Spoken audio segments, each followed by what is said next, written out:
People that pick up yourself, Peniros, mind. We don't usually do shows in a week, just putting it on to see what happens. You know, you got the people them. You got FIFA, you got BR Reality. People them to stay focused out here, you know. Don't be afraid to jump on the panel, have your say. Yeah. If you ever feel misunderstood, this one's for you. Just close your eyes. Turn the lights off. Chill. I'm from a spiritual world, different vibrations. That's why they don't know about the shit that I'm facing. Spiritual world, different vibrations. Dying from the inside cause it's killing my patience. Spiritual world, different vibrations. Sometimes I'm confused, I don't know why I'm chasing. Spiritual world, different vibrations. Inner demons, I ain't got me feeling like I'm failing. If times are ever hard, if you ever feel low, forget material things, pay attention to your soul. Build yourself up and grow. There's more to life than though. You don't need jewelry on your neck and wrist out here to glow. Just close your eyes and chill. Relax your mind and feel. Every warrior and survivor needs a time to heal. Let loose and lose control. Don't fight it, let it flow. Take the rough with the smooth. Watch out for corners on these roads. Feel like you're losing youth, and please don't lose your cool. Wherever you might go through, just know that you're beautiful. The money comes and goes. The fake friends and the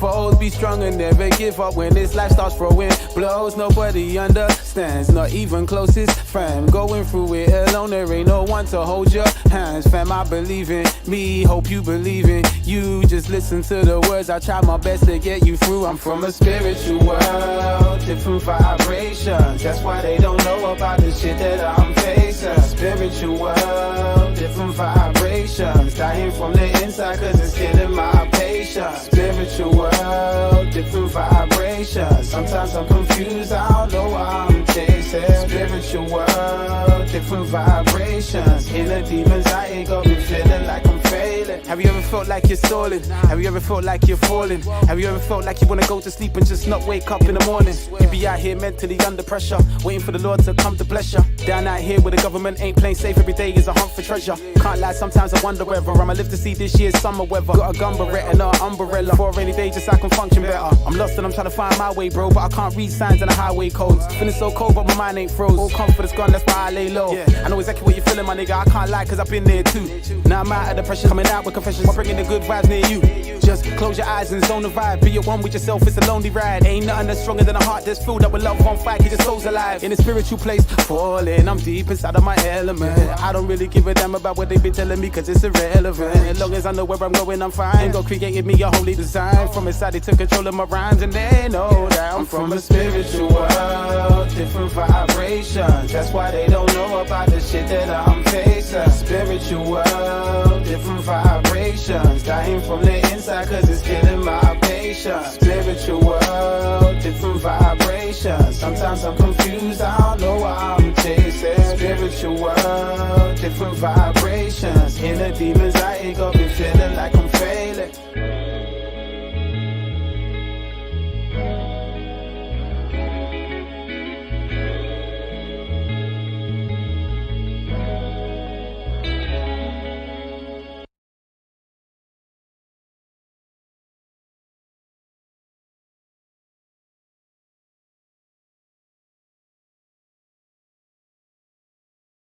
In time, especially like stop man on site and that. What's happening, brother? What's happening, P?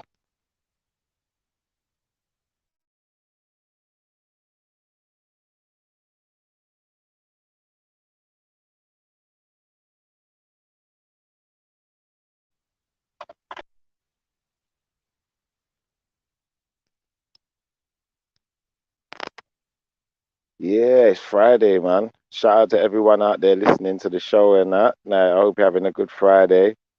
Um, just having a little freestyle today. I'm waiting for you guys, if you want to jump on the panel, to jump on. I'm sure P's going to drop the link for you.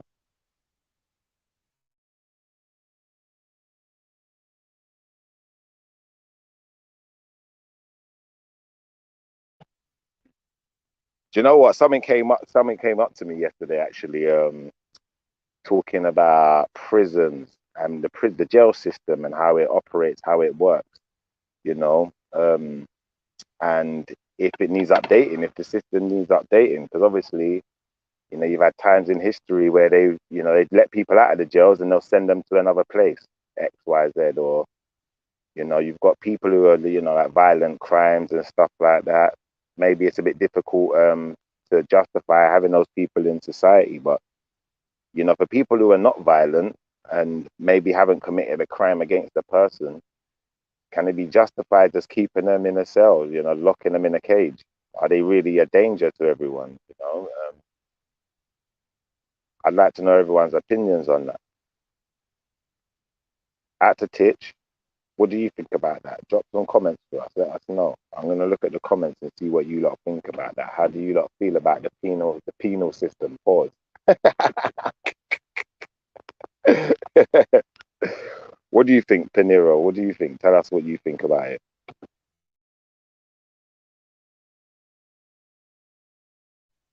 If you're there. I know everyone's busy this morning. Yeah, no, I'm actually at work. Give me two secs. Yeah. Big up to everybody. Big up to everybody in chat, man. I hope everybody's best this morning, you know? Yeah, I'm actually at work at the minute, so I'm with one of my friends in the van, driving around. So, you know, we're gonna try. Yeah, don't be afraid to jump on the panel. Anyone that wants to like just have a chat or anything. We're having a freestyle. It's a freestyle team today, so it's not like we ain't got no Pacifics or anything like that. You just jump on, have a little ramble, get to know us. You know, if there's anything that you want to talk about, any knowledge you that want to talk about, throw it our way, we can talk about it.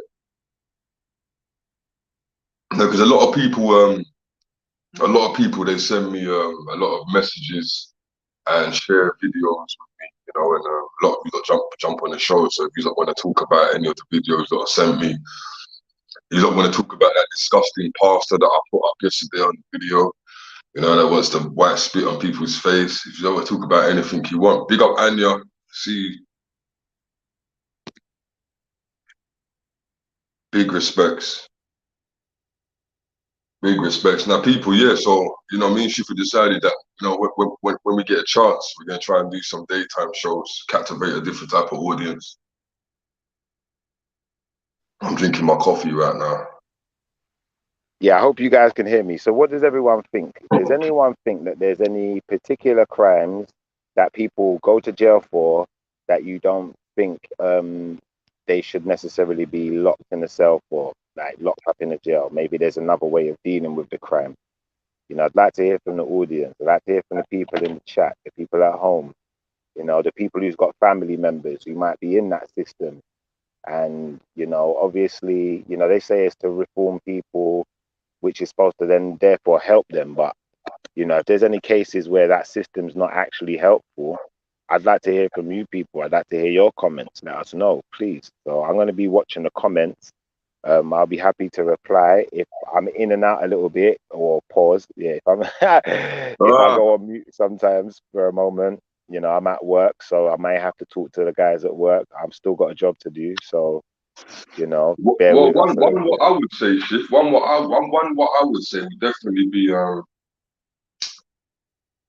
know, say for example, you know, a man walked around the corner and saw someone getting raped or a kid, and then they beat the shit out of the person, and they're sitting in the cell, innit? So you think if a person is stopping someone else from doing a crime, like especially an abhorrent crime, yeah, you know, that they shouldn't necessarily be penalized for that? But then, would you suggest that there's maybe levels of levels of aggression which can be applied, you know, that might go too far also? Yeah, there will be, but depending on the situation. Say, for example, he walked up on his family member again. They should be able to understand that. You know, if it was a family member, maybe they saw in trouble and they decided to get involved. I think there should be some sort of understanding to that. You know. And even if he wasn't a family member, blood, if he's someone like a child or female, you know, let's even go deeper. Like, let's talk about, you know, a man's own child got touched and he wanted revenge, or, you know, he wanted to do his thing. The way I see it, that child is his responsibility, right? Yeah, I agree with that. So I don't really see what would be wrong with toughing someone over that. Why would they? And yeah, they'll be like, oh, but you committed a crime too. You know, the ones there, shit's like, yeah, but you committed an act of violence. Can I But play devil's advocate for a moment?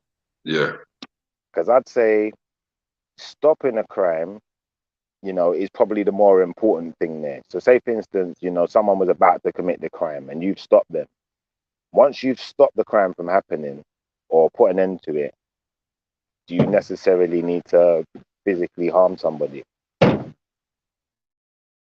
it might be a situation where you might have had to physically harm them at the start. It depends on what you walked into. I get that as well, because if someone's violent towards me, for instance, someone starts throwing punches and kicks or pulls out a weapon or something, you know, I'm going to have to use some type of reasonable force, and that may involve me putting you down, like Yeah, and, physically.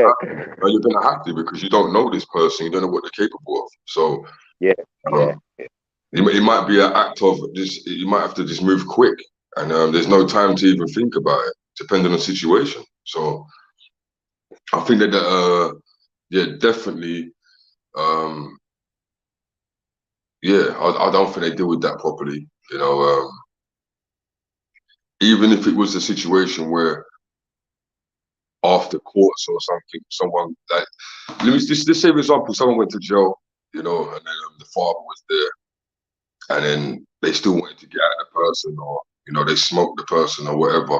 I think it even should be still taken into consideration that it's the person's child, man.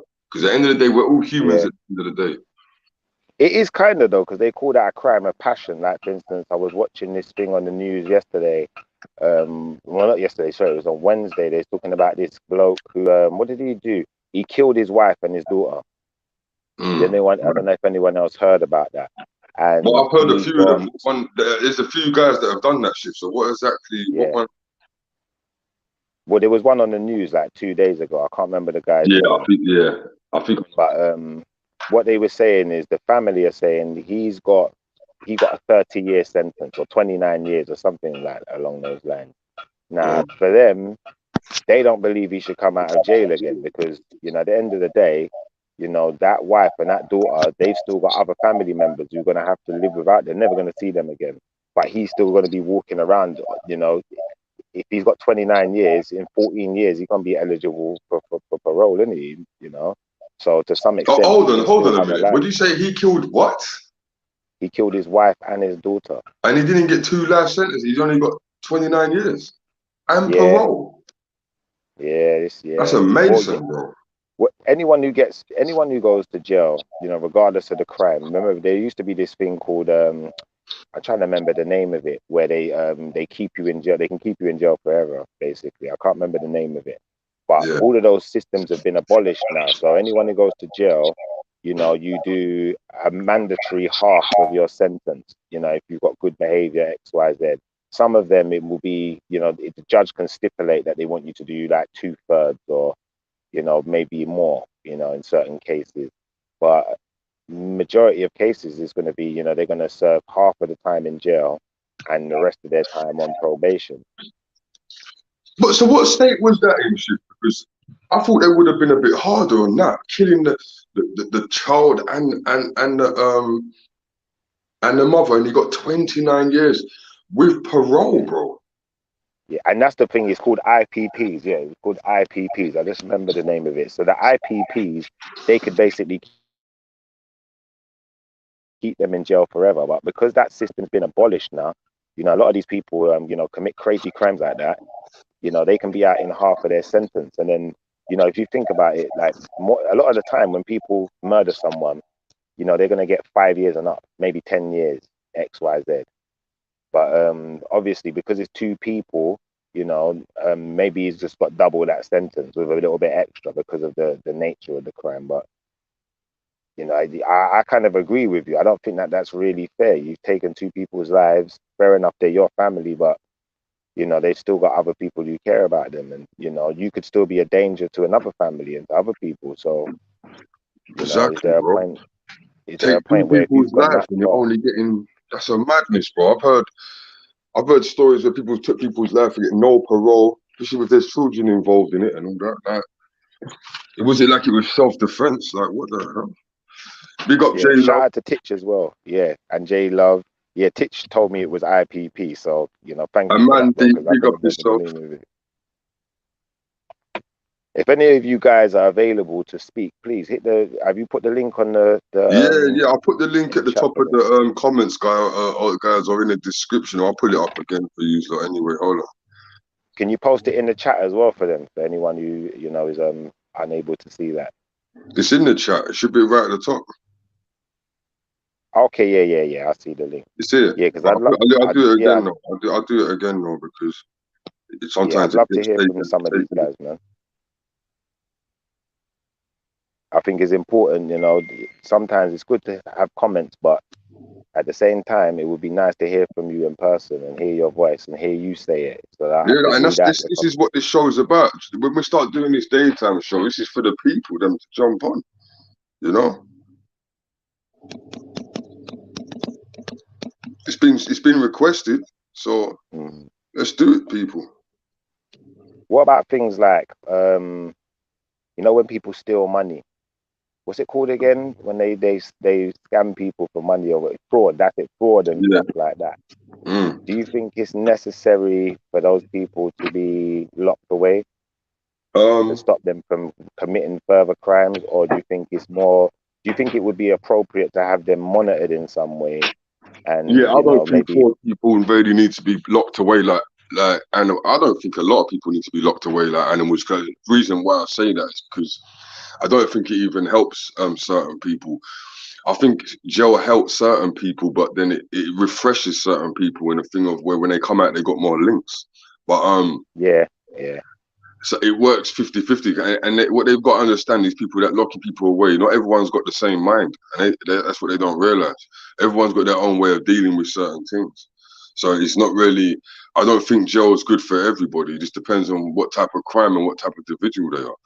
You know what I mean? But I don't like jail though, because jail takes you away. I don't like when they send them to jail for foolishness, because jail takes you away from your family. You know what I mean? It takes you away from your children. You know what I mean? You miss parts of your children growing up. You know what I mean? Like me personally, yeah. I feel like if a man steals a car, I don't think they should get jail time for that, bro. I just think they should. I reckon that if a man's a thief to that level, you slap an ankle bracelet on them with a monitor on it, mate. They ain't doing nothing, shit. See, I totally agree to some extent with that, and I think that I'd take it a step further in the sense of, you know, a lot of people, like for instance, things like criminal damage, X, Y, Z, they stole something from a person. You know, if that person then gets arrested, the police don't do anything to enforce them paying for the things that they've damaged, or you know, paying for the to replace the money they've stolen, X, Y, Z. So what will happen? They'll go to jail, but then the person who's at loss remains at loss, other than the fact that, you know, they can feel some retribution, the person's in jail then. But I think, you know, it would be more beneficial to everyone if they had to pay the money back or Mm. rectify their actions, if that makes sense. How does everyone feel about that? Hey, 2 seconds, I just got to run and get the charger.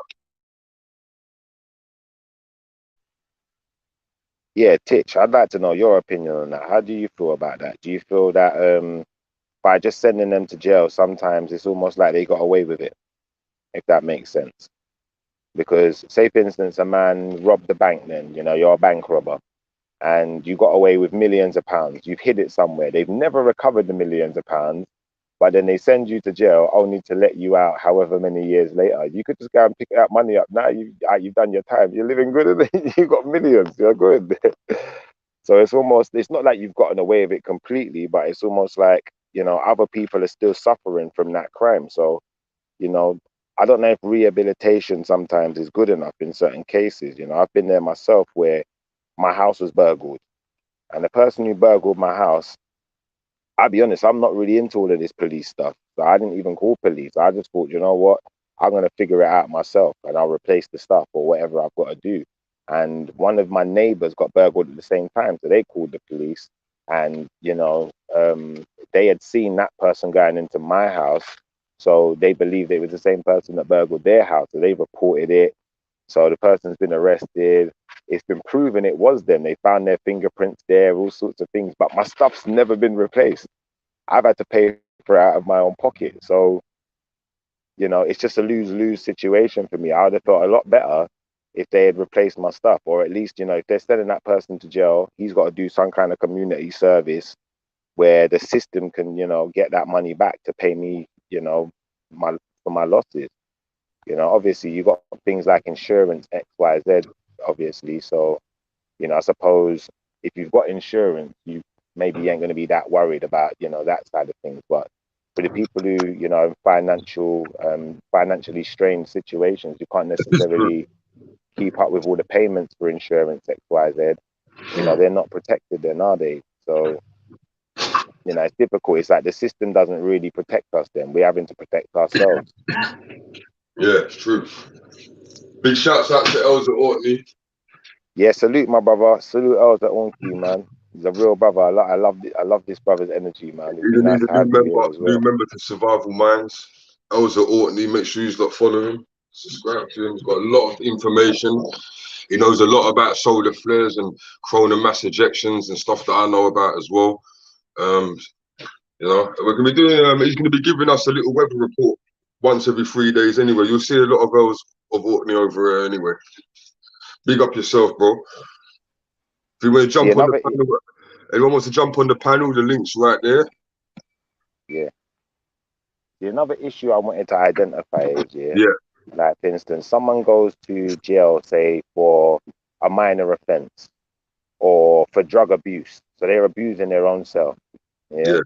But they've not necessarily committed a crime against the person. But then when in jail, you've got a lot of volatile inmates. And now they can get into altercations and get into situations what now are giving them a longer jail sentence than the one they even went in for.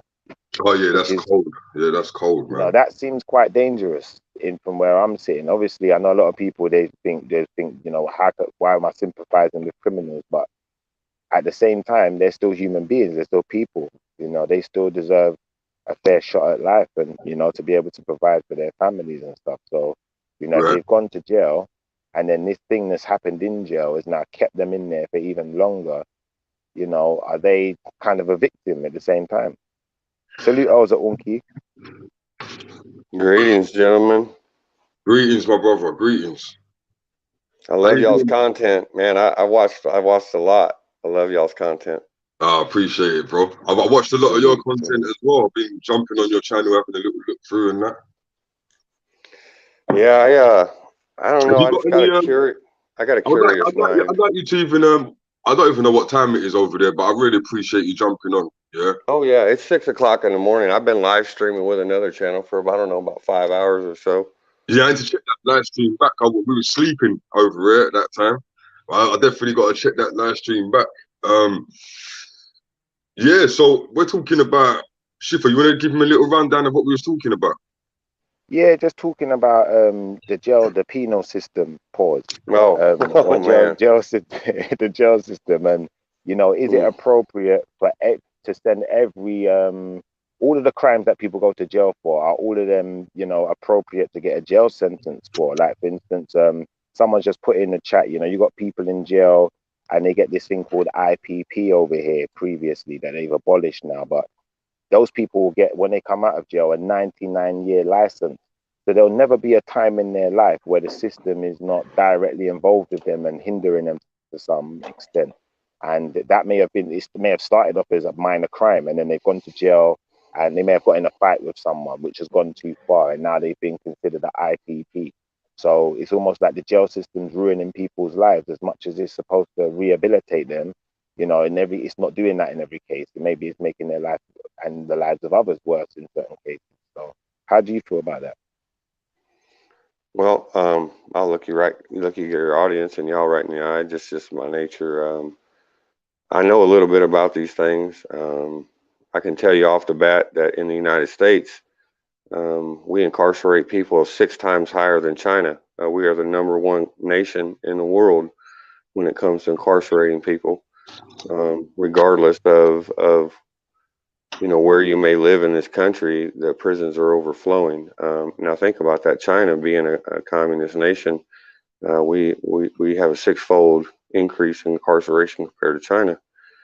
And then the other interesting fact about the penal system or the correctional system here in the United States is that 80% of the people that are incarcerated, when they're released, 80% return within the first 2 years. So that tells me fundamentally our system is flawed. They've known it's been flawed. It's been flawed for decades, yet they do nothing to curb the systemic problem that generates these issues. So instead of spending billions of dollars in impoverished neighborhoods, pardon me, and community outreach programs, mentorship programs for young men and women, but especially for young men. Young men are the heads of the household. They set the pace for their family, and if they are given opportunities, most of y'all know, given the right opportunities, given the right circumstances, people, regardless of socioeconomic background, regardless of skin color, regardless of language, if given a proper opportunity, proper tutelage, proper mentorship, and proper education, they can excel, and they can excel beyond all expectations. That can be demonstrated over and over again through small success stories throughout the world of people who have risen from the bottom and clawed their way to the top and have excelled at their fields. On my personal story is I was incarcerated at the age of 15. I had no prior convictions, had never been introduced into the correctional system in this country. But because of the nature of what I was incarcerated for, I had quit engaging in school in the 6th grade. By the time I was a freshman in high school, I don't know if y'all call it that there, but my first year of high school, 15 years old, I dropped out my first semester, first few months. I just quit engaging with school because I didn't want to hear the lies anymore. And at 15, I decided to lash out at the source of that problem. So I robbed, maybe I thought I was Robin Hood or something, right? Prince of Thieves. But I kicked in the door of a judge, a doctor, and a lawyer, some of the most richest, prominent people in the town I was from. And I wanted to demonstrate my will over them because I was an angry young man. And I was caught, incarcerated, sentenced to 15 years for my first offense as a juvenile, sentenced as an adult. Was remanded or kept in juvenile maximum security, the most violent juvenile prison in the state. Mind you, with no prior convictions, no violent history prior. On my 18th birthday, I was transferred to adult, where I finished out the remainder of my sentence for roughly 4 years, 3 years in juvenile, 4 years in adult. The nature of my life that goes way back before that was a catalyst of these events. I won't get into detail because I hope there's no children watching, but by the age of 8, I slept on the streets the first time, not full time, but I slept on the streets the first time when I was 6 years old. By the time I was 8 years old, I had been raped by 3 different grown men.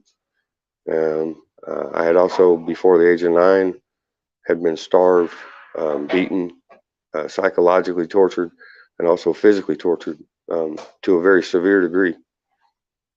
And the penal system in this country, and I suspect it's the same anywhere you go, is more designed like a meat grinder than any form of rehabilitation. Our statistics in this country prove it. When you have a return rate, or what we call a recidivism rate, of 80%, that statistic alone should wake the whole country up, yet they're fully asleep to it. And that we just keep incarcerating people wholesale because it's about money. It's not about incarceration. It's not about rehabilitation. It's about control and dominance over a narrow group of people who do not have the means to defend themselves, nor do they have, in most cases, because of their socioeconomic conditions, do not have the wherewithal mentally to understand how to navigate these very complicated areas. My education effectively ended in the 6th grade, but I've dedicated my life to educating myself through reading. That's right. That's right. I'm really Yeah, I sorry was that you actually went. going to ask you what you thought the reason was that we don't see a lot of reform, but I'm assuming that's what you was alluding to just there. And Money, I just control, want to say dominance. I'm very saddened by this, you know, the fact that your life went down that route, and thank you for sharing with us also. Yeah, appreciate What you sharing. doesn't kill you, what doesn't kill you makes you stronger, and here I stand. That's right. It also goes to show you people, if you listen to that, like how evil this world is and what type of demons and Gentiles are running around this place. You know? Yes. I've had demons manifest in front of me. It may be hard to believe for some people not. I've had it happen a bunch. Happened to me first time when I was 5 years old. I remember it like it happened 5 minutes ago. It's happened to me another 3 or 4 times since. It happened once right in front of my wife. Wow. Is that because you got some? Have you found out that you got any type of demons attached to your? Is it a family thing, or is it like? Is it the place where you was, your house maybe where you was staying, or Well, is it because you was the at a weak Bible point? speaks of this. I'll see if I can find the scripture. The Bible speaks of this. I believe it's in the 10 Commandments. Yeah. And my family talks of a curse. They don't speak of it in specific terms. It's just kind of as a matter of fact, because of the nature of how our family has, for generations, had a high percentage, around 70% of almost all the males in my family have been incarcerated for one reason or another. If y'all saw that 13-second video on my page where I was having an altercation with the local law enforcement, they arrested my brother literally over nothing.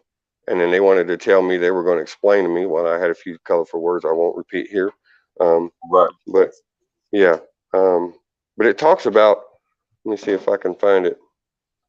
It talks about the sins of the father being revisited on the next 3 to 4 generations. And I apologize, I don't have it right in front of me.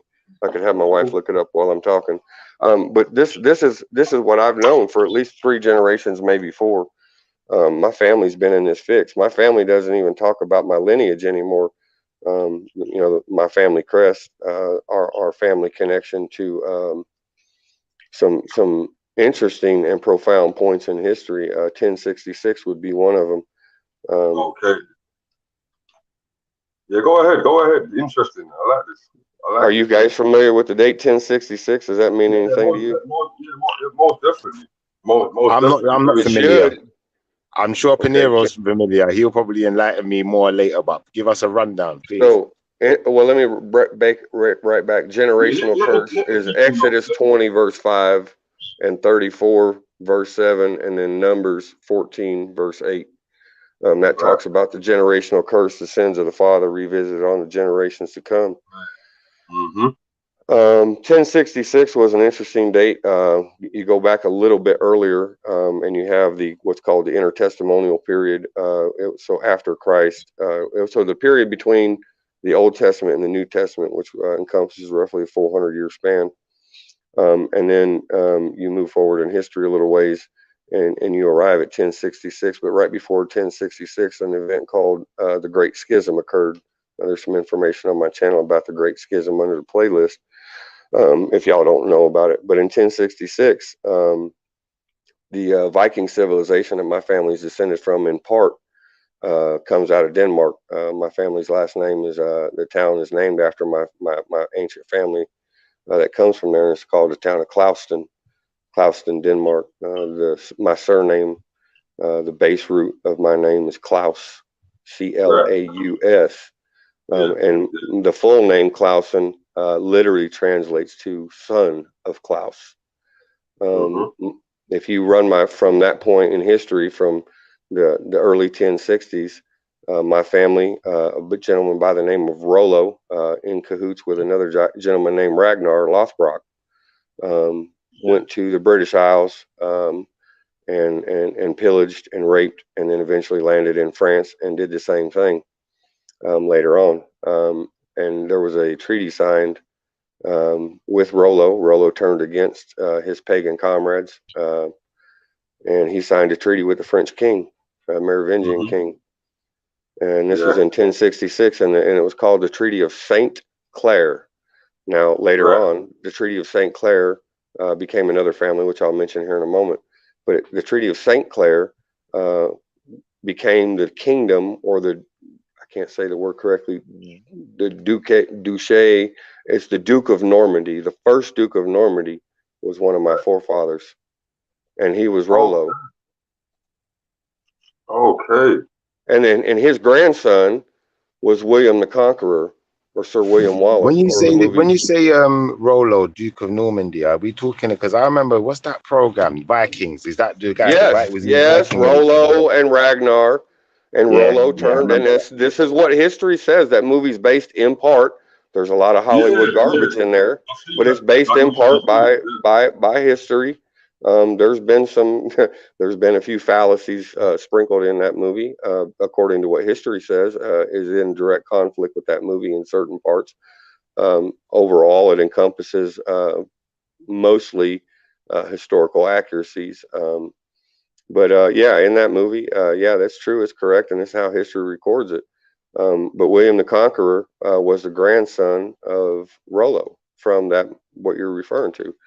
And he was considered the first united king of the British Isles. He was the first person in history to unite the British Isles under one kingship, and he became married to the King of France, married his daughter, and their children were two royal houses combined under one, the King of France being in charge, and Rollo being another king, but serving the King of France. His grandson took over the British Isles, now when they moved to the British Isles and took over and kicked all the Vikings out, they united under the house of Sinclair. St. Clair, Sinclair, Roslyn Chapel. You guys familiar with that? Built by the Sinclair family. Okay, there's good and bad associated with the Sinclair name. Right. If you look at the Sinclair name, and you go into the history and the meaning of the Sinclair name, it has a category called a sept, S-E-P-T, not September abbreviated, but sept. It's its own word. I hope you guys are taking in this knowledge here, people, man. There's a lot of knowledge here right now, man. Trust me. Go ahead, brother. Yes, sir. And a lot of this information is covered on my channel in different areas. Right. And we're gonna put Elza Ortney, like every time you see him on here, it'll definitely be in the description. Yeah, in the description, you can definitely click on his channel. We want to build him up. We want to get him monetized. Yeah. So, yeah. I know you said you don't want to get monetized. No, I won't. No, I don't do money. I don't do money. No, sir. Okay, money insults me. I don't like money. I don't like touching at it. I don't like looking at it. See, there you go, people. So you got a very genuine brother here giving out all this knowledge, like this on the back of it. You know what I mean? That's different. I've never heard knowledge that belongs before. to the people, period. You cannot monetize knowledge. If you do, you are fundamentally corrupt. In my humble opinion, this is my personal stance. I'm not attacking nobody. This is just my personal stance. I have a strong conviction in this nature, and it's a personal conversation between me and our Father. And everybody's entitled to do what they want to do. So that's. I don't take donations. I don't do anything. I do everything on my own 2 feet with my Father back in my plate. I hope you take money in your regular job.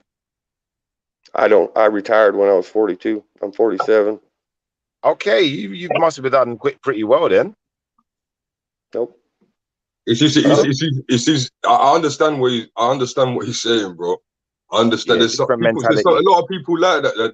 This money thing has really ruined the planet, man. Like the root of all evil. The root of all evil, called segregation, greed, war, everything. So it's understandable. I started disengaging from society on a fundamental way in the 6th grade when I was 12 years old. But on a bigger picture, where I'm at in my life now, we live very humbly. When we sold our farm in Oregon, we had a community-based farm. The whole idea of the farm, we did this after we retired. We opened up a farm from ground zero. It was had been overrun and overgrown for 4 or 5 decades, and we got it back in shape in under a year, just my wife and I. And then we started putting the word out that we were starting a community-based farm. That was the main purpose, was to remind people where their food come from and why it was important and why it's important. is because in times in trouble like we've been faced with in the last 2 years and the times that are coming, if we don't know how to grow food and feed ourselves on the most basic level, we keep putting our faith in men. Men will destroy us. History proves this over and over again. So the whole point of our farm was to, on a basic level, teach people how to grow and plant heirloom variety seeds. And for those of you who don't know what an heirloom variety seed is it's not genetically modified in any way. It is also appropriate to plant as long as it's around bees, or it can be cross-pollinated by hand if necessary. But when the little blooms grow on the plants, those have to be cross-pollinated. As long as those are cross-pollinated, the seeds that reside within the fruit that the plants bear at harvest time, the seeds in there can be dried and replanted in perpetuity. And they're heirloom variety, so they can be used year after year after year after year. And it was to teach people you don't need chemicals of any kind. You don't need pesticides, herbicides, fungicides. You don't need lab-created nitrogen content. There's things called companion planting, legumes, green beans. A lot of people know of that. Soybeans or legumes, they produce their own nitrogen in the root ball. And if you plant the right plants alongside the other plants, one plant feeds another, and that plant that feeds from the other feeds from the one that it feeds, and vice versa. It's symbiotic planting. And this is what we were teaching people, because if you keep putting your faith in men and counting on that grocery store to have food on the shelves, you're making a fundamental miscalculation, because men always fail us. That's why they lock down on, that's why they lock down on the people from growing in certain places. I know a lot of farmers, the top farmers in the States as well, are getting pressure as well. They're paying them to let their fields rot. Right.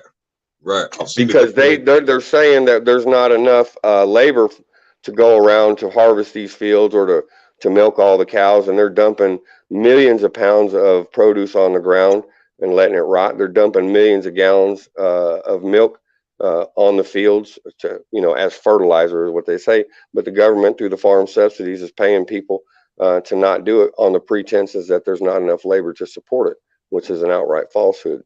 But they got their own reasons, and their reasons are their reasons of fundamental evil as far as I'm concerned.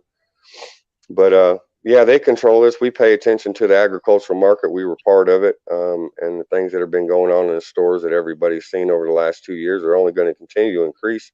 Just here recently, in the last few weeks, China purchased half of the grain supply available to the entire world.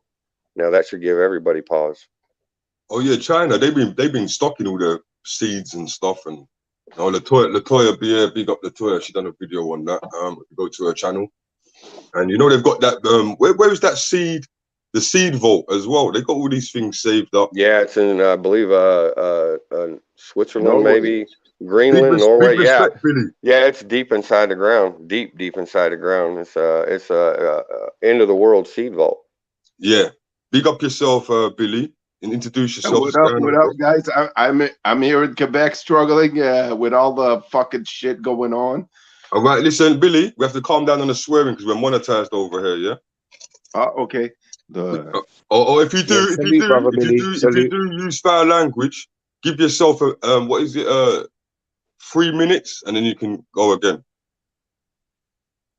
That's how it is over here. If you just to let people know on this channel, if you swear by accident, I can let couple go, But the way the monetization works, if you swear too many times within 3 minutes, it kind of shuts it down. So yeah.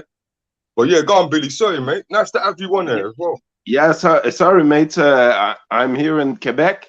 Right. Excellent. With all what's happening. I've gotten all the seeds, heirloom too. Last 2 years I've been growing my garden, seeing all the changes going on. Oh man. Here in Quebec, it's really crazy, man. So basically what you're saying, Billy, that you're seeing all the signs and changes going on, or is it just the changes or the signs as well? Well, I'm a sky watcher. Oh, see, say no more. Yeah. And I filmed Anunnakis and many other races up in the clouds. Oh wow. Oh, so you're talking about? I've seen a few of those images. There's images about with basically giants in the clouds, Yeah, right? yeah. The police over here, they tried to frame me. Wow. They We got set up. Continue, brother. Continue. Yeah, the police over here tried to frame me, but I just finished work here. So what time is it over there right now? It's 6:41 in the morning, crack of dawn, and now I'm yawning. Wipe the cold tears off my eyes to use this paging me and why. Yeah, big Check it respect out. to 100 eyes, man. My brother, blessings. But yeah, Yo, yeah, man. So yeah, there's a did you lot. get So my it's message, very, Peniros? Did you get my message when I said the P for the P and the N and the and Neros?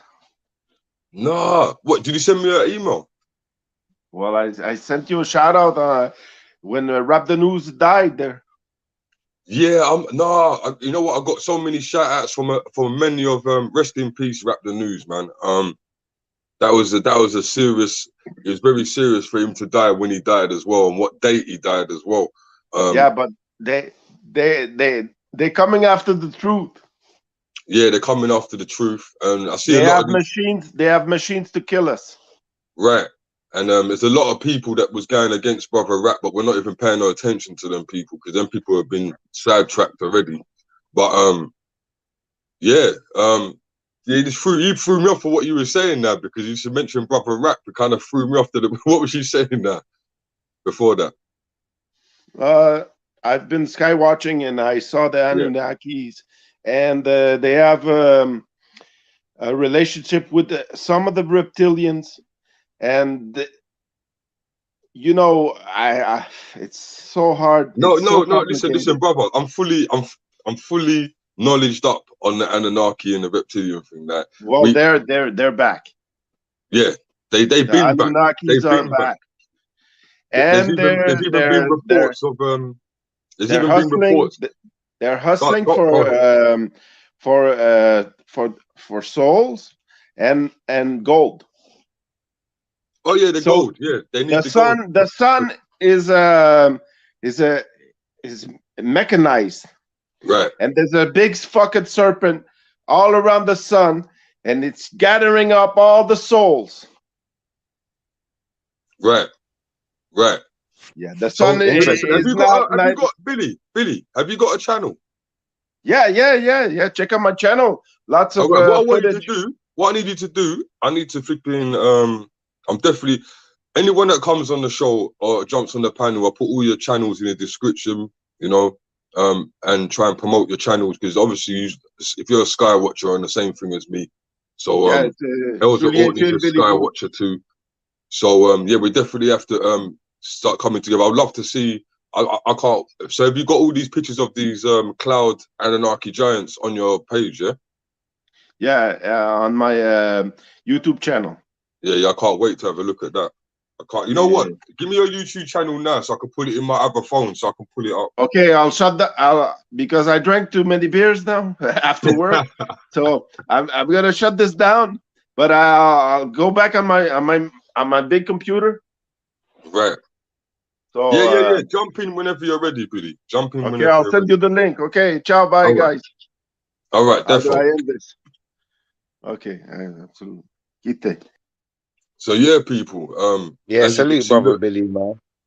there's a lot of things going on out there, people. A lot of different things going on out there. Like we just covered a load of things within the little time that we've been on. You know what I mean?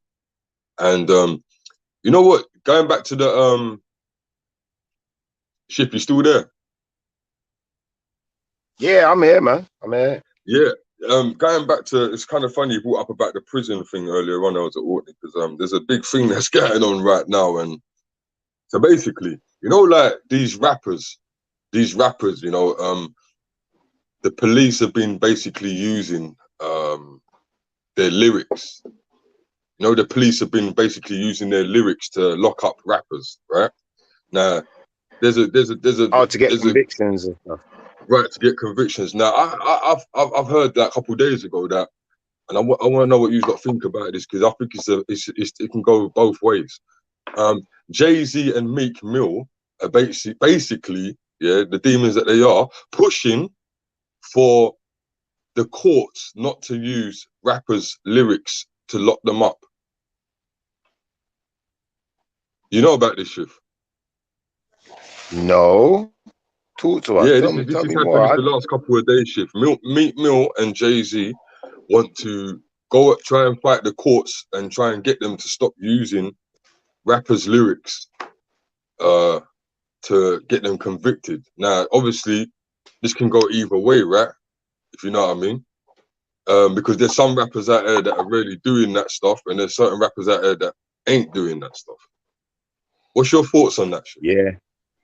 Do you know what? I'm going to be totally honest. Yeah, I think, you know, if you're going to convict me on something I said in a song or on something I said in a video I posted, whether I said it in jest or whether I seem to be serious or not, there's a point where I'd say that it doesn't seem ethical, but I'd say also, is it ethical for, you know, someone who may have committed a crime to be talking about it openly and maybe even bragging about it to some extent?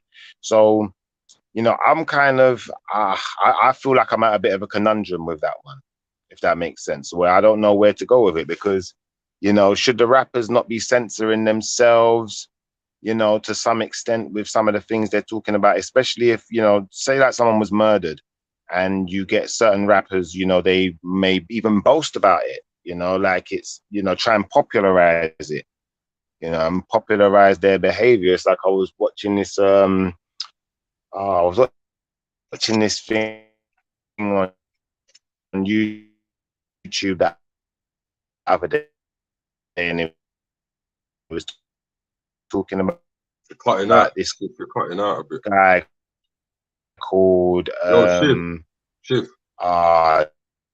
5 something. I can't remember what he's called, yeah, but long story short, this guy, he's on an interview with DJ Academics, and he's What's his saying that name? Was he breaks shoot was up. his name Five God or something? Can you hear me now? Yeah, he was cutting out. Yo, before, can you hear me? Yeah, I can hear you. Can you hear me? Any better yet?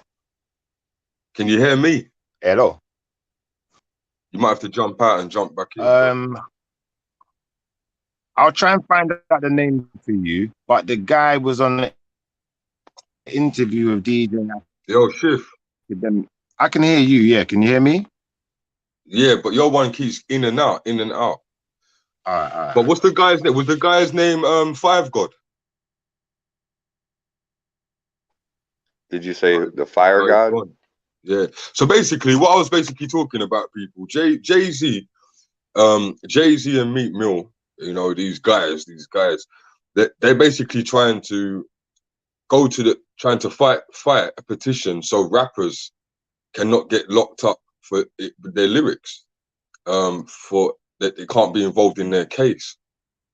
To me, I'll say that's a little bit 50-50 to me, because you know, at the end of the day, what type of killers are we talking about? You know what I mean? We're talking about serial killer rappers? What are we talking about here? So another thing as well that was kind of weird to me is like, of all the things that Jay-Z can do out here for the people, the things that the power that he's supposed to have, which I don't think is really that much power. I just think they just pretend like he's got a lot of power because he's a puppet just like the rest of them. It's like, of all things that he could do for his people, this is what he wants to do. This is the best that he can do. Oh, I want to get rappers to not be able to get convicted for their lyrics. You know, and at the same time as him saying that, he's got people that are signed to his label that are locked up right now. You know, now this could be kind of dangerous.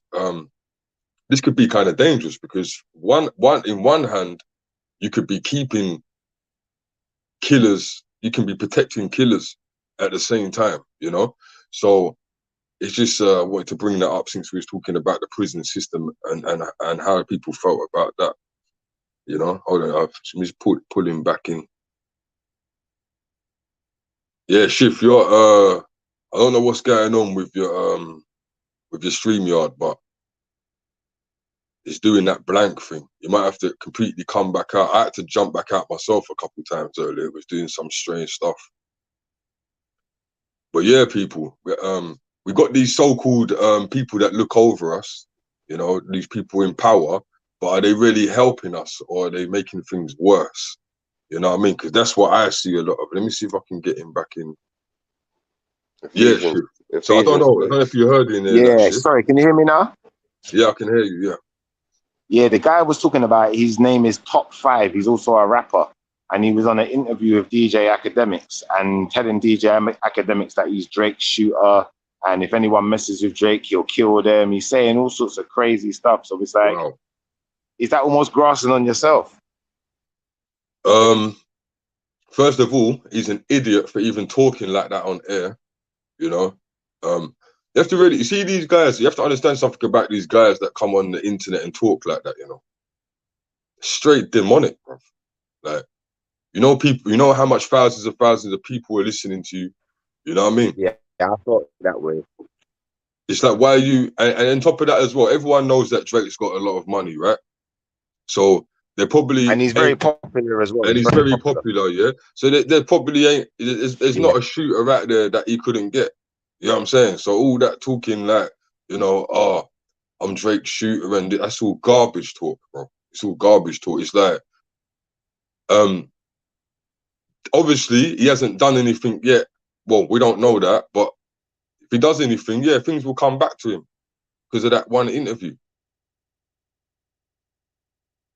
And he's on DJ Academics, which is one of the biggest platforms as well when it comes to all that stuff. So I don't know. I just think that this hip hop thing is driving people insane. What I was saying, Schiffer, earlier on is that. Yeah, this is why I think it's difficult for me to say. Yeah. Hello? But this is why it's difficult for me to say that it's difficult for me to make a judgment. Yeah, it's difficult to make a judgment on it, most definitely. But what I'm saying is, of all the things that people like Jay-Z and them top guys can do, that's the best you can do for your people. Like, that's the best you can do. Or I'm going to try and fight a case for you guys so you lot can chat madness in your music. Yeah, my signal. But then you got quite bad. But then you got that guy sitting in. You got that guy sitting in prison though. What's his name? Casanova, and he's signed to your label, and he's sitting in jail, and you're talking about. It's crazy, man. It's crazy, people. But yes. Yeah. I'll be honest, this is why I listen to I listen to music without words, like house music and stuff, because I just feel like a lot of the stuff being said in there is not something I'm entertaining in my own household. So I'm not necessarily gonna, put money in their pocket like that. No, definitely not. Definitely not. Big up Crags 1, Crags 2. Big up shows. I will say, if I'm out and we go to a little party or something, you're playing hip hop music, I can listen to the beat and zone out on the beat and not really listen to the words. So I'm not going to write them off completely, but I think a lot of the subject matter and a lot of the things that are being spoken about is not stuff that I'd really want to influence anyone with. So I find that to be quite it's quite sad in my opinion. Words have meaning. Words have deep meaning. Words have power. Words have power, and with words comes knowledge, and with knowledge comes wisdom. And wisdom, as it relates to God's children, is dangerous for the evil that rules this world. This is Satan's realm. It is God's creation, but it is Satan's realm to rule over. And words and symbols and all of it have deep meaning, and we repeat these words and symbols not knowing their true origins, and in the very nature of idolizing men, looking up to world leaders, politicians, musicians, film stars. We idolize them. We mimic them. We mimic their evil ways. We mimic their evil words. We copy their signs and symbols by wearing their clothes and different designs that have these embedded symbology in it. And by that very nature alone, we are accepting the mark of the beast, because if you read about the mark of the beast, and you understand the ancient meanings of it and the origins of the mark of the beast, it doesn't just mean the 666 or taking a mark on your hand and forehead, but think of your hand and forehead as thoughts and deeds. And by your very nature, you can give yourself the mark through your thoughts and deeds, through the hand and through the forehead, hand being the deeds and head being the thoughts. Yeah, I think it also, for the kids that are listening to the music now, because the music presents itself a certain way, when they're adapting their lifestyle to that culture and dressing a certain way, talking a certain way, it can give other people the same impression of those kids, because they're very impressionable. And I think that that's dangerous, which is why, like I said, I wouldn't really want to influence the people I love or my own children or anyone else's children with that kind of energy, if that makes sense.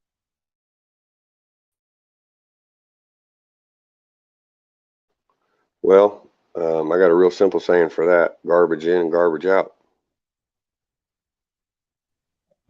Yeah, respectfully. If you consume it, then that's what you exude out of your pores, out of your soul, out of your mouth, out of your mind. That is the truth. Because when I was younger and I was with the shits, and when I used to listen to some of them, the 808 bass and some of that music is turn up, and it does turn you up. You know, you will feel like if you getting ready to like go shopping or something, or go and get some bits and bobs, and you're listening to the mad music before you leave your house, yeah, it's gonna have an effect on you. It's gonna, like, it's all energy and waves, you know. So that's what it is, people. Harmonic resonance. I just feel personally that Jay-Z should be concentrating more on going around to the youths, because the so-called power that he's supposed to have, you know, it should be an inspiration to the youths. Instead of going to the court system and telling them, don't use these in the court, you should be telling the youths, stop using your guns on the street. Yeah, I agree. And I did say this the other day, the power that these people have, or shall I say the power they think they have, they should be putting the right information out there, because these youths are getting murdered, man. You know what I'm saying? These youths are getting killed off, you know? So basically what I wanted to say, Jay-Z and Meek Mill doing that, to me, it just looks like he wants to see more murders and want people to get away with it. That's the message that I got from it. So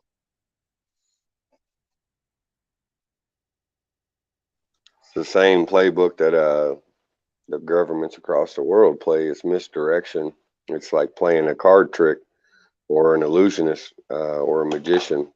The sleight of hand, misdirection, or what we call fairy dust from the tales of like Tinkerbell and legends of fairies. You know, it's just not real.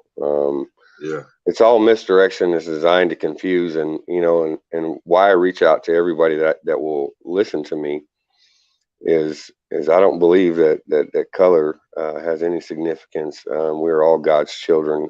Color is an illusion, just like a magician playing a trick to misdirect and mislead. That's what our governments and politicians and you know, celebrities and sports people that we look up to, and musicians, all of it. It's all designed to misdirect and obfuscate our true nature, who we are, the divine creation that the Bible tells us that we are in His likeness and image. Oh no, definitely. I feel that sports and all that stuff that's all a new idolatry, if you ask me, because it makes people really singly look at people like they're some type of mini god, like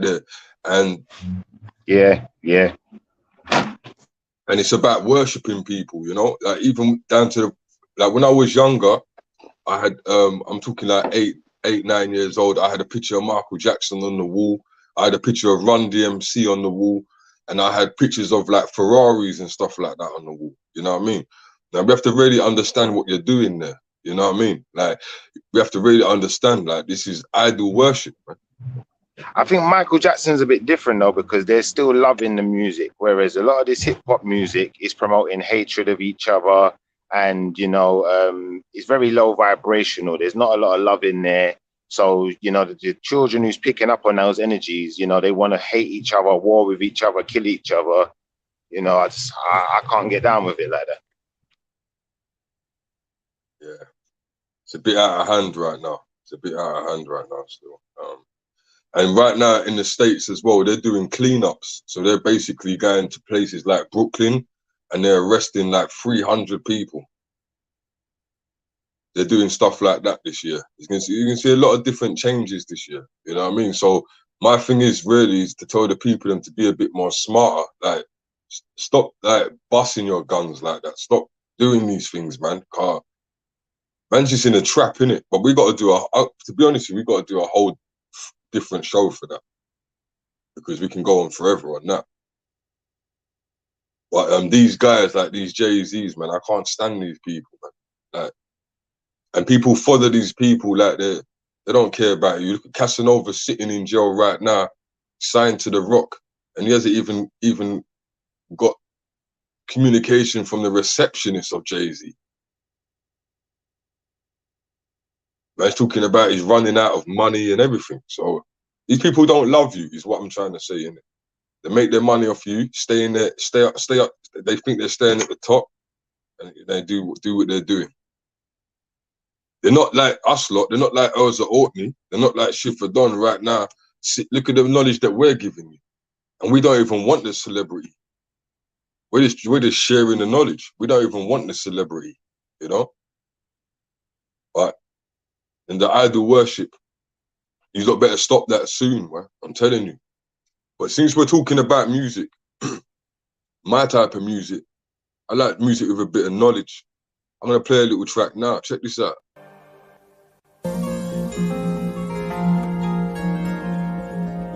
And the thing is, yeah, Citizens of the universe, let's start a panel. Not talk about ancient aliens on the History Channel. Scientology allegations, had John the Vulture investigated. Enlightened coaches study yoga, while secret coaches take an oath for Masons. Religious codes are results of Satan. His finger on the pulse of our nation, while the singer and the Pope quietly ride by waving. At parades of the Super Bowls, renegades, UFOs, grenades is what the future holds. What about the ISIS papers? Madame Blavatsky, Caucasus Mountain between the Caspian and Black Sea. The winter sky, location of star Sirius B. The gods appear mysteriously. Disappearance of the honeybee. Anarchy, ungodly.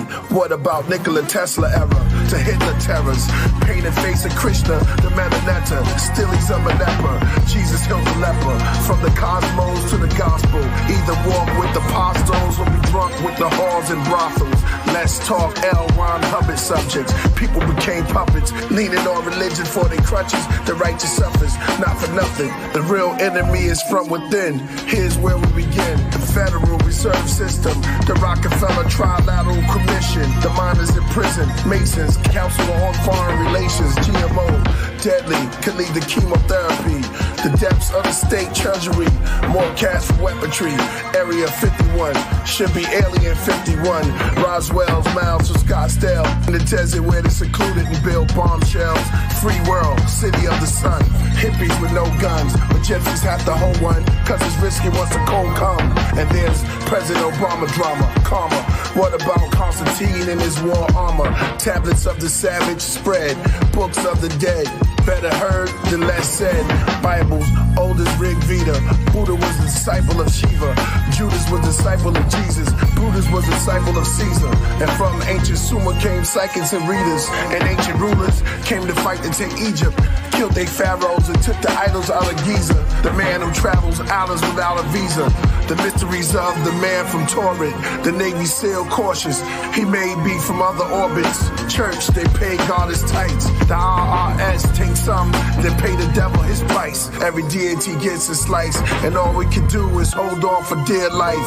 And all know the saying, naked have I came, naked shall I leave. Oh wretched man that I am, when I go, the places no one shall grieve. Leave, the pineal gland is the land, the cardiovascular is Africa. I'm the audio ambassador, master of Nibiru with rocket carriers. Time traveler, man from Samaria. Dark matter, there's your abracadabra, the hunter-gatherers. Hundreds of passengers coming from the summers to Attica. Spectacular, throwing the net over Dracula and the Dracons and the Klingons.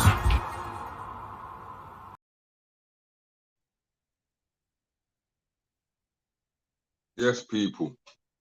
So, you know, talking about all that hip hop and that back to just clean the air. You know what I mean? Yeah.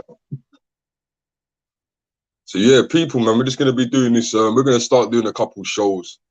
You know, when one of us gets time off work and whatnot. You know, and we're just gonna do our thing. And I want to let you lot know as well. If you don't got any adverts or anything like that, we're taking adverts. As long as it ain't no foolishness you're advertising, and we'll put them up. You know, let me give you an example.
Alright. Take the show shift for a sec. Can I just say, yeah, the friend that I'm working with today, he was so impressed. He'd never heard the show before, but he was so impressed. He said to me, he's going to do all the work today. He's just dropped me back to my car. He said, just focus on the show because, you know, he thinks we're doing the Lord's work over here, man. We're doing great work. So I'm going to have to thank him after work as well, man, because you know, it's not every day someone says something like that and offers to do the work. BR Reality, where you at? Jump on, brother. Jump on the panel, brother. Hey, where's B? Hey, BR. Where you at, man? I ain't seen you for a minute. Yeah, it'd be nice to have you, brother. Big up Oz at Whitney, man, doing his thing, man. Darren Beaumont says, Jay-Z and Drake, along with others, are high-ranking wizards who highly get paid to ruin lives with all the evil messages they put out. Shaitan. Real talk. To be honest with you, you already know. Like, it's like what I was trying to allude to earlier. You know, when I was growing up, I never grew up on hip-hop music. In my household, it was heavily influenced by reggae music, soul, R&B music, and a lot of pop music, funnily enough, as well. Like, not all the pop music, because some of it was, you know, not necessarily what, I don't know, not all of it was deemed appropriate, but a lot of the popular music as well was, you know, quite high vibrational in its message. So I'll come to the realization that the age we're in now is very low vibrational. The majority of people are, you know, they resonate with the low vibration more than the higher vibration.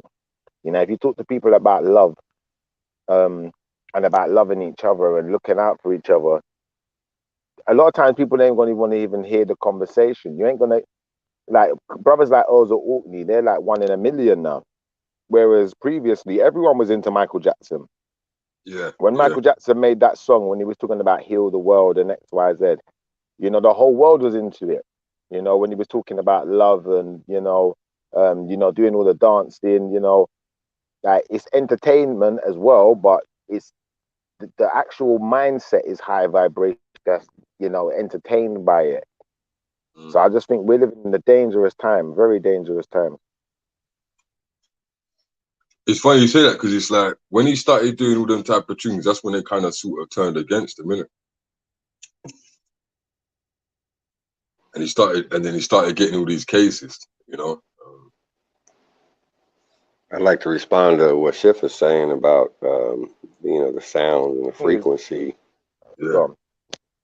I just, you know, when it comes to you know, like megahertz and ohms and resonant frequencies, these not only have a you guys can probably tell just as easy as I can, when you like your music and you turn it up loud and you stand next to that speaker, you can feel it vibrate and resonance inside your body. It resonates inside your lung cavity, inside your sinus cavities, and these resonant frequencies have effect, along with tones and words structured in certain ways, in patterns, in order to achieve an end effect. And this is known technology, by the way. This is not speculative. Well, that's why people get up and start dancing, it, because they feel it. Yeah. And could we also say that, you know, the people who control the industry, then, like the big radio stations, X, Y, Z, you know, even the government to some extent, are they directly responsible? Because at the end of the day, you know, regardless of whose music is popular, you know, they have the influence to make it popular or to make it unpopular. And they have the influence, you know, the platforms and the, you know, the money and power to literally block any of these people who's talking all of this, you know, kill each other stuff and, you know, talking crazy stuff that's making the kids, you know, want to be very combative of each other and want to murder each other. They could stop that music getting out there, but they allow it. Now, I get that, you know, what's in the underground scene can still push that music also, but you know, if you don't allow them to, if you stop the money, 9 times out of 10, people are going to go to where the money is. Even if they started out in the underground and it was speaking a low vibrational frequency, if you only allow the high vibrational frequencies to collect the big money, I believe a lot of these artists wouldn't go down that route because they'd know there's nothing in it for them. That's the sad thing about it, brother. That is the sad thing about it. Chasing that, yeah, you said it yourself. Yeah, and then you look at the brothers and sisters who are doing music what promotes love and promotes high vibration. A lot of it is not really pushed. You know, don't get me wrong, you'll have like the classical radio station, or, you know, the Heart 106, or the radio stations that play a lot of the old music, which is, you know, they're still promoting a high vibration, X, Y, Z, or trying at least not to promote violence and, you know, drugs and crime and X, Y, Z. But we need new music. We need new ones for the new generation so that they can reflect with it. Otherwise, it's like they're looking at that like, well, that's my dad's music. It's not for me. It's my granddad's music. It's not for me. And I think that that's a very dangerous thing, you know, because you 9 times out of 10 reflect with things that, you know, you deem as similar to yourself. And I think that was, you know, my experience growing up. You know, we had the likes of a Michael Jackson, or I don't know, even Shaggy, whoever it was, you know, in our generation, where, you know, they was promoting positive messages. And it's like, yeah, without those positive messages, all we've got is negatives, you know, going through our minds. Big up BR Reality TV. Yo, salute BR, salute. Yeah, I know my big brother. up to everyone on the panel, yeah? Big up. Yeah. So you man good though, yeah? Yeah, blessed, man. How you been, man? Yeah, I've been good still, you know. Just been on the What move. you doing a video?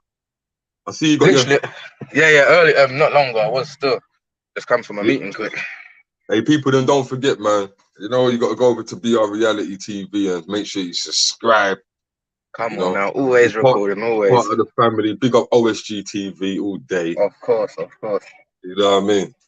But yeah, we're just talking about music, vibrations and energies and different type of things. Schiffer, break it down to BR. What are you saying earlier?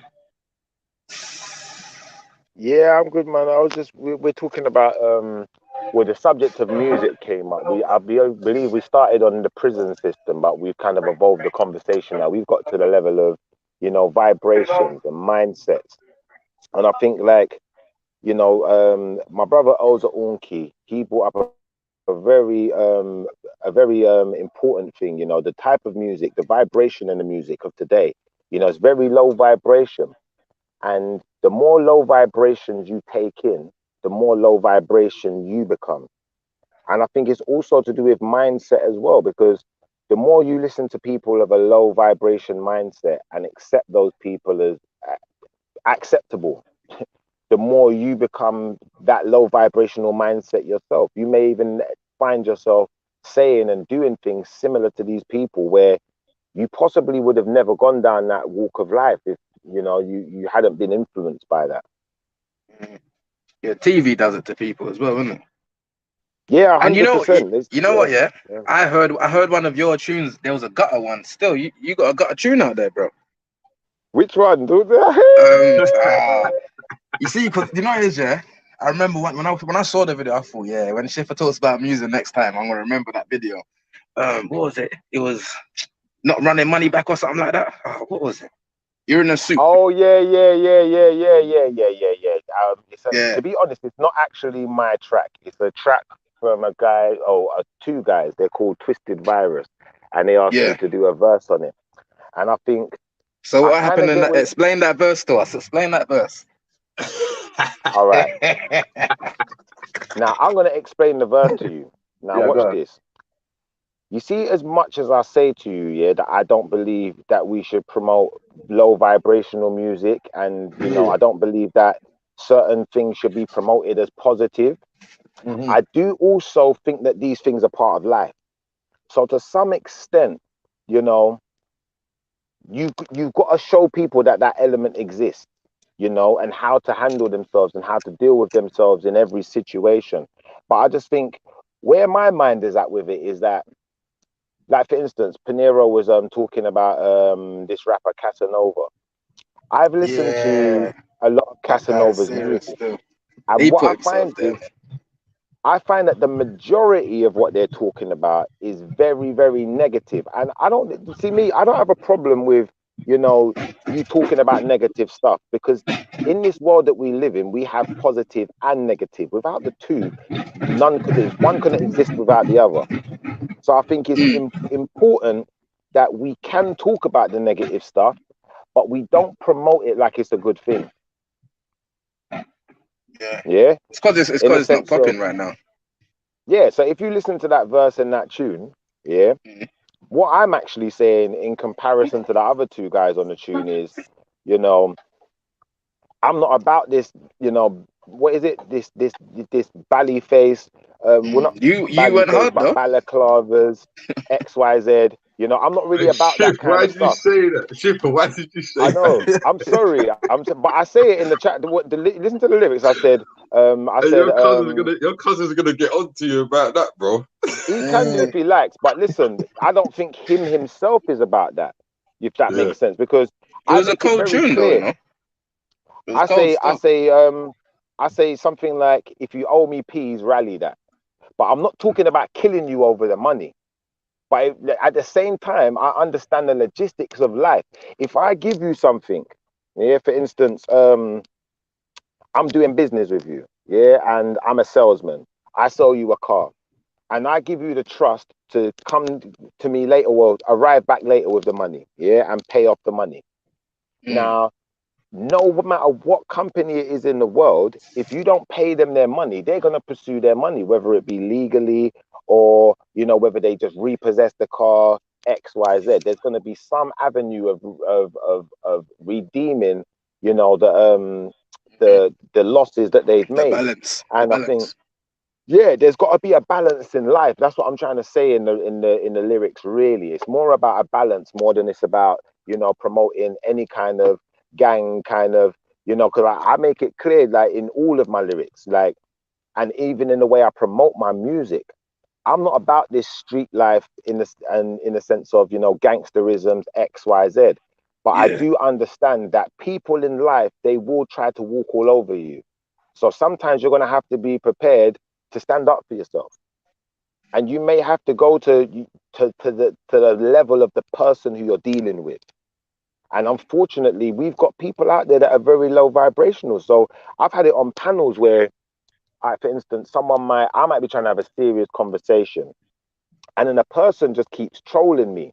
Now, when I first jumped on panels, I didn't understand it. So I might have lost my temper and I might have become emotional. But then I realized that's not the way to go about it. It's better to tackle them on their own level, because a lot of the time, you know, what they're dishing out, if it comes back at them, if it goes back in their direction and they get the same energy, they're not going to like it. They can't handle it. Then they start losing their temper. Then they start making threats and saying all sorts of silly things. Yeah, and then going off at the that track. point, yeah, but then at that point, I've got the person engaged where I can say to them, well, this is the behavior you're betraying. Now, I'm happy to retract my statement. I'm happy to apologize. I'm happy to walk a more straight path with you. But if you're going to keep, you know, veering off to the left, then unfortunately, you know, I could be in the line of fire. I might be the one that, like, for instance, it's like almost like standing in the middle of a road and there's traffic driving down the road. I'm not just going to stand there for the traffic to hit me. I'm going to move out the way. And, you know, if I can do something to slow the traffic down to get to where I need to go to cross the road, I've got to do what I got to do. Real talk.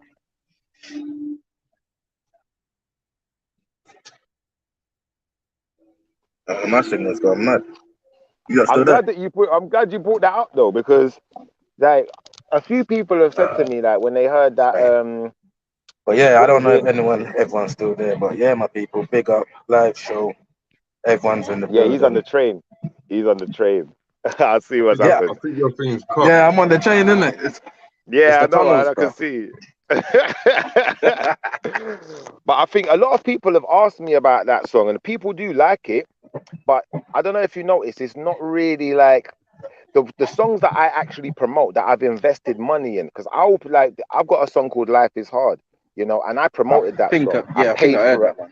All right, I paid for a plugger. I paid for people to push that song. But what I found is, in doing that positive message, it doesn't resonate with the majority of people. And then even the two brothers who asked me to jump on that track that you're talking about, you know, I was quite surprised that was the type of energy they wanted me to interact with them on. Whereas so you never knew the song. You never knew the song was gonna be like that. I'll be honest with you. When I went to the studio, the song was already recorded. They just asked me to record a verse. So what I did, so what I did was I just did my best not to try and paint what I'm saying or what they're saying as something positive. I just tried to give them the reality, if that makes sense. But then that's probably what's going on in the music society nowadays, though, where everyone thinks, no, you know, like the backpack rappers, like who's backpack rapper, like Chance and J. Cole and those ones, they don't talk about certain things like that. They might talk the deep stuff, you know, that could put their life in the line, but it's the same thing. Some people see that doing that kind of music ain't selling for them, so they just want to jump on the wave. That's what I reckon. It's the wave, isn't it? Everyone wants to be on the wave. It's a business at the end of the day. That's the bottom business line. Too. Yeah, everything's a business, but then I think there's a thin there's a thin line. You can toe the line in any business. Do you know, like that? So for instance, your business could be making horror movies. Yeah. But then you got some people who make horror movies that they don't have no filter. They've got no barriers. There's no boundary that they won't cross, you know, to sell a movie. Whereas, you know, some other horror movies, you know, they may have boundaries, like they may not have as much blood and gore.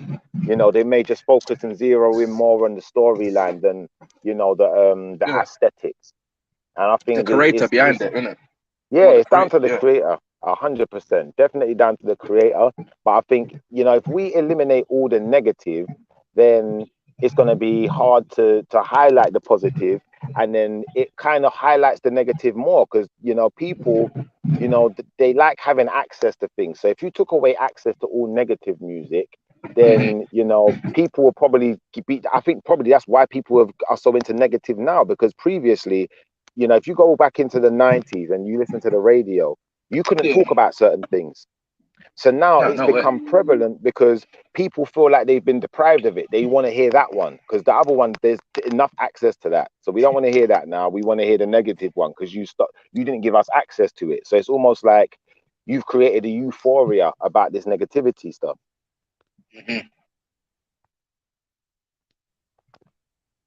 But yeah, no, I'm glad you brought that up. Be what that's gonna be. Yeah, no, it's just as soon as you mentioned music, and I thought, hold on a minute, I remember that tune. I just wanted to know because that's not normally your field of thing, isn't it? Yeah. Because we've had, I think, several conversations about that. So obviously, it's good. At least you cleared that up for anyone that's ever had any questions about it. Yeah, and obviously, like I said, it's a feature. So you know, I didn't want to get on their tune and start preaching where that wasn't the theme of the song. That wasn't what they wanted. So that would have been a downer if he did that. It would have been a downer on the song. Yeah, I believe so also. And I think in being artistic, if you look at someone like Shakespeare, then Shakespeare writes plays, he writes stories, but not every story is going to be positive.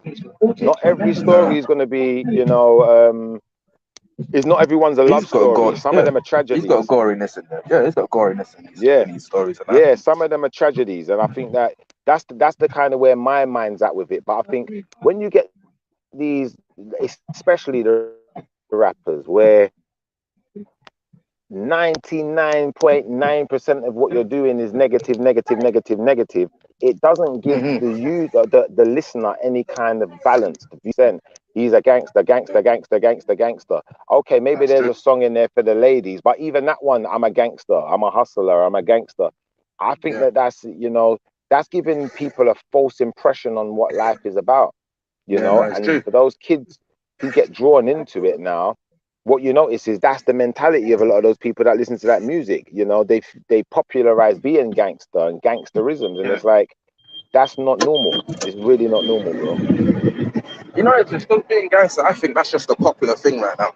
You know what I mean? No one, what's it called? What he calls it wants to be the soft rapper. Everyone wants to go with the flow, and I think personally, it's gonna be hard to ever change that.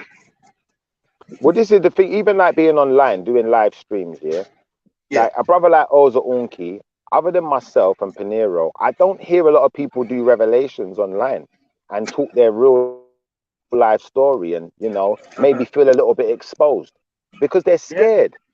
But they may think that they don't want to let people in. All right, they may think that we're soft and they may think that we're the ones who's vulnerable, but really the guy who's promoting all this gangsterism and promoting something that's not realistic, he's the one that's really scared because he can't be himself.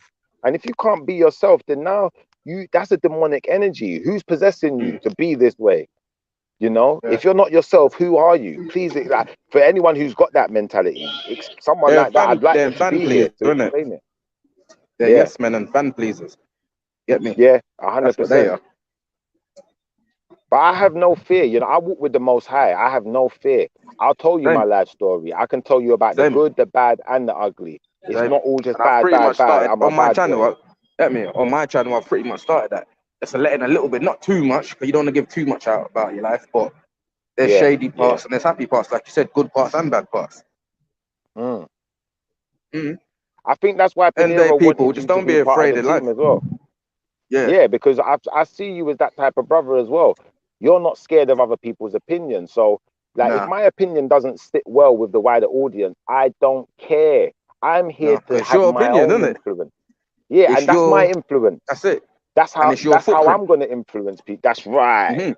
That's right. It's your footprint. Right. No one else can step in your print, no matter if they're the same foot size or not. Your story is always going to be your story. I know Oza Unki got something to say because you just unmuted his mic. What would you like to say, brother? I'm feeling the hat still. It's a pleasure to meet you.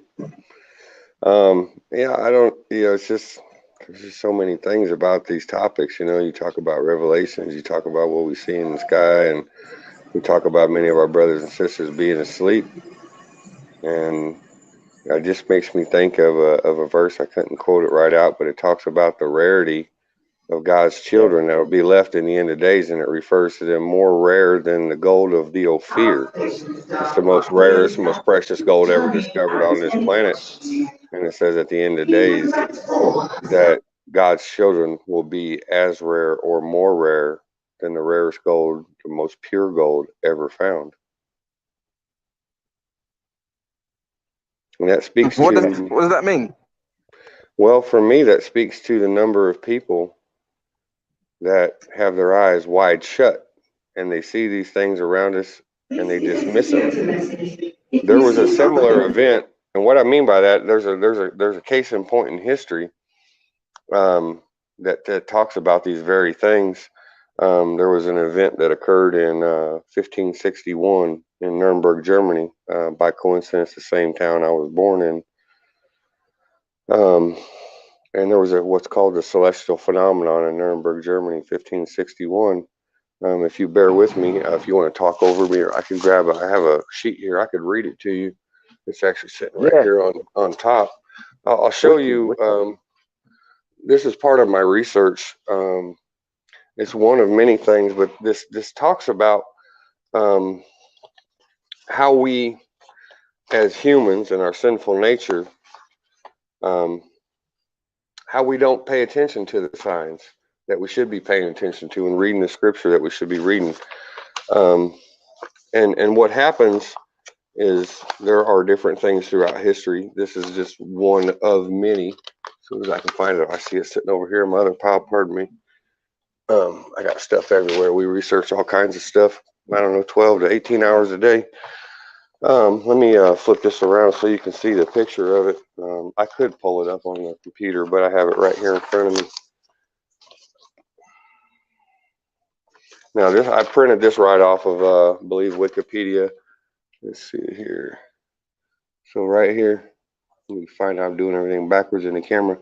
Celestial phenomenon over Nuremberg, April 14th, 1561. There's an accompanying picture of this. This was a thing that was made. It was called a woodcut or a print. This was made to record events that were seen in the sky in Nuremberg, Germany. So it shows the sun. Let's see here. It shows the sun in a very peculiar manner. It shows this large black sphere. It shows, let's see here, it shows some of these cylindrical objects. Now, this was recorded in 1561 in Nuremberg, Germany, and I just want to read a short passage. There was an accompanying written account of what occurred, and it's referred to as the broadsheet text. But there's a passage in here that speaks directly about what we're talking about, or at least what I was talking about. And it's just a short area, but I'll read it to you. So when I read this, I want you to have this picture right here in your mind, because this is what it's speaking to: signs in the sky. Okay.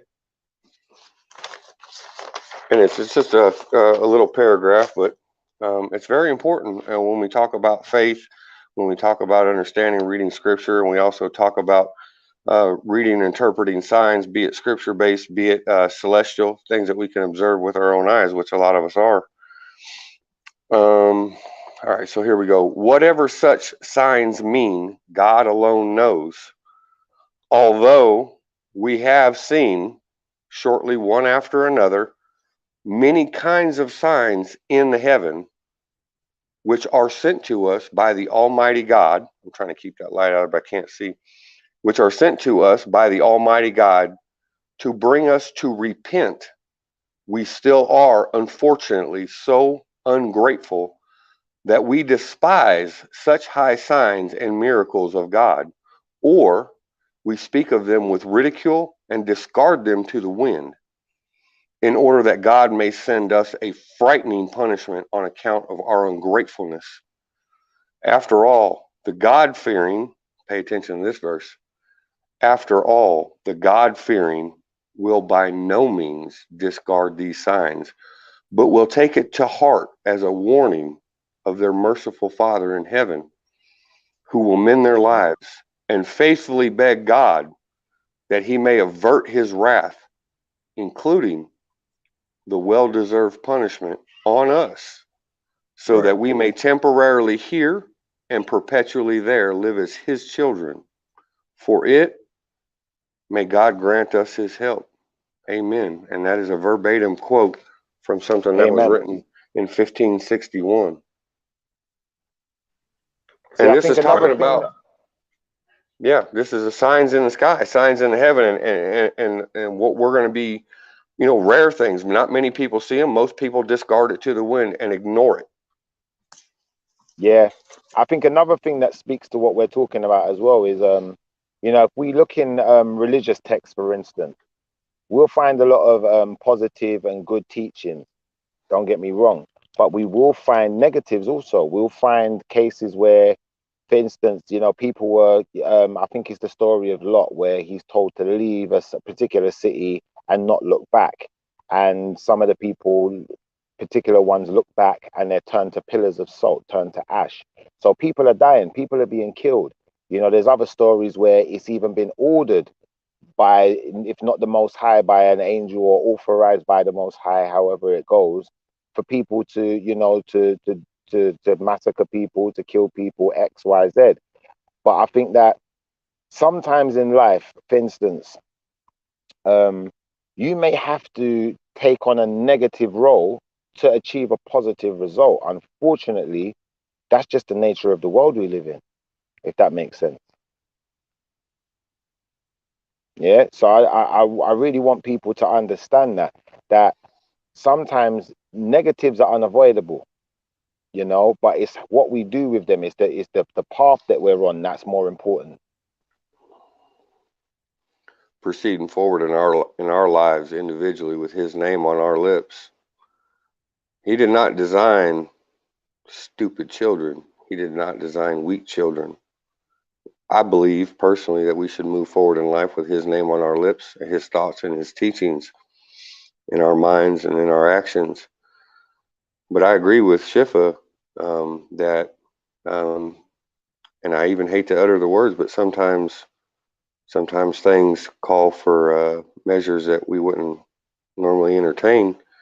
But that will be God's, in my opinion. God, his will be done when that time comes, and he will make known to his children in clear terms what he would want of them.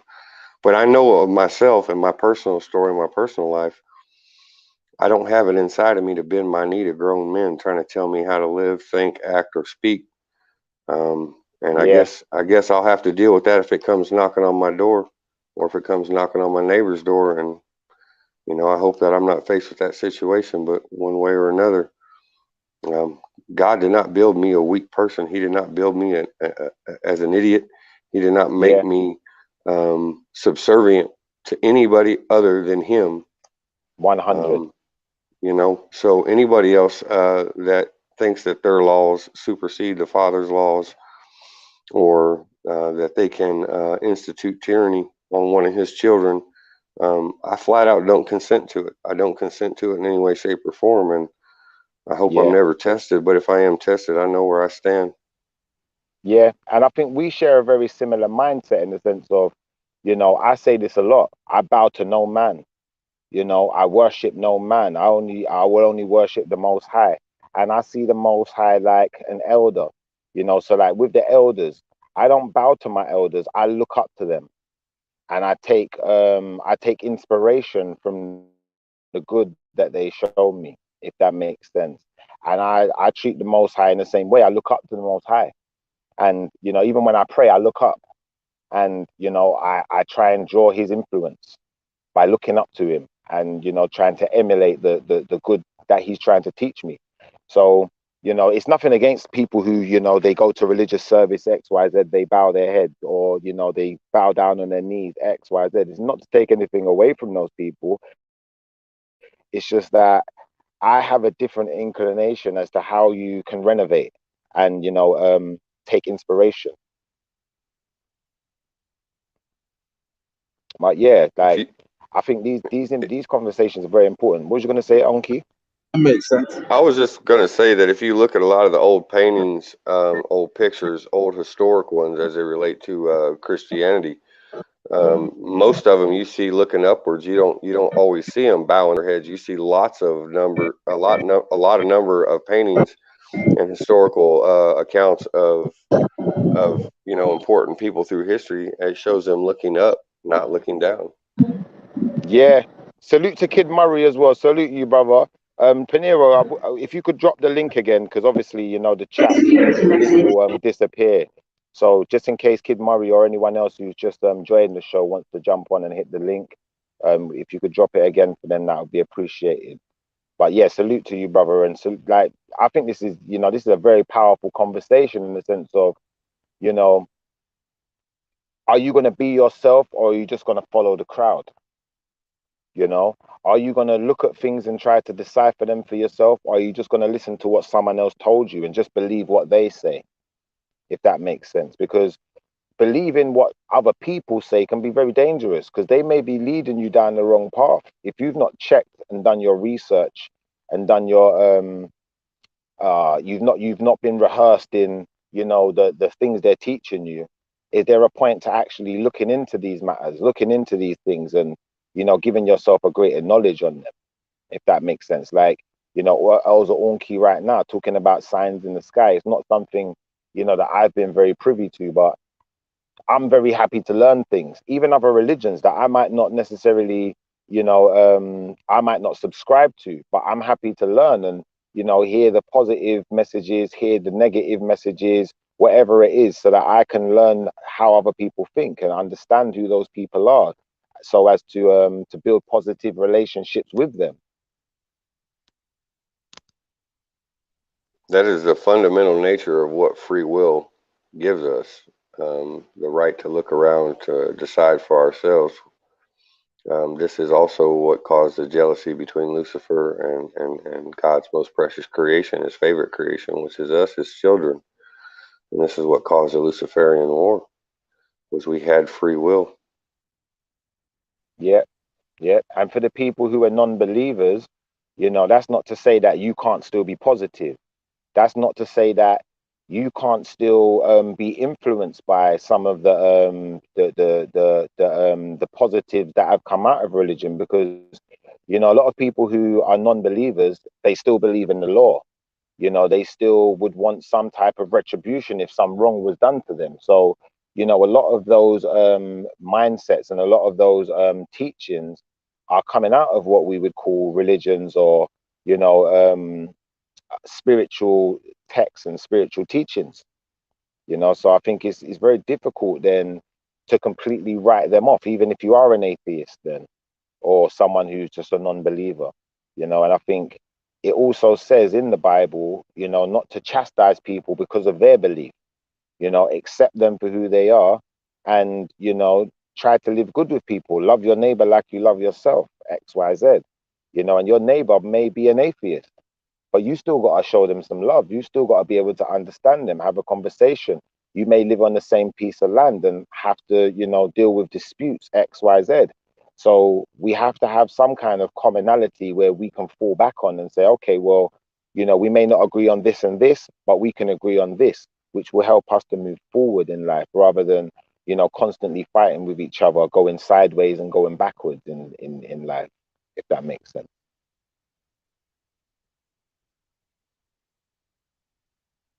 Yeah, man. Like, I think even Yeah, on that the makes sense still. But I got the mic off. yeah, even on the subject of what we were talking about earlier with people going to jail, XYZ, committing crimes, XYZ. I think something that should definitely be taken into consideration, which I think a lot of times is taken into consideration. Why did you commit the crime? Because if you committed the crime, for instance, like what Peniros was referencing earlier, someone was about to commit a crime of rape. You've tried to stop that person, but they've now become physical. They've become, what's the word? They've become, they've introduced the negative into the situation. Aggressive. They've introduced some aggression. There may be a point where the only way to stop that person from doing the crime is to be aggressive towards them also, which is, it would be deemed as negative, but you know, at the same time, if you stop that person from being raped or you stop that person from being killed, the result is actually positive. Isn't that adjustable crime or something like that, or something on them lads?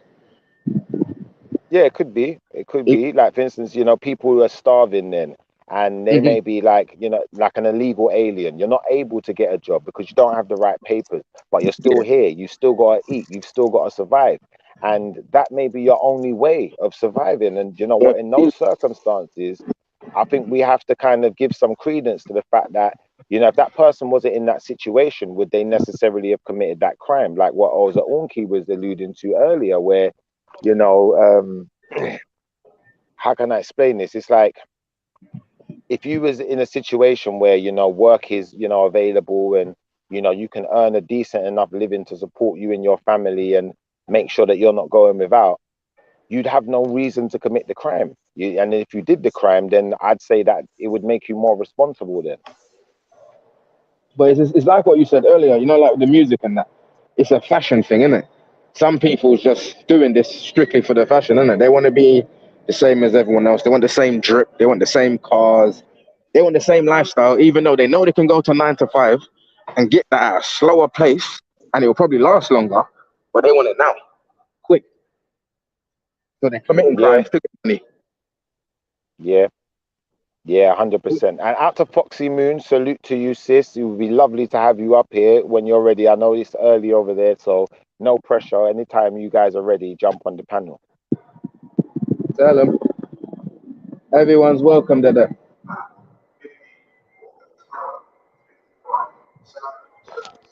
So yeah, like just referencing our conversation earlier, I think that's why it's important, you know, if we're going to have particular systems, you know, like reform systems, jail systems, or penal systems, whatever we call them, it's important that those systems can be reformed also. It's important that, you know, the people that we're trapping within these systems, you know, are dealt with appropriately, you know. Like they say in court, every crime is dealt with on its own merit. So I think every punishment should be dished out on its own merits also. Should be.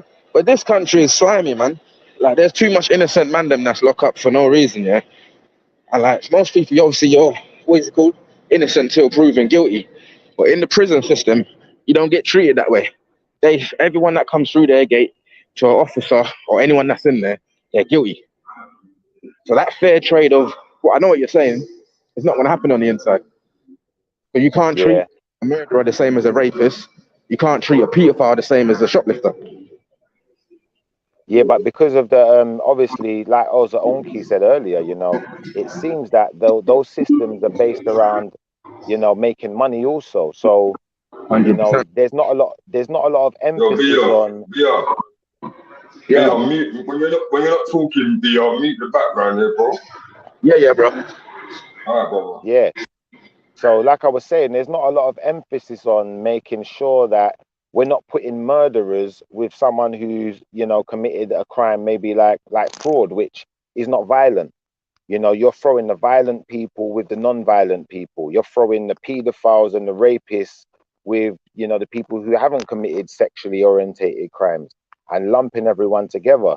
So ultimately, how can they really be reformed if, you know, once you're in that system, you know, you've got all these other criminals and criminal behaviors to learn from and to deal with, you know, constantly, day in, day out, right next, living in the cell with you. You know, it's crazy.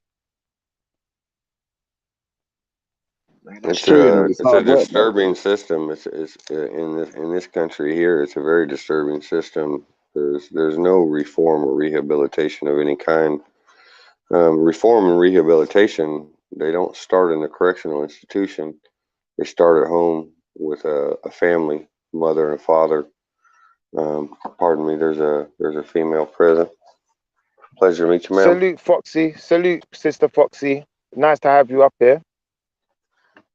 You know, the system is not even, you know, money's part of it, for sure.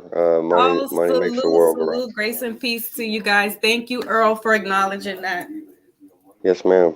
Shalom. You know, the money's part of the system. for sure. But my humble opinion, spending as many years behind that system as I did, it's designed to crush you and break your will. There's no coming out of there better. I went in there a petty criminal and came out with a doctorate in criminology, how to be a better criminal, organized crime. I was involved in all that before as a soldier, and inside I was schooled on the ways of running whole organizations, which I ultimately turned down. I was offered to be a millionaire in under a year upon my release, and I knew it was a deal with the devil, and I turned it down, walked away, and decided to work, make an honest living. And for almost 25 years, I worked about 70 to 90 hours a week to keep myself out of trouble, to stay honest, and in the process, the only reason I was able to retire earlier without giving y'all contact, Shiffa and Peniros, we paid off all our debt, and once we were debt free, to me that's a form of indentured servitude or slavery, living under this crushing debt that we all like to have everything and show off how much nice stuff we got. It's how we're taught to think. But it's fundamentally flawed, because as long as we stay in this system of chasing money and putting material possessions and our own personal acclaim, or the way people view us amongst our peers or our community, we're making a big mistake. We need to stay focused on, using our Father's word and actions and teachings to uplift one another, build up our community from the ground level. If they took a fraction of the money they spent building new penitentiaries and new prison systems and invested that money directly into the communities that are most affected by these unnecessary incarcerations, and started when they were young with the families, trying to mend families, keep families together, versus promoting divorce and promiscuity amongst unmarried people. They have set this system up for especially underprivileged people. And I grew up in a very, very poor family, without public assistance, without charity. We would have suffered far more than we did. And throughout the years,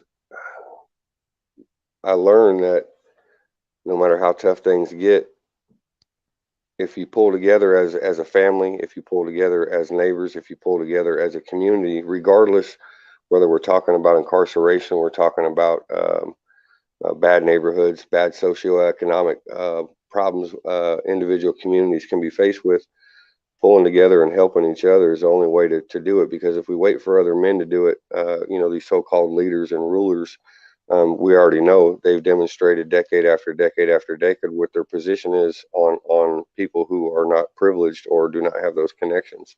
And they set us up to fail right from the beginning. It's designed to keep people in their place. Do you know what? Something else you alluded to earlier as well, Onki, I think is very important, because, people die in prisons. People go to prison and get bullied, and there's rape in prisons, all sorts of things, where a person could come out of prison, much worse than they went in, whether that be, having more criminality, whether they've been tarnished by something like rape, or, people have been, severely injured, coming out disabled, X, Y, Z. And I think that, these are things that are, a lot of the time, as the general public who, we're paying for these systems, we're not really taking these things into consideration a lot. But I don't want to go on for too long, because we just had Sister Foxxymoon jump on the panel. I'd love to hear from her and some of her opinions on what we've been talking about. Thank you, Brother Shiffa, and thank you for your beautiful comment on my page the other day. It was so refreshing to see, and I'm like, what is he doing up so early? But then I realized we're like 6 hours ahead of you, or behind you. Yeah. So no, and I saw that you guys were the upcoming for this program today, and so I was like, oh, but I saw it was for 10 a.m. and I'm like, well, I hope I can catch it. And sure enough, the powers that be, the universe conspired so that I can be here with you guys today. So I'm honored. Thank you. Salute, sis. Salute. So this is actually a great topic, and this it helps people to be aware, because we are being so disconnected with social media now that there's delusion of grandeur. People are thinking that, as Brother Earl has said, the way you can look with the jewelry, or I don't know if I might be misquoting if it was Brother Earl, but bottom line is that social media does have this way of misconstruing how people are looking, and you have broke people coming outside with Gucci slides on, and they don't pay their bills, right? They look like they have money, but they're broke. It's so true, sorry. You know what I'm saying? So I'm from the Bronx. I'm from New York City, and our borough is one of the poorest boroughs. We have food deserts here, so we're eating not healthy. To get to places that we could get healthier food, fresh fruits, fresh vegetables, is far and few. So survival, we have bodegas, which are like little delis that supply some fruits, but it's not the healthiest place to eat, right? So our kids are eating bacon, egg, and cheese in the morning, or chips in the morning.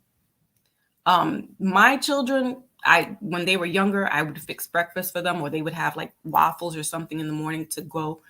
But now that they're older, they kind of eat, they're in that survival mode. They eat like, the junk food.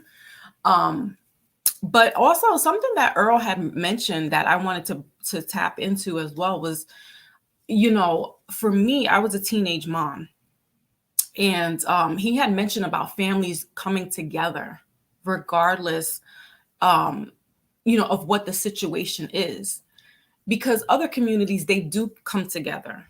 The person could be the scummiest person on the face of the earth. Some family member is going to pitch for them and vouch for them regardless. And so with that being said, I was a teenage mom, and the boyfriend that I was with, that I got impregnated by, he no longer wanted to be my boyfriend anymore. He got scared. He didn't know what to do. And he's never looked back since then. And my daughter's 30 years old. She's going to be 30. But my family rallied behind me. And I wasn't the single teenage mom, even though I was like a single parent in that sense, quote unquote. But my family rallied behind me. It was difficult in the beginning because my mom, she couldn't handle it. So she did kick me out. And I did go into a group home, but it was for maternity, for pregnant girls. And so I stayed there, and I learned how to fend for myself. I had to make sure that, my stuff was secured. My things were clean, my clothing. They had, all the kind of facilities there on site. So we had the washing machine, I was fed, taken care of. But I had to also make sure that, nobody's going to steal my stuff. I had a radio in there, and, got to be careful. Fights broke out, even though, and all these girls are hormonal. So can you imagine? They're, beefing at one another. And so eventually, once I gave birth, my grandmother said, come stay home with me. My mom's kind of just was disconnected with me.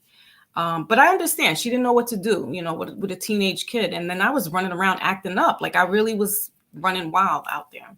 And I thank God, source, Allah, Yahweh, all that stuff, that child was presented to me and given to me, because had I not been pregnant, I wouldn't be the woman that I am now, because she definitely centered me. So, family, it's really important that we do have that type of structure. And if you have that type of family that does rally behind you, it's even more of a blessing, because they never looked at me any other way. And because I pulled myself up by the bootstraps and I finished high school, although I finished late, I was 19 years old, they still rallied behind me. And I felt better with doing the things that I did and the decisions that I made, because I had this unit behind me. So, unfortunately, that's not always the case. And you do have these children that are out here running wild.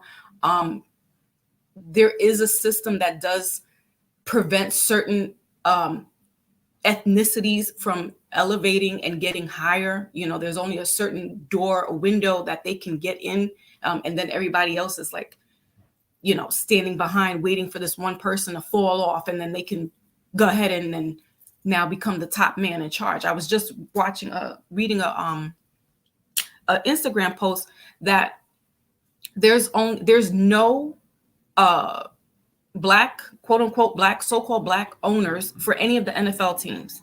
There's one black coach. There's 970 something, and that might be exaggerating, but there's 970 something football players that are all black. But no one owns a team. There's only one black coach, head coach at that, and he's the Steelers, Mike Tomlin, and he's been there for almost 20 years. By now, he should have owned that team or a team, right? Yeah. So it's a disfranchising or disservice that some of our, you know, brothers in the community, it's like it's only one, or, you know, it only could be two people at the top. Why can't we all eat? Why can't we all get a piece of the pie? We can cut it up several ways. You might get a smaller piece, but you're gonna eat. So it's this crab in the barrels, you know, they pin us against each other instead of coming together. Now, we're all not going to come together. Some people are just not going to want to budge or whatever. I don't have time to hold your hand. I will show you the blueprint. You want to go with it? Fine. If not, fine. But, you know, collectively, we should be together, but, you know, it doesn't work out that way, ideally. So, yeah. So with that being said, I digress. No, I appreciate what you said, and thank you for sharing your revelation with us as well, Sister Foxy. Very powerful, and I think, you know, looking at your picture, you said you got a daughter who's 30. I didn't think you was older than 30, so, you know, that's a miracle in itself. That's a miracle in itself, you know. So credence and respect to you, man. Respect to you as well. Thank you. Yeah, man. I think, you know, unfortunately, you know, life is like a Shakespeare play. A lot of the time, life is tragedy, you know, and it's how we deal with those tragedies. It's how we deal with those situations. And, you know, I think that when we were talking about, for instance, the music and the influences coming from popular sources earlier, a lot of the time they don't actually help us to deal with it in a positive way. But as I also said, you know, sometimes it takes a negative to create the positive. Like, I may have, you know, had to do something negative, get in trouble for it, to realize, you know, that's not the type of person I want to be. You know, and I think many people have gone down that road in life. And I think, you know, like, what I'm alluding to is kind of what I think you was alluding to, Sister Foxy, that things happen for a reason in life. Sometimes you were supposed to make that mistake, because if you didn't make that mistake, you would have never learned. And you can't learn something without learning it. Sometimes we can learn from other people's experience, but sometimes that's not good enough. Sometimes it's like, for instance, our mother or our father may, you know, be trying to share their experience with us, but in our minds, it's like, well, that's what you went through. What makes you think I'm going to be the same? But that's a weakness we all share as human beings. And another thing as well, we need to learn to celebrate our happy times instead of just celebrating the bad times. Sorry to cut you, sister. No, you're absolutely right. Go ahead. Yeah, someone take over from there. Yeah, go. Yeah.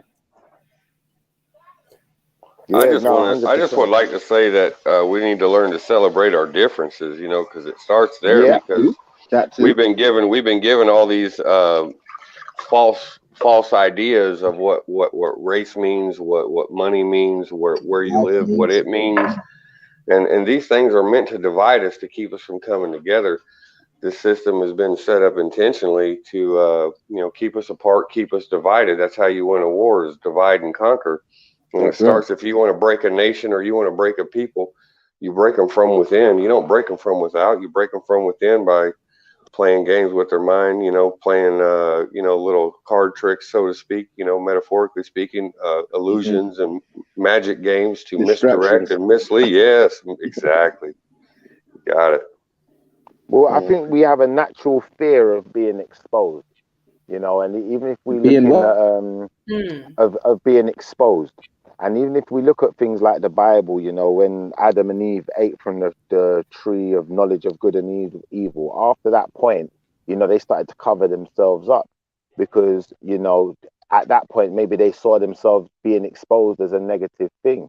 But I think that, you know, the more we're exposed, the more we actually grow. And unfortunately, the more we go down this path of, you know, hiding ourselves, the more we stunt our growth. That's my honest opinion. I'm glad you came back to that because I was wanting to comment on that earlier. You know, when it comes to sharing my story, it's difficult. Sometimes I have a hard time speaking of certain things, mostly the torture and the abuse that I suffered at the hands of monsters. But I think the bigger picture is to understand that when we refuse to speak of these things, we give it power and authority to rule our life and to allow this darkness and evil to maintain a hold on us. And that's why I speak freely of it and openly, because if someone wants to call me, you know, hey, you're this or you're that, these things happen to you, so we're going to categorize you or label you as X, Y, or Z. You know, that if you consent to it and you accept it, then you give it authority over you. But if you speak of it out in the open, now you don't have to speak in detail, right? But you can speak of an experience in a way in the open to where it no longer has that authority over you on the inside, in your mind, in your subconscious, your spirit, your soul. When you own that, and you can shout it from the rooftops, just like you should with our Father's word. Shout it from the rooftops. You have to do this with yourself to remove that power and authority it holds over your mind and over your spirit and soul. Now, do you feel, Earl, that is therapeutic for you when you share your experience? There again, yes, it is absolutely. And like I said, when you can talk about it, at least for me personally, it no longer has that authority. You know, those dark thoughts that come up because of the bad things that happen to us as we experience life. Some are worse than others, right? And I know that there's plenty more that are worse than me by far. But being able to talk about these things, number one, gives you a way to let it go. Number two, it helps remove that power and authority over your mind that it has a hold of. And hopefully with my story and the way I try to approach talking about this sort of thing is to maybe show someone or inspire someone to realize that regardless how dire your situation is, if you have enough fortitude to move forward in life, regardless what life throws at you, there's a way out, but you have to be dedicated to, you know, correcting yourself, correcting your behavior, because you reap what you sow. And if you sow a bunch of negativity, then you will reap tenfold that negativity. And the reverse of that is true. You know, that's very interesting. Oh, I'm sorry, Shefa. Oh no, you're good. I was just gonna say, you know, I believe honestly, you know, like even when we're offering other people advice, when we listen to other people's revelations and stories, I feel like sometimes when I'm helping other people, I'm actually helping myself, because even when I'm offering you advice, that same advice I'm really offering to myself. And if I can't adhere to the advice, then, you know, maybe I am helping you more than I'm helping myself, because I can't even adhere to what I'm saying. But at the same time, it's giving me a certain type of reassurance, you know, every time I try to help someone else, you know, that, you know, hopefully someone's going to help me if I'm in that situation. Or, you know, like I said, the advice I'm offering, you know, if it works, now I know it's good advice. Now I know I can utilize it for myself, because none of us are all knowing, you know.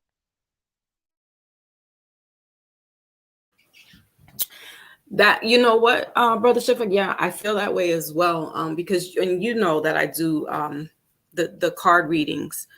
So it's almost some of the messages that I convey, unless it's a really personal message, like when I do a general, like I did on Wednesday, for the, you know, for the collective, some of that stuff resonates with me as well. So I hear the message for others, but I also hear it for myself, and I apply it where needed. Yeah. So it for me, sharing my experience is definitely therapeutic. And also I keep driving this time of the year. Well, this year period is for me is a revelation as far as healing your inner child. How do you talk to your 5-year-old self, 7-year-old self, 12-year-old self, 14-year-old? Because what's going on is that there's a lot of people walking around that are broken inside, and it all stems from childhood. So they put on this mask, and they're in survival mode, but they've never done the healing so that they can move forward in life and be, a productive person. And I don't want to say productive like throwing, casting them, shamefully, but for me, and it was my husband that was like, look, you got to forgive your mom and your father. Moving forward, you're married now. And he told me this like the day after we got married. He's like, you need to sit down with them and just talk to them and let them know that you forgive them for their trespasses against you. And sure enough, me and my dad and my mom, we're the trio. We have a great relationship.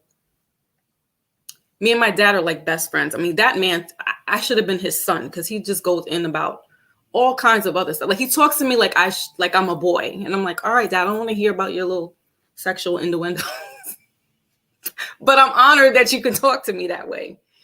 So we have to do that inner work as well, that shadow work, because it will only be right when you are in a relationship with somebody, or even just a friendship. When you can heal yourself, and that's an everyday process. That's not something that's okay, tomorrow I wake up and I'm healed and I'm good.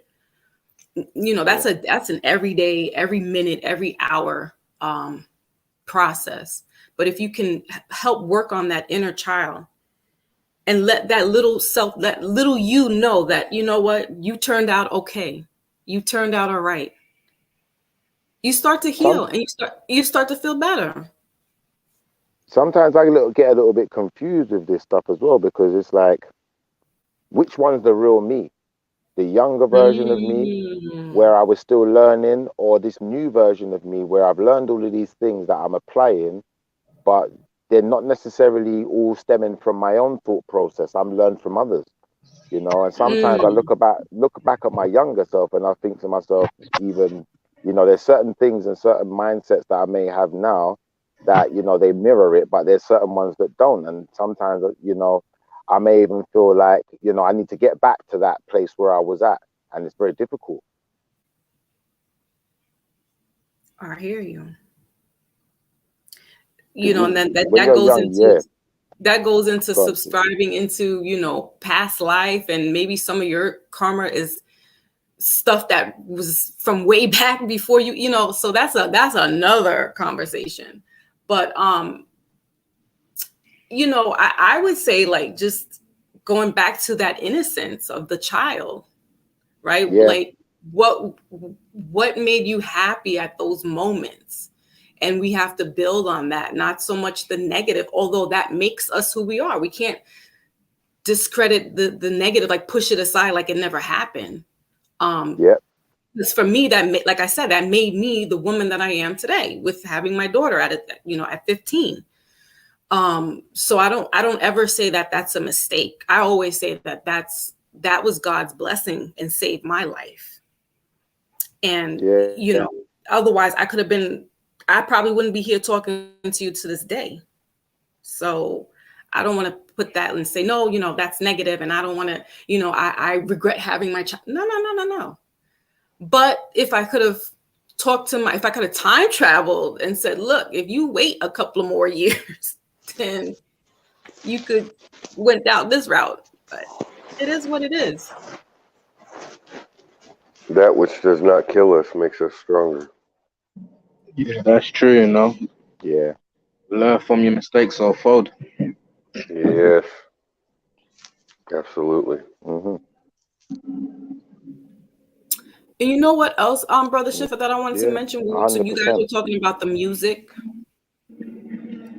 So, Yeah. you know, the Bronx was the birthplace of what they call hip hop, right? And you guys know the history of why it evolved. It was because of the students not having, you know, where certain areas in New York City had privy to, you know, music and theater and, you know, home ec and stuff like that. The inner city or the boroughs, those programs were being taken out slowly but surely. So the children were kind of fending for themselves, again, in survival mode, you know, banging on the benches, making beats. Now they're doing poetry and it turns into rap, right? So they're being creative. That frequency was on a love frequency, was on a, I forgot what the hertz is. I think it's 432, or you guys might know better. But what I'm saying is now, from 40 some odd years ago to now, the frequency has changed so that people are on this lower chakra level where it's just sex and drugs. You don't hear too many songs about making love or holding hands, like you know. That's so true as well. Because You we know had a what I sorry to mean? cut you, because we had a show about that a few shows back, and me, Shif, and Peniros was talking about that. You don't hear that kind of music too often no more, pumping out people's. Mm-hmm. And even like in the 90s, there was a shift, but it still was, we had the soul, you know, or even just the house. right, or you had conscious hip hop like Brand Nubians, but you still could listen to Wu-Tang. You know what I'm saying? Like there was a duality going on. It wasn't just one set. And see, we kind of lost that here in New York City, because once like 2000 hit, we got the 50 Cent and the Ja Rule. Sounds the same. You know, and they kind of set a different a tone, a frequency, and it was more like, you know, you got to gang bang and stuff like that. Like you got to be hardcore.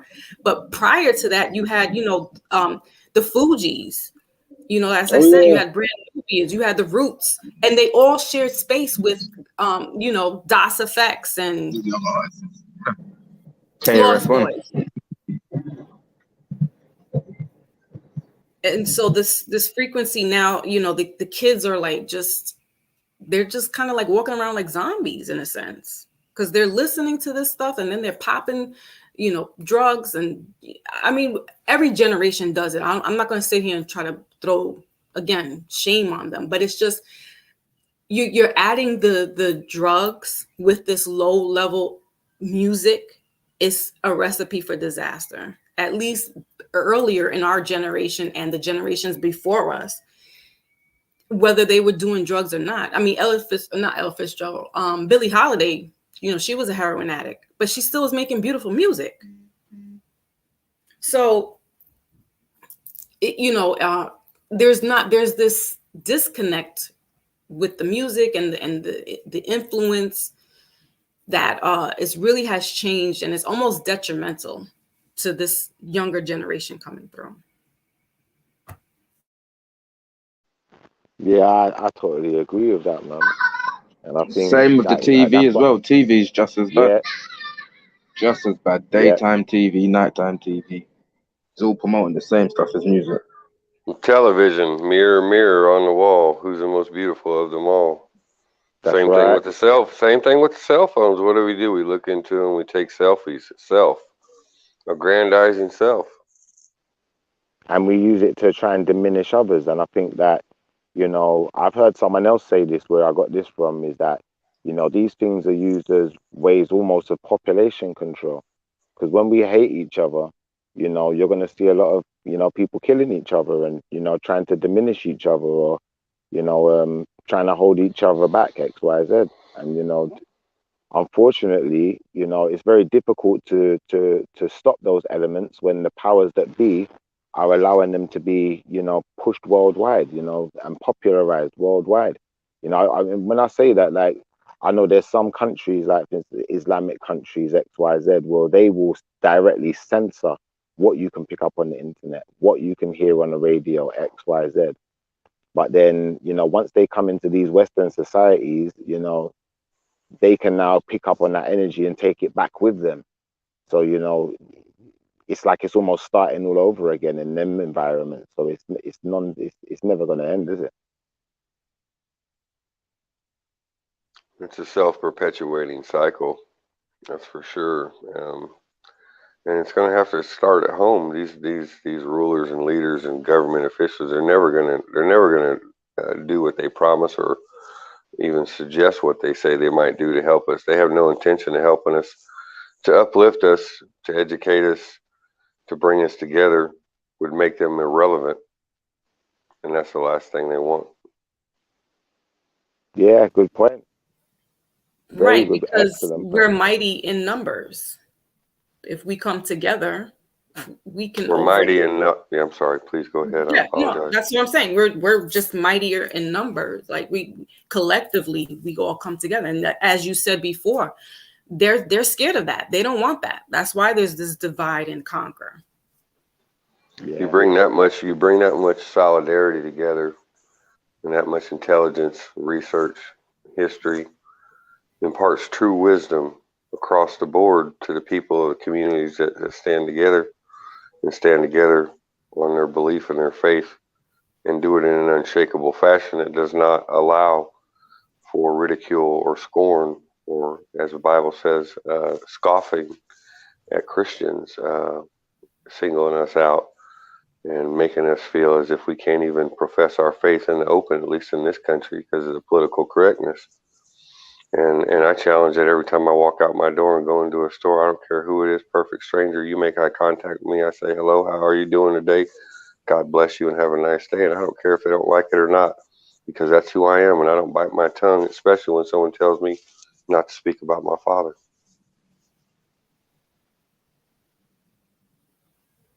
And you're setting the stage by doing that, because you don't know what you have done to that person. Even if they don't receive it, they might later on in that day reflect back and say, you know, this total stranger just smiled at me and said hi.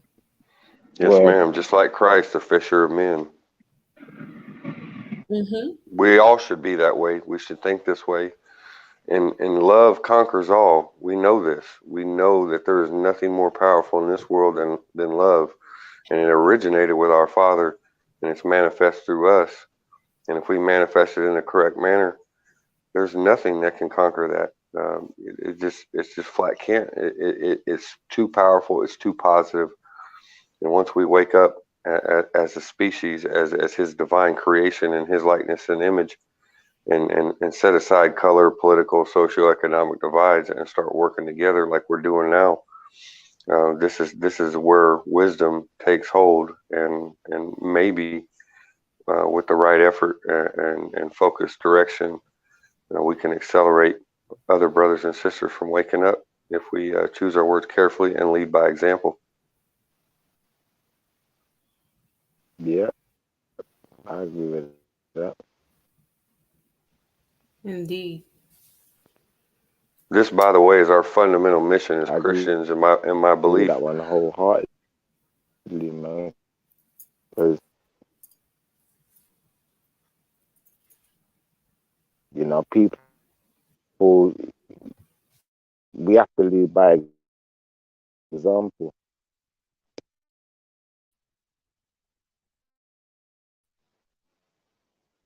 Yeah, and when you look at the Christian faith, you know, when they talk about Christ, that's what He was. He was an example. He didn't lead by, you know, telling everyone else to do. He used Himself as the example, and I think it's important that, you know, if we want to be leaders, that we set examples and authenticate what we do. Yeah, man. Just like you're the person, powerful tool for others to use. But sometimes, like I said, you know, a lot of people don't want to be exposed. and enable themselves to be that tool for someone else to use to bounce off of, to try and empower themselves, or fear of being shamed, or fear of being exposed, or, you know, fear of someone ridiculing them. And, you know, I think that's what I was kind of alluding to. But that goes back to idol and image. I mean, we've been trained to think this way, and we know fundamentally that our father's message idolize things, not to look at or worship engraven images. Yet we do it every day. And as long as we keep thinking like we've been taught to think, and using the words that we've been taught to use, we're going to continue to make huge flaws as His creation. We got to stop looking to men. We got to educate one another and put it in the context that, you know, here's information. You need to look at this information and decide for yourself what it means to you and your salvation.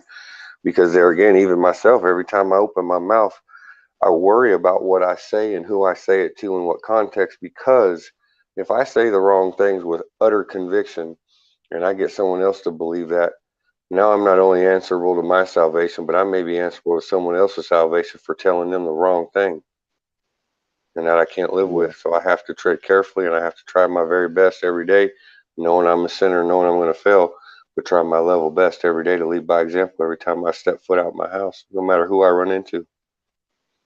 Yeah. Yeah, man, that's a powerful thought process right there. I can relate. Your love is like the water flowing towards me, quenching all my thirst. Sorry about that, Sister Foxy. Continue, sis. No, that's beautiful. Thank you. I kind of am like that as well. I definitely try to think before I speak, because I don't, sometimes the way I convey what I need to say is very passionate, and it sounds like I'm angry, but it's not. So I'm always thinking about how do I present myself, because I am kind of, you know, people are looking at me. So it's like, you know, you want to set an example, but I also am human at the same time. So it's like, you know, while I'm making mistakes, I am trying to correct them as I go day to day. And my children, you know, I let them use me as an example. And so far, so good. You know, no one's been had a child at an early age. I still have I have a teenager now, but my 2 adult children, because I kind of just beat it into their head, in a sense, metaphorically speaking, that, you know, live, enjoy your life, enjoy this teenage, enjoy this 20s, you know, travel, have fun, work, you know, get a career, whatever it is, go to school. But because I felt like being 15 and having a child kind of just stumped me, in a sense, and I had to grow up really fast. So it kind of took away my adolescence, my teenage years. Even though I still did it, I still was doing things, you know, I still was a knucklehead when I had my daughter. But for my children, I just say, look at mom. She's the poster child of what you don't want to be, as far as, you know, cutting your life short, in a sense. And so, you know, they've taken heed to what I've said. They're both of my adult children are working, going to school part-time, you know, and one still lives with me, one has moved out. And she's enjoying, the 30-year-old she's going to be 30. She's enjoying, you know, herself. She's enjoying life, and she travels. And that's exactly what I was instilling in them. You know, like, when you're ready, the time will come that you have these, you know, you have children, if that's what you want. But please don't get caught up. You know, I'm harder on myself because of the fact that I wish someone was a little tougher on me. And my mom was tough. Yeah, I don't find you to sound very angry at all. I find your voice very... Oh, thank you, brother Shepherd. Yeah, I mean, some people will listen to me at another time. You might be like, oh, what's going on with Foxy? She's going off the handles. But so with my kids and I'm open book with them as well. I'm as transparent as possible. So that was different between my mother. Like, I'm breaking that generation of children being seen and not heard. The children need to be heard. Because we need to respect them. We need to hear what they have to say. 2 generations ago, you weren't allowed to be, in the same talking space with an elder, with an adult. Now, my children are inclusive, even though I'll say, you know what, this is an adult conversation, go sit down somewhere. I don't really have to say that now because my children are mature enough and they understand. And they know that mom, my life is an open book. I'm transparent with them. So it's almost like, okay, we understand why mom does the things that she does. Whereas I didn't understand why my mom was the way that she was, because a lot of things were hidden behind scenes and wasn't talked about. And maybe if it was, my mom could have, she would have been able to heal herself and it'd be a trickle down effect. You know what I mean? That's the very thing I mean about sharing my story, and you take your power back, you take your position back in this world and stop consenting to the belief that, keeping everything quiet and in the dark. You don't have to expose your deepest, darkest secrets, but when you keep everything built up inside, it becomes toxic. And to be able to speak of these things, even in general terms, when people who have suffered greatly don't feel like they can say anything, and therefore they have all this toxic thoughts and emotions and feelings inside of them. And as far as Sister Foxy, what you said, I'm sorry, I'm losing my train of thought here. I apologize. You just mentioned something. Never mind. I'll just skip it. I'll just let y'all have your say because I'm a little tired. I've been up for about 25 hours roughly. Oh, and I've been live streaming on 3 different channels since about 8 p.m. Eastern time, so it's been around midnight UTC. Yeah, well, there's been some people wanting to talk, and I'm just making myself available. So I'll be quiet and I'll just keep listening. Yeah, you don't want to burn yourself out though. Burn that midnight oil. I've been there. The first time I went live was March last year. And I went like 10 hours and it took me like a day and a half to mentally and physically recover from that because I had never did that before. And I was just going like straight. I think I took like one little bathroom break. I just didn't feel like I was tired. I felt good. I felt the energy but boy, I kicked my butt the next day. I'm used to running a pretty crazy schedule. Like I said, for the last 25 years, I worked 70 to 90 hours a week. Okay. And I hired and trained hundreds of people. Most of my job and career consisted of training and instructing, and I've had really severe insomnia since I was about 5 years old. Okay. So I'm used to just running, but sometimes my mind wanders when I get a little. Even though I can't sleep, I get tired in the mind, and so sometimes I lose my train of thought. Right. Yeah, I understand that. Hey, Foxxymoon, big up yourself. Oh, big up, Peniros. What's up? How are you? Yeah, good no, to see I'm good. I'm good. I'm gonna be with you in a minute. I gotta go and run around the road, but I'll be with you in a minute. Oh, perfect.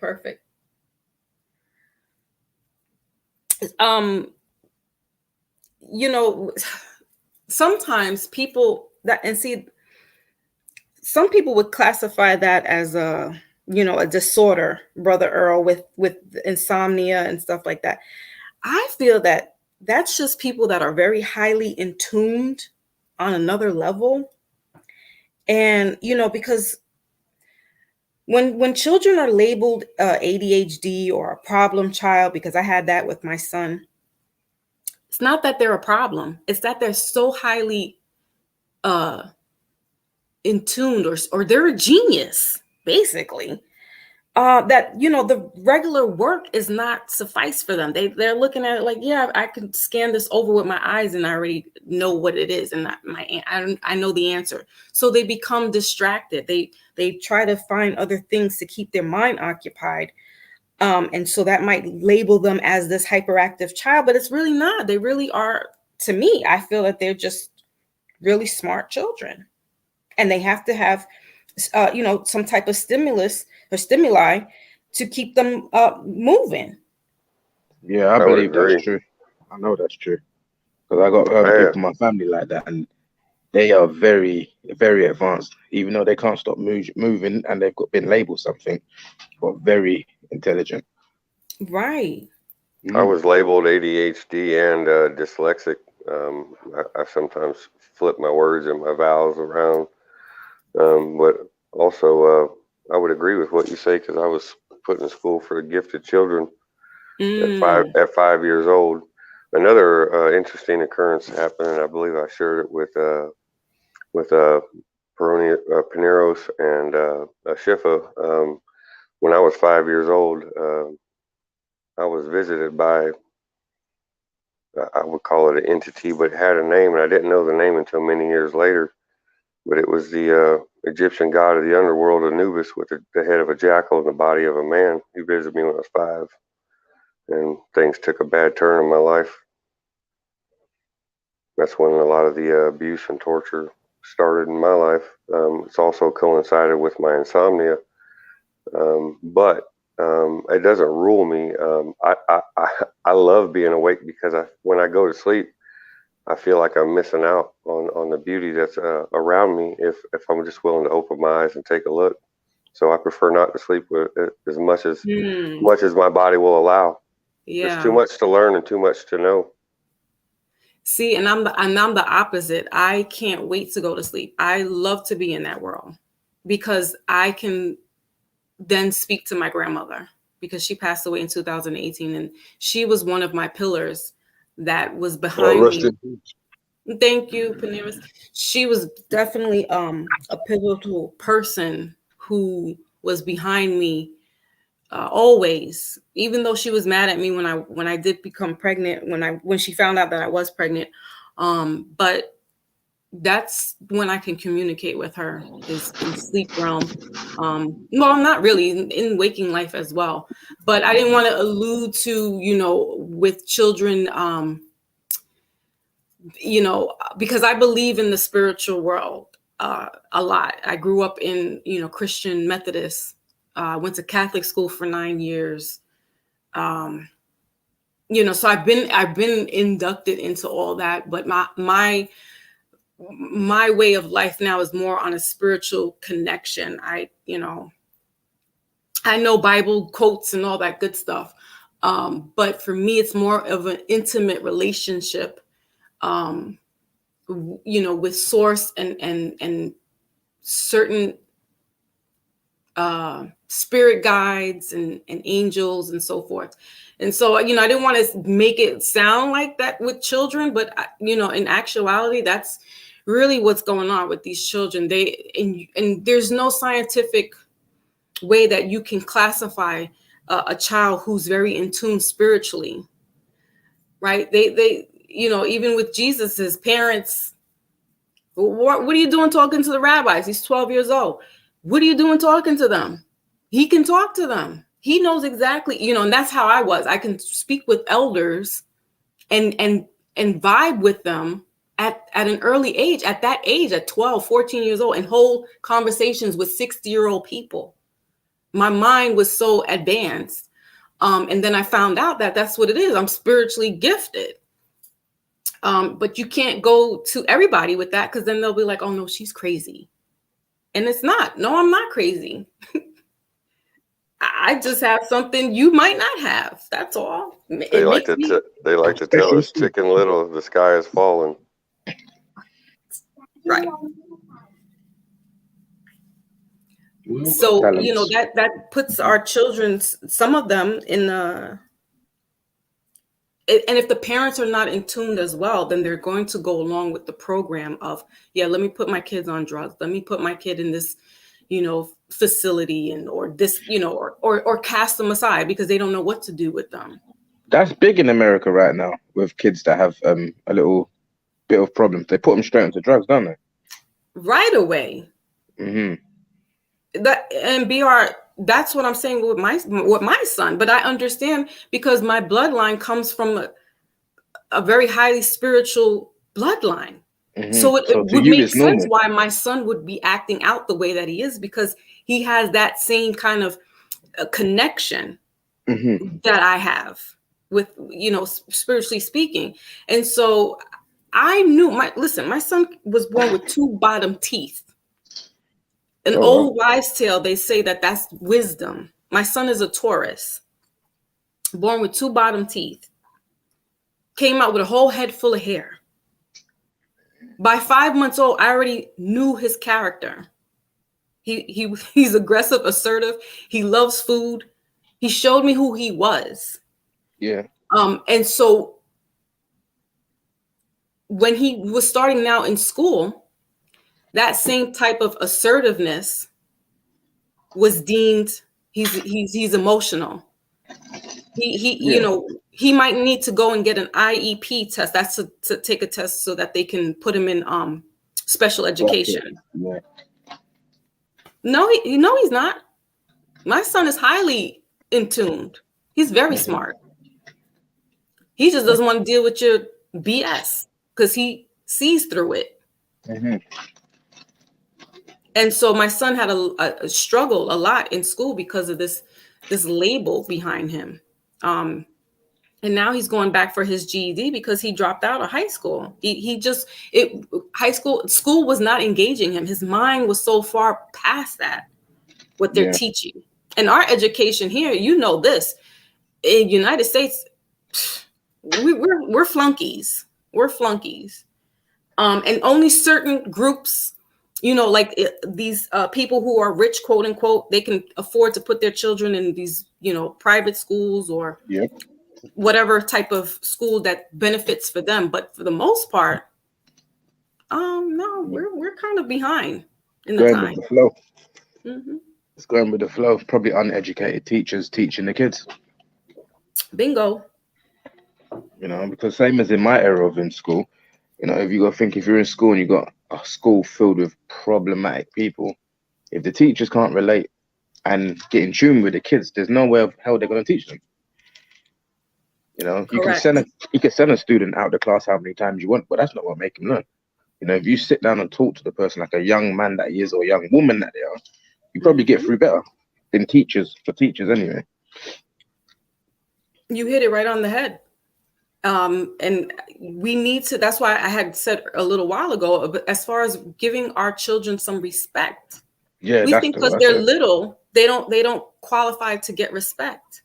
Uh-huh. Well, that's how they're going to give it back to you. You are the teacher. You are the example. If as an adult, this is what they're learning from you. Like Brother Earl said, it starts at home. So if your child, listen, Brother BR, there are some women out here that are it's so disgusting how they talk to their children. They talk to these little kids, 2-year-old. Why don't you effing stop? F you, F that, all kind of cursing at these little kids. And I'm like, why are you, they don't understand what they're doing. Why are you talking to them like that? If I curse, my daughter's like, Mom, and I rarely curse. Sometimes I get on my live and I start, I get a little passionate and I'll drop a little S-bomb and an F-bomb there. But, I'm because I grew up that way. We never cursed around each other like that. I think I heard my grandmother say shit and she was like in her 70s. And I'm like, whoa, grandma, what? Because we showed respect to each other. It didn't matter how old you were. We show respect. And a lot of people here are all over, I guess, but it's culturally too, because in certain, my family, basically my whole family is Caribbean. My mother's side is Jamaican and my father's side, my biological side, is Cuban. So there's this, you need to respect your elders. and you're seen and you're not heard. You know what I mean? You say good evening, good night, good morning, and that's it. You don't sit down and you don't talk with the adults. You go in your place. I tell my kids that at bedtime, be seen, not heard. No. Well, what I tell them, pretty much at bedtime, as long as I can't hear you, you can stay up longer. You know what I mean? But if you're in the room making a whole heap of noise, then it's bedtime. TV off, iPads away, done. But that's correct though. You're not doing anything wrong because that's a certain time. You're telling them it's bedtime. You're giving them a leeway. I'll give you this, but once you start acting up, that's it. Game over. Yeah. There's nothing wrong with that. But some of these parents want to be friends with their children. Me and my oldest daughter, we have a great relationship, but I don't hang out with her and her friends. No. She, if anyone, still is scared of me. My other two, my son and my daughter, they're like, pfft. Well, my youngest, she's a little scared of me, but my oldest, a certain tone, a certain look, she's still like, oh, okay. Yeah, son. But there's this thing where these parents want to be friends and they feel that they fear their children instead of respecting them. And as the Bible says, spare the rod? Help me out, Brother Earl. Spoil the child and spare the rod?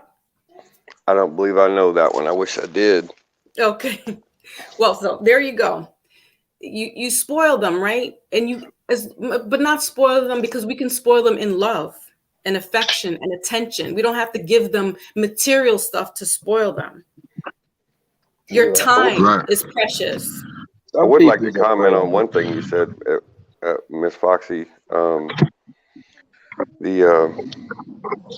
The nature of people to want to label people, and when you spoke earlier, when you are live streaming or talking about something that you feel passionate about, when I say labels, people mistake passion for emotion all the time, and I really wish that there was a better way to get people to seek first to understand before to be understood, because you immediately label someone who might be loud and expressing themselves in a way that may not be agreeable with you, and because we don't understand, because we haven't listened long enough or asked the right question, we label someone as emotional when they're actually just expressing passion and love for a given topic or subject. Right.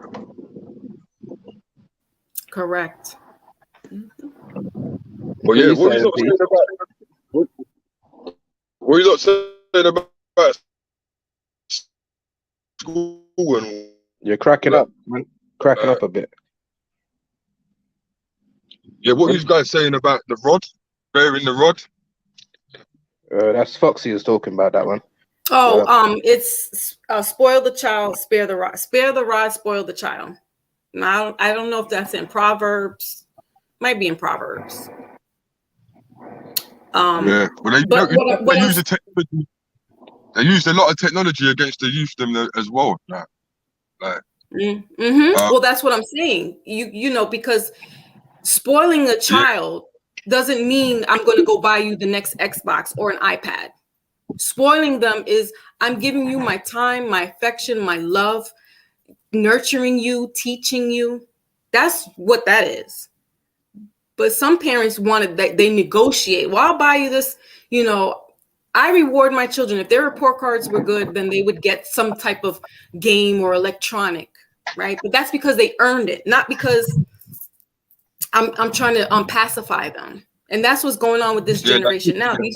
To keep them quiet and sectioned off. Yeah, it's different now. Yeah, because usually people then give the children the technology to keep them quiet. You know, that's the problem. You know what I mean? It's not really. You know, you done well this week. You can have this now. I want you to be quiet so I can do what I want to do. So I'm going to put the latest PlayStation in your bedroom. You know what I mean? Exactly. So, and then every time you get on my nerves, okay, I'll just keep you quiet by buying you another game. And that's what the problem is. And then what that does as well, that breaks the unity between the parent and the bond as well, you know? Because now now it's a different level of technology. Now you can go in your bedroom, play PlayStation, and talk to your friends at school on the headset. So then and that's going to break the communication between the parent, and then it's just left from there, isn't it? Some parents don't even know you can do that on the computer, bro. I can imagine some parents these days are so old-fashioned that they don't even know you can actually put microphones into computers. Well, let me tell you something. I sat with my kids when we had bought them the PlayStation. I used to sit with them and watch them play the game. See, I couldn't play my game like that if my mom was watching me back. Yeah, but see, that's what I'm saying, brother BR. I had to change the way my mom is cool, and she's a real like a fun person to hang out, be around and stuff. Yeah, but for me and my kids, like I said, I'm very transparent with them, so it's I'm engaged with them, so I know what's going on. I'm hip to the game, and I was actually sit there and enjoy watching them play. And then I would, if they couldn't see a thing that they had to fight off, I would see them like, turn left, turn right. Yeah, with my kids I could do that, but when I was growing up, I couldn't have, because some of the games I was playing I weren't allowed to play anyway, so it had to be exactly like Grand Theft Auto. And I told my kids, you guys could do the mission, just don't go into the booby parts. Because they're strip club. Yeah. The strip club. But I didn't say strip club to them. I was like, don't go into the booby part. And they knew exactly what I was talking about, and they never did. Of course they knew. Of course they knew exactly. Right. But they never, even though I wasn't around, when I wasn't around them, they still played. They still never went in there. Yeah. You see, the my new kids one have though, seen it. They've come in the house when I'm playing. Play it. It's mad. The new one, you can pick up people off the side of the road and stuff, like working girls and stuff. Yeah, it's crazy. It's crazy now. And they offer you free. They offer free services, and you can actually not see anything. It's like PG rated, but the actions are there, and it's not hard for a kid to put 2 and 2 together. Does that make sense? Yeah. Total sense. But movies are just as bad, and cartoons, because we spoke about this last time. Family Guy is not a kids' cartoon. That's a racist cartoon, that one there, but I tell you that. What's the cartoon? Family Guy. Oh yeah. Man, the amount of racistness in that. Movies, like not being funny, I was watching. Does anyone remember RoboCop, the old RoboCop? Yeah, Murphy in that. Yeah. Like I'm watching, I was rewatching them this week here. I don't know why. I just saw them come up on the Amazon Prime, and I thought, let me rewatch them, because I enjoyed those films when I was younger. Yeah, and I'm watching these films, and I'm saying, like, a lot of this stuff is very inappropriate, but for some reason, when we was younger, it was allowed for us to watch. It was acceptable. Yep. I was allowed to watch Chucky when I was a youth, man, bro. All right, and then think about it. Like, you've got kids in the film as well. Right. And they're swearing and doing all sorts of inappropriate things. Kids that's in horror films, does those kids get to watch the film that they've been starred in? But even if they don't get to watch it, remember, they're playing inappropriate roles and doing a lot of inappropriate things. Like in the RoboCop, you got that RoboCop 3 or RoboCop 2, sorry, the little boy. I think it's either number 2 or number 3. Punk kid, isn't it? And he's swearing and put fingers up and all that. He's doing all sorts of madness.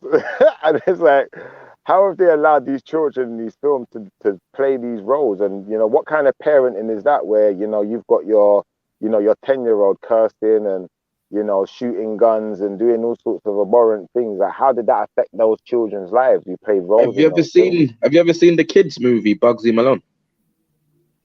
No. Where they're all kids, but they play the movie out as their old school gangster Italian mafias.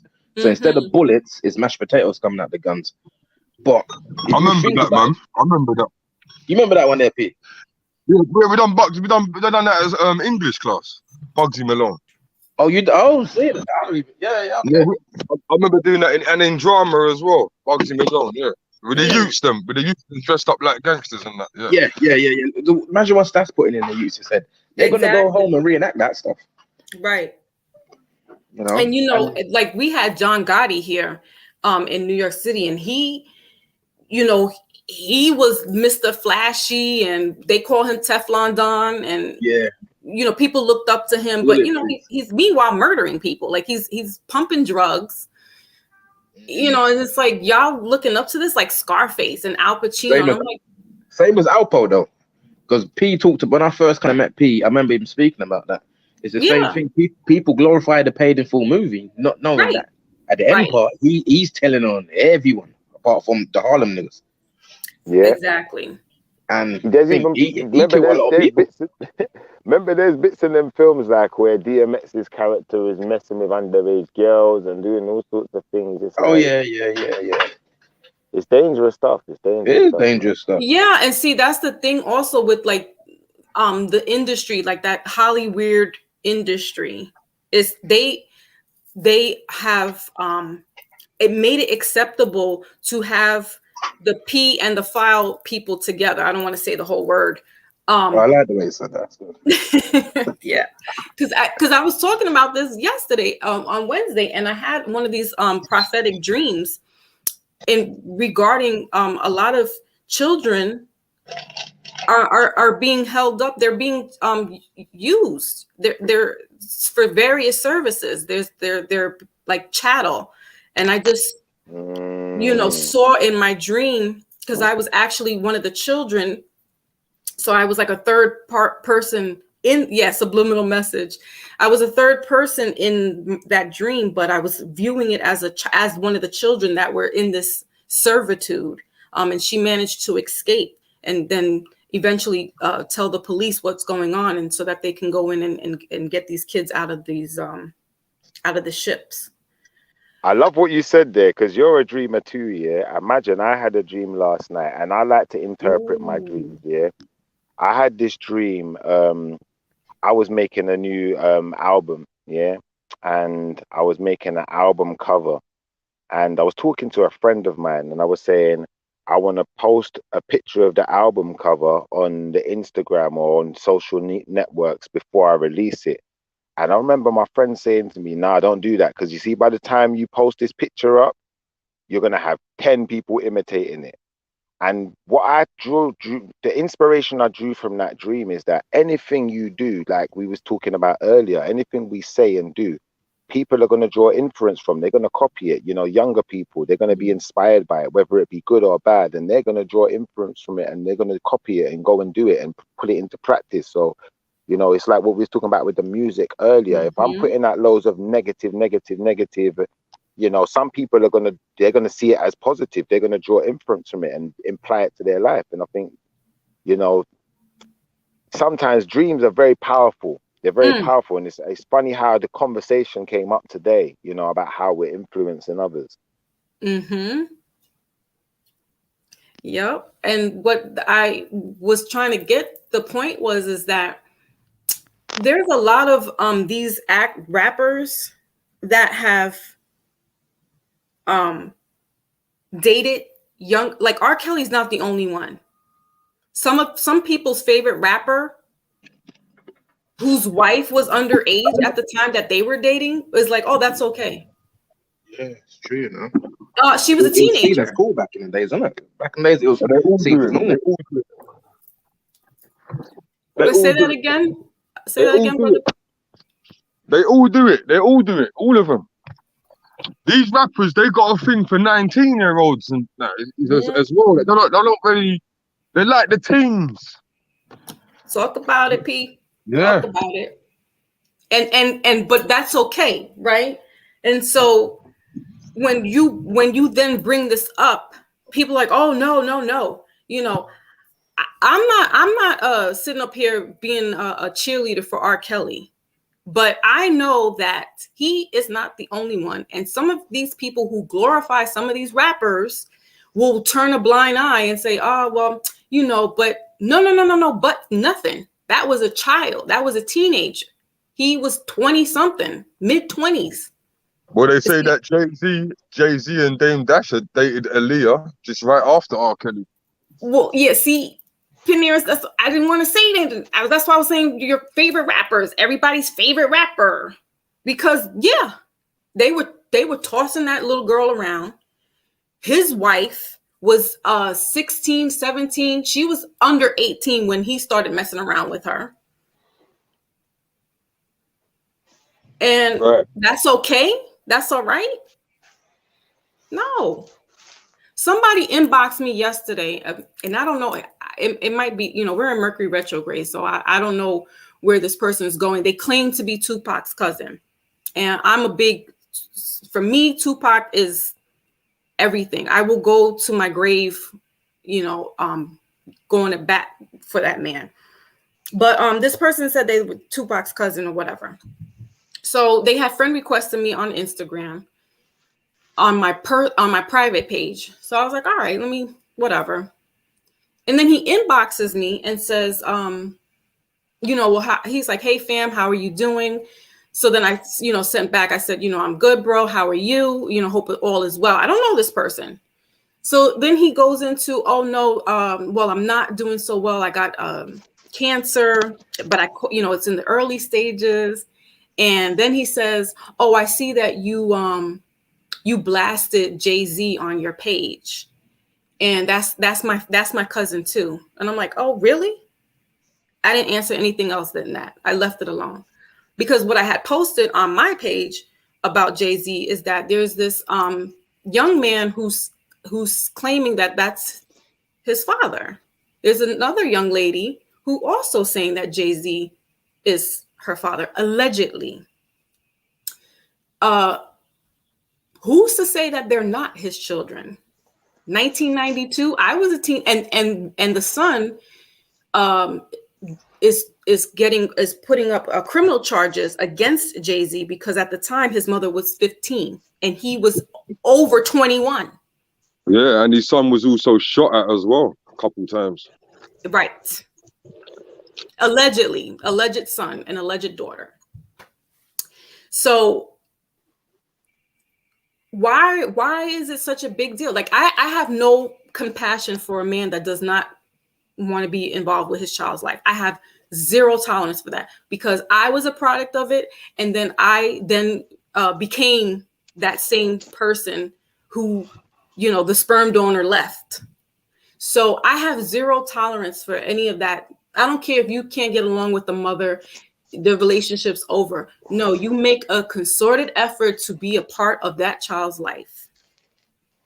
And so, if that's his children, allegedly, if those are his children and he's like dismissive to them because that was his past and he doesn't want to, he's sitting on a high horse and he's too mightier than thou, screw him. I don't care for him anyway. He's got good music, but as a person, I'm like, mm-mm. He said it. He said an influence. He said an influence for music as well, right? When he was like, "Oh, I'm not wearing no more jerseys or whatever. It's button downs." Everybody went and got button downs. They all follow this person like he is the best thing since sliced bread, and I'm like, for what? If anybody, I'd rather hear Tupac, who was trying to unite people, who was, way more in depth with bringing unity than this person was. This person actually was selling drugs to the community. Tupac was trying to get people off drugs. His mother and his father were helping people in the Bronx get off heroin. He had an R case though, didn't he? He had a hard case? No, R. I don't want to say my little one's walking around. Oh, R case. If he had a R case, yeah. Case? RAPE. RA. Like, what do you mean? In what context? Tupac had a case back in the days. I don't know if it was true or not. Sexual assault. Yeah. That's why he came out and he was upset. Mm-hmm. He went to sign up with Death Row because they try to frame him. But see, I have a book by this guy named John Potash who wrote the FBI war on Tupac Shakur and other Black leaders. That he was already a target from his mother's womb because, like I said, Mama Afeni Shakur and Dr. Matula Shakur, who's still in jail, who's a prisoner of war. They will not let this man out. He's got all kinds of ailments. He's dying in jail. Who that? Tupac's dad? Yes. Oh, I didn't even he's know that. Not released. Every time there's a petition, I sign it because he was here in the Bronx back in the 60s and 70s helping heroin addicts, and he went to Canada to get his degree or license to be an acupuncturist. He was helping the community get off drugs. So they brought up these Trump charges on him, saying that he was trying to blow him and Afeni and the Panthers 21, that they were going to bomb police precincts. Yeah, terrorism charges, wasn't it? Exactly. Yeah, I remember that. See, And when I so- was growing up here, I was only allowed to listen to certain types of hip hop artists like that. Soul, you know, like more the soft kind of, you know, or an MC Hammer. I was never allowed to really, until I got to a certain age when I started to discover it for myself. I was never really allowed. My mum wouldn't allow it. She was like, it's just too graphic. It's too radical. But you know, this is why they silenced him, and this is why his parents, you know, one's dead now and the other one's in prison, because they're too powerful. Yeah. But you want to 100%. glorify this ex-drug dealer and give him all kinds of accolades. Now granted, he might have changed his life. I'm not going to sit here and throw, you know, cast stones on him like that, but there's still no unity. Like, and he's still promoting his champagne, which is liquor, which is alcohol, which is a drug. So my mind is like, what are y'all on? Like, you guys are just a legal drug. That's what it is. It's exactly illegal. It's legal. So anyone can purchase it as long as you're over a certain age.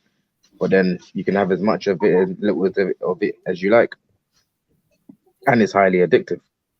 Exactly. It's ruined families. It's ruined relationships. It's ruined people's work life. It ruined my Poor family. judgment. Yeah, you see. And it's a legal thing. You can buy in the shop for a little as probably $1 in your country. Yep.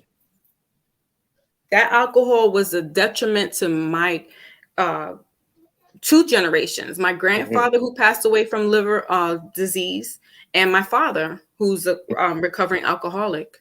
And so, you know, I had all kinds of verbal abuse, emotional abuse. I didn't have physical abuse, but when I acted up, yeah, he sure did beat my butt. But the mental and the emotional abuse, that's why my husband was like, no, you need to, you know, make amends with him, even though however he was towards you, you got to move on from that. You can't keep holding that in. You can't be angry and walking around here with all that anger inside of you. But that alcohol definitely tore my family apart. And, you know, to have somebody who's promoting it like, oh yeah, it's nothing, and you know, somebody else promoting it for him on his platform, I'm like, well, how are y'all still like, y'all just love this man? Like, what is it? Don't you think like the army, you see, like where's in guns and stuff's involved? Don't you think the army promote guns as well, and police? Yeah, it's definitely we are in a civil war, and we are also in a spiritual war. All this stuff that's been happening is all weapon. It's all the army. It's all that military warfare. Because when you start peeling back the layers, especially with this pandemic, you know, it's population control. I can't control everybody, but if I do this and silence them, then they'll become docile. You know, I can't kill off 1 million people, but I could probably silence maybe 100,000 or whatever. You know what I mean? So that's just another form of war, weaponry. A form of control as well. Control, yeah. Yep. Yo, Daniel, well, my brother. What's happening, bro? I'm alright, man. You sound a bit low, though. Yeah, I know the phone, bro. My phone, bro. I need to get a new phone, you know. This phone. Okay. Volume on Let me see if I can turn up. Let me see if I can. I'll try and speak up a bit louder, but this phone is a bit fucked still. That's why I got the headphones on as well, because it helps the volume. All right. Yeah. Any input? Yeah, I got a little input still, but obviously I just spoke to Schiffer in on the phone, innit? And obviously, right now, he called me. He called me at the wrong time. I'm actually. I'm just gonna listen right now, but and then I'll think you up. I'll say Yeah, say nothing, bro. Yeah. Alright, bro.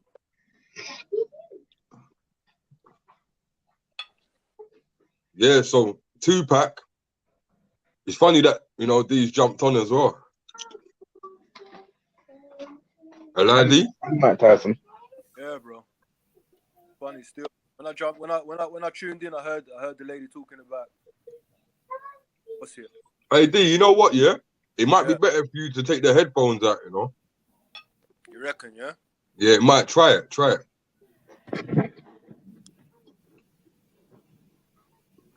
Big shouts out for Foxxymoon doing her thing. I'm gonna put everyone that's on today. I'm gonna put all their links in the description. Elsa Ortney, big up yourself. VR Reality, Shipper, Foxxymoon. I appreciate it, man. It's about time we all come together anyway and make some serious moves, man. Because the time's running out. It looks like time's running out to me. So should be jumping in from someone else. Can you hear me better now?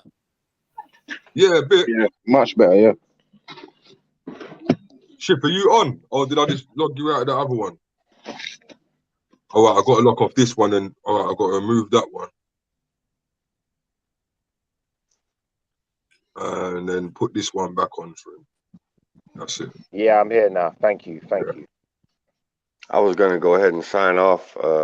Starting to get a little bit tired. I've been up for a while. I want to thank you guys profoundly for having me on your channel and allowing me to have a say. It's a pleasure, Miss Foxy. Thank you so much for your words. I appreciate you. You're very welcome. Nice to meet you. Yes, ma'am. Yes, anytime, El. You already know, El. Anytime. You know what I mean? He's a very wise man. We're all of us. We're very wise. Yes, it's great. I like it. Daniel, I'm sorry I didn't get to speak with you. Sorry, Daniel. I think he's gone somewhere.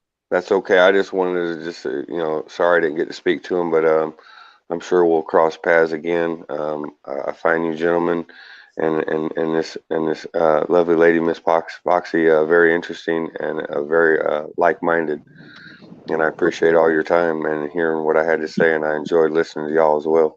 Trust me. Thank you, brother. Thank you. Where are you? Before you go, where are you from in the States? Well, that's a complicated question. I was born in Nuremberg, Germany. My father was in the Army. I lived in Texas. I lived in North Carolina, Illinois, Oregon, and now I live in the state of Tennessee in the Smoky Mountains. Is that all southern, all south, down the south?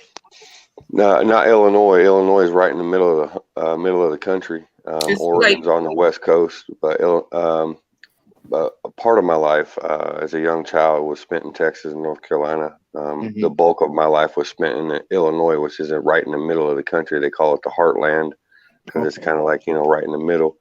I spent over, 25 years or so living in Illinois, but I'm a gypsy by nature, I guess. I've always been a gypsy spirit. I drove a semi for 20 years, 16 of which I spent driving cross country. That's nice to know, my man. It's been a journey. It's been a journey and a blessing, and it's been a more blessing to meet you kind folks. I'll say God bless you. May he keep you all in his love and grace and mercy. Yeah, you're a blessing. Take care, brother. Yeah? Brother. All the best. Take care. Happy New Year. Yeah. Amen. Shalom. Shalom. Shalom. Shalom. Shalom. Blessings, brother. What's shalom mean? This is a greeting, like saying peace, peace be unto you. Assalamu alaikum. Yeah, I never used that. So, assalamu alaikum. No, never used that. Well, I have actually studied. I was going to convert. You're not Muslim, though. I'm sorry. You're not Muslim, BR. Nah. Then why would you say it then? That's what I'm saying, because they just said shalom. I thought, what does it mean? Nah. I'm not one of them guys. I grew up in a Christian home, innit? And where I come from, you already know about the Muslim side of stuff. The beef. So I never thought to ever convert to that side because of that. A man them in my area was getting killed Or Jewish. because they weren't Muslim. No, but You wanna put it shalom that- is actually is a Hebrew word. Okay. Yeah, and so it's just basically, you know, it's a greeting, or it's a like, you know, just basically saying peace unto you. But it's a Hebrew word, shalom. I think Schiffer speaks Hebrew, innit? He knows that stuff.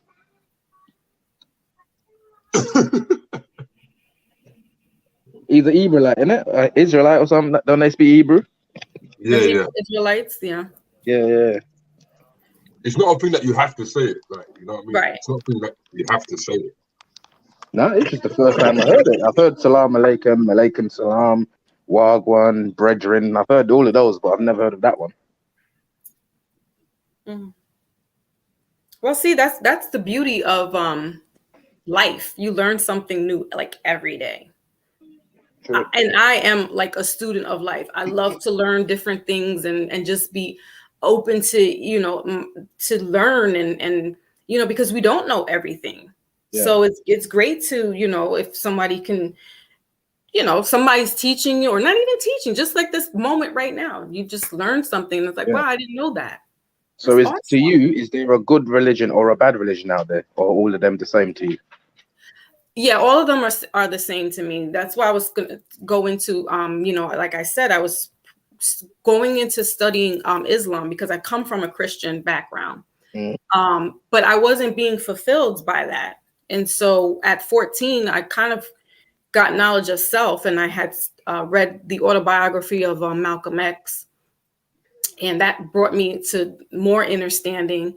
And then, you know, going to Catholic high school, I had a sister, not biologically, but she was a Muslim, and she also had, you know, Santeria, or spiritual, you know, a different type of religion. And so, you know, I was reading the books, and really deep in that, you know, I was going to convert to being a Muslim.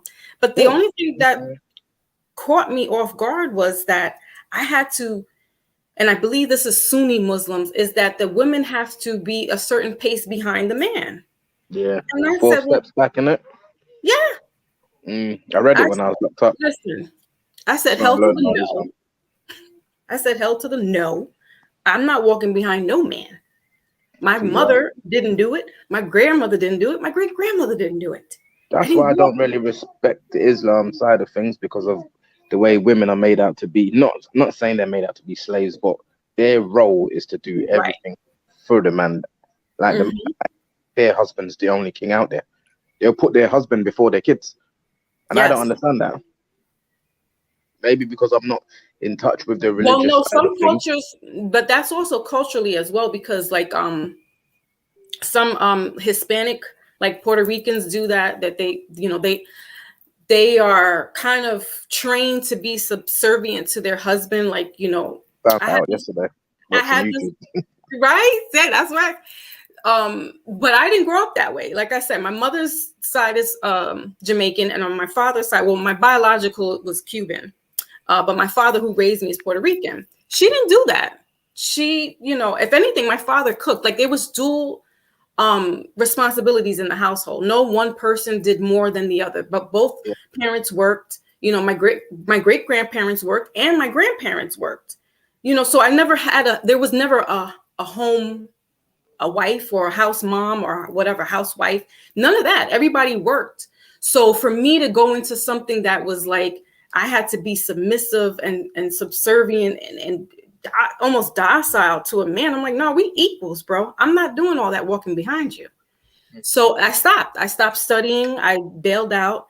And then I stumbled back into, you know, Christian, and went back to church and all that stuff. But again, I wasn't, so for me, I just felt like God or source was in my heart. I didn't have to go to congregate with other people or hear the word from somebody else, when I can have a direct dialogue with, you know, the creator.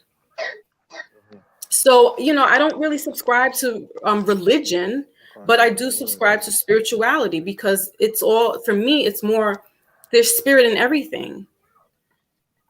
Yeah, more like on the native, you know what I'm saying? Like if we go and we go back in tune with our native heritage or our ancestral heritage, that's what they subscribe to. They knew that there was a greater creator out there, but they also gave homage to the trees. They gave homage to the water and you know, spirit water and all that other kind of stuff. Like I resonate more on that frequency than I do with somebody standing on a pulpit and, you know, shouting the word out. And it makes sense. It makes sense what you're saying. I know what you mean. Because how far can the gods tell go? You know, you can believe in, you can, like you said, you can believe in the trees, animals, the water, the wind, because that's what's really making this earth function. Because I grew up in a religious house, but I'm not religious like that. I don't know if God's true or not. You see me? And in my eyes, is women are like God's. My mother's a God. She gave birth to me and made me able to see, hear, feel everything that's around me. Exactly. It took 9 months. I know they said God created this world in 7 days, but it took my mum 9 months to create this planet that I've become. Woof. Woof. Yeah, it's a good one, isn't it? Talk black to us. Talk black to us, as we say over here. What? That's powerful. That is powerful. So that's why, when I got 3 daughters, I don't want my daughters to be slave to no men. You know, if anything, a man should be a slave to them. Not a slave, but it's equal. Not they're below anyone. You should get picked last because you're a girl on a boys' football team. None of that. It's all equal. We're all about the same people. Women can beat the shit out of men too. Right. No, my partner's a strong woman, and she's stronger than a lot of men out there. Yeah, I concur. Don't be fooled by this little skinny body here, because my husband would be like, that one does not play. I do not mess with her. Same as my partner. She's the exact same way. Same way, man. But that's the thing in life. Like you said, women are put second for some reason. Even though I was watching this thing on TV, I don't watch basketball, but there's NBA, and then there's the WNBA or something like that. And I don't understand. Why does it need to be separated? We were the same. If there's a woman army sergeant and a man one, they should be addressed the same instead of separation. Exactly. So I have a problem with that type of ideology, but I also understand. I guess I wouldn't say I'm a complete feminist, but I am for the female rights, if that makes sense. But certain things there. This grinds, this gets me all riled up sometimes. It makes me more passionate, because certain things, there's certain positions that women just shouldn't be in. But because they have to prove a point, you know, oh, I can do this and I can do that. Yeah, okay, sure. Let me tell you something. I don't want to be I don't really want to be a construction worker where I got to climb up and go onto the 20th floor. And I'm afraid of heights. I will leave that up to a man. Can I do it? Probably. But, you know, I don't have this drive where I got to be that competitive and, you know, try to outdo the man or, you know, well, if he's making 6 figures, why can't I? Okay, well, you work your way up there and you can get it.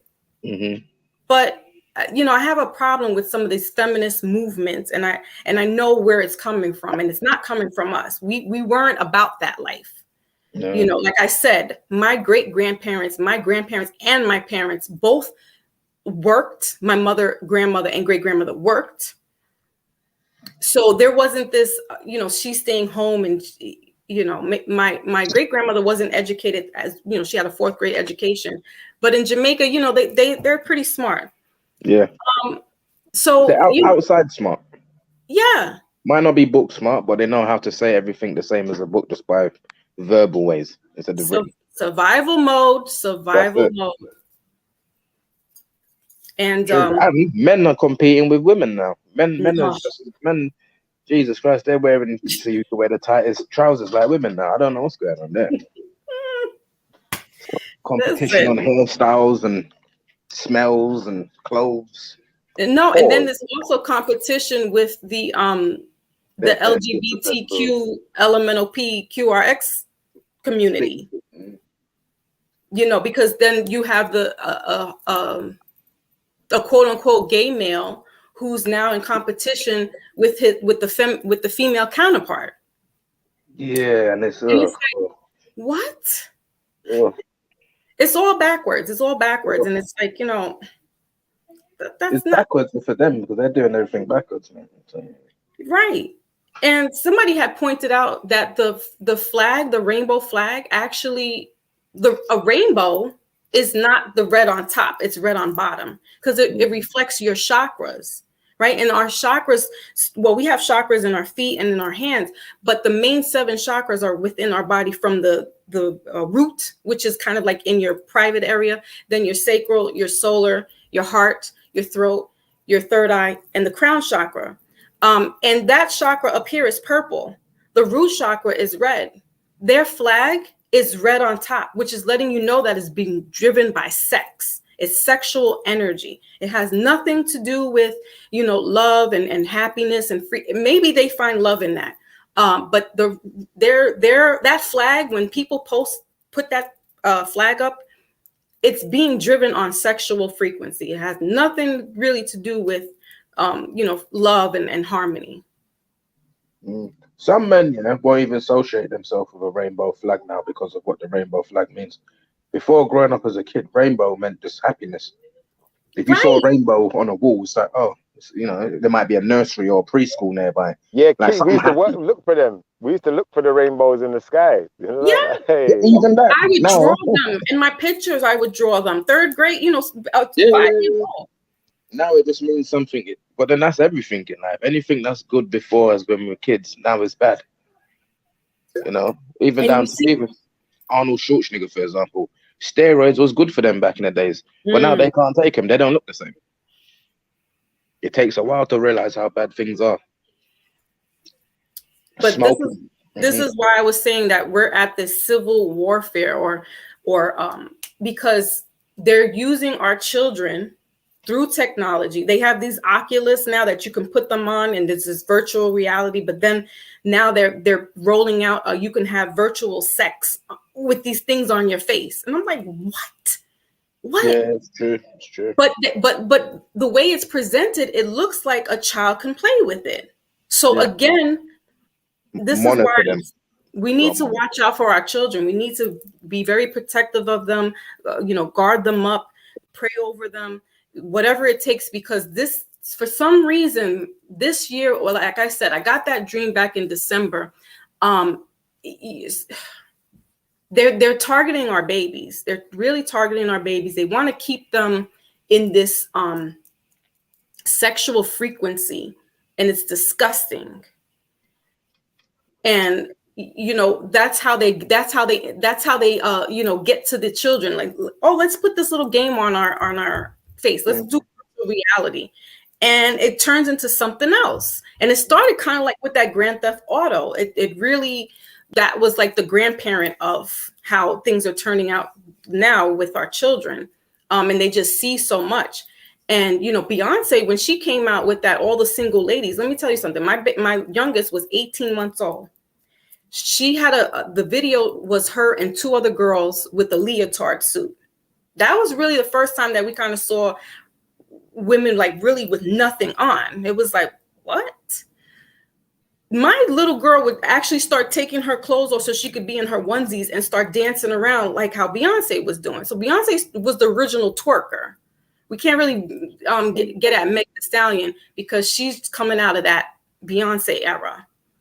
And you know, she really did some disservices to a lot of these young girls who just thought that it was cute to just shake yourself around. And, you know, I didn't catch on back then because I thought, I also was like, oh, that's so funny. But then I started realizing, I was like, no. You keep your shirt on. You could just dance with the way how you're dressed right now. They need praise. That's what it is. And I don't even think praise can help the youth these day and ages, you know. I don't even think God can help them if there is a God like that. What do you think, Daniel? Or Schiffer or Peniros? What do you think? Praise ain't working for the youth? Do you know what? I disagree. I think prayer can work, you know, as long as you're sincere in your prayer and you believe in something. I think that, you know, they're trying to stop people from believing things in now, and they're trying to make you feel like you know everything, you know, and they're trying to push agendas with this, you know, this falsified information. I think even if we look a little bit back further, then, you know, back to the Disney era of princesses, you know, it's seen as quite an innocent thing. But when you think about the theme of princesses, you know, we're influencing our kids, you know, our little girls then, you know, to That's some want Peter man thing. from young ages. Yeah, but even with the sorry to cut you, the Disney princesses, that's Peter stuff. Yeah, you know what Peter means, everyone. Reason why I say that is, say for instance, Peter Pan was a grown man in a kid's body flying into a little girl's room.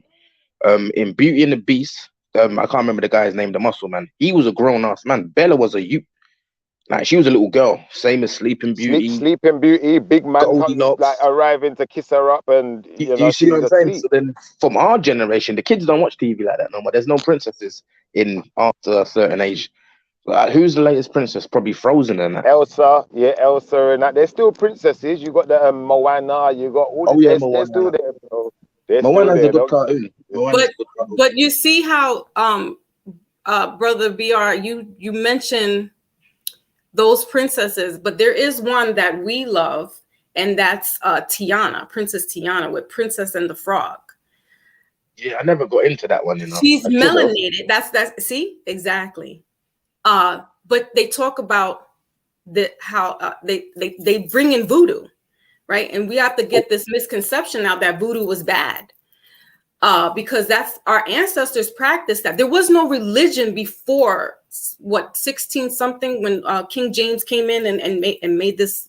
It was more a way of life. So that's how they lived, right? But with Princess and the Frog, she's a melanated princess. And they didn't give her too much limelight as they do with Sleeping Beauty and Snow White and Cinderella. But you know, she worked. She was the only princess that worked, because her father was a chef. So they didn't make her too cute and beautiful. And then they transferred her into being a frog. So she went, not only was she a worker, she worked as a waitress, then she now transfers to being a frog because she kisses a frog. So that's why they take away her story, and they'll always put Snow White and Sleeping Beauty before her, because it's like she's the first real princess actually that, you know, was doing the damn thing. She's working, but then you made her ugly, turning her into a frog, and then she's got to find true love to become, you know, a woman again. Weird stuff. But Snow White got gangbanged and ended anyway by themselves. Oh my god, that's even worse. You got too far now. You got too far.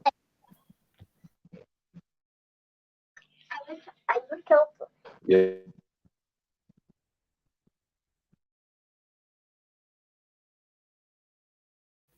So it's like you got to be careful with, you know, be mindful about what they're seeing. Now, you know, we don't have, you know, we're not with the children 24/7 like that. But the time that you are with them, it's like you got to be mindful about what they're engaging, what they're watching, you know, what they're listening to.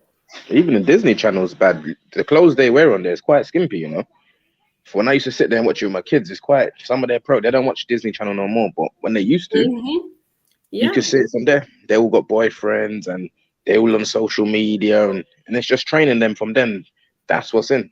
Like my kids, for instance, I've got satellite TV in my house. There's no point saying Sky, but satellite. They're not interested more. They're more on online stuff, on YouTube stuff. You know what I mean? Normal TV, normal channels that's on what everyone has. They're not interested in that no more. Right. No, the Disney Channel definitely is corrupt, but then he was part of that whole P and File together as well. The Disney. Yeah, Walt Disney. I heard about that. Yeah, so it would make sense that the cartoons were geared towards that type of behavior and racistness. When I saw Dumbo and I realized the truth in Dumbo with those black birds and the names that they had, I never knew there was racist things even back then. Was his name not Jan Crow? I can't remember the crow's name, but it's something to do with some racialness. Yeah, Jim Crow. Jim Crow, that's it. I can't remember the exact meaning of it, but I watched a little something about it and I thought, wow. Those ones went over my head because I was like, what, 6, 5 years old and whatever. Right. Yeah, and then our parents didn't really, they were none the wiser because they're letting us watch it. They're watching it with us. And, you know, I don't know if they knew about it, but we kept watching it. I got more Disney movies and watched it. And watched the princesses. And I even, you know, entertained it with my daughter when she was little and got her the princess costumes and the princess dolls. And I was like, not until a couple of, maybe about 7 years ago, 6, 7 years ago that I found out that Disney was part of that whole thing. And I was like, wow, I've been hoodwinked my whole life. Oh, Bia, what about the Smurfs? What about Lady Smurf? Oh man, I don't know. She was kind of gang. She was kind of one mega man. She was tuggy though. She was cool. But if she's the only female, it seems if she's the only female, it seems a bit weird, isn't it? Yeah, it's true. Because how they breeding? They're breeding her up. Nah, but it's the same, man. Even just down to Toy Story, Woody being called Woody. You know what I mean? It's things like that, and getting all those kisses from the sheep lady. It's like, you know, you're teaching your kids kiss before marriage, maybe. I don't know. You know, because when we was growing up, can you hear me all right? Yeah. Because Dan's just joined the panel here, I did ask him to, because we were talking about the prison system earlier. Yeah, because we were talking about the prison system earlier. I wanted him to, I know he had some ideas on, you know, maybe the reform system and changes that could be made and, you know, things that are happening to people that, you know, maybe shouldn't be happening, X, Y, Z. So I don't know if you wanted to share some of that with us, Dan. Yeah, bro. Okay. Yeah, from the prison setting. Yeah. What I realized when I was in prison setting is that when I was putting my name down for certain things, I wasn't a priority basically. Yeah. So they need to change. I'm not saying I should be a priority, but if it's happening to me, it's definitely happening to other people. Yeah. So the surname. You're talking about your surname, isn't it? You talk about putting your surname down. You talking about putting your surname down for things when you was in prison. You mean? No, yeah, like I'm talking that I put myself down for the activities and stuff, innit? Yeah, like to go gym, to go football and all them things there. Yeah, to do stuff, innit? Yeah, but it wasn't I never got to do it. I never got to do none of them things there. Apart from the education, I was registered for the education in it, so I got to do that. But they need to thingy bob basically. They need to change it. They need to change the way it is, because if that was happening to a lot of people, it's not good, because these are things that will obviously help people when they're inside, isn't it? It's something that you enjoy doing, and when you're in your cell, being locked up in your cell all the time, you can turn you crazy, innit? If you're not strong minded, or if you're not used to that lifestyle, it can turn you mad, innit? So they need to basically they need to think about in prison settings. They need to find a facility to facilitate these things. Whether like, for instance, whether they need to make more halls and stuff, so that some more groups can go out and participate basically. And then it's a lot of 24-hour bang up. And then talking about, sorry, it's a lot of 23-hour bang up, especially as we've gone through all this lockdown as well. Yeah. It's a lot of 23. Yeah, definitely. It's a lot of 23-hour bang. I know now as well. Prison is it's a lot different as well. I know in certain prisons you're allowed all PlayStation and all them things there, innit? Yeah, my times. Yeah. Depending. Yeah, it's mad now, innit? It's like prison is not really prison now. It's like some community center in certain prisons, innit? But yeah, they need to facilitate certain things, innit? And they also need to find out, like, because not everybody that goes into prison is is like notorious or a criminal. Yeah. So they need to tackle these things. They need to tackle these things, and they need when certain people go inside to prison, they need to find out the root behind certain things. Do you understand what I'm saying? Because like The with trigger my points. experience as well, yeah, with my experience as well, it's like there was like you said, trigger points in it, yeah, which caused it. And then from the perspective of, because now as well, what I find out what they're doing now as well, a lot of people that are convicted as well, yeah, especially black people, yeah. I don't know if they're targeting us, yeah, but a lot of people that are convicted, then they end up in us, yeah. So that means from instead of doing it, because I spent 2.5 years on remand, yeah, and then from after my 2.5 years on remand, I ended up getting sectioned. So I spent another 3 years in one of them hospitals there. Yeah, but it's like they're doing it to a lot of people. It's like they want to dose people up and they're mad. Yeah, some people that did that to be what's it on medication, and then when you give them medication, I had nurses in there that was they were surprised, didn't it? Like I had a nurse in there. At the time, I didn't even know the nurse was connected to my best friend's baby mother. She was actually her cousin, and it's only when I started to get day release, yeah, where you can go out and stuff, and I see her there, and she started speaking, but obviously she'd already spoken to Siobhan and Leon, and said there's nothing wrong with him. I don't understand why he's in there, why they're giving him medication and whatever, yeah. And so basically, this is something that needs to stop as well, because I don't know what they're. I don't know. I see one brother that I know as well. I think Shifu will most probably know, and even Peniros might know him. He's from the ends. He's a cat for dinner. He was a little boy. Braids. His name. I see him getting injected over absolutely nothing, just because of the way he spoke. Just because of the way he spoke to him, innit? Like he spoke to them a certain way, and then they just all rushed him, and they just. The staff just all rushed him and then took him to the seclusion and injected him. These things need to stop. These things are not right. They should not be happening. You know. So, but like I said, it boils down to them targeting. I think they're targeting us. It's the performance. Why you pass that? Pass it. No, you can't. Hey, bro.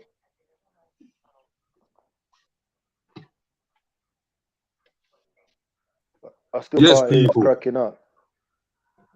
Once. Can you hear me?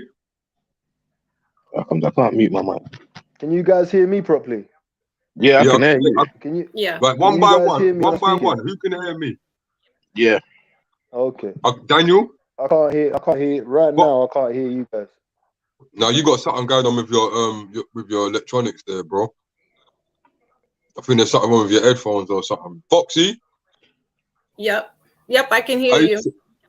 You know what? Since you're here, Foxy and BR, you wasn't here earlier, and I raised this subject. This is that earlier on, like when we first started.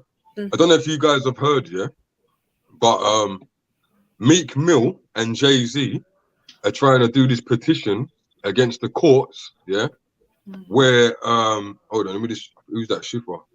They're trying to do this petition where they're trying to get the courts to stop using rappers' lyrics to lock them down.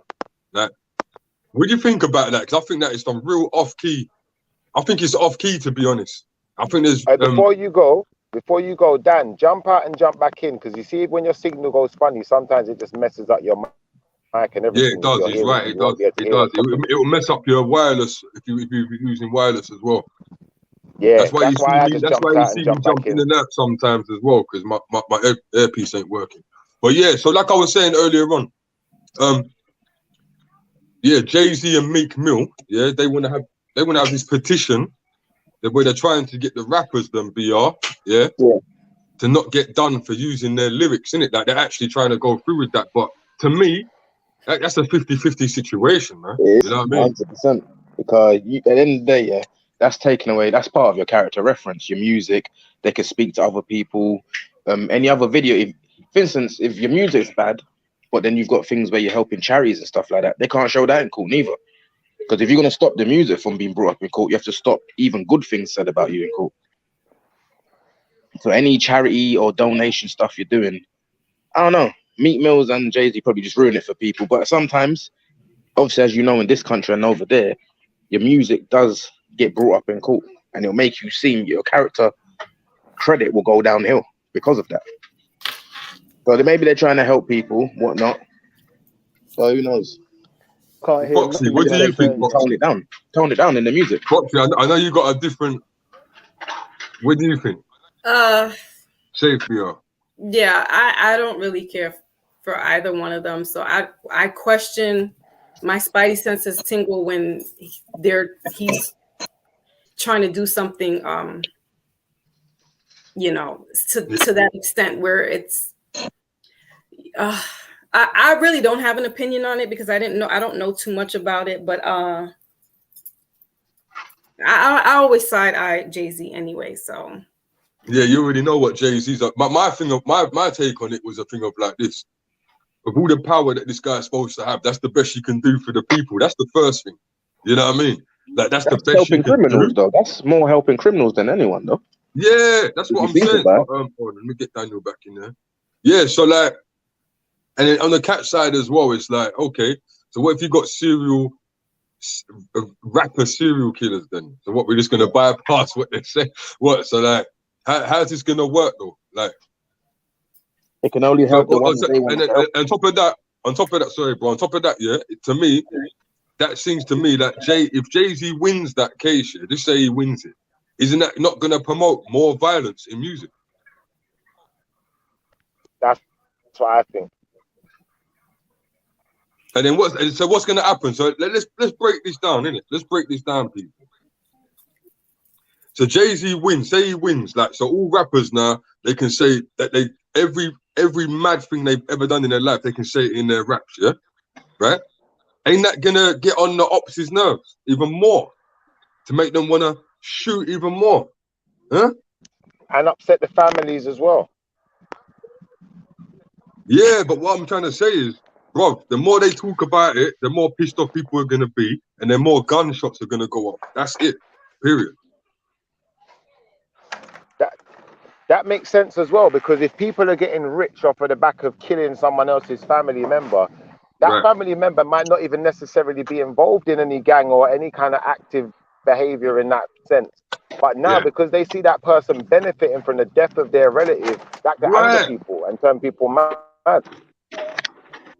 But that's why Jay-Z's doing that, man. Like Foxy said, man, that guy there, man, ulterior motive, man, ulterior motives. Yeah, I don't. You definitely have a point, brother Peniros.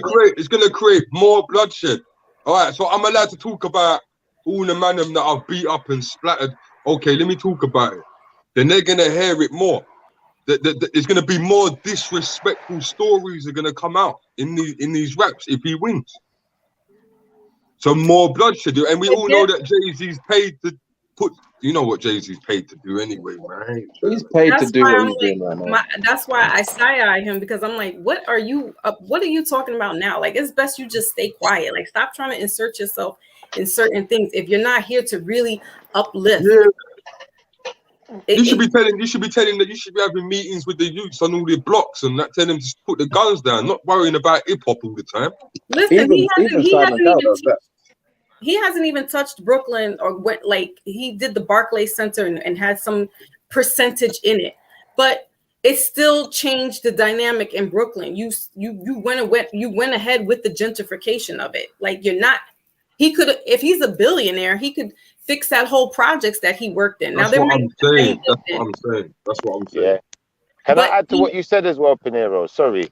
You know when you were saying I'm telling the youth to put the guns down and XYZ, more to the point, a billionaire music mogul like Jay-Z should be creating more opportunities for these youth to be more artistic with their music and not just talk about killing each other, you know. And if he's not doing stuff like that, is he really about the music, or is it really more about and about the community, sorry, or is he really a part of the problem?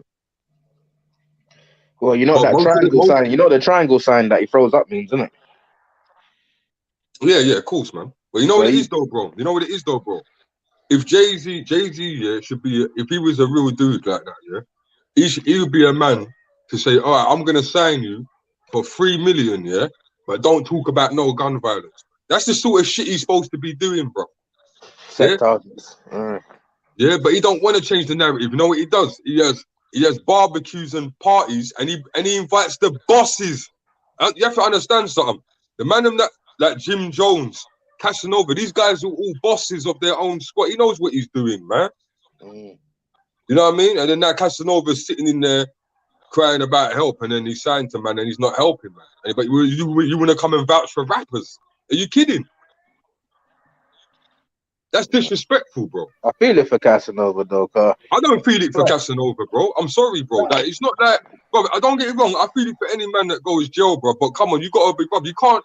The reason why I don't feel it for Casanova, because Casanova's done bare jail time, yeah. I know. He come out and got signed to Rock Nation, blood, and wanted to carry on doing the same shit. That's why I feel it, God. The fact that you got that opportunity. Who knows if he was still continuing it, or this is old stuff. Brother, there's other guys here that would have got that opportunity. But if he got that opportunity, BR, yeah, and he got into a madness in the club or altercation, fair enough. But when you hear the reports of what happened, he brought it on himself, bro. I've looked through all of that. I've seen from the interviews to his all of that stuff. I actually like the guy's music, innit? I really thought of that guy. What's he promoting? I like his music, but I don't feel sorry for him, bro. Because he's a bad influence, bro, on the kids that are watching him, bro. Yeah, and what's his music promoting ultimately? That's what I'd like to depends on how you listen to it, innit? The same with all music. The same as like, say for instance, like Tupac.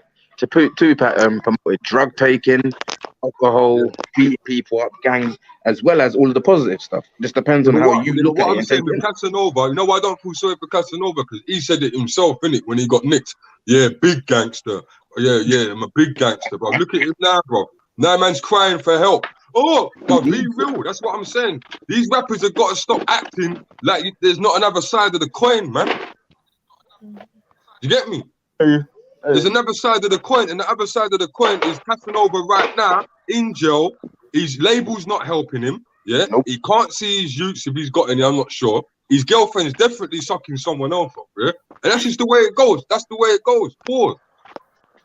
That's the way it goes. There's no feeling sorry. But you got signed to Jay-Z and you just came out of jail. You've done about 8 years or something, right, BR? Yeah. So are you gonna be sitting in jail? 7.5, I think. That's why I'm starting to wonder about some of these guys that go jail. Are you just done 8 years with man, locked up with man? No, but that's what I've always said. Blood. And you want to go back there? Them man enjoy jail. It's not even interlusion-wise no more. Right, they are addicted to it. They just love it. Come out the closet. They used to be their company. They used to smell company. It used to smell smells in the air. The thing in prison, you don't smell. You don't smell men. I mean, women. Like one officer woman might have a little nice perfume on, but the rest of it is just smell in the air. No, I think these guys are lying. I think these guys are lying. So how come these guys always, it comes out that these guys are fruity and finicky down the line too? I think these guys are lying. I think these guys that go jail, I think they've married man in jail and they go back to visit them, blood. That's what I think. I don't know what Bobby Schmurder's on right now, but he went in a dancer and came out a stripper dancer, and I don't understand. And the thing is, his energy is nuts. He's got hella energy. He can do a lot with that, but some of them dance moves, I don't know where he was practicing them. If he's been in there for 6 months. He was voguing. He was voguing. You see, that's what I'm saying with it's highly weird. The industry, like I said about like an hour ago, the frequency has changed because, like I said, we can have Brand Nubians and Wu-Tang in the same space. Yeah. And they're speaking something totally different, but it resonates with all of us. And now you have this low vibrational, from and look at who's getting killed. All these young rappers that are coming out with that same type of frequency is they're getting killed off of it. Yeah. And some of it is just show. Like I don't even think half of these things are real anymore, because I lived in that grime. I lived in that 90s era, that New York type of grittiness, and everything now is just fluff and for show. It's not real, but they trying to execute it out in real life. And it's like, y'all killing each other for what? For some Gucci slides, for some fake money that you're putting up on your head and making it look cute? Who's doing that? All right, making life worthless. And this is where I'm going to go with this. I'm going to say, you know, don't get me wrong. I said this earlier and I maintain it. I stick by it. There's no one side to life. So, you know, if you've been through some negative stuff, maybe you've paid your debt to society. I think there's a point maybe where you can tell people your story. But if you're promoting violence and drugs and guns and all of these things as a good thing, I think there's a point where you're doing the community a disservice. That should be a crime. It should be outlawed, in my opinion. And the radio stations and the big media companies that are promoting it, there should be big court cases. You know, to fix the community, we should be taxing them and taking some of those millions back. That's just my personal opinion, though. But obviously, you know, when you're young, you're not going to see things a certain way because it's all entertainment to you. Maybe it's just fun, you know, and everyone's into it, everyone's doing it. So you don't really look at the aspects that are really going to destroy your community like that, because you're not yet leaders in the community. You haven't yet got children and people to worry about who's going to be victims of these mentalities.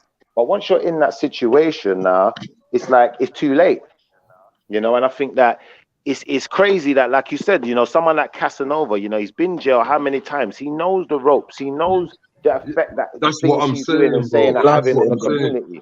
And he goes right back to it. It's where he feels comfortable. It's their comfort spot. Well then, brother, that's his comfort spot. Then that's his arse, then, isn't it? That's it. Yeah. You got to mature, brother. You can't stay young in your mind forever. You got to mature. You know what I mean? Me and Shifty used to be on the roads. You know what I'm saying? We was doing all that. You have to mature. And then, and he got to give him money. He's dancing around, but I knew that was going to happen to him, because when I saw him dancing and jigging up himself, he's like jig up himself around people too much, right? And that's when it happens to you, when you're too friendly around people, man. You know what I mean? Sure. What's the other guy's name I don't like? Whack 100. That guy is a bit too much, you know. You know what? You see Whack 100. You know why I like Whack 100? Even though he's a bloody troublemaker. Now let me tell you why. Let me tell you why. And I'm going to give you an example. Who's the other guy as well that takes the piss? Oh, Big U. Even no, not Big U. Even DJ Academics. You know why I like them guys? Bro, you see them guys there, yeah? They take the piss out of hip hop, innit? To me. And I think sometimes that hip hop needs to be taking the pee out of, because like what Foxy said, what we've come to. So when I see Whack 100 doing his foolishness, yeah, and shouting rubbish, I'm laughing that these people are even listening to this guy. It goes to show you the level. Why are they even listening? Why is this guy even allowed to even talk on Clubhouse? Do you know what I'm trying to say? So you listen to some of that too, yeah. BR, you know I listen to everything. Chip on the shoulder, man. BR, you know I listen to everything, bro. Yeah. I watch all that hip hop rubbish and all that, yeah. Because I like to see where my brothers are going. I like to see where my brothers are going, and I like to see who they're listening to. Yeah. And who's, you know what I mean? And what I see going on, it makes me feel sick. Cause it's like, bro, you man that stupid that you really don't want to grow like a mature. I would never, brother. I could never sit down and listen to Whack 100 for half an hour. You crazy, bro? You do your head in, bro. That's why I don't rate the guy. But he's funny. He's funny to me. Go on, for Brother Peniros, I was on Clubhouse. I disconnected from it. I took my account off because it was driving me insane. Because his name kept coming up in this 2 panels that I was on. And I don't know him. I don't subscribe to any of that type of trolling or whatever they call it, because it doesn't do anything. It's just disservice for me. So while I knew Clubhouse was kind of funny anyway, I said, you know what, let me go ahead and sign in. Somebody had brought me in and I was on their platform. But then I went into another platform and it was, uplifting, and we were talking like how we're talking right now, and educating one another and stuff. but then it turned sideways like in December and became like heated debate, and they got whack in there, and then they're talking to him, and there's this battle back and forth, and the men are just going back and forth, and I'm like, for what? Like, I don't want to be a part of this. I don't know what's going on. I'm not going to act like I know what's going on, so I'm going to take myself out of it. But let me tell you what Wack's doing, Foxy. Let me tell you what Wack's doing. All Wack is doing, yeah, is making it. Wack looks at, this is why Wack looks at the hip hop game like these guys are idiot. I'm telling you. He looks at it like these lot are clowns. I'm gonna come in, I'm gonna keep myself relevant, talk all heap of foolishness, start all heap of passive with people to keep himself relevant. That's it. Yeah. That's all he's doing. And on top of that as well, he might be getting a check for creating mix-ups. You never know, because he does create a lot of mix-ups. Yeah. I would not doubt that. Because they're called agent provocateurs, and you have to go back to even with the Black Panthers, they were infiltrated. Same thing with brother Malcolm X, he was infiltrated. Same thing with Marcus Garvey. So I wouldn't be surprised if there's people being strategically planted in to cause this type of destruction and chaos and controversy. And it's usually them guys as well that are at them type of levels where they can sign people and do management deals, and it's always them type of guys. So it wouldn't surprise me. Huh? It's the whack 100s, man. So when I listen to his stuff, he promotes a lot of violence, even trying to say he changed his life, but he be threatening dudes and saying he's going to pull up in their ends. And as a grown man, saying you're going to pull up in next man's ends, what do you expect when you go down there? Yeah, but they know his status. They're not going to leave him. The thing is, though, no one ever pulls up. No one ever pulls up, and that's why it's like it just gets to the point of ridiculous. You know what I mean? Like, you so gangster. Like, what is this whole pull-up thing? Like, listen, I'm 45 years old. I'm gonna be 46 in July. To hear all this, pull up and all this other stuff from grown people. What? Another thing as well, what makes me laugh is that you can't. I keep telling people this as well. You can't beef people online. If I tell a man right now, yo, I'm gonna pull up on you, and then I pull up and I blow your head off, and I blow your head off, that's on here, right? That's the evidence right here. Exactly. That's why, and these are guys, and Wax talks to people that have been jail before and all that, and it's just weird to me. It's like, what is this? Has everyone in this room got kids? Right, a family. Jesus, Wax married. He's like 50 odd years old, telling people, telling people, you're too old for that. You're too old for that stuff. IP, you might have just. Do you know what? I think the winding up that he does is hilarious, though. I'm sorry, bro. Think about what you just said. Remember what you asked earlier. What's Jay-Z's agenda with this thing of not being able to use rappers' lyrics in court? What's next? Oh, what, they can't use what these rappers were saying on their Instagram in court? Is that what they're gonna push next? So now you can get away with the crime? Nah, bro, that's do you know what? I think that's just giving me a revelation there. Yeah, it's mad, bro. Yeah, that doesn't even sound. That's what I'm saying. Like I side eye when it's him doing something that has to do with, like, what are you talking about, Jay-Z? What type of, you want to stop? You want to censor, get approved for censoring certain things so that these people are not incriminating themselves. But we got that's a symptom. We'll get to the root of things, get to the problem solving, and see, he don't want to touch that. Kendrick Lamar, I think, was signed under him, or I might be getting them confused. But Kendrick Lamar, that when he came out with the Black Panther soundtrack, and I think he was awarded some prestigious award he was given. He's been silenced after that. Jay-Z comes out with this his album, and everybody's up in, his album is dope. But he's not a conscious rapper, and I wouldn't say Kendrick is conscious, but Kendrick is definitely. I like what he's got going on. He's like that, like I said, the brand Nubians kind of rap, where it's conscious, it's awareness. Yeah, so, and that's why you don't even see much of him like you used to. Exactly. Thank you. I noticed that. Yeah. Even though Kendrick is up there, when he was doing his videos and he was doing his thing, when he was at his prime, but he still makes music, but you don't hear him as much. Is that they push him to, and the same thing for J. Cole. J. Cole's not promoted like the other rappers. He's not. They shut him down. They shut that down because they want to keep this fuck shit frequency keep going. That's what. Excuse my language, but that's what it is. They want to keep that type of that frequency going, and it's sad. But there are some people that are starting to do. You know, you got Cyrock, Rhapsody still in it. You know, you have other people that are coming out, the grassroots rappers that are bringing that conscious rap back to the circle again, because we have to have this balance. Like it can't all just be pills, popping pills. You know, I got my little phone case of dollars in my hand and all this other drill shit. Like, what about Lil Nas X? What do you think of Lil Nas X then? With his he's a lost cause. Like what's going on? What do you think of Lil Nas X? Yeah.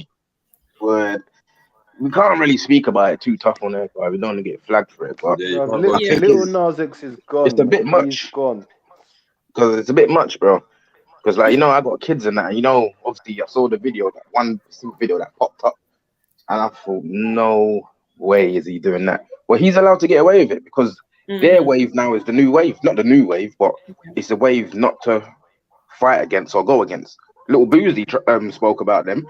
Look what they done to him. Let's not even go down there. Let's not even go down to all that still, bro. Let's not even go on all that. That's what I mean. Guys, one question, guys, yeah?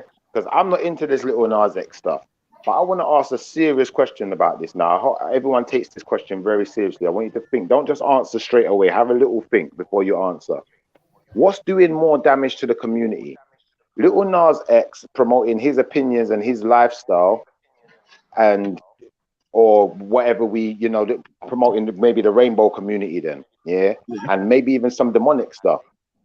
Or the rappers that are talking all of this gang violence and promoting it like it's fun to kill each other and murder each other and take life. Which one's more detrimental to the community? I want everyone to answer separately. Both of them. You can't label one of them. They're both detrimental. They're both.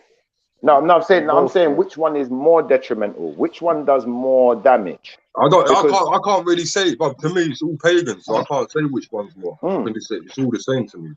I'm gonna say this year. I don't agree with the Lil Nas X. You see, Lil Nas X. With Lil Nas X, he's changing the course of how things are, bro. Yeah, I'm not saying he's the main root of it, yeah, but back in the day, you never used to see black people walking down the road dressed up as a man dressed up as a woman and carrying on with that foolishness, innit? Yeah, so with people like him, if they can get more people like him to do the music he's doing and do all this foolishness, yeah, it's sowing seeds into people. Yeah, people are watching these things, yeah, and it's sowing seeds into them. Even like it's if you understand what I'm saying, you're seeing it, yeah. Like we're like computers, innit? We take in certain things. We take in a lot of stuff, yeah. And basically, a similar thing happened with one of my friends, yeah. He used to, when he was a kid, he was on the internet looking at certain things, yeah. And his sister see him looking at all these things, yeah. And then now as she got older, she wanted to be a boy, and she ended up having a sex change, yeah. I remember I called her. That's a good point. When I found out what was going on, I called her because I called her because I know her from a little kid. When I used to stay over and stuff, stay over at his house, I known her, innit? She's like a sister to me. I remember I called her and I called her by her name when I called her by her name, yeah. And she said to me, "Who the blood clot is that?" Yeah. And this is what she said to me. Who the blood clot is that? Like, why am I calling her by this name?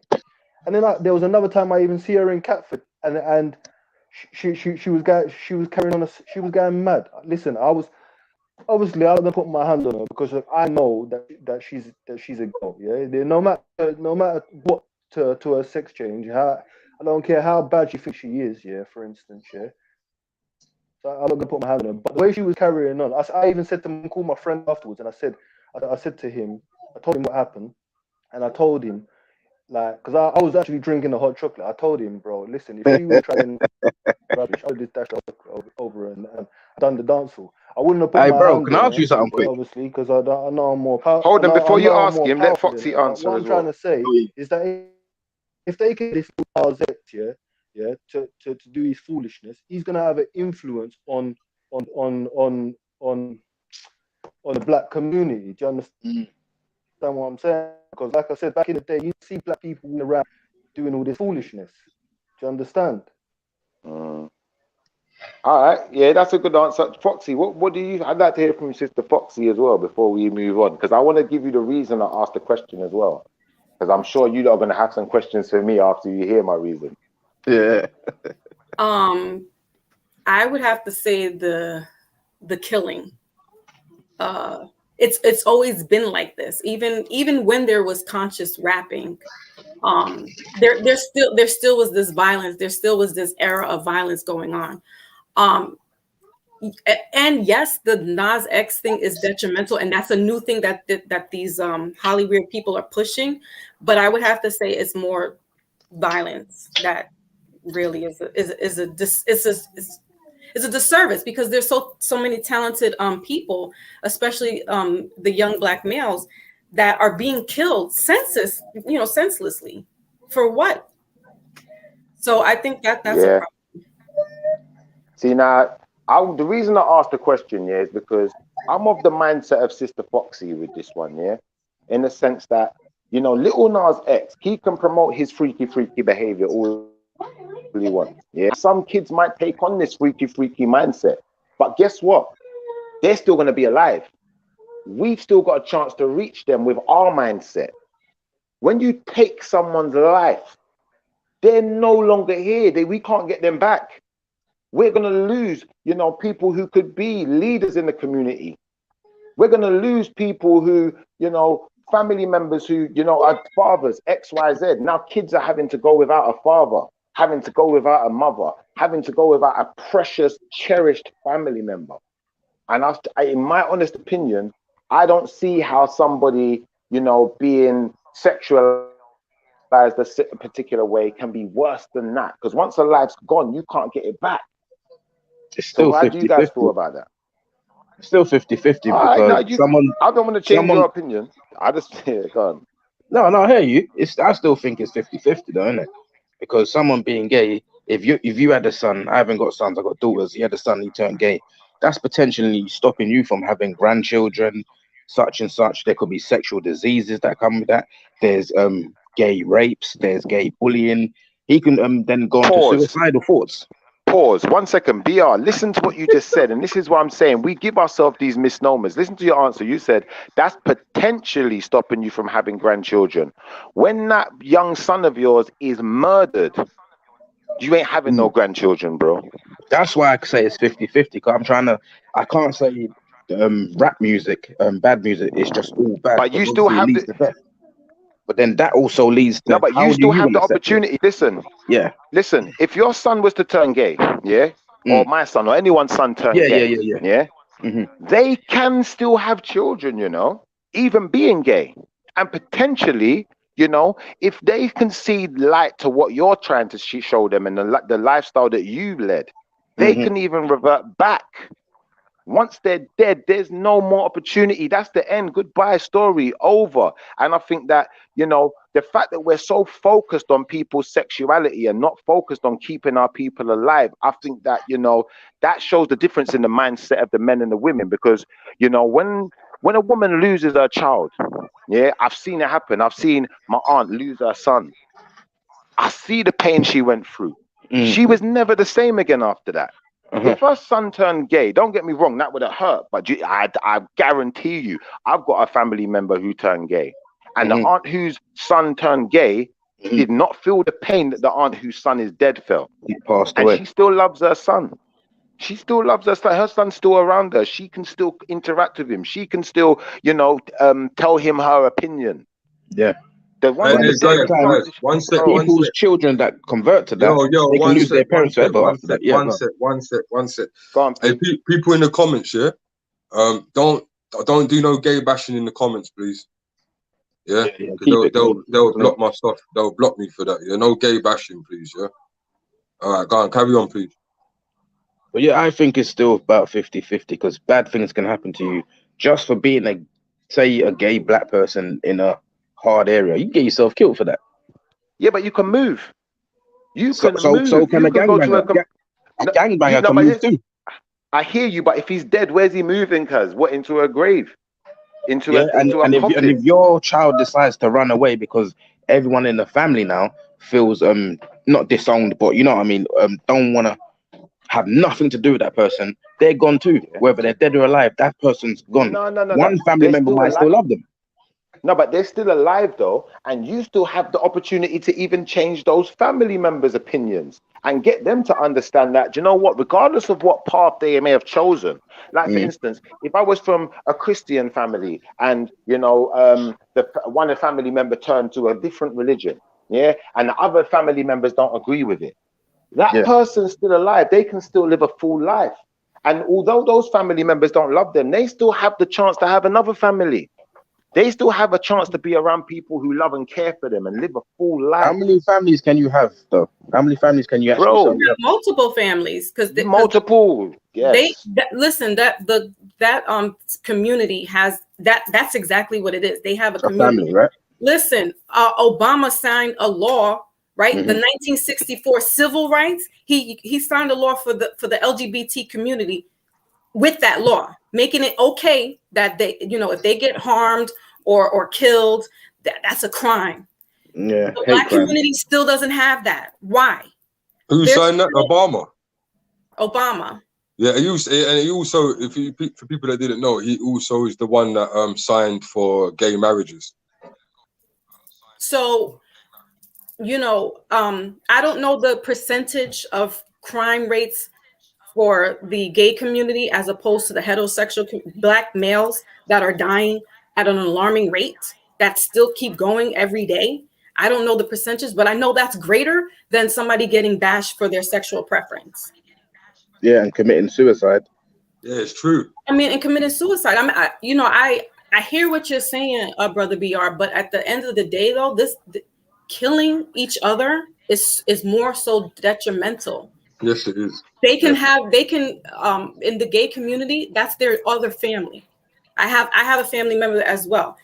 He puts more credence to that family than his natural born blood family. Because he probably feels more welcome. But we've welcomed him. And I knew it before anybody else knew it. So no one turned their back against him. So that's the other thing. In my family, nobody turned their back against him and ostracized him and made him feel any less than who he was. So and what I'm saying is, yeah, and he's still here. But so what I'm saying is that they have their own family unit, whether it be biological or not. They embrace all of that. So does gang music, though. Gang music is the same thing. You're embraced by your gang as your family, not everyone. No. Listen, this is the way I see it. Yeah, but it's worse because we're killing each other. Of course, it's worse. Listen. This is the way I see it. Like this, yeah. So right. All right. Like, how can I say this? Like, a gay person can come out from being gay and go back to the light, you know. But you see them get man that are shooting up people and taking souls, yeah. Yeah. But it's really harder to come back from that, you know, bro. I'm telling you, and get back to the light, you know, bro, than it is to be the other side, bro. I'm telling you. I couldn't speak from both sides. I can only speak from the one side. You feel me? Yeah, but I'm just saying, bro. At the end of the day, you can't compare a man being gay, jigging up himself with his friends in the club to flipping man killing man, bro. Come on now. No, but you got to think the question was asked, which one's worse? Lil Nas X promoting the fruity side of stuff, which he's happy with living that way. Yeah, I should even call it fruity because we're on the air. Or say, for instance, Casanova promoting street violence and such and such. To me, it's near enough the same because there's always. That's what I said. Yeah. Not every road. That's what I'm literally saying. Not every road's green. Like, you can't say because someone's bats that their family's gonna accept them. Yeah. They might commit suicide because the whole world hates them. Like, we live in a social media world. We're not living But the in point like I back was, in them olden Bebo days or whatever you call it, Facebook and all that yo, rubbish. Bia, Yo, I want to get I'll off be of this. honest, I yeah, want to made get the off of point this. I want to aiming it get at off of this for you. homosexual We're stuff gonna as get off well, of it. bro. No, let's get off of it now. But I'm just gonna say one more sentence to BR, because I'm always aiming this comment at you, because I think especially with some of the younger black men and up to maybe up to the older ages, from mid 20s up to the older ages, this homosexuality thing, to a certain extent it can be frowned upon, but that you're not frowning against the guy who's promoting death in your community the same way. And I think that, when we think about this in totality, the lifestyle that Casanova's promoting is potentially going to get one of our loved ones killed. Whereas the lifestyle that Little Nas X is promoting is just potentially going to make people look at them funny or laugh at them or make jokes about them or poke fun at them. But they're still going to be here. They're still going to be alive. And that's what I'm saying. Like, when we think about what's detrimental, sometimes we have to take ourselves outside of the box of our personal opinion and just look at things in totality for what they are. that's why How many I'm people have telling been you. shot over gang violence and killed over gang violence? How many gay people have probably died over being gay? I know it's not going to be the same. Not even, not even, bro, it's incomparable. There's That's no what I'm saying. comparison. I just said that. I know it's not going to be the same. We're talking thousands versus maybe 10. It's the same as how many. For every 1,000 people who die from gang violence, from every 1,000 people.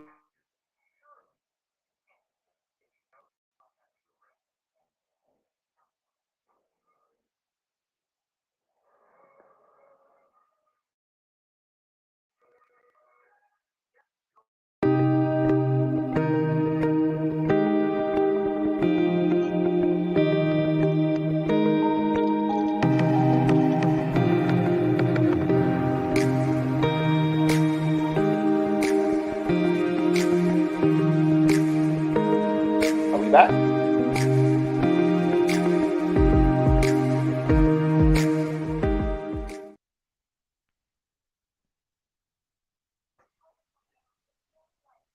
Hello.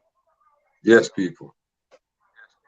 Yeah, no more Little Nas X or anything like that, please. No, we're not going to. All I was going to do is, I was going to say, we're kind of conflating right now. So I think it would have been maybe better if we pulled up the statistics. So listen. What I said is, don't worry about that conversation. Look, that conversation just emptied the room, innit? So just go to another conversation.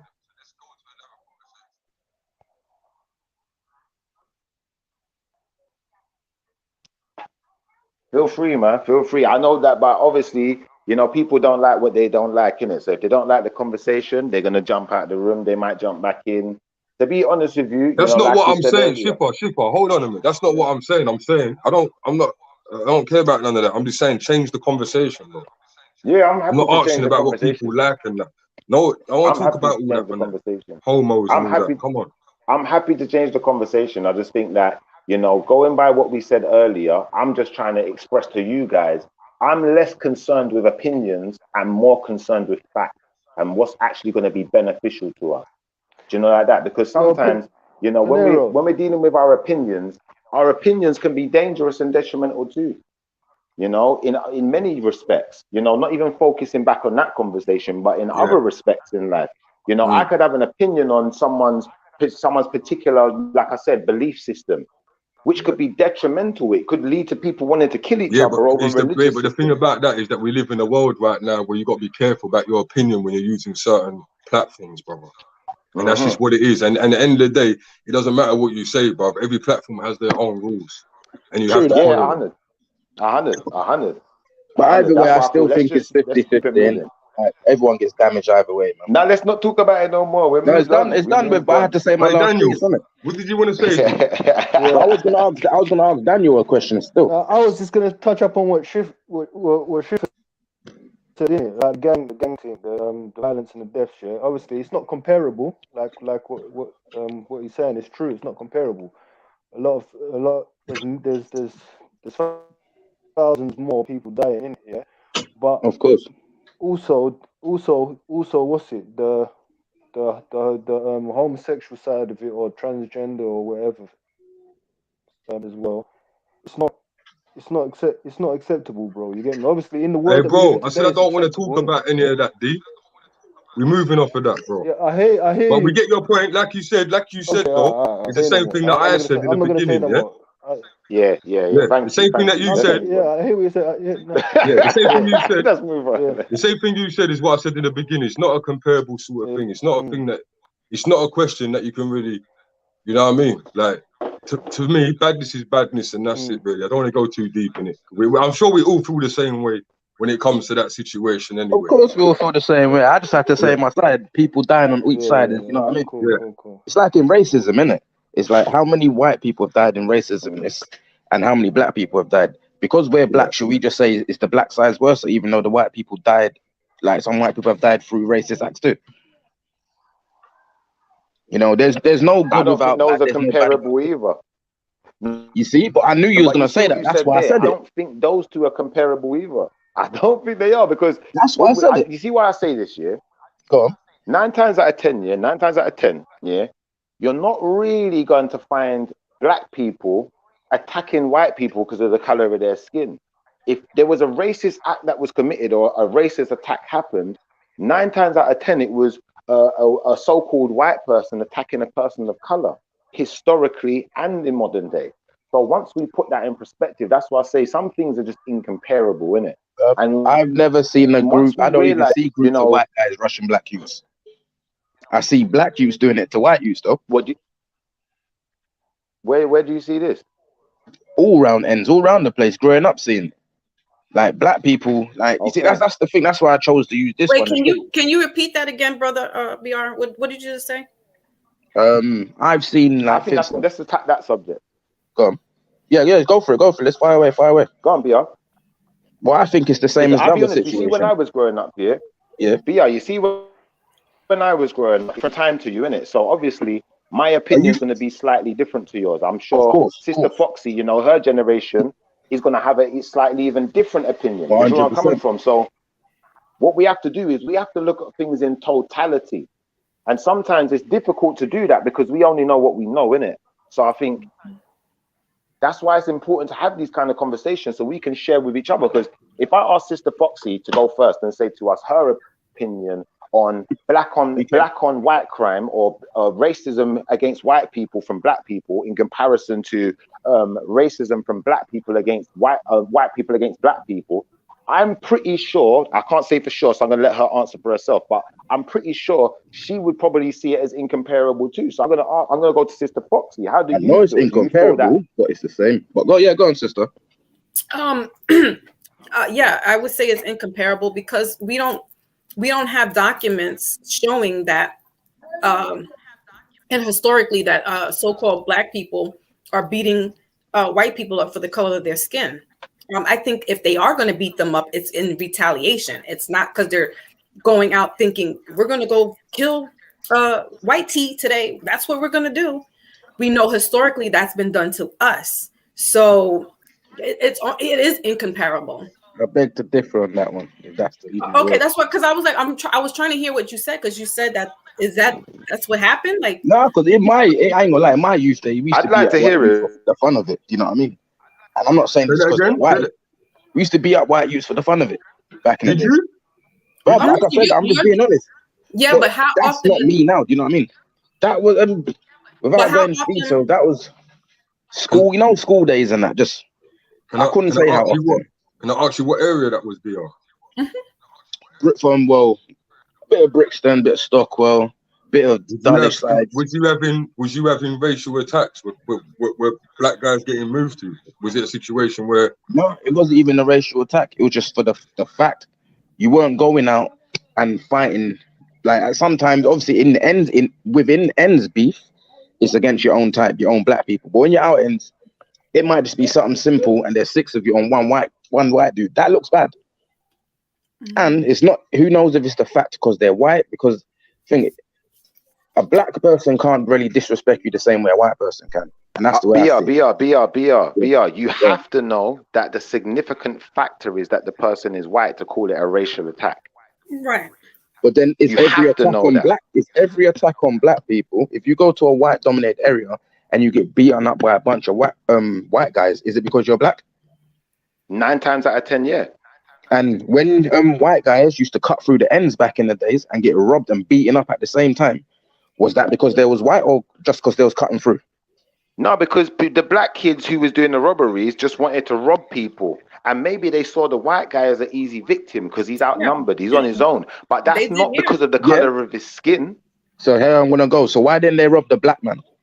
Yeah, because when I was growing up, I went through the robbery because they have to live with him. He lives down the road. No, but listen, the black guy.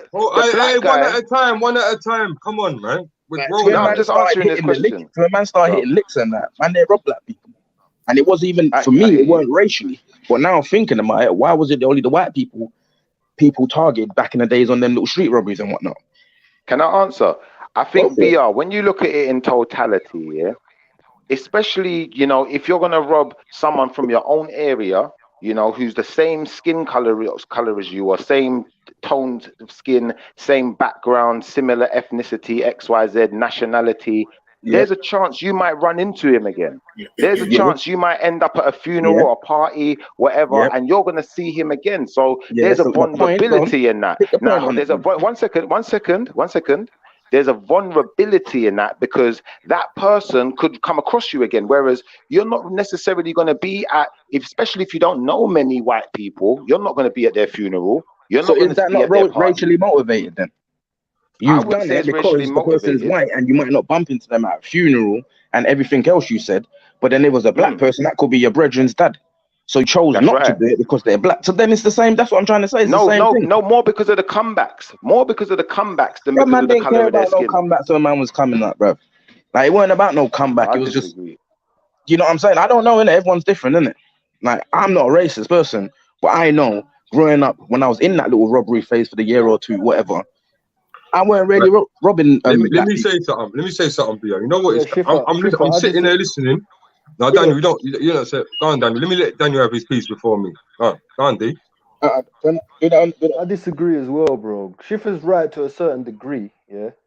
But then you don't know what a person is thinking. When a person goes out and commits a crime or does something, yeah, direct or indirect, you don't know what that person is going through that person's mind, bro. You understand what I'm saying?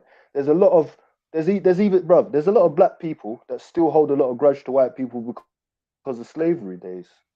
Very true. So very true. You don't know what a person is thinking. You get me? It works both ways, whether the person is black or whether the person is white, committing the crime against vice versa. But you don't. That's what I'm trying to say. You don't know what the person is actually thinking, bro. When they're actually in that moment. That's true. But black people don't admit when they're racist. There's some truth in what Schiffer says, but like I said, you don't know what that person's actually thinking, bro. So to what I'm saying then, what do you think of that then? It's not about the same, or what do you reckon on that?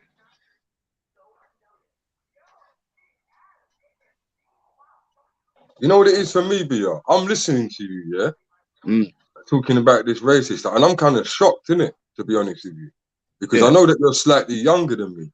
And I never knew that that era was actually still happening after a period of time. Because on my ends, bro, the racism thing was when we was younger. You know what I'm trying to say? That man would drive past and shout out niggas, or you know what I'm saying? But we never went out of our way to rush white people because we grew up with them in school and everything. No, but that's what I'm saying. I'm not saying deliberately going to do that, but when it's one of them moments, why was it the other race instead of your own race you're fighting? And that's what I'm trying to say. Okay, that's racially pushed. Penero, let me. What you never went out your way to rush white people. Yeah. Do you remember years ago when them white people used to go out on the road? Unless it was something popping. No, but do you remember? This is relevant. You remember when them white people used to go out on the road and they used to wear them costumes? So, yeah. Do you remember when they used to wear the costumes to go on the road? Yeah. And target black people. I remember a couple of my brethren. Yeah. I remember on that day, them trying to entice.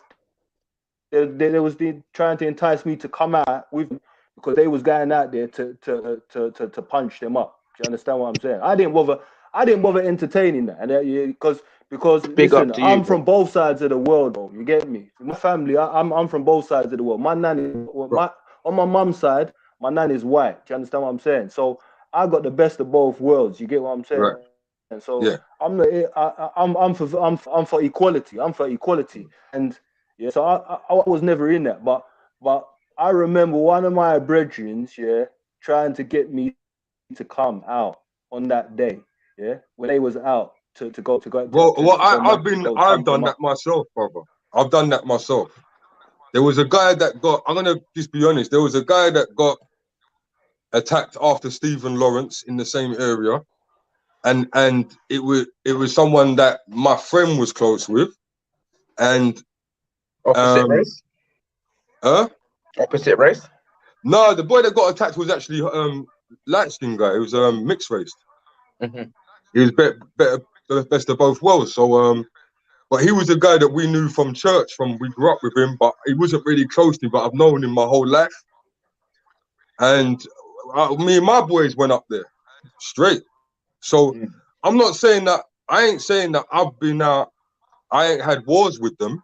I'm just saying that it wasn't for nothing, brother. Do you get what I'm trying to say to you? Yeah, this boy that they hurt, they broke his jaw and everything. He was on the drip for 2 weeks. Yeah. And Shifa, you can ask Carlos about this. You know Carlos. He was one of the guys that went out with us, so you can ask him. And we rolled out to Eltham. You know what I'm saying? So, but that was obviously years ago. You know, that was over 10 years ago. Of course. But we done that. You know what I'm saying? And so I've been in situations. I'm not saying that, but I've never gone out and looked at man like, oh, you're white, I'm gonna rush you. That's crazy, bro. Like, what the hell is that? Like, I never said man done it because literally, because you're white like that. But why was it? No, that's the way it sounded when you first said it. Exactly. Thank you. So that's not racially motivated, bro. That's money motivated. And that's trying to take advantage of a person. Not trying to take advantage of a person because they're of the white. color of their Because skin. they're white, though. No, not because you just said it's not because they're white, though. You just said that yourself. Yeah, that's how I got it too. That's how it sounded. I'm just saying how it sounded. You said that you went out and used to rush white boys. Right. We only rush white boys if there was a reason to rush, because we grew up with white boys in church and we grew up with white boys in my school. My school wasn't predominantly black. The black race in my school, where I was from, when I went to school in Woolwich, the black race was the least race. The same school that Shiffy's cousins went to, they know.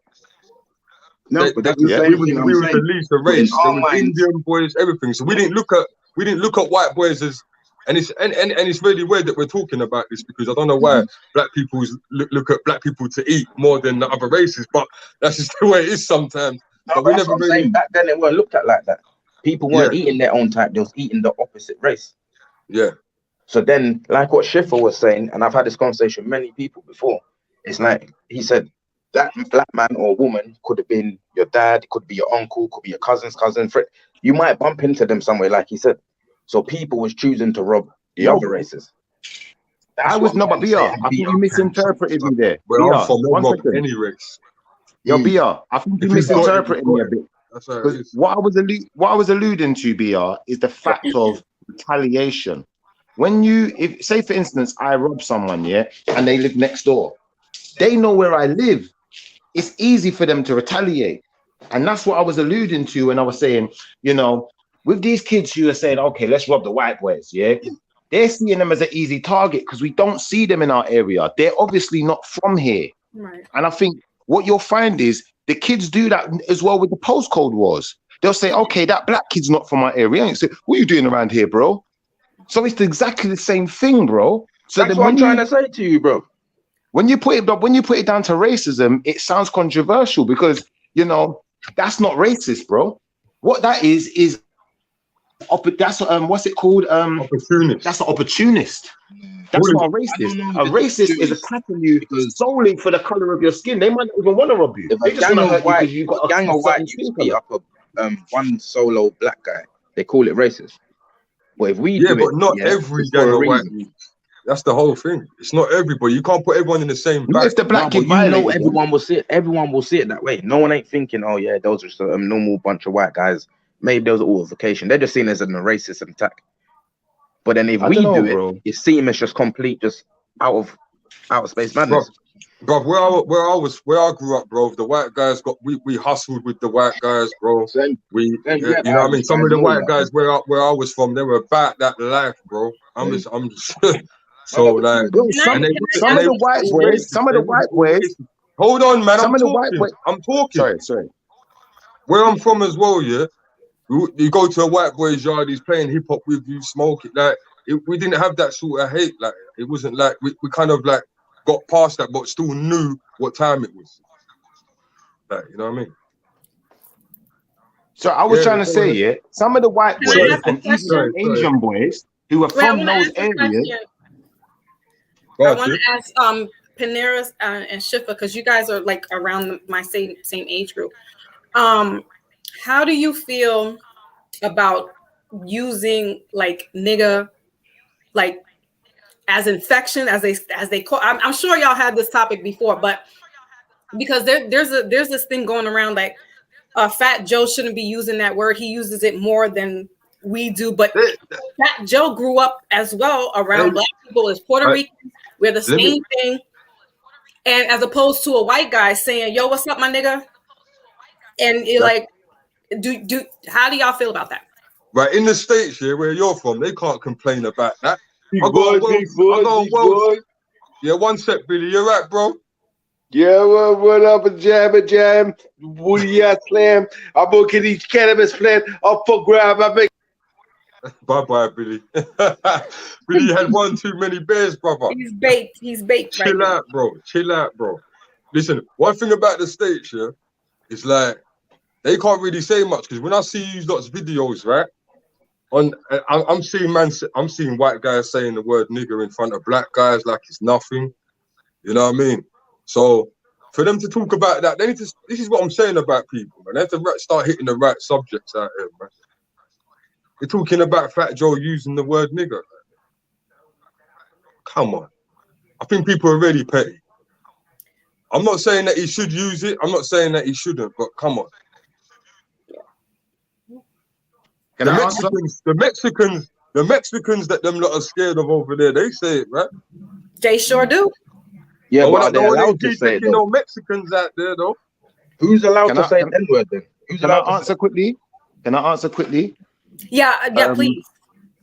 I think, in my personal opinion, sis, because I'm a man who I believe in the Most High, I always believe you have to take the plank out of your own eye first. I am disgusted at the amount of use of that word by our own people. They've even turned it into a term of endearment. Right, I would feel mortified if I ever tuned into Peniros' mind and heard my brothers using that word like it's fun. I would be absolutely mortified. It would challenge our friendship. But I notice within American society is a different energy about that word. So if you don't want that word to be used, you must take the plank out of your own eye first.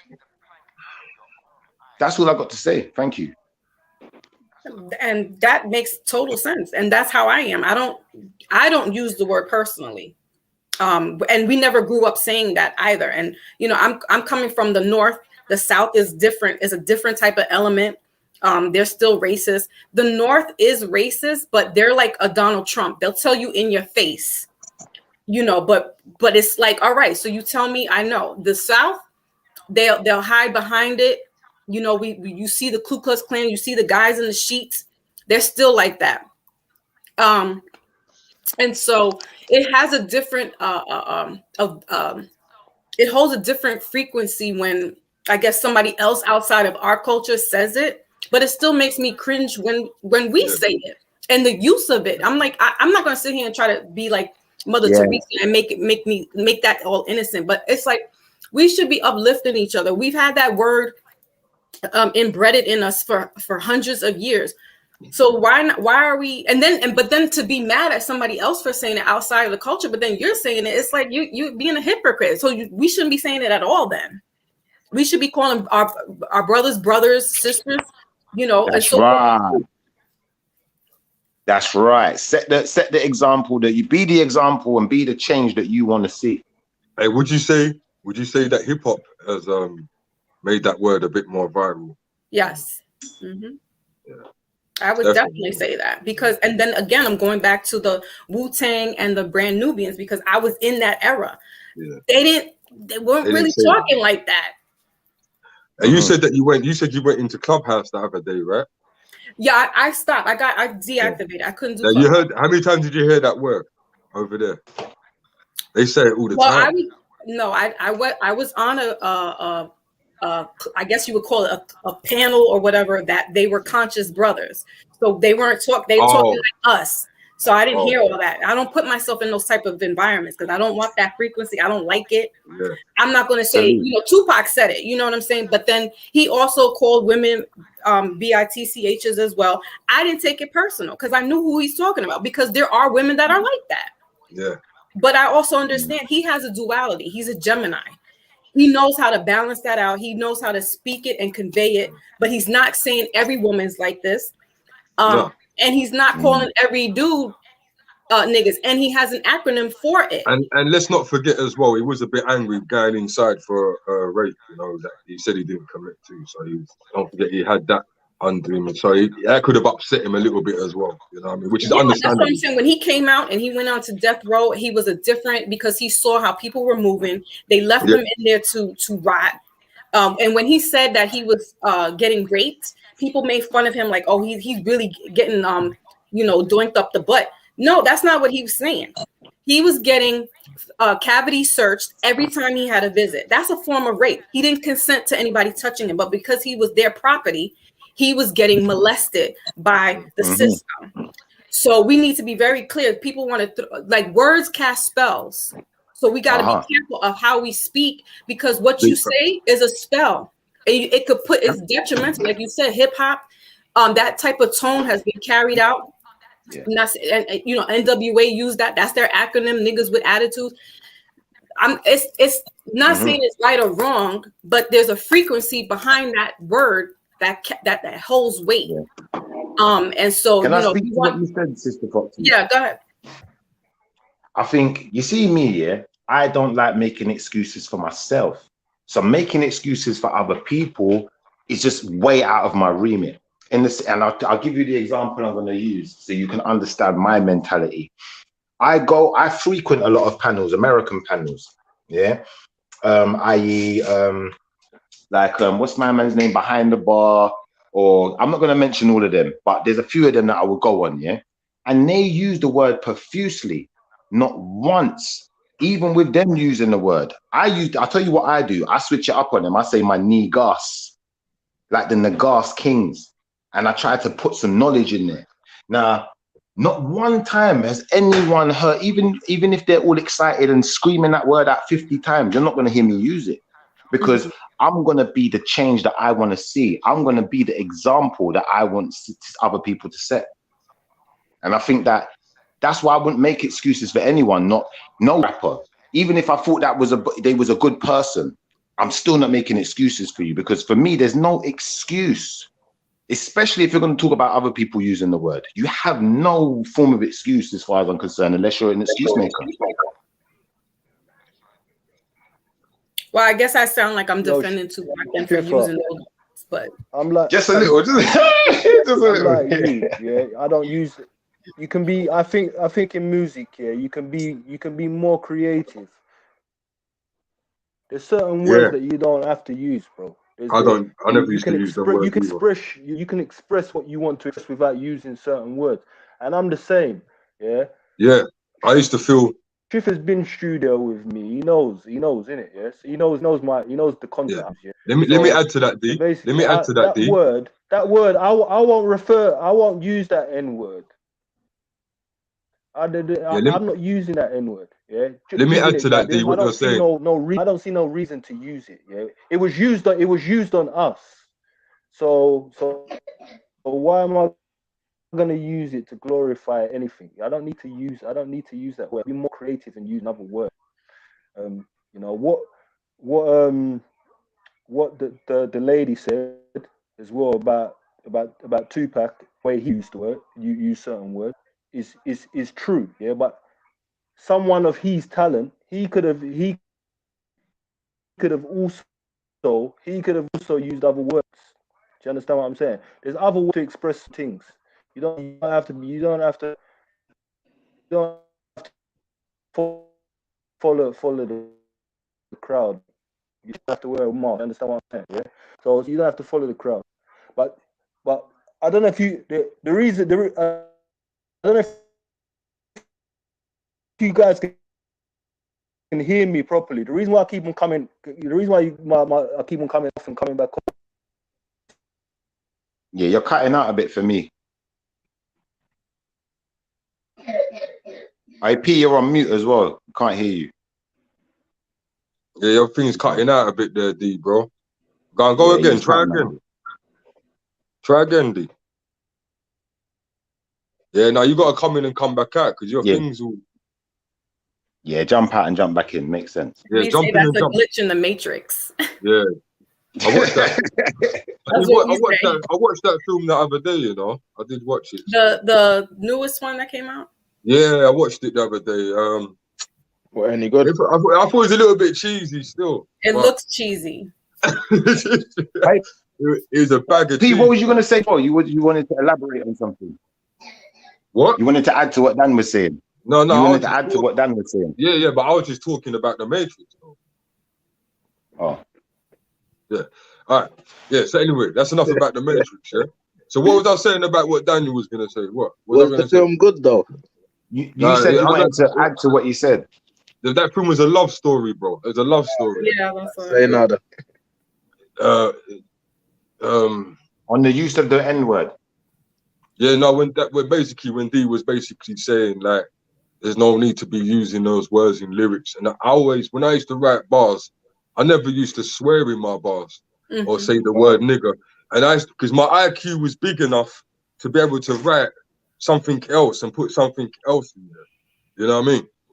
Like my brain was all right enough for me to. I just feel that when people used to do that, it's because they don't really want to construct their bars properly, so they throw the word nigger in because they don't know how to rhyme it, so they think that the word nigger sounds cool. You know what I mean? So they may just throw that in, and mother effer and words like that. I never used to use words like that in my hip hop, so that's what I wanted to say. That same thing that Daniel was saying. That you should have a broad enough brain span to be able to write something else than to write those words. You know what I mean? So you think it's due to lack of vocabulary in a lot of cases then, basically? No, they think that it sounds hard, bro. You know how people these think, man. They think that it's hard to say that. Or it makes them look hard saying it. I don't know. That's what I think. I don't think it's lack of vocabulary. I think it's being sheep and wanting to sound like what they think people expect of them. And I think that's dangerous. The same thing with the gangsterisms. They're trying to be like what they think people expect of them to try and feel like, they feel like it's protecting them from something. But in my opinion, that makes you more vulnerable. Now you're just a target. Now we know you're a gangster. We know that whatever you've got, you didn't get legitimately. So if I take it away, you can't even report that. Yeah, but Shifty, this is the dangerous thing about it. What you just said, right? On the flip side of the feds knowing that, they want the street to know that. It's a no-win situation. That's what I'm trying to say. It's a no-win situation. You're rapping to let the streets know how bad you are, how many guns you got, how many drugs you got, but then you're forgetting that the feds are watching. The people in the streets they can kidnap you, but they can't really lock you up. That sounds like Tekashi 6ix9ine. Yeah, that's why these guys be snitching out here.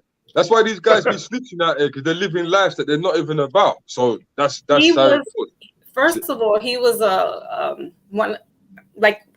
a good A student, but he was like harmless. And he put this persona on. I think he got jumped or something. And his father, and I don't even know how far this is even true, that his father was like involved in some type of activity, gang activity or affiliate.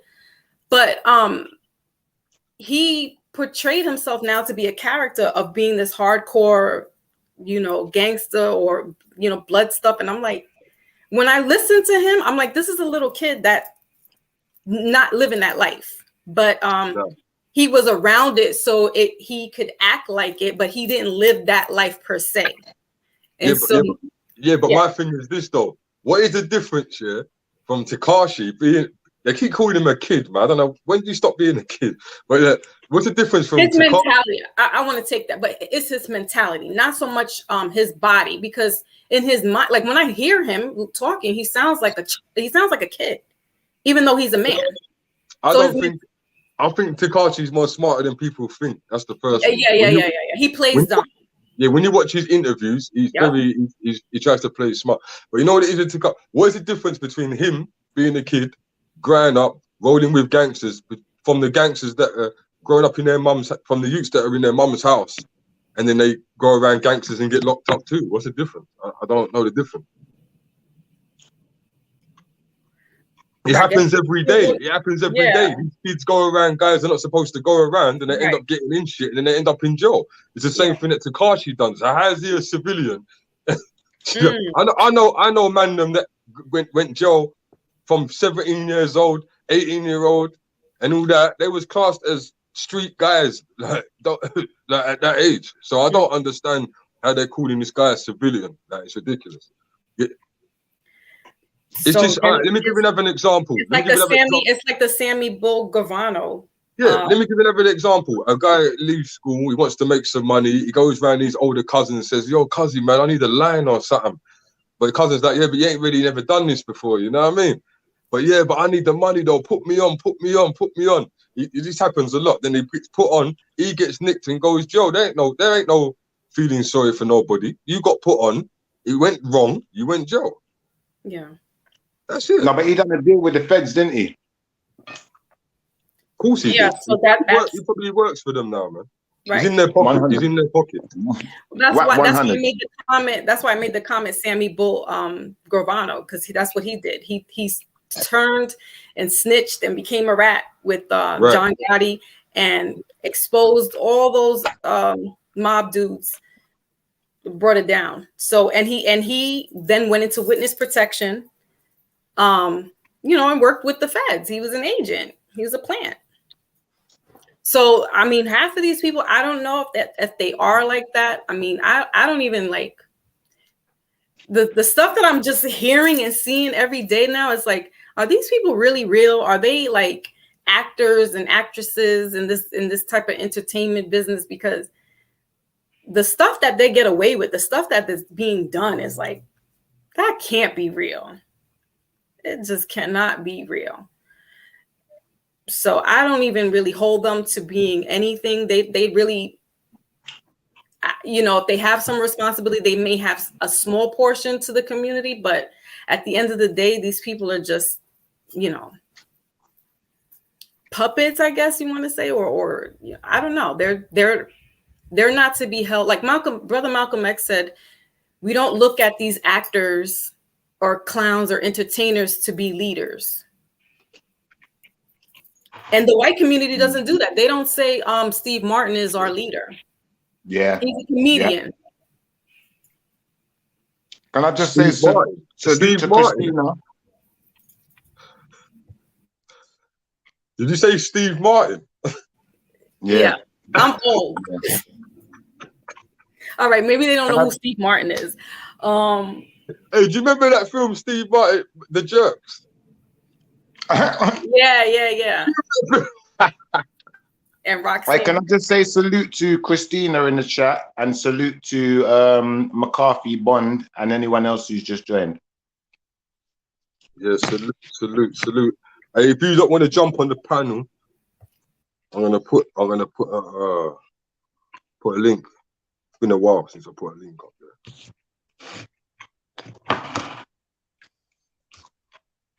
You know what? Let me bust a little advert. For those people that want to submit any adverts or anything to the show, be my guest.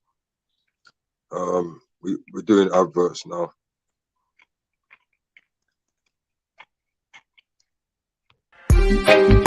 Your love is like the water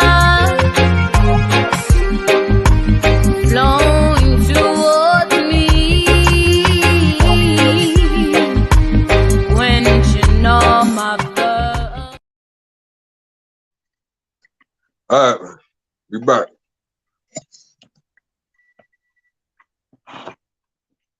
So Foxy. Big up Foxxymoon, yeah. I'm gonna put it in the description. Thank you. Put it in the description of the channel and everything. What you been doing lately? Have you done any lives lately? What you been talking about? So yeah, I did a live Wednesday, and incorporating. Brilliant. Huh? It was brilliant. Thank you, Shifra. Oh, you tuned in, shit. You tuned in. I missed that one. He did. I was surprised. I'm like, what is he doing up that early? Or you caught it later on, but he represented for me in the Survivalminds. I love it. I was so excited because I really dig you guys. You know, this is the type of platforms that I like to be on. I don't mind going into like the little troll and the foolishness every once in a while, but it for me is more thought provoking. It's bigger than just acting up and clowning each other. Like there's more pertinent, you know, things that we need to discuss. But every once in a while, you know, we have to let our hair out and just kind of let loose a little bit. But I appreciate you, Peniros and Schiffer, for having me on your panel and always, having a welcome mat for me to come through and always, no doubt. So I did a live. I've been sick for the past month. Like, I guess I had whatever. I didn't even have flu symptoms. I had like a bad cold. But I was sick last month myself. Yeah, I was sick for like 2.5 weeks, man. I was like, what the? Yes, that's how long. And I had this cough that lasted about that.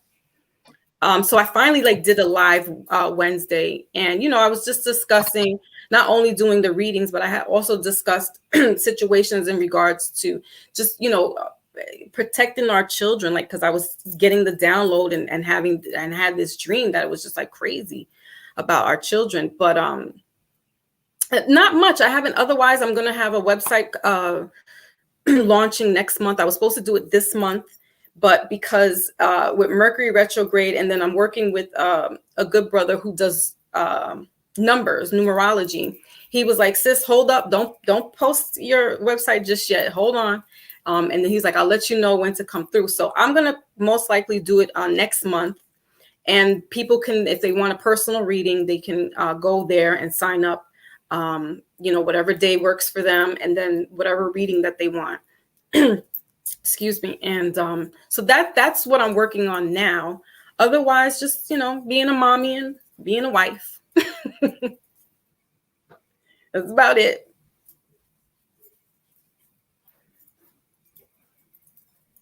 Yeah, salute, sis. That's more than enough. Thank you. Thank you. And for beautiful people like yourself, I'm always going to try and show up and attend. For all the brothers and sisters, regardless of what you're doing, I'm always going to try and show up and attend, especially, if you're respectful people and, you're doing a community of service, because that's what I honestly feel with you. I feel like you do the community of service with the type of content that you're promoting. And I'm similar to you. I don't mind going on more playful platforms, but I think there's a point where sometimes I prefer to toe the line as well. And, I think we grow more on a platform where we're challenging each other's intelligence, and helping each other to grow. As the saying goes, steel sharpens steel, or iron sharpens iron. So definitely need to have that platform where we can do that with one another. And yeah, I'm all for it. And when I see you, or if you're on behind the bar, I'm like, I get so excited because I'm like, oh, that's our UK brothers over there. Like, yay, this is our family. I get so excited. But yeah, and yes, it is a service that I am doing. Like, I feel like I'm a humble servant to the community, and it's healing. And if I can help somebody, whatever messages that I get, and it helps somebody to, move in a different direction in their life, then I've done my job. And so for those that don't know, I am a intuitive tarot reader. Some will call it the devil. I did once upon a time as well. But I don't dabble in other stuff. This is more of a tool that I, reach from, spiritually speaking, because I've had spiritual encounters ever since I was a child. It's in my DNA. My great grandmother read tea leaves. She's from Grenada. So, I don't take this, I don't make fun of it. I don't play games with that. It's very personal for me. what I do, you know, so I don't do other things. I don't cast spells and all that other nonsense. For me, that's something else. And I don't want to knock anybody that does do that, but that's not my you know, my area of expertise. I don't want to, because there is. So if you think you want to get a binding spell, or you want to do some kind of little spell, quote unquote, for love is free will. You shouldn't have to go to somebody to put a spell on somebody for them to love you. What's going to happen is you're going to have karma come back to you. I don't want karma. A lot of people that deal with African spirituality, they share that kind of mindset where they may have ancestry that deals with a particular spiritual system that has those elements to it. But in modern times, a lot of them are more Abrahamic, kind of what we'd call Abrahamic faiths, but they still keep their traditional systems, but they try and separate themselves from things like that, you know, like spell casting, XYZ. But one thing I'll say about this channel here, you know, especially with myself, and I know Peniros' mind, he shares the same mindset. We're not here to religion bash. We're not here to bash someone else's spirituality. If I don't understand something, I might ask a question. But I think it's important for me to be able to understand you and where you're coming from and what you're dealing with if I really want to know you. Because the same thing, what's our brother Onki said? Yeah. If you need to hide that from me, then you're hiding a massive part of your life and your true personality. In which case, you know, I'm not really getting to know you, am I? Like, that, it shows how much I care if I don't want to know the biggest part of your lives. Do you feel where I'm coming from? Oh, Brother Shiva, that's why I got so excited when I saw you post on my page. I was, you know, because not many people are understanding, and it's but I feel you, like we're like kinship somehow, you know, and we probably are kin, you know, but what I'm saying is like I was so excited to just see your post, and you know, because it's an understanding. Not everybody wants to it's not that they don't want to understand, but spirituality is kind of different. Or, you know, if you subscribe to doing you know, they call it witchcraft and Wicca, that's really just more of a European type of remix to what culturally the natives of America and of Africa practiced centuries ago. So, you know, while it might look scary or stuff like that, yeah, to me, some of that stuff is, but then again, I don't participate in any of that because I know where my lane is. I don't want to look, Karma, she's a beast. I have to respect her. So I let her, you know, I try not to put anything out there that, excuse me, that's going to come back to me. And all I do is just readings, and that's that. Otherwise, you know, I could refer some. I don't even refer because I don't even know people that really do that. But I just look at it like, look, if you gotta cast a spell to make somebody fall in love with you or to keep them from not cheating, like that's a problem. That's a problem. Like, then why are you in it? And so I don't promote any of that stuff on my platform. You see that, I just give messages, and you know, people take it as it is. It's no different than going to church and hearing a pastor give the message.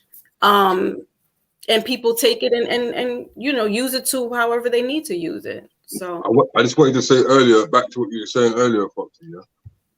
You don't understand how important your message is, though. You see how you're saying that you don't partake in casting spells and them things. You know how many females out there? I mean, give you an example. You know, obviously I'm a knowledge man myself. I know a lot about a lot of different things, tarot, everything. You know what I mean? Aleister Crowley, all that stuff, right? I've spoken to a lot of tarot card readers that are a bit less knowledgeable than yourself, and they don't know about that side, about the dark side of the spells, some of them, because there's a lot of ladies that are getting into this thing fresh, but they're not doing the backdated knowledge on it. So it's really important that you don't cast no spells and them things there, and that's actually the major factor of the whole thing. When you start casting them spells, the wrong spirits come around you, so you won't be able to read anything righteous. Yeah. So that's very important. I just thought that was a very important thing, and yeah, it's good to know that there's someone out there, because you're the first person I've met, to be honest, that is doing it that way. So yeah. I had a friend here when I was younger. I had a friend. He was Ghanaian, and he practiced some form, a particular form of voodoo or voodoo, however you say it. And you know, he used to believe in protection spells and a lot of things. He's sometimes been in situations and used certain elements of his system to get himself out of situations, which at the time I found fascinating. But unfortunately, that brother's not here anymore. Look at the message on the screen, bad karma. That's why I honestly believe it was. You know, it can make you ambiguous. And, you know, we don't know, you know, I don't know what spirits and what other spiritual elements are surrounding, you know, these things. You know, there could be good ones, there could be bad ones. And if you get attacked by a bad spirit, you know, who knows what that entails. Exactly. I wouldn't want to find out personally, but like I said, I've got a brother who was a really good friend of mine. I grew up with him. He's no longer here, unfortunately. And, you know, he died in a situation where, you know, he was using some type of protection that didn't work for him, if that makes sense. So, you know, everything, your luck will run out in anything, is what I'm basically trying to put out. The more you give yourself to the spirit, the more you conjure spirits you conjure, the more you give yourself to the spirits. The more you give yourself to the spirits, the more they're able to do things to you. That's right. And what with me, I keep my crystals around. I protect myself. So if I do a protection, quote unquote, spell, it's just to protect my family, my children, away from any negative type of energy. But that's it. I don't do any kind of other spell too, and it's really just prayers. I mean, it's not even like spells. I got my little sage water and stuff like that, and that's, you know, that's pretty much it. That's protection from my family, because because of the person that I have been, I've been like this beacon, this light. There has been like these type of supernatural attacks to me and my children, and because if they can't get to me, they're going to get to the next best thing, and that has been my children. So you know, I just have them, you know, guarded up, or they wear the crystals for protection and stuff like that. When I do readings for people, I always have my crystals, but I always make sure that the area is clear for both of us, because I don't know what they're bringing, and I don't want that.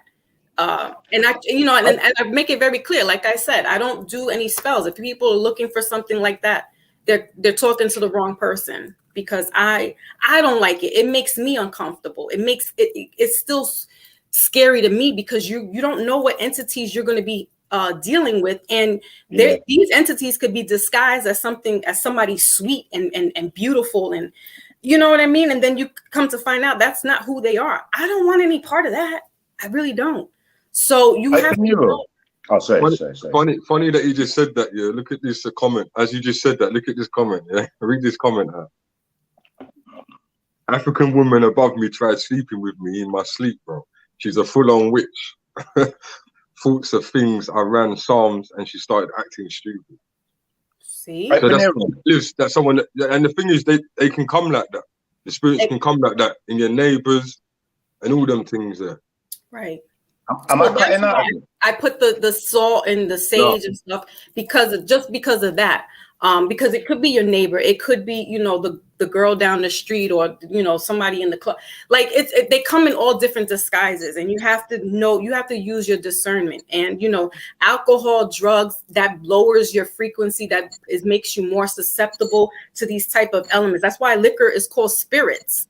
It's called spirits for a reason, right? Because you can get all these type of this type of low level frequency in you. You know, so I'm very cautious and careful. Again, I think also being brought up Christian did help me, you know, understand that there's certain elements out there that are dark. Angels and demons. Yeah. Yes.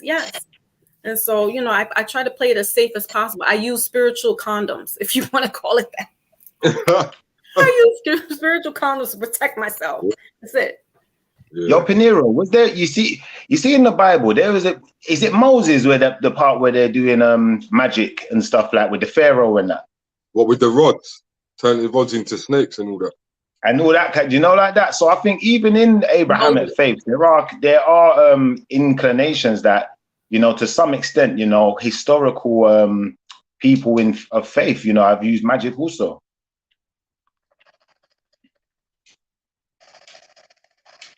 Well, also, if you think about when he made the sea depart, but the most important thing about most of the magics that Moses done, he done it in God's name. Yeah. Yeah.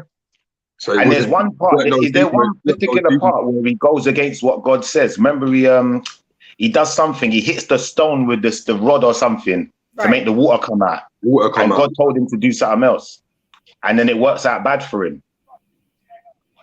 Oh, you're talking about you're talking about when he came down, innit, from the rocks. Yeah. He got angry. He got a bit angry, but you know, we're humans, innit? At the end of the day, he doesn't mean that he's not Jesus or he's not an angel. He's a human, so he just got angry at the people. You know what I mean? And then he actually said, "Take something," and he didn't use God's name. I know exactly what you're talking about, but then you know that's just, you know, he was still the appointed one for that time, bro. He done what he was supposed to do. Right. Leading That's exactly people. what I was going to say. He was a shepherd in a sense. He was a steward. So God used him to convey messages to somebody else. So, you know, I mean, this has been used for since the dawn of time. But because of certain people, you know, the colonizers made it so that it's you know, it's a heretic and burn them at the stake and, you know, crucify them. They did that with Jesus, right? They thought he was a heretic. How do you bring this dead man back to life, Lazarus? What?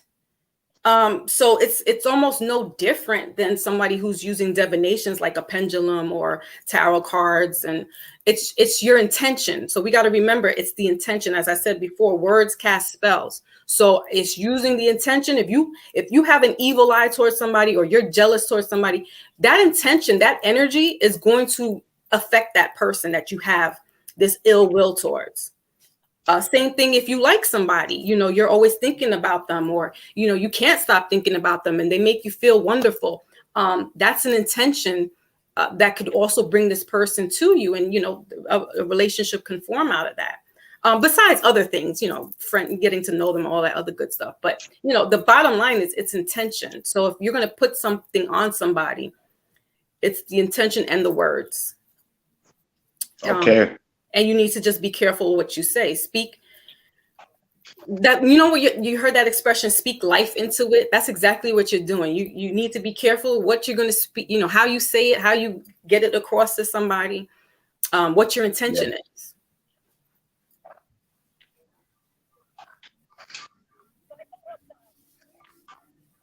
Hey, what was the last volcano that went off? Did you see that one? The one that was seen from space? Yeah, I saw that. NASA. Oh my Lord, that was crazy. That was there's a lot of volcanoes that have gone off in the last 3 years, people. And they said that it's the volcano that reset the planet at one time. So if I know, to know what's going on. But that was that was like a serious. So can I ask you, Peniros, do you think that this is what they call the end of times? Like, do you feel like this is Revelation living out in its... You know what it is, yeah? The mad thing about it, yeah, is that it does seem like the end of days, yeah? Because there's a lot of signs that are pointing to that time. But in the Bible, it says God will come as a thief in the night. So it's gonna, when it comes upon us, it's gonna be a thing of where no one's going to be ready for it. So, and this is why I tell people, regardless of, you know, waiting for God to come, you have to still carry on. You got to still carry on your daily routine. You still got to make sure your rent's paid. Still got to make sure you got money in your pocket. Your kids are fed, everything. Yeah, because like I said, he's coming like a thief in the night. Don't lose faith, because all the signs are there, even down to this AI. Which check out my video. My next couple of videos, I'll be going into, you know, the Bible's connection to AI and stuff like that. So I love your posts too, because I'm like, this is what I'm saying. Like, you brothers are I appreciate it. So refreshing, because when you put those type of posts on and the you know the aliens, you know, all that different kind of stuff, because that's how I grew up. My father, I was in my father exposed me to that. You know, he wouldn't really like have me watch cartoons. So, you know, Saturday mornings was only the time I could watch cartoons. Other than that, I was watching National Geographics, PBS, the news. So, you know, or any kind of documentary that was discussing about, you know, Nostradamus or aliens encounters. So, you know, for you to have that, it's like, oh my gosh, this is full circle for me. I get to, you know, have like-minded people speak about these kind of things. So yeah, and what I try to do with my channel, that I've got a wide range of knowledge. So yes, if I put it out, I'll be able to connect with more people. You understand what I'm saying? So they obviously, and there's so much as well that I don't put on my channel, right? Because of certain reasons and whatnot. Yeah. I tried to put some of them on BitChute, but BitChute's it's not really the same as over here. Hey, there's some racist people over BitChute though, because you know over there. Yeah, over there basically is where you can put up any type of video. They accept anything. So the only problem with that is that you might get. I put up a video once. I got all these racist guys calling me nigger in the comments. So it's a bit raw over there. You know what I mean? But it's not a bigger platform. It's not big as this platform. You understand what I'm saying? Right. Even though my views are great over there.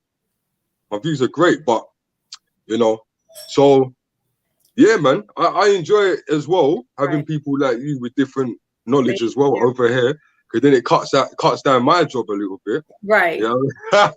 Right. Oh, hold on a second. Yeah, you know what I mean? So and the thing what I like about over here, everyone's got different type of knowledge, people. You know what I mean? Shipper's got different type of knowledge, but same knowledge as me a little. BR's got a different type. You know what I mean? Foxy's got a type. Daniel's got a different type of experience, and you're gonna hear more from Daniel as well. Got a lot to say. Got a lot of things going on. But yeah, but people in the chat, big up yourself. You know what I mean? Because if it weren't for you lot, we wouldn't be doing this. Look out for more videos on the channel. Yeah, and adverts and stuff like that. We're gonna play a track that we played earlier on by Miniature. We're supporting our people. All right, we're supporting our people. Yeah. What it is. If you ever feel misunderstood, this one's for you. Just close your eyes.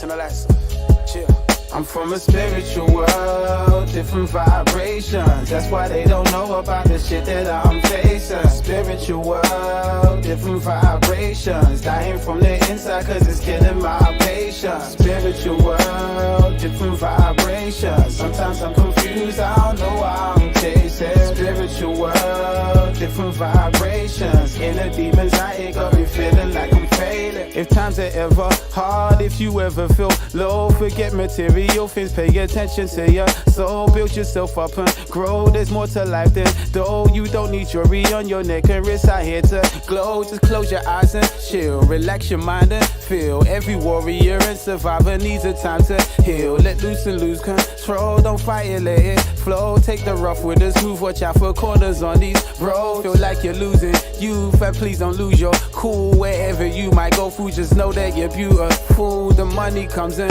goes. The fake friends and the foes. Be strong and never give up when this life starts throwing blows. Nobody understands, not even closest friend. Going through it alone, there ain't no one to hold your hands. Fam, I believe in me, hope you believe in you. Just listen to the words, I try my best to get you through. I'm from a spiritual world, different vibrations. That's why they don't know about the shit that I'm facing. Spiritual world, different vibrations. Dying from the inside cause it's killing my patience. Spiritual world, different vibrations. Sometimes I'm confused, I don't know why I'm chasing. Spiritual world, different vibrations. Inner demons, I ain't gonna be feeling like I'm failing. Have you ever felt like you're stalling? Have you ever felt like you're falling? Have you ever felt like you wanna go to sleep and just not wake up in the morning? You be out here mentally under pressure, waiting for the Lord to come to bless you. Down out here where the government ain't playing safe, every day is a hunt for treasure. Can't lie, sometimes I wonder whether I'ma live to see this year's summer weather. Got a gun beretta and an umbrella for a rainy day just so I can function better. I'm lost and I'm trying to find my way, bro, but I can't read signs and the highway codes. Feeling so cold, but my mind ain't froze. All confidence gone, that's why I lay low. I know exactly what you're feeling, my nigga. I can't lie, cause I've been there too.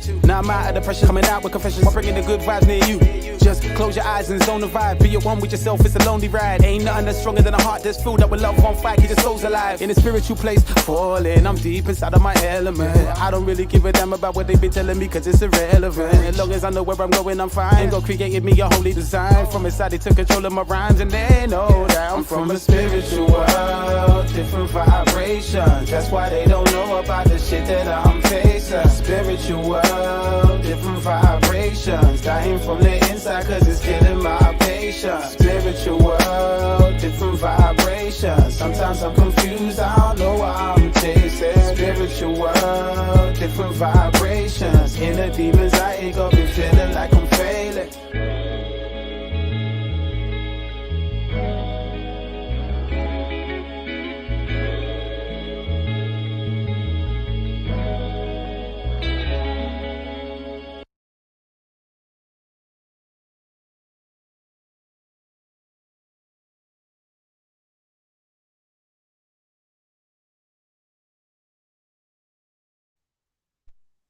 Yeah, salute to my nature, salute my cousin. Yeah, salute. Oh man, that was dope. I love that. Who was that by? Oh, that's one of my cousins. He's a rapper. His name's My Nature. Wow. That's like That tune is hard that's still, I'm my not gonna theme lie, it's song hard right to- there. I think that's his best one. They're not all like themed in the way he's done that one, but I think that he should do more like that. Personally, that's my opinion.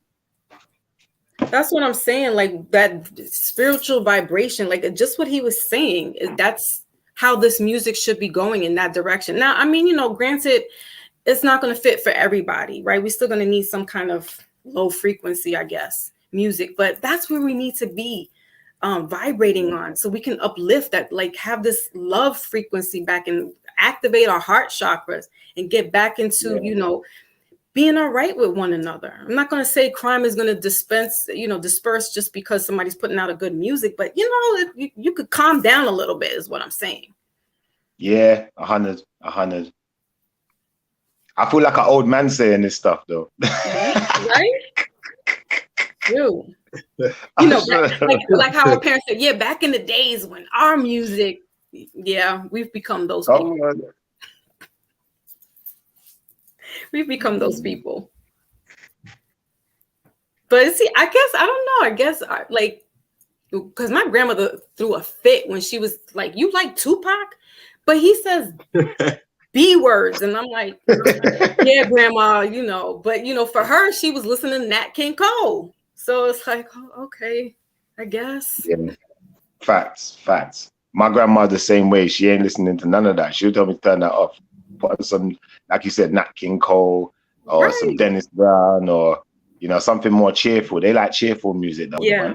But it makes sense though, doesn't it? Because we, how often were you hearing they were out there dancing and having parties or house parties or going to the clubs and just having a good time. And I'm not going to say we didn't hear that there was like stick ups or knife fights because they had their knives back then, but you could see like videos, old videos of just even the Cotton Club in Harlem and grandparents just dancing and having a good time. And the music was mainly focused around love, like relationships kind of stuff. Exactly. Mm. So that song right there is a beautiful song, and salute to your cousin, because that's the frequency I'm on. I love that. Love it. Yeah. I try to walk mindful, like how you had Brother Earl earlier. Just be mindful about how you walk outside, because you're going to interact with people and you don't know what's going on in their lives, but you just try to be the example or just try to be that light to somebody, because you don't know who you'll meet that you could change their mind. Maybe they were, they lost somebody, to whatever, you know what I mean? And like, for example, a couple of years ago, there was this woman, we kind of call her a little crackhead, Because she Yo, is. one set. Big up to Trimilati Live, man. Salute. Salute, brother. Salute. Go on, Fox. Sorry. Yeah, so with this, this lady around the corner from us, she's clearly like into drugs or whatever. But one day it was around Christmas time, and she was sitting on the stoop and she was just crying. So I went up to her and I said, "Are you all right?" And she was like, "No, I don't have my family and I'm just sad." And so I gave her a hug, and I just kind of stayed there with her until she calmed down, and she did, and then that was it. So you're just trying to be a brother and a sister to the next person. Not everybody's going to receive that. Not everybody wants to receive it. But if you know where you stand and you stand in your light, you just don't know whose life you might change. Yeah, P, drop the link again. Drop the link, yeah? Yeah, just in case they can't see it in the chat. But yeah, no, the vibrations nowadays, like, I don't know, man. I struggle with it.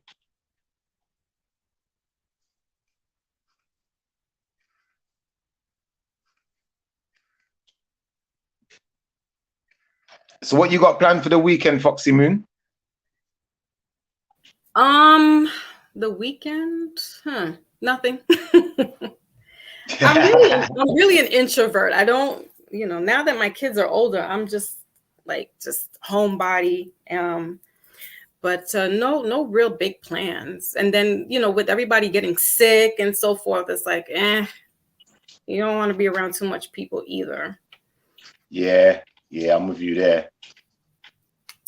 But I live relatively a quiet life in the hood. There's enough going on outside that is enough for me. Yeah. So. Yeah, I think Christina likes your aura. She's feeling your aura still. So hopefully, thank you. Christina can jump on one day and have a nice conversation with you. It'd be nice to have some more females up here. It can get a bit too masculine sometimes. Yeah. Yeah. No, for me, I like it. I like to be in the boys' club.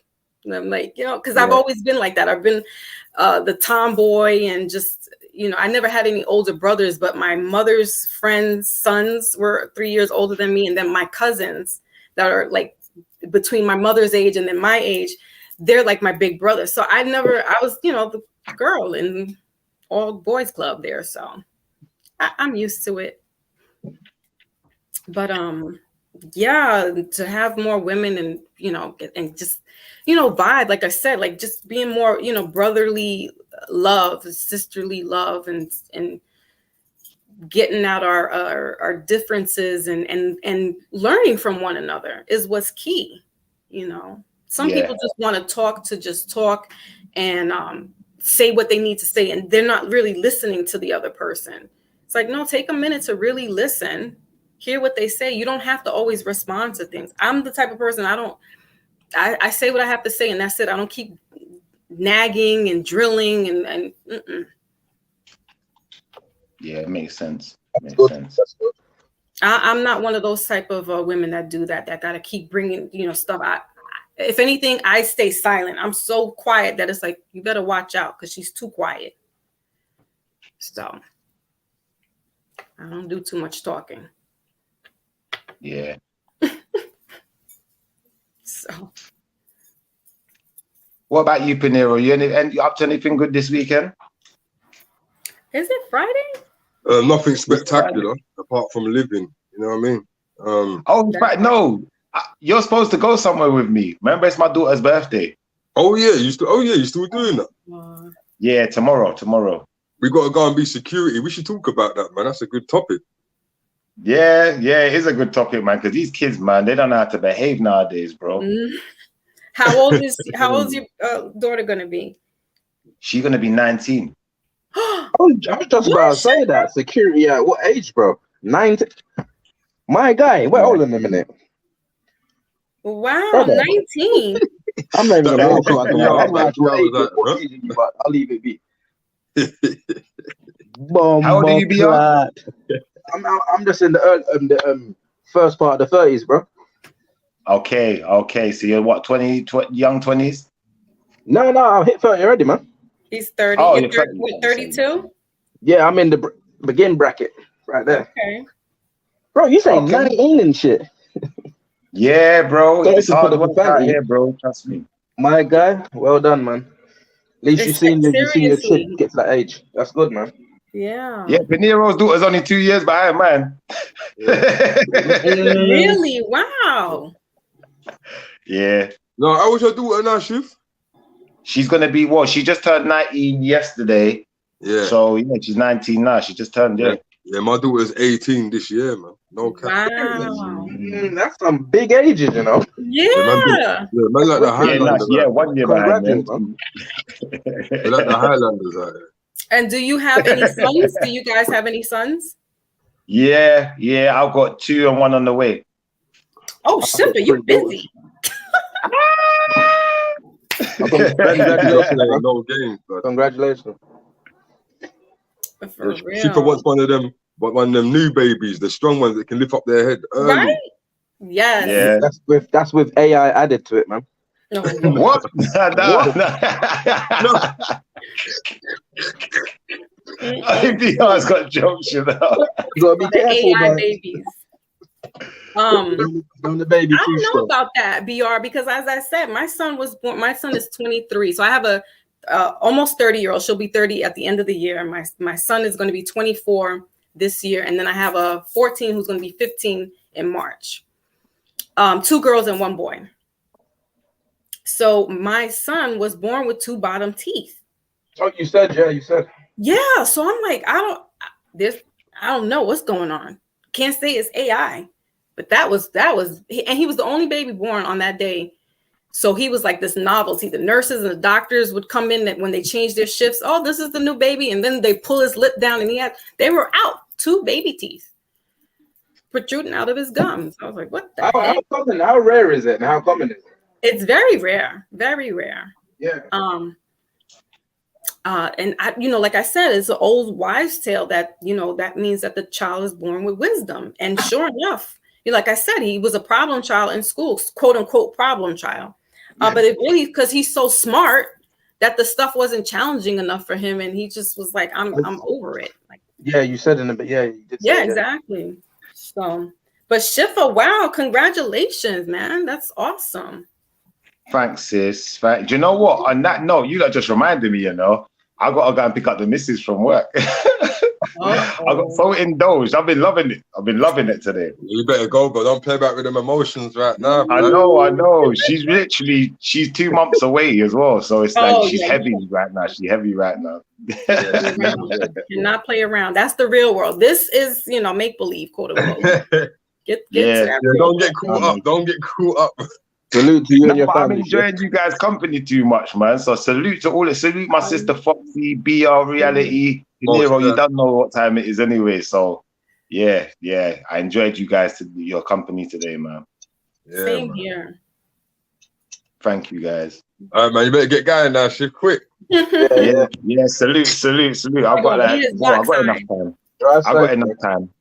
I like to get there early though. Getting there early is the trick. So then you got, a bit of extra time in case traffic or. Hey, what's the weather like up there today? It's freezing down there. Oh God, bro! I was out there in the. You see today, this guy at work, he blessed me. He was loving our conversation so much. He kicked me out the van. He said, "I'm gonna send you back. Go sit in your car. Just do your chat show because you don't sound like you're talking about important stuff." I was like, "Bro, work ain't important no more."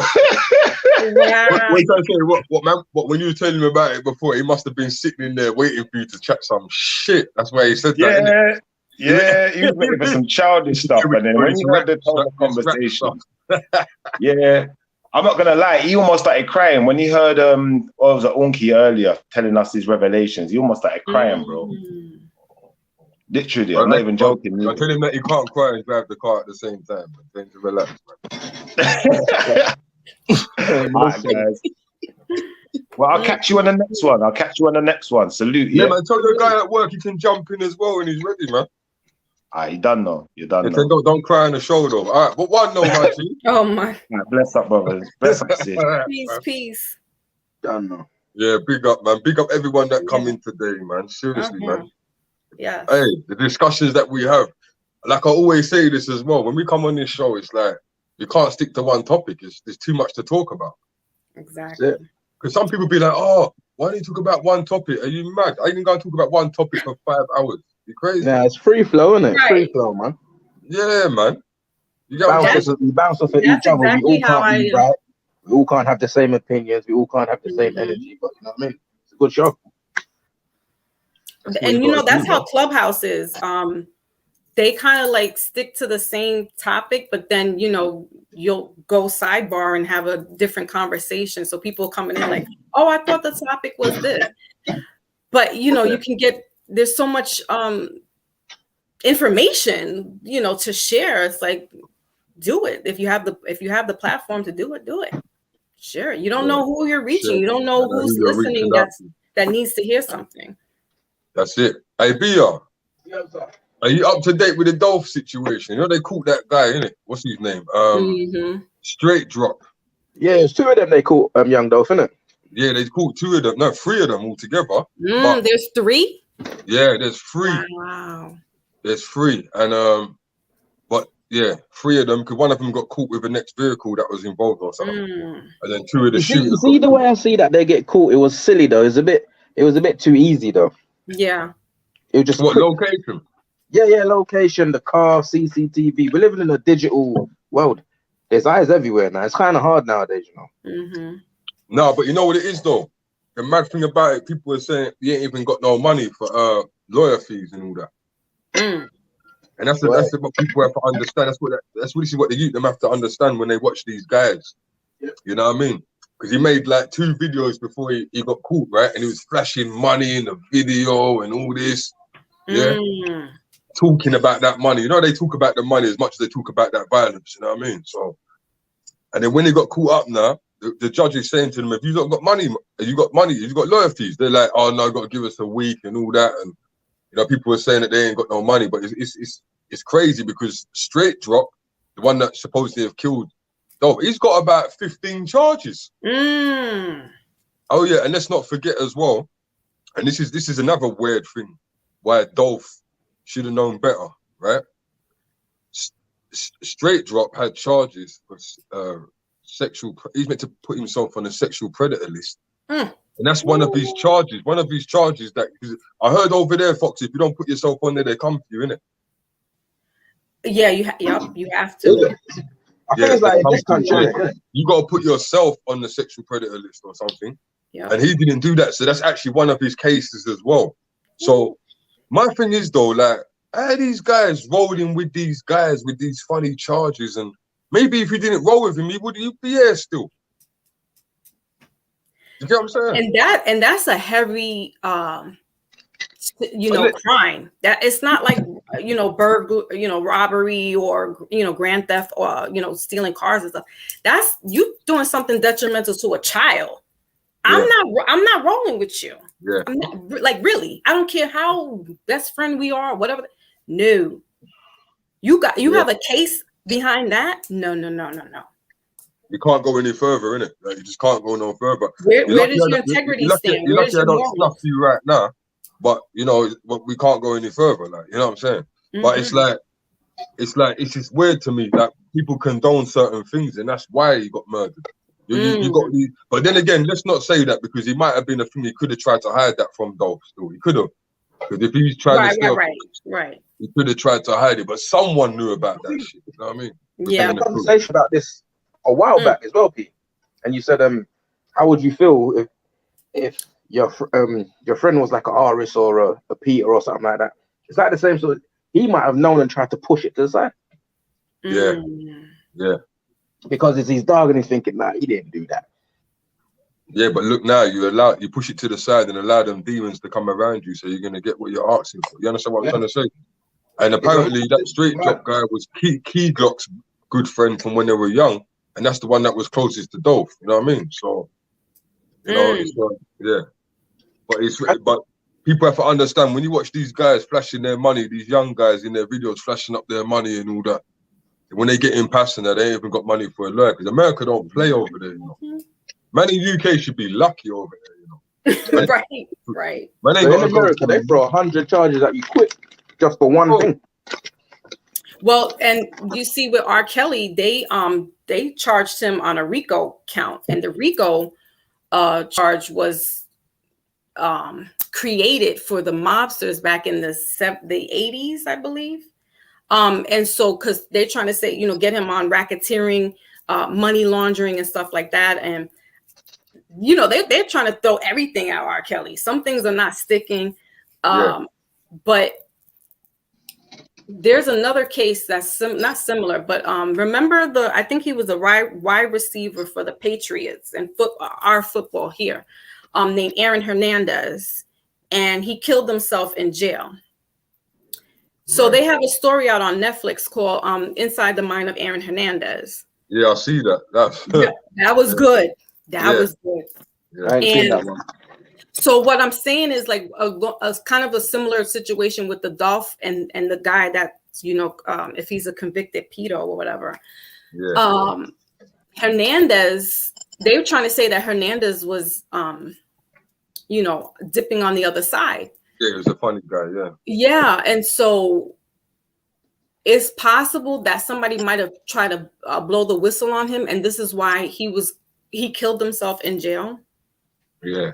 Yeah. Because that's still kind of like, these big strong football players is doing it's all not that. even just that. It's not even just that. It's the way he carried himself. He was like what we say, a bad man on the roads. You know what I mean? So he carried himself as a gangster, even though he was a football player. He still rode with the goons and rah rah. And I think that was a persona to hide the fact that that's what he was. He was on the other side. That's how they get them. That's how they get the other ones. That's how they get the guys in Hollywood. That's how they get the other rapper guys. They get things. What about the Kenneth story? Have you ever heard of that? I can't remember the name. Hey, BR, hold on a minute, brother. Can you hear me, BR? Yeah. All right, hold on. Yeah, so this is what I'm trying to say. This is what they do, though.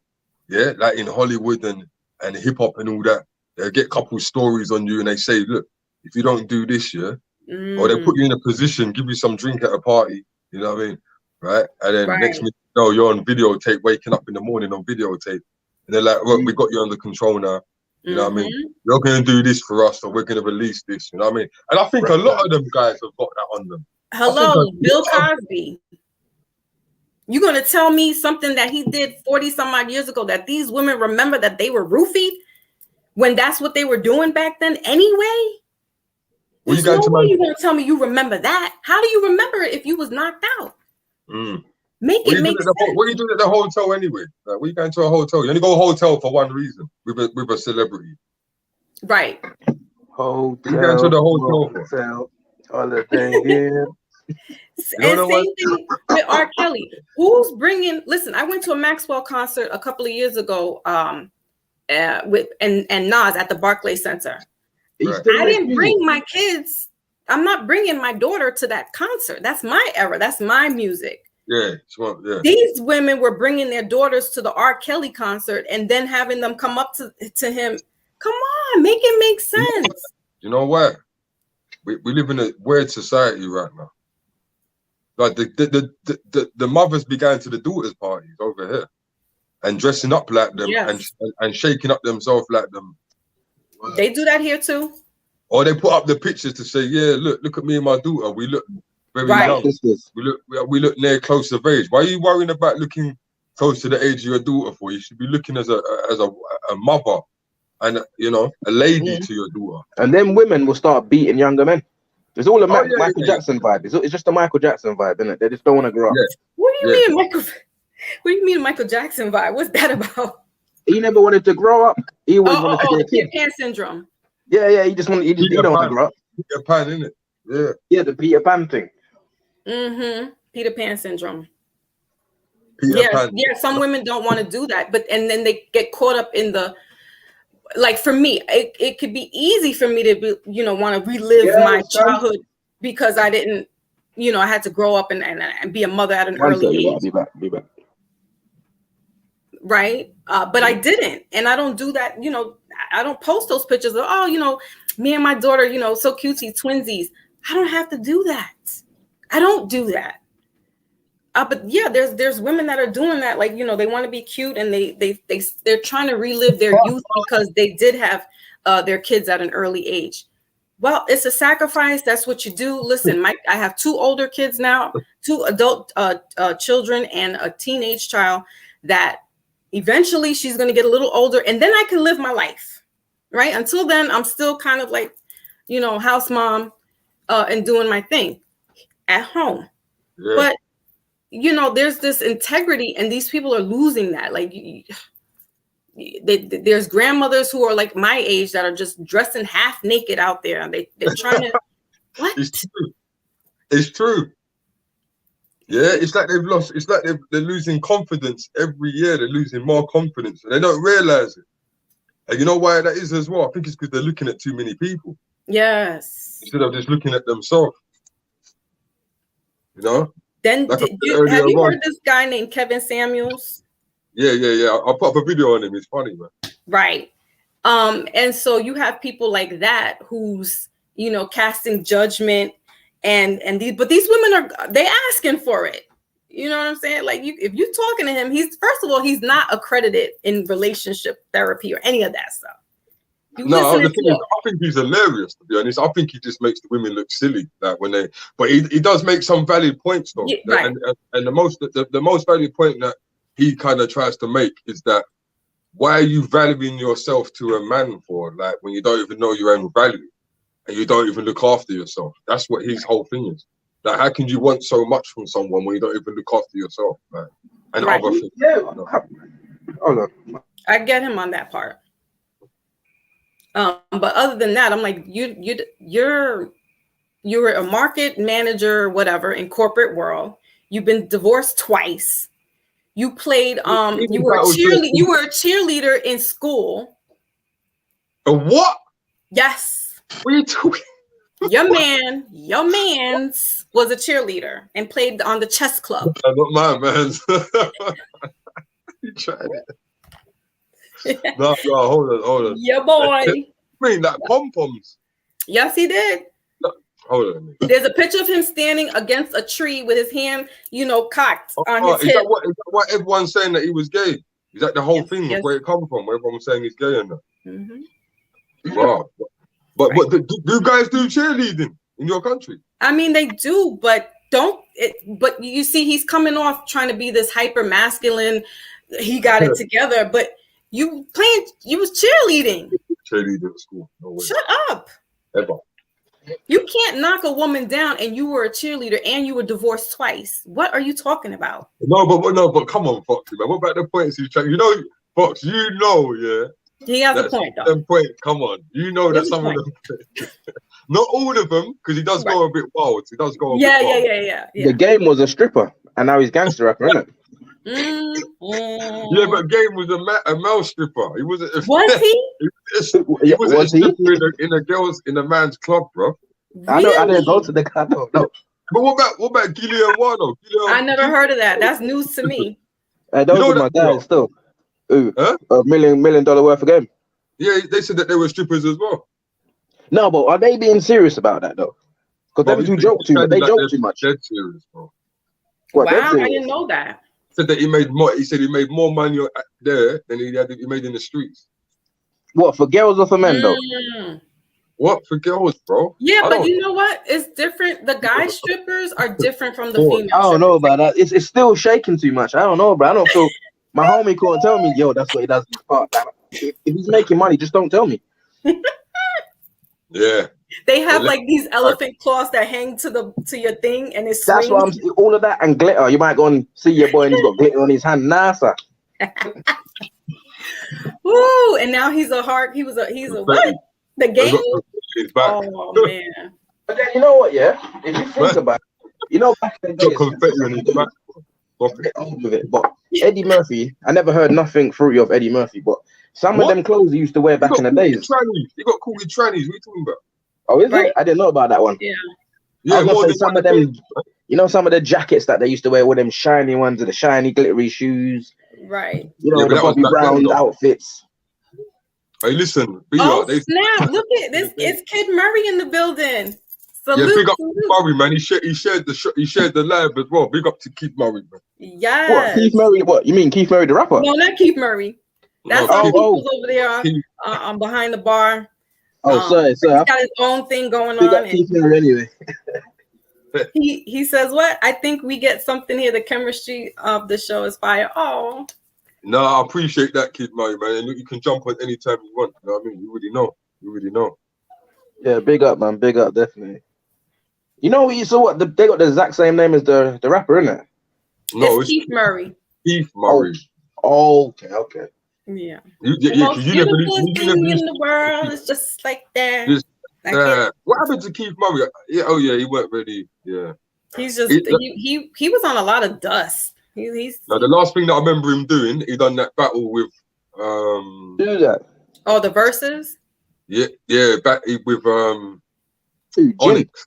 Oh, did he? Oh, yeah. I didn't even like Onyx, yeah. I don't like Onyx. I'll be honest. No. You know what? In fact, they started I like the locks. whole verses. Not locks. Sorry, I like Sticky Fingers. I don't like Onyx. Sticky Fingers, yeah, I like him too. Because that one album, Curtis Jones. Sticky Fingers is album. That album when it's like a film. What's it called? Yeah, Curtis Jones, I think. Mm. You know they done a film to it as well. I never knew that. You know. Bro, Fred Rose Star done a film to it, bro. He done a film to it. No, it was called Black. It was called Black Trash, man. Story of something Black Trash. Yeah, but and it was like a story from the beginning to the end. Yeah. Mm. You know what kind of happened with Sticky Fingers? Let me tell you the honest truth. What happened with Sticky Fingers? When Eminem come out, he kind of like overshadowed Sticky's because he stole his whole flow. Okay. Stole his whole flow, storytelling and all that. Wow. And if you ask Eminem who his favorite rapper is, he would say Sticky Fingers. Kind of ironic, isn't it? No, He's Sticky's doing a halftime show for the football over here. Him, Snoop Dogg, Mary J. Blige. I can't even listen to Snoop Dogg no more. Me neither. Like I know he's been promoting his album and that, so all the videos are here and there. He's got an album, bro. He's got an album. I'm so out of touch with Snoop. I'm like, I'm not. I can't. Yeah, Snoop. He had his time, man. He had his time. Yeah. He wants to hang on to his youth, though, isn't it? Exactly. He's probably still signed.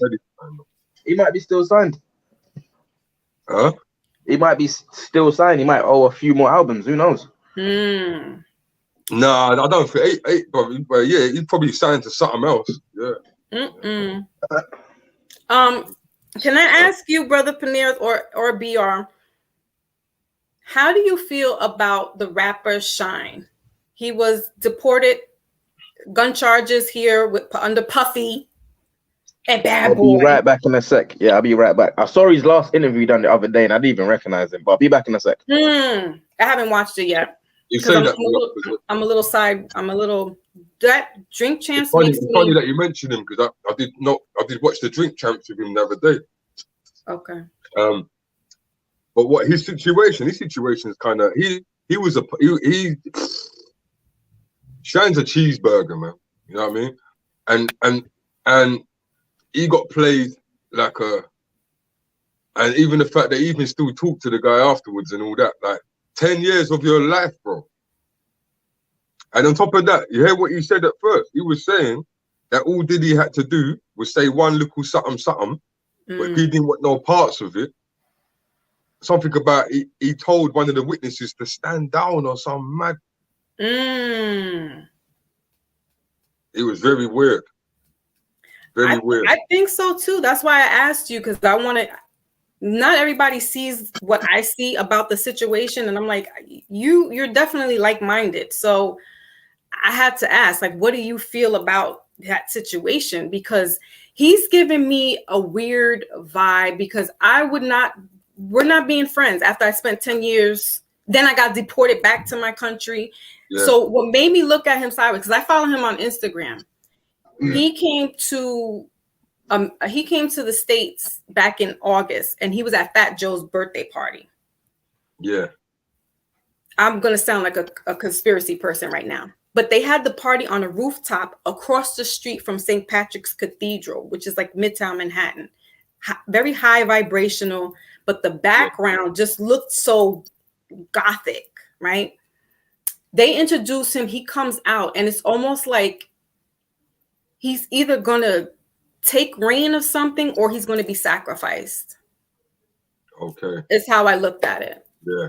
That's how they do their things, isn't it? That's how they do their things. It's always some sort of symbolic where the person last was, or it's always got to do with a group as well. So they need some more energy. They bring Shine back out onto the stage. Huh? They bring Shine back out onto the stage. He still raps. Shine Paul. No, I don't think he's still rapping, but if he raps, he'll be performing his old songs, innit? Like, yeah. You know what I mean? So now he's back home and he's promoting, Belize and, trying to do this commerce with people coming to Belize and building up the economy that way. But when I did my research with him, it says that he's an ambassador, not for Belize, but for some place Midwest. Middle East. And I forgot the name of it right now. It escapes me. But I said, well, why isn't he the ambassador of his country? Jerusalem. Why would he be the ambassador for another country? So, like the rabbit hole was just going crazy. I was just like, all right.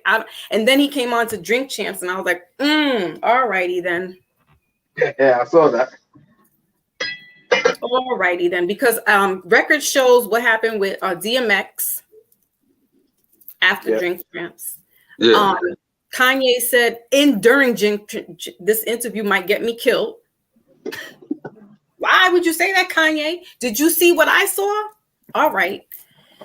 And now Shine comes on there, so I'm just sitting back, just watching. When Shine first came out of jail, he came out as a rabbi, innit? Yeah.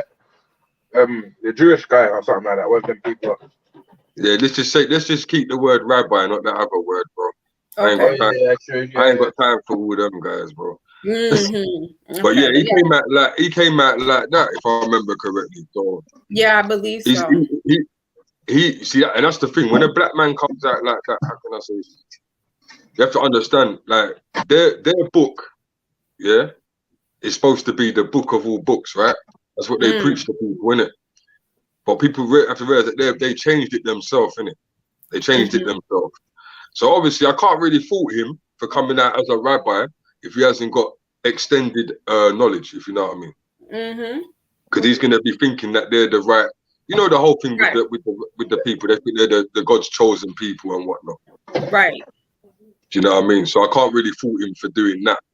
But yeah, but my thing is, why are you even back with them talking about, a lot of people when they saw him with Puffy, because like I said, he came to New York during the summer. Yeah, that's crazy. They were all in the comments like, why would you go back to that? Why would you? I guess because he said that he didn't even contact him when he was in jail. Exactly. They left him hanging, bruv. I was still banging these albums. I was copying them and selling them at school. You get me? Exactly. Selling pure CDs of Shine Pop. And Big Pun. I used to love Big Pun and a bit of Cuban Link. Mm-hmm. Oh yeah, Big Pun was one of my favorites. Yeah. My Puerto Rican Donnies put me onto this guy. I think they was Big Pun's probably the best rapper in New York. Lyricist, he was I'll say one of the best lyricists. The lyricist, yeah. Lyricist. I didn't like his beats though. The beats weren't hard, but his lyrics was. No, his beats were hot. No, I like some of his beats, to be honest. They kept that sort of. Don't forget when that. Hey brother, don't forget when Big Pun was out, bro. It was a little while back. Yeah. When you listen to some of them beats on the Big Punisher, was it Capital Punishment? That was hard. Which one is that? The Orange Case one. That was his first album that he came out with. Yeah, I remember there's one with the Orange Case with just all his face on it. But even Immortal Technique, I used to listen to him a bit, but he went a bit deep for some stuff. So I can't stand him. I don't know why. I don't know why. He done what? He done something to his mum. There's a story on one of his albums. He said, hold on, one sec. One sec. He says pretty much something. Him on Instagram, but he's robbing some people and whatnot on some woman, blah blah blah. Something went happen, and when obviously her balaclava's come off because he's trying to have the mask on her, end up being his mum. After the whole. I don't like him, but you know why I don't like him? Every time I used to go on, I used to hear about him. My friends used to be like, "Oh, don't you listen to Mortal Tenet?" I'd be like, "No, I listen to Killer Priest," and they'll be Killer like, Priest? I don't know that guy. Was that like around Papoose era? I remember when Papoose came out with the alphabet thing, and I thought that was probably the hardest thing I ever heard in my life. Papoose ain't even on the level of Killer Priest, bro. But big people say to me, "Oh, but Papoose is dope though, and he's definitely underrated. They don't give Papoose his light. Who? Papoose, yeah. They wouldn't let like him now. You know, you see this hip hop thing. You see this hip hop thing, bro. You have to understand something, you know. And I think I've worked it out. See, certain man, they're not gonna make it, you know, because they're not bending over, bro. Yeah. Once they find out that you're not gonna do certain things, you're gonna be kept at a certain pace. Right. And Papoose is one of them guys. That's why when he done the deal with K Slay and he's supposed to get that million, that's why it never went through. Well, and Remy Martin coincidentally, K Slay is sick now in the hospital. I know. I heard Wack talking about it. But yeah, Mortal Technique, yeah, he's trash, man. So every time I used to go on YouTube and I used to watch an interview with Mortal Technique, I didn't like his persona. I didn't like the way he carries himself as a bad man all the time. I just didn't like that. I said, that's the sort of guy that me and him would get caught up if we was in the same room. Because your face is always fixed up a certain way. And I'm going to say to you, what's wrong with your face, bro? And then it's going to go. I'll be honest with you, P. I don't honestly know what he looks like, you know. Man, you should just listen to the music. The CD came with no case. I've never looked him up. Yeah, I've never looked him up. We have the privilege now, BR, of not just listening to the music. We can see what the person's the visuals. Yeah, you know what I mean? I like to watch people's interviews and stuff to see how they articulate themselves and what, if you're on the knowledge, what are you on? You know what I mean? After you said that, now I'm gonna type him up. I want to see what this dude looks like now, bro. But you know what, Peniros, that's exactly how I feel with him, because I went on to his Instagram and he still kind of has like that screw face. And even though he's delivering a message of just trying to be positive. Yeah, that's what I'm saying. I don't like it. I got the vibe that's like, yeah, I don't really like his energy, man. Like, what about Ghostface? Yeah, you know what it is. I'm gonna be honest with you, man, because I grew up on Wu-Tang, innit? Ghostface has got a screw face. But he's like animated. Like you could definitely like chill and he looks relaxed. Shout out Long Island. I used to like Ghostface, but when Thingy passed away, Long Island, Staten Island. Yeah, I used to like Ghostface a lot. Like Supreme Clientele was actually one of my favorite albums because I was in the street when that came out. You know what I'm saying? But that guy died. What's his name? Lord Supreme. Papa Wu. Lord Superb. No. The Papa Wu guy? No, not Papa Wu. Oh. None of these names. This guy, right? Yeah, this guy was basically claiming he's on Ghostface's album. He's on the Iron Man as well. But he was claiming that he wrote nearly the whole thing, and it kind of like made me think, what? And then it just so happens that he died after he said that, man. No, I think on Drink Champs, Ghost did say that he didn't write. He wasn't a writer. Oh, he admitted it. Yeah, there's a Drink Champs, maybe about 2 months ago. With Shaheem, and that. Yeah, peep that. No, they came on after Shaheem. Oh, they came on a separate. Yeah, it's a recent. It's a newer one. So peep it. Check it out because he did say he was like, I'm not really a writer, and he's like, it took me longer to get to the when they came out with the purple tape. He was like, it took me longer to write because I think somebody passed away in his family that he wasn't like all there mentally. So he's like, yeah, I'm not really a writer. So that makes sense to what you're saying. Yeah, the guy was saying he didn't want to diss Ghost, but he was saying I wrote that, you know what I mean? And it kind of made me think, damn, man, because I thought Ghost wrote all that stuff, you know what I mean? Well, then peep his name, Ghost. Ghost, right? Yeah, Ghost face to the writer. That's mad, isn't it? Woo. They be telling us stuff in our face, and we so blind sometimes. I mean, they what be right in our face. Well? Hey, big up Simi RD. What you say? You rapping in it? Don't you rap? No, I used to do a bit of rapping and that back in the days, isn't it?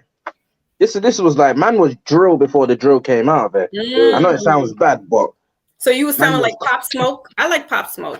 No, I wouldn't say Pop Smoke. I would say more Casanova, Uncle Murder, that kind of shit. Because that's the lifestyle man was kind of on, just not as graphic as the stateside way. So that's why man spat like that. But you see, like now, I wouldn't even bother now because I'm grown and I'm calm. You know what I mean? Yeah. It's hard to get out to a calm audience. That makes sense. But man, you heard that wrap up? You heard that my Uncle Murder wrap up 2021? I was comparing it the other day against RA's one, isn't it? Yeah. And you know, RA, Roadside G's. Who's that? He's an English rapper still. Who? Oh, that RA guy. Yeah, Brixton. Yeah. I don't listen to none of that stuff, man. No disrespect. I saw that one day. I was like watching YouTube, and you know how the advertisement for like a rapper comes on. I'm like, the UK is doing drill, and they got projects. Yeah. What? Yeah. I swear that looked like Staten Island. I had to like double take. Like, what is going on out there now? Yeah. And they'll film the They're what? They're what? They'll purposely film all the bad spots to make you look as rough as possible. Oh my God. Y'all got projects out there? I was like, wait a minute. What's going on in the UK now? Yeah. We got the UK's been like this for ages. Like, I never saw that part. They show me Downton Abbey and stuff. I see that nice stuff. I was like, you're going to the city centres and all that stuff. But if I was you, I'd stay there still. There ain't nothing going on in the hoods. Right. Do you know what I mean? Ain't nothing really going on. But some of these blocks, they're not as bad as don't get it confused. There ain't no Section 8s over there or nothing like that. Listen, shout out to Section 8, yo. Shout out to Section 8. No disrespect. I'm just saying.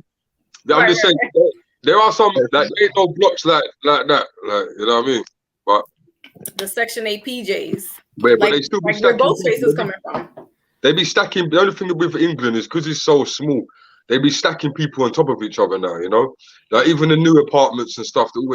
They all turn into high rises now. So yeah, I saw that. I noticed that. And did you hear about that fire that we had over here, the block of flats one time? You guys had a fire too? Hey, BR, that thing just slipped out of my mind. What was it called again? Is it Glenford? Is it Glen? What is it again? Shame on me. Hey, people in the chat. When did that happen? A few years back, there was a fire and no one couldn't get out of the building, and the whole block burned.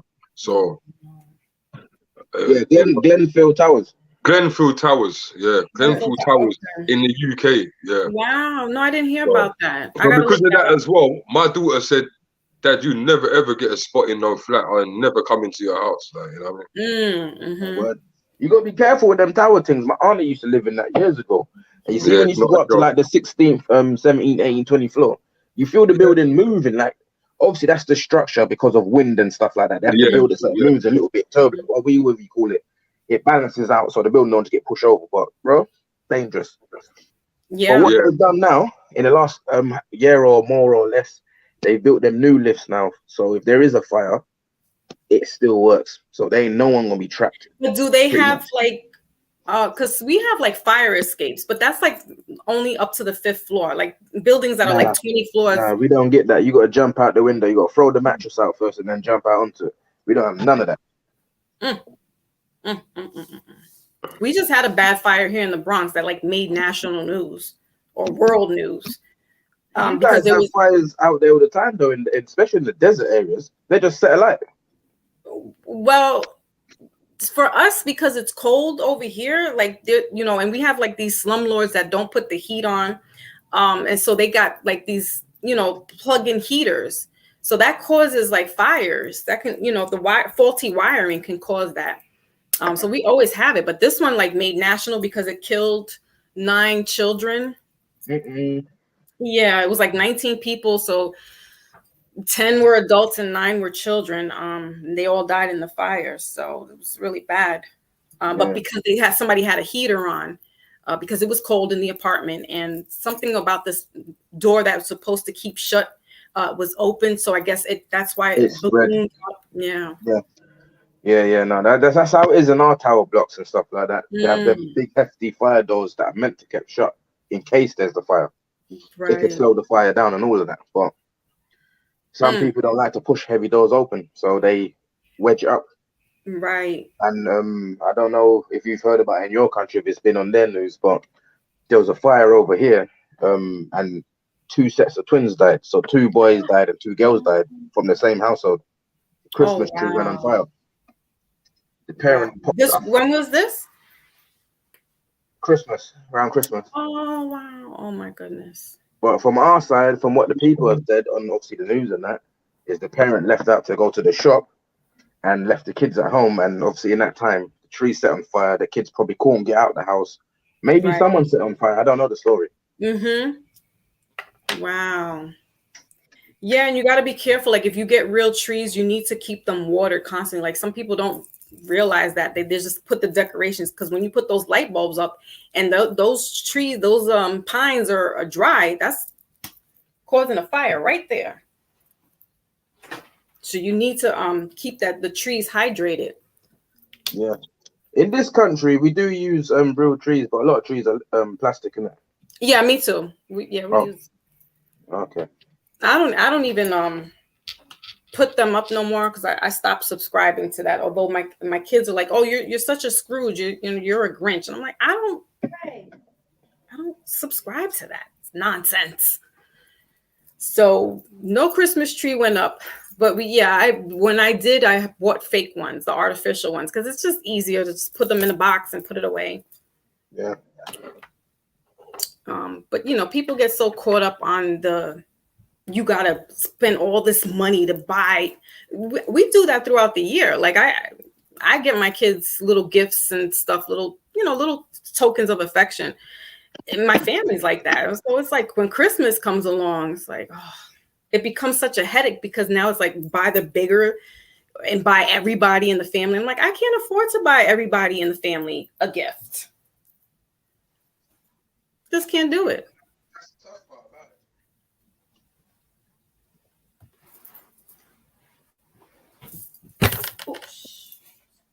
But then other religions don't celebrate Christmas, so it's pretty much the whole thing. They've got to spend money when they celebrate their powerful waves.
That's great content, Peniros. I like that.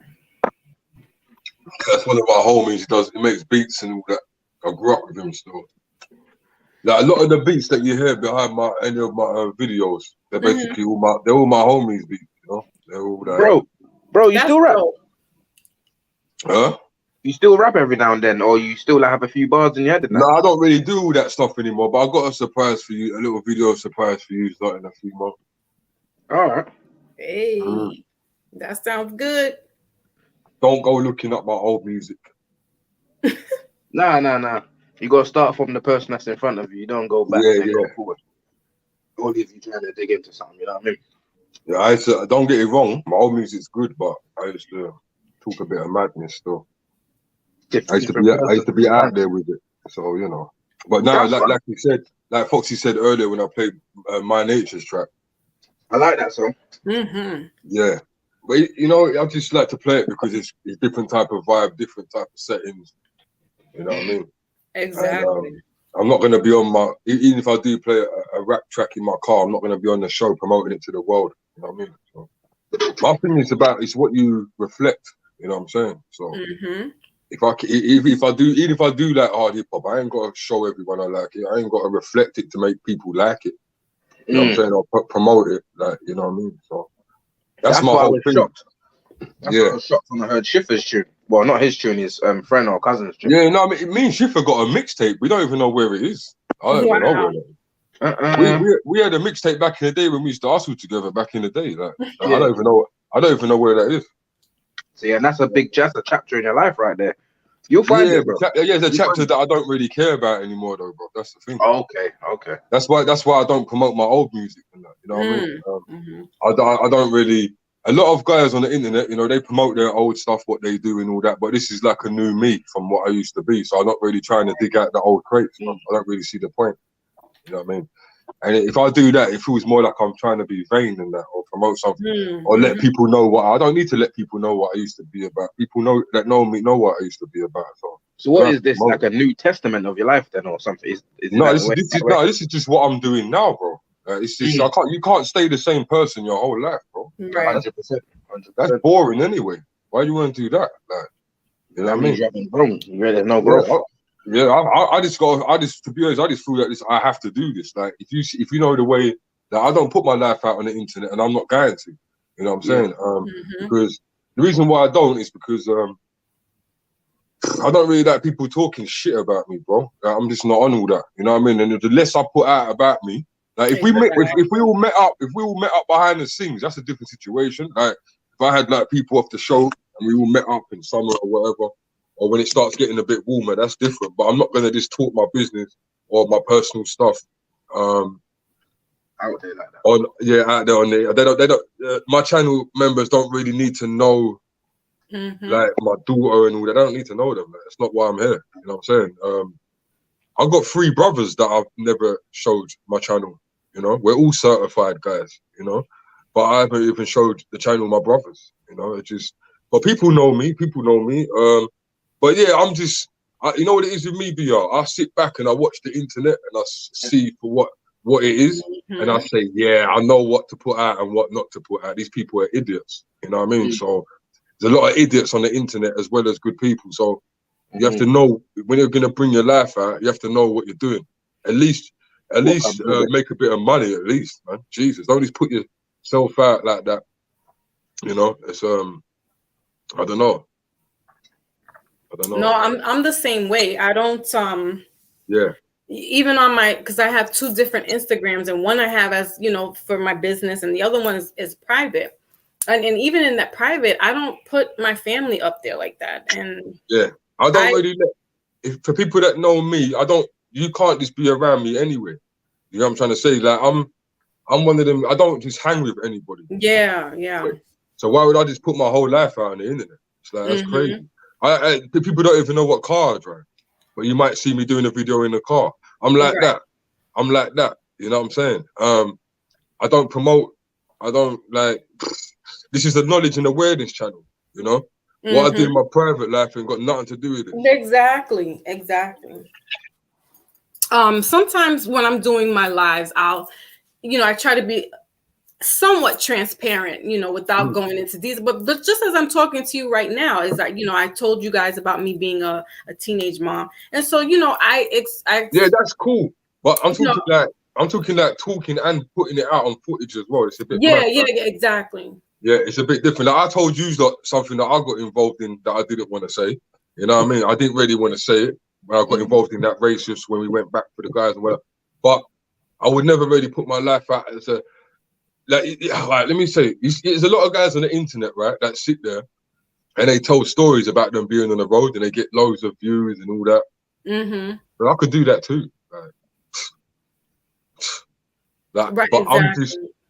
But to me, when I see guys doing those type of channels, I look at them like, bro, you're just being vain about what life you live, innit? Like, what are you really showing the people? All right, if you're telling the people don't get locked up at the end, it's got to have some type of, you know. But I don't feel like I have to put my I don't feel like I have to put my story out on the internet because I'm sure people know someone that's been through the same thing anyway. Yeah. So it's like people are too quick to like show off their life, like, and like I could make my channel look crazy. Like I could make my channel look crazy. I could go and link up with all the man them and show pan the camera around my whole gang and all that dumb stuff. And right when my man them have got all the whips out and all that, I could do all that, but that's not what we're here for. Do you know what I'm saying? When I go rave, you know, when I go for a drink, I could take the camera with me and shut. I'm not it. Listen, I'm not into all that, man. Right. I don't even like people posting pictures of me if I go out. I don't even like. I tell my boys, don't post no pictures of me. I don't want everyone to know where I was. I'm a bit different. So right. You know, it's just every man. But I'm not saying man you people can do what they want to do. They could, but this ain't a life blogging channel. Like, yeah, I'm going here. Now, don't get it wrong. When I do my if everything goes well, I've got a few holidays I'm going to be doing this year, depending on this jab situation. Right. And I will be filming that, but that's different. I'm actually going somewhere to show you lot something. You know exactly. What I'm saying?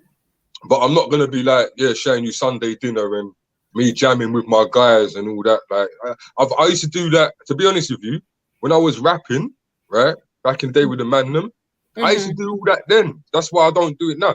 We used to put the videos up with all the man them in the, you know, in the yard and all that, and freestyling with like 10 man in the room.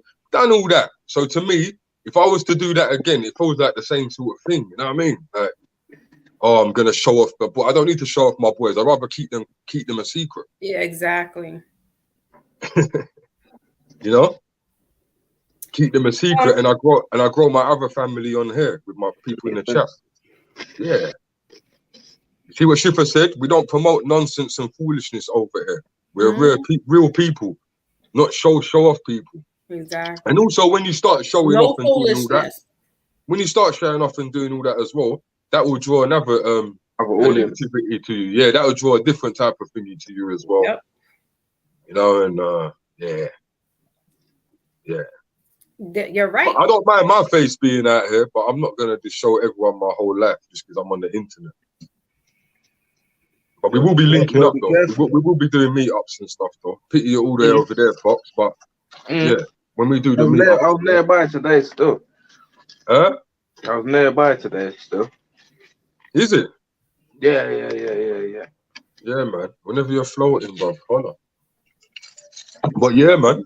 That's how I do my thing. Now, everyone else, they can do what they want to do. They can put up old pictures of them from back in the day and all that. But I've got thousands of pictures on. I've got pictures with money in my hand. I've got pictures in different whips. I've got pictures with different types of chains around my neck, with my brothers, with my group. I don't care about that shit no more, man. That shit don't move me. Right. That shit don't move me, and it shouldn't move no one in the chat, to be honest. You know? Yeah, you know, that's like some people, as we were talking about before, with the parents, like just trying to relive something that they missed out on in their teenage years. That's what I'm saying. That's a perfect example. You see, we're just talking about. They gotta put on this and dress this way. It's, you know. Yeah. But you know, I'm not gonna throw anybody under the bus that does that. That's on you. But me, I move different, and you know, I also have.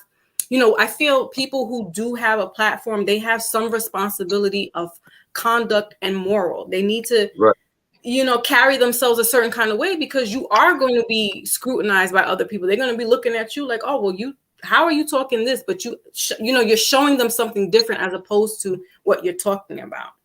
Right. So, you know, like I said, I try to be professional and transparent and engaging at the same time, but it's like, okay, that's where it is. When I shut, you know, the computer off and the laptop and the phone, that's it. My world still continues. I feel like social media for me is a fairy tale. it's make believe. But And there you are can get people who sucked in. You can get sucked in as well. Don't get it confused. You can get yeah, sucked in. You can. I know. That's why Everyone's had points where you got sucked into the internet for a little bit. Everyone has them. I did. But you got to just got to know what you're doing. You know what I mean? I know You people. gotta find self-discipline. I know people that have got channels and they've brought in. They show too much of their life. They're showing their girl. You got man dissing their girl in the comments and see all them type of things there, man. Them things that make me wanna. I ain't got time for that sort of energy, you know what I mean? So it's like I just try to keep my stuff simple and what it's about, you know. Right. I could show off. I could show off if I wanted to, but I'm not on that because it's a bigger thing that we're trying to get out here, man. We're not trying to talk about money and all them type of thing now and what whips and this that. You know what I mean? Right. We're just trying to give awareness to each other and open up more minds. That's it. Man. That's it. But for all the people that have got channels though, and they're sharing, like, that's cool because that's what they're doing, innit? Daily vlogging. That's different. I ain't got nothing against it, but it's just not what I'm doing. But like I said, if I do go on holiday and everything goes well with these 3 places that I want to go this year, I'll be able to film some good because I've had enough of sharing the people them clips on YouTube and video. I want to go and get video footage myself now, make it more authentic. Yeah. Oh, you're going to go and see this now? Yeah. Yeah, that was one of my plans from a long time ago, just to go. That's good though, man. Just to fly out. We got to fly out and do all these things. Then we got hit with the thing, innit? So yeah, that's good. Yeah, indeed. Because I think it's just better if some of the things that man talk about and some of these relics and stuff, we gotta see them for ourselves and statues and stuff and film it. Yeah, make it a bit more hands-on. You know what I mean? But you know the funniest thing, where with what you talk about on your channel and this that, yeah. Where do you start when you go to travel to go and see this for real? Because there's a lot, bro. Like, where do I start? I'm not trying to make you put it all out there where you're gonna go first, but no, I'm not gonna say where I'm gonna start because I wouldn't say where I was gonna start anyway. This because I end up going somewhere else. And I look like a fool. You know what I'm saying? So what I would say is it like history you're looking for? Is it answer? Is it the science side of it? No. Basically, look, in a nutshell, I just want to go to some of these places that man's talking about and film it myself, bro. Get my own photos. Okay. That's all it is. And some places that we ain't talked about. You know what I'm saying? And that's why I was talking to you before about hitting up certain museums, because apparently there's some things in our British museum that some of the man in America, the conspiracy guys are saying that's in there. And even down to our own museums, there's things in there that they can't get to. So, you know what I'm saying? So when we go over there, we do the same thing. Certain old ruins and things like that. You know what I'm saying? I've been researching a lot of stuff, a lot of different places. They've got mad places with energy, what you might know about Foxy. There's places with mad energy. Yeah. Bob, you know what it is? When people go and book holiday, I got a different type of mind. You know what I'm saying? Like they might be booking a holiday to go and sit down on the beach, and for me, I'm not leaving the ends without seeing some history. You understand what I'm saying? So I'm a type of guy that I would rent a car, rent a motorbike, and ride out for a few days and see the land. I don't want to just sit in the lobby in no hotel and look at no girl's arse, man. Yeah, I want to roll out and get the whole thing. You understand what I'm saying? What's the point in flying out if you're not going to see a nice part of the country and the history of the country? You understand? Exactly. Yeah, not just going there to just sit on the beach and look sexy, man. Feel me? And that's, not for nothing, but that's most of us melanated people. They do. They want to go out to the islands and beautiful water and the beach and stuff, and that's nice. But I'm like you. I want to see some culture. I want to see the history. I want to know more about where I'm at. And yeah, man. That's what I'm saying, man. Like BR wants to go and sit on the beach with Speedos. Me, I'm just trying to I'm trying. What was that? I heard something when I was coming back. What was that? Are they the white Speedos, the yellow Speedos, or the red Speedos? No, I'm just saying, BR when he goes away, he will sit down. He will sit on the beach with Speedos. But me, I'm trying to make hell no. Hell no. You probably do it all nude, bro. You probably do it nude.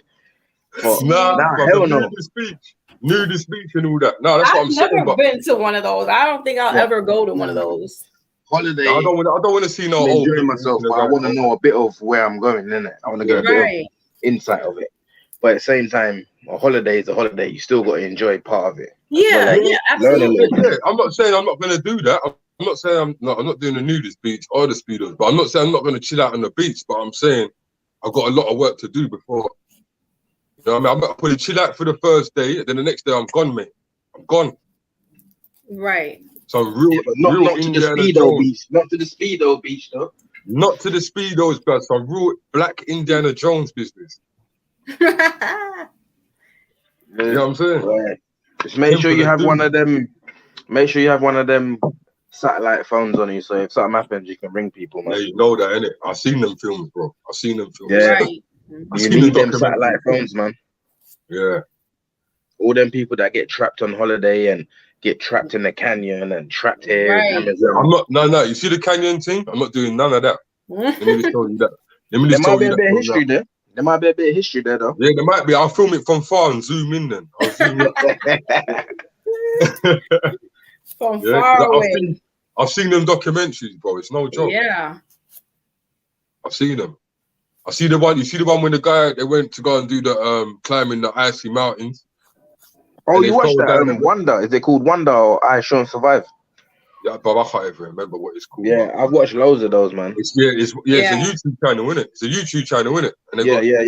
Yeah, it might be, yeah. Purple logo. Bruvs, boy, them people are brave though. They rarely go hiking, boy. Well, that's something I would love to do. I would love to go hiking through this safari and see some wild animals, see some animals hunting, go and visit a tribe and stuff like that. That's something I would actually love to do. Of course. That's what I'm saying. So yeah, man. That's the sort of stuff I want to do and get that on camera. Get my own footage on camera, man. That's history right there. Yeah. That's true. And leave my legacy behind me when I'm gone. You know what I'm saying? We all can do it. We all can do it. Yeah, because it's easy to just get up and go to, you know, to a nice island or whatever, the beach and stuff. But how many of us are really going into, you know, history and knowing where we come from, or just other cultures and getting familiar with that? Like that's far and few. Yeah. There's so many places around the earth where there's you know, ancient ruins and footsteps of giants and stuff. It's so much stuff. There's so much stuff out there, and obviously you're only gonna know this stuff because you're gonna research it, obviously. You know what I mean?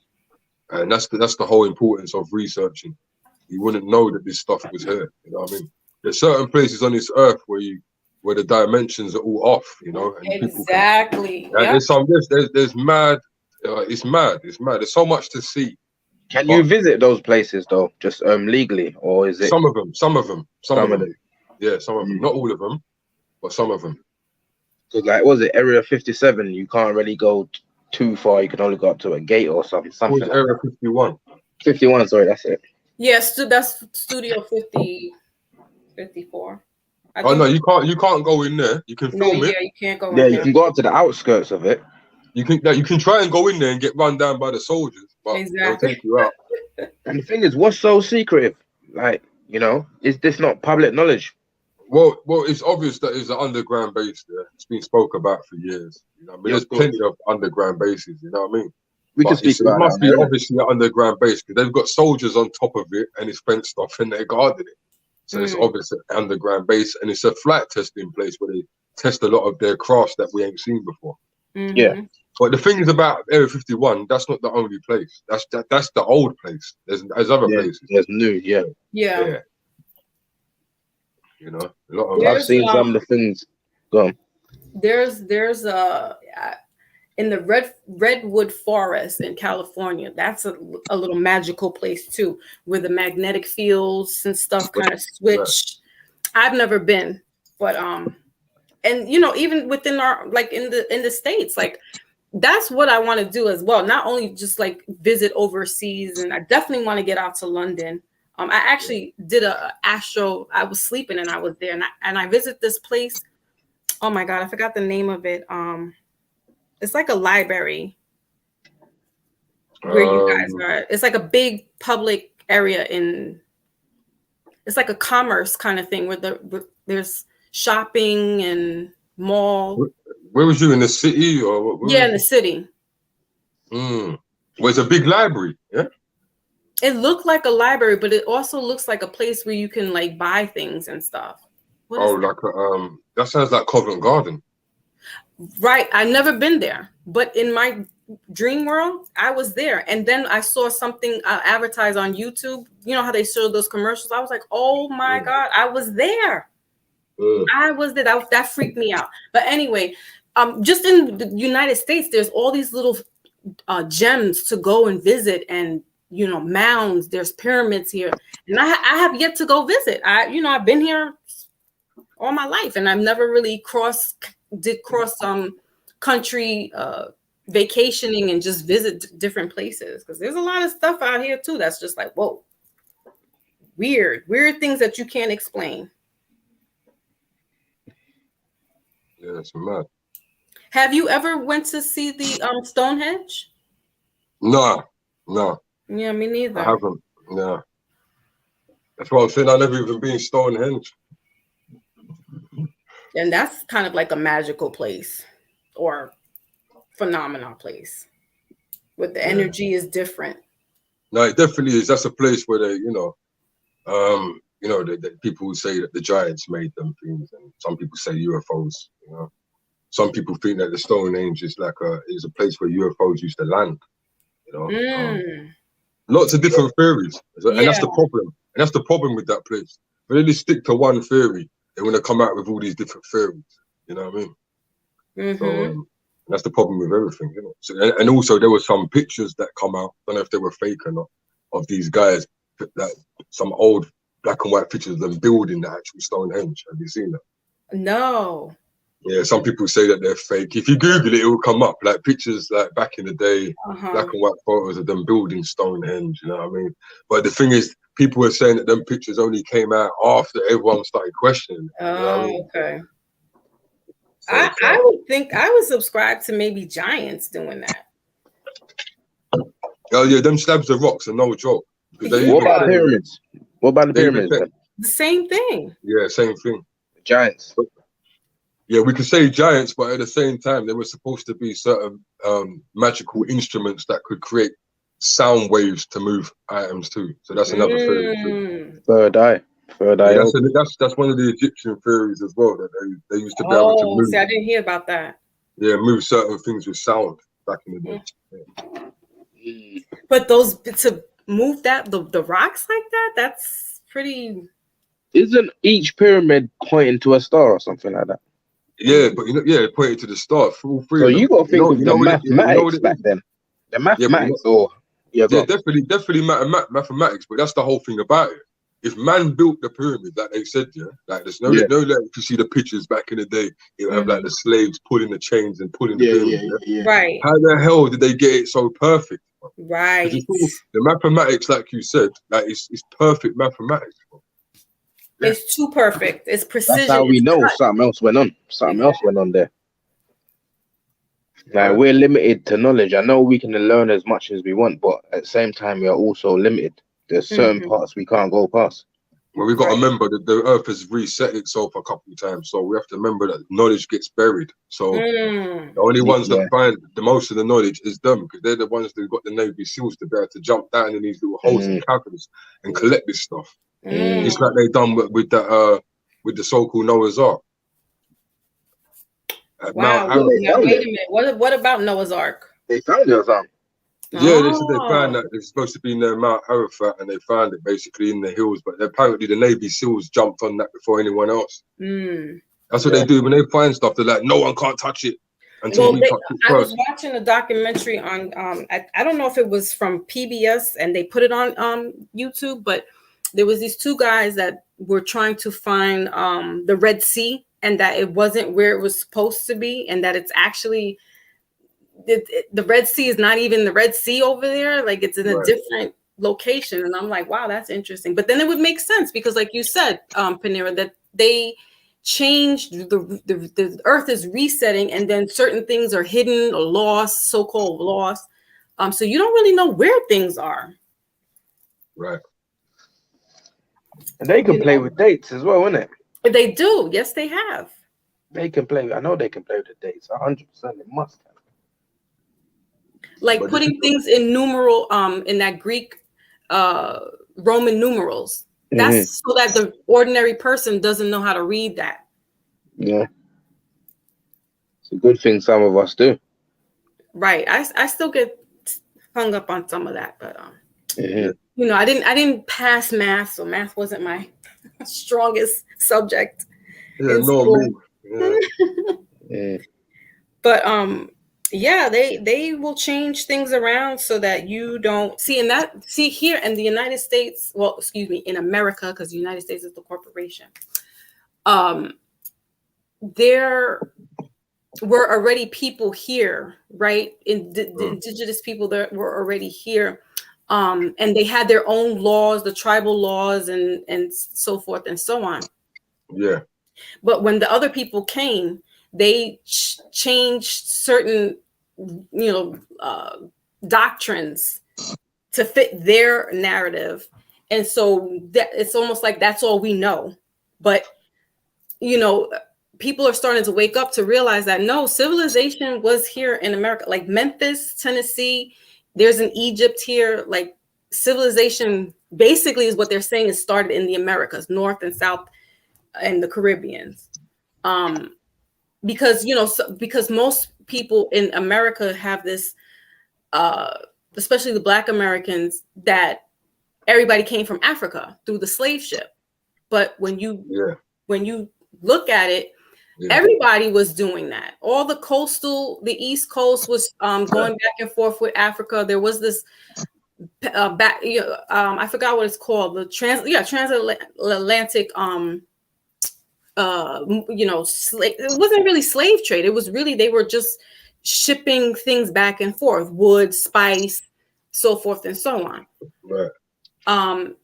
And so, most people are like later on, like the 50s and the 60s, it's like, oh, you're African American. And it's like, no, most people like, no. We have indigenous people already here to the land. Like not everybody's from Africa. No, Africa is not the motherland. It's not. Well, that's my opinion. I've done research. Too. I've done research, and the thing is, it's really crazy. I'd like to know who started that talk. I bet it wasn't who we think it was. I bet it wasn't us, because I just feel that that's just a way of saying that, that's all we have. Like, I don't get it wrong. Africa's massive, but it's actually bigger than what they're telling the people. Exactly. Right?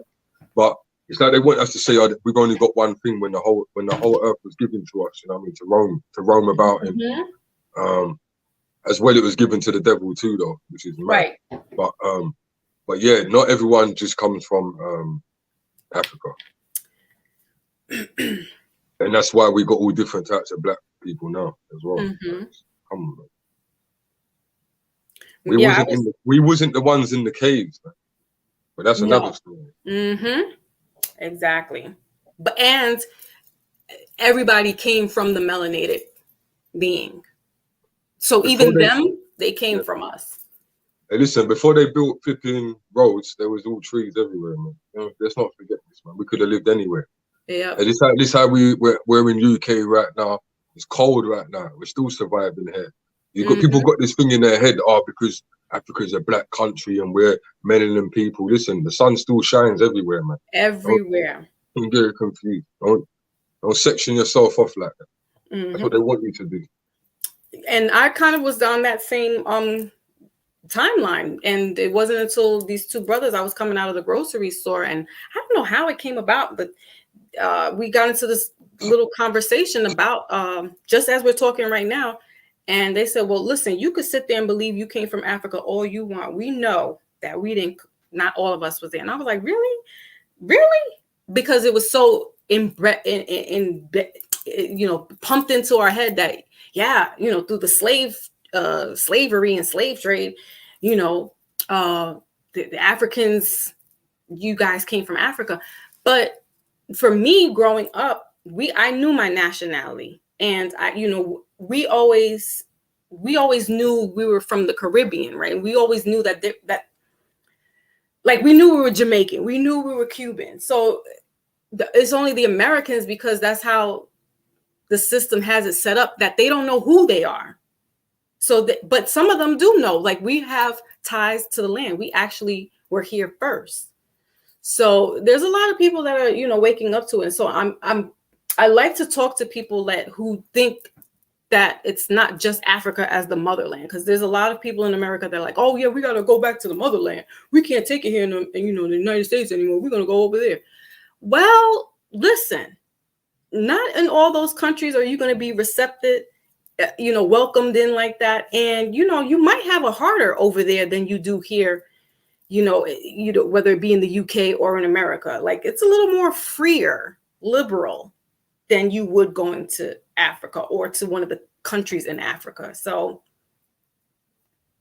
I had to change. They put me on the right track with thinking like, look, that's not all that is cracked up to be. We're all not running to Africa. That's the motherland. And we can't deal with America. We're running over there. No. Exactly. You know what I mean? That we have to retreat into a certain land. You know what I mean? The same land that they want to flipping test out things on. Yeah. Right. That part. But that's the whole point, and that's the importance of study and knowledge. You know what I mean? Because if we didn't research these things, we wouldn't know any better. Right. Somebody else. And we have to. We can't just take things on face value, because what I might be saying could be off. Right. So somebody does the research, then comes back and says, oh, remember what you were saying? Then, okay, now I'm on the same page with you. So it's good to do our own research and fact checking to make it make sense for us. And there's so much literature out there that, we just got to read. Some of us don't want to read. Some of us don't like to read, but they have it out there. They have it hidden, but it's in plain sight. So there should be no excuse why you can't pick up a book, and learn about certain histories that they don't want us to know about. Yeah, definitely. And it's kind of easier as well. Even if you don't pick up a book, you can pick up apps. For example, there's Bible apps now that have got all the different translations in it. Right. And, there's not really no excuse if you care about yourself. You know what I mean? Some things are always going to be, we're not going to know everything. Exactly. I mean?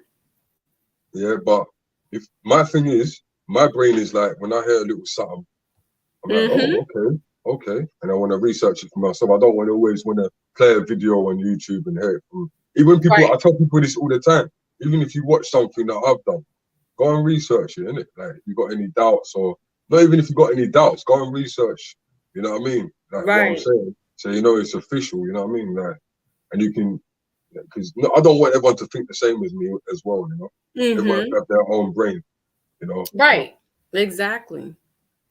But for your own, for your own self, it's good to do the research. Yeah. Now, I'm sure you know this. How true is it that King James was actually a melanated person, or? He was a melanated person. There's pictures and paintings to prove it. I'm seeing that now, and I'm like, wow, okay. Yeah, he was, and most of the Scottish people were melanated. Yeah, and Scotland's actually one of the coldest parts of UK. Now, Scotland's colder than where I'm at. I'm in London. Like, Scotland's like, it's freezing, like Loch Ness and all them. Like,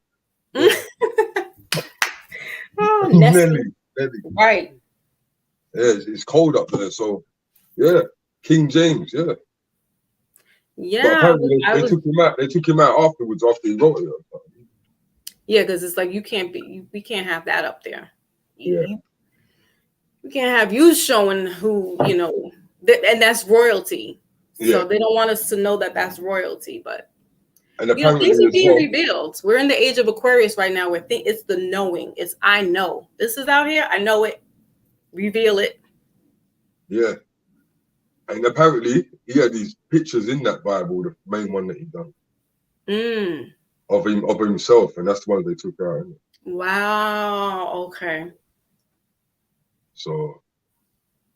They don't want us to. Well, that's what they did with the hieroglyphs and the statues in Egypt with the pharaohs. blew off their noses, chopped their noses off, so you didn't know that they had wide bridge noses. Oh, what, the statue, the Sphinx? Yes, the Sphinx and other statues. Like All the there's rest some of them, yeah, blew their noses off, yeah. right. It's crazy. And you can still tell, even with the nose off. Exactly. But then they said that the Olmec's heads are older than the pyramids in Giza. So in South America, you have the Mexican or the Aztec pyramids. They're saying that those are older than the pyramids in Egypt. So I find that interesting. Because then again, it goes along with the storyline that the South America and North America, when it was all together before, the shifts, the tectonic shifts, that it was all just one big mass land. Yeah. And, who's to say, because when they drew the maps, apparently the maps were upside down to throw you off. It's like they don't want us to know that there's gold mines here. Why do you think things are happening in Haiti? They're having these earthquakes. The president was assassinated. Yeah. There are gold mines there too. Oh, they're taking They're taking the absolute liberty in Yemen. Oh my God. Mm. Them people are still starving over there. Wow. And you know what happened a couple of days ago? What? They done a couple of days ago. They bombed the prison. Wow. Air bomb bombed the whole prison. About 250 prisoners died in there. No, it's mad out here right now. People don't know. Hold on, what's going on? No, I didn't hear about that. Yeah, them people at Yemen have been going through it. Like Haiti. Yeah, man. Yeah, even the earthquake in Haiti and all them things there. You never know, man. These people could be up underground with certain borers as well, digging out the floor. That's gonna create, because these people are always digging. Exactly. Yeah. That's gonna make the earth a bit funny, along with their so-called global warming, which we all know that is planet Nibiru. You know what I mean? Exactly. That's gonna affect the place as well. And then on top of that, they got their 5G stuff in their hair, which is gonna affect. See that, right? Yeah, so everything that it's just, and on top of it, their own pollution on top of it, and their chems. So with all that, yeah, man. But they lie so much, man. Like you were saying, that the world map ain't what people think it is. I heard through some research, right? That Africa is supposed to be 10 times bigger than what it is showing on the map. I heard that too. Yep. That's crazy. And they want to make it, they want us to think that it's smaller and that we can all fit in there. And I'm like, we probably could. Yeah. But between that side and our side, before, like I said, before the shifts happened, it was all one big mass of land. So, with because what connects us is what is it, the Panama Canal with Mexico and South America? That's it. Otherwise, we're all, if we didn't have that little bridge land there, and you take that out and you peg us together, South and North America fit perfectly. So that's one whole big land mass, right. Of everything. And the mounds that are like in Ohio in the United States are similar to the mounds that are in Mexico. So they don't want us to know this, though. And it's like, and this is why we have people walking around like the lost tribe of Shabazz. They don't know who they are because they've been taught a lie to them. They've been told a lie. Yeah, so, and then what do they get fed? They get fed celebrities. There you go. Cars, work, get your own house, have your kids. That normal life that everyone lives. Go to work, have a drink on the weekend, 2 holidays a year. Let's not learn nothing. Let's just stay in the matrix. Keep eating restaurant food. It is buy nice clothes, and that's it. That's it. Come on, people. But that's how they paint it. That's how they paint it, man. You got to research that. So we got to research this stuff. Man. Yeah. I don't know if you've seen the documentary of James Emerald Bird. No. Yeah, check that one out when you get a chance. James Wait, let me Emerald write Bird. that down. What, James? James Emerald Bird. Okay. Yeah, Bird? he actually Bird. Oh, Bird. Okay, James. Yeah, he worked for the USA way back in the day, like, and he actually got sent to Antarctica, and something happened over there, and he came back, and basically when he flew over basically to Antarctica, and when he came back, he was saying, "No, there's more land than what they're saying." Rah rah rah, and the guy ended up disappearing because the guy went on bloody TV and said it. The guy went on one of them TV black and white shows back in the day and said that foolishness. I don't know why he done that. And after that, 3 months after that, he went missing. Well, so the whole point of his test, you can't go to certain parts in Antarctica. They have it blocked, like the Area 51. Well, he's saying that he flew over them. He was basically saying he flew over them. Know the walls, the high walls in Antarctica. Wow. He said he flew over there, and there was more to the story, basically. So he's saying that the world map is not really positioned the way people think it is, because it doesn't make any sense to him. That's what he was basically saying. But he went and said it on the Rotted TV. but when you put his name in, it will come up. The interview I'm talking about will come up. I mean, but is it wrong?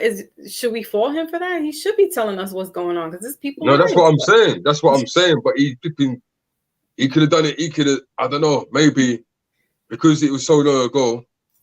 Right. And it would have been better coming from the horse's mouth still, because he was getting on in age as well. You know what I mean? So I said he could have passed it off to one of his relatives, but it's always better coming from the horse's mouth.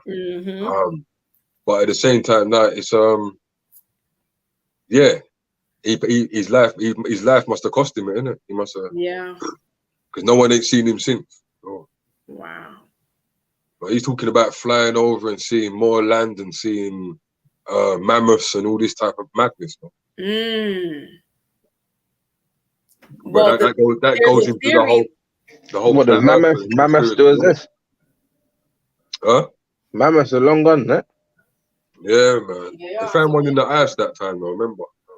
And it's funny as well, because when he actually said that, it was kind of strange, because they went to Antarctica and they found a mammoth in it. Or was that South Pole? They went there and found a mammoth in the actual ice, so it's kind of strange that he said that. You know.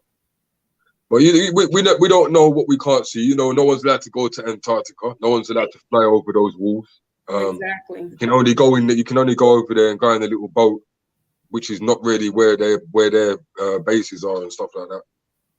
So, Similarly, his name is James Emerald Bird. Yeah. Just watch all the videos on this guy, man. And they also theory is that Antarctica has like a portal where there's like, you know, the Middle Earth people come in and out through there. Some speculate. Are you talking about that big hole that someone flew into? Yeah. Yeah, you're right. There's supposed to be well, you know, someone said they flew into it basically, and they ended up inside another world basically. And yeah, you could say it's a portal, innit? Sounds more like a portal. Right. Yeah, it sounds more like a portal. Exactly. I've done a video on this flat Earth stuff, and I showed many clips of different movies where they actually showed one of the movie that they showed the portal with water was what's that thing that everyone used to watch? The Pirates. What's that series that used to come on with the Pirates, BR? You know it, man. I ain't got a clue about that one, bro. Got pirates and, you know, some funny guy business in it, some King Arthur round table type. What's it called, man? Well, hold on. So how the hell am I supposed to know about some funny guy business and fucking pirate shit? Games of Thrones. I've never watched that in my life.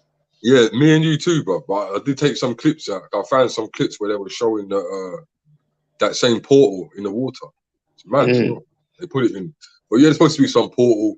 So, and then also there's supposed to be certain places in Antarctica that's under the ice, which is like there's no water under there, it's just land. So you know, but let me tell you something. Yeah, I've had a few dreams about Antarctica, innit? And they've been kind of they've been kind of mad still. You're gonna hear about Antarctica a bit more later on in life. What about the Bermuda Triangle? What's the deal with that? They say You know boats what? get Yeah, the lost over Bermuda there. Triangle is a very strange anomaly. Yeah, it's like it's like there's some type of it could be an underground base, it could be an underground alien base. When I say alien, I mean fallen angels. Basically, there's some sort of mad construction of metal or something underneath there. So when you fly over it, it just dismantles your machinery.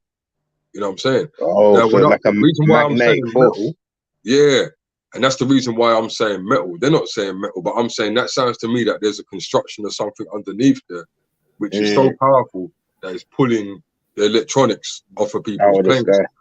The crazy thing about the Bermuda Triangle, if you go left round the globe, to where is it? There, India. Is it in? No, is it China?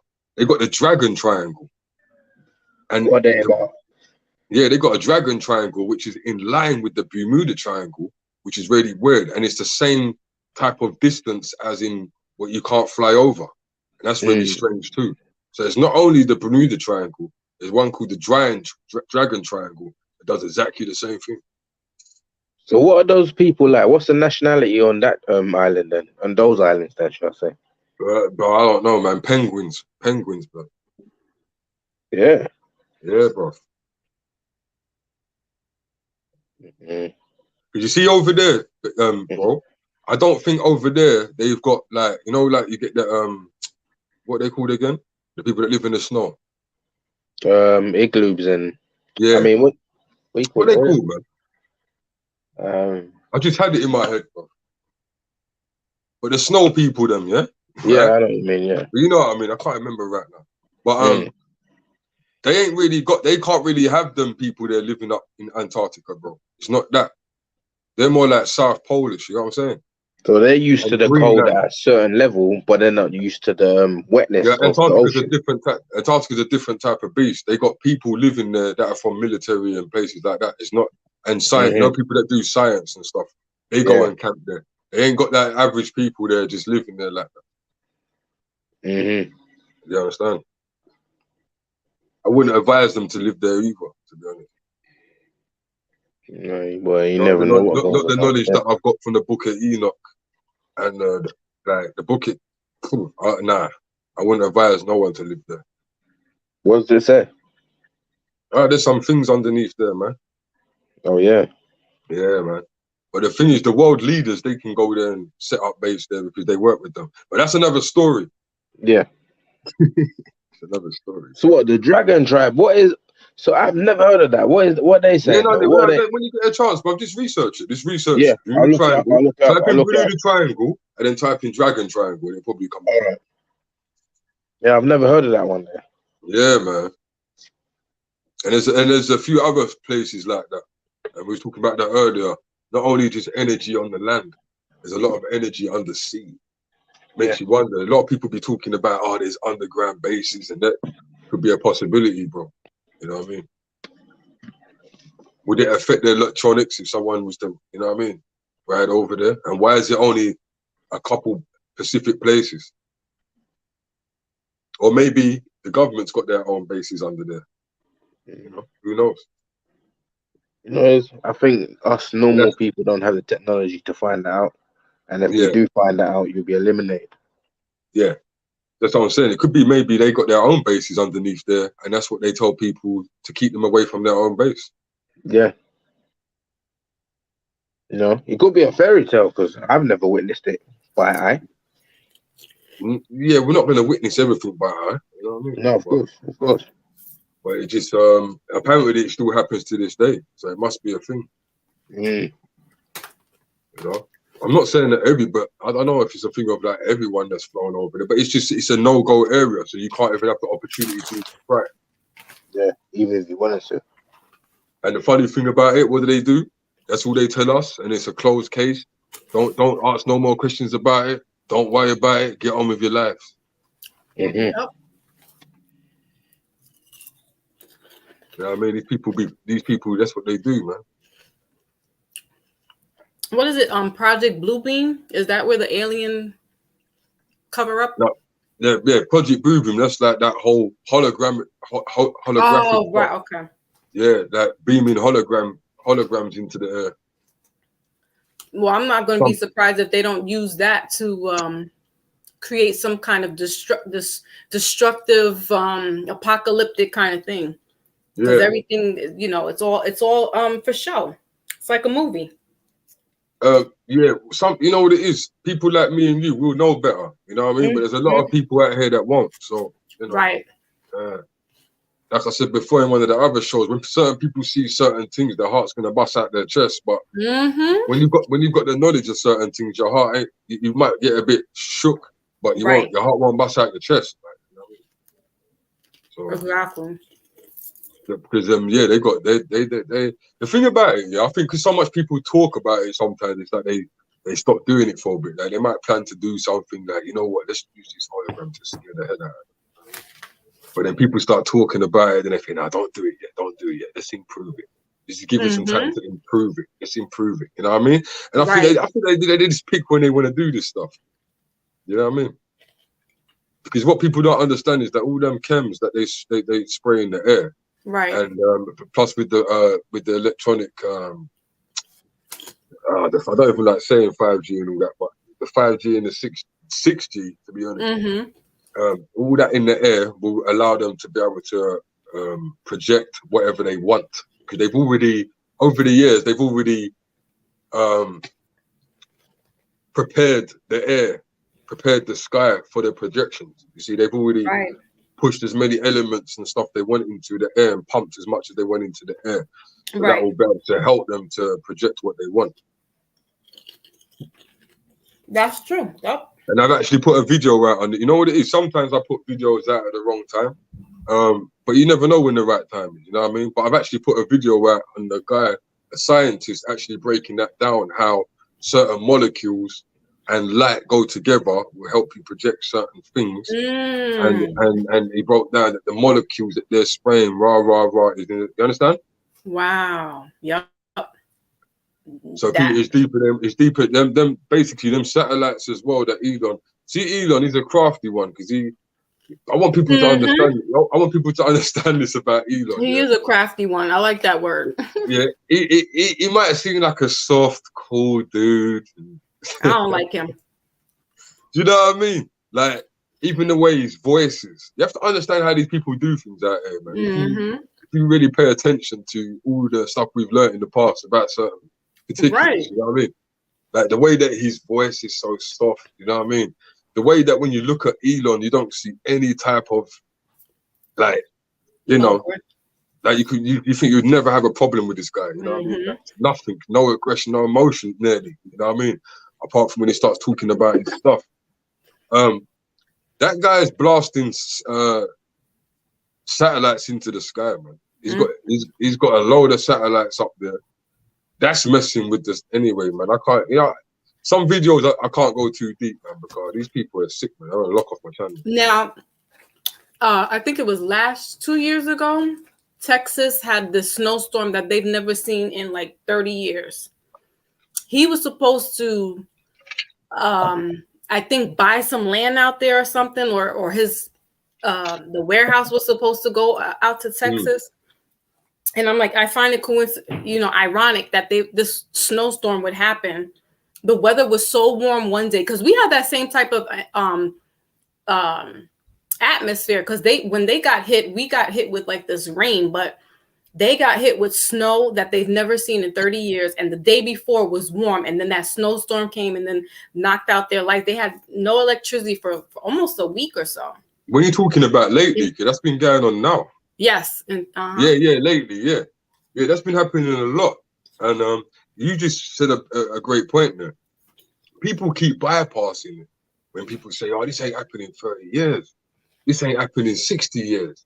He said, you know, people just listen to that and just carry on. But it's like, it's a sign, isn't it? It's a sign. Like, yeah, don't you think that's weird? Yeah, Like, it's weird, man. but what I'm saying is, like, that guy, the Musk guy, it's just ironic that he was trying to get land out in Texas, and then that snowstorm happened. And then you're telling me how he's sending up stuff and, satellite, and I'm like, that's probably what he was doing. Well, it all affects the whole it affects everything. Mm-hmm. Just like when Captain James Kirk, what's his name, William Shatner, went up the other day and he kept talking about that thin blue line of air. That thin blue line of air, he wasn't lying when he says, we're damaging that thin blue line of air. Like, he wasn't lying when he said that. That was the truth. Like, there's only so much you can do to it. You know what I mean? Yeah. And they're scientists, man. They've been working on these things for years. They know how to manipulate things.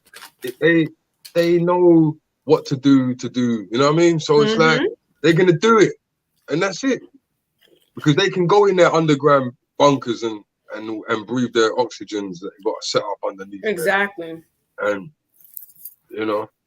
they're mad scientists. Yeah, mad scientists. They've been working on this stuff for years, man. And that's another thing as well. Them underground bases that they got, but they can do what they want. They got seeds packed under there. Listen, if they really wanted to leave us out there, it would be the worst thing they could ever do, though, because they'd be buried alive. Right. But at the same time, this is what these people do, man. Manipulation, man. And that's why some people have reservation about, the Jabberton, because it can mess up your DNA. And with and them putting that 5G out. Oh yeah, that's where they're gonna activate it. Yeah, basically. It's all, that's what I'm saying. People have to understand. Look at all the things that have been put out in what process. Look at all the things that they're talking about. Listen, when 3G and 2G come out, that wasn't even a big conversation. Listen. Right. And then you got AI and you got robots and all this stuff coming as well. Why are these people trying to build robots that do people's work? Who said that we need work, man? What are you doing? Like, exactly. You didn't even ask the people if we want this. You know what I mean? So what are we gonna be doing? What are we gonna be doing then? That's crazy, man. Walking around here deaf, dumb, and blind. Yeah, that's what it is basically. But yeah, man, big Friday today, man. See, today, people, man, it was kind of a little test, to be honest. You know what I mean? Like, because we don't really do like daytime live streams. You know what I mean? Yeah, I know. Yeah. So, but me and Shipper was talking about it, and we said, you know what? He goes, like, we should start doing some daytime live streams, man. So I'm not saying that I'm gonna be in every live stream. I'm not saying that. But today I could do it. You know what I'm saying? So right. But we're gonna do daytime live streams. Maybe not on the weekend unless Shipper can do it, because I'm not able to do weekend daytime live streams. Yeah. But from Monday I can definitely set it up. You know what I mean? So even if I'm not there, Shipper's there. You know what I'm trying to say? I can let people in the room and whatnot. You know what I mean? So that was the whole point today of us being on for the whole day, and it was excellent as well because all the main characters came on today. All the main people that run the panel came on today. Exactly. VR Reality, Foxxymoon, Shipper. You know what I mean? Daniel was on earlier on. You know what I mean? And so that's a beautiful thing. And we try and make it more regular. We did say, me and Shipper had a talk, man. We said this year we're gonna try and make this. We don't do enough live streams. You know what I mean? Yeah, I look forward to that because I hadn't been on here in a couple of months, and but I know our time zones are different, so I didn't know when you guys were coming on. And I saw it yesterday. I said, okay, I made a note that you guys were going to come on today. Didn't realize it was so early, and then I checked YouTube and I saw the live. I was like, oh, that's it, I'm going in. Yeah, no, I appreciate it, because you know what it is though, Foxy, is that I'm really bad when it comes to shows. And the people in the chat will tell you I'm really bad. Like I'll put up a poster and not even do the show. Like I had something to do, and I'll be like, oh damn, like, you know what I mean? So and like my man said down there, I think Jeff's saying he likes the longer streams, and a lot of people do. And because I'm not regular with my show, people can't always jump on it when they need to jump on it. So if we just do longer streams, then and you lot can definitely do your thing. But don't forget, people, I still got videos to put out. You know what I'm saying? Yeah, you know me, I still got to put out my videos, so you got to bear with me, you know. But definitely for Monday, I don't know if Shifa wants to do something on Sunday, which he might want to. But for Monday, we definitely do some longer streams. I'll put it on for the people, because the people over here are very well behaved over here, man. And it's just calm, and it's just everyone's cool, man. You know. That's good. That's So love. I don't feel no way putting it on and you lot do your thing. Tell them. You know what I mean? Because us over here, we go with manners, decorum, and respect, man. And that's it, man. I mean, you give it to us, we give it to you back. And we don't mind who jumps up on the panel. Don't jump up on the panel, drunk up and all that. You know what I mean? Right. Hey, Billy, big up yourself if you're watching still.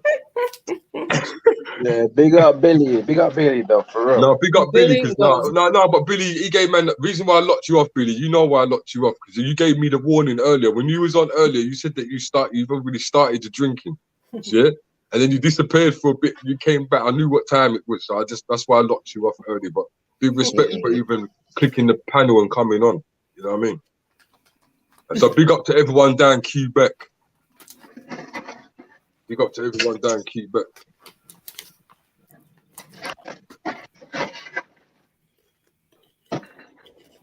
Well, I appreciate being on this panel as well.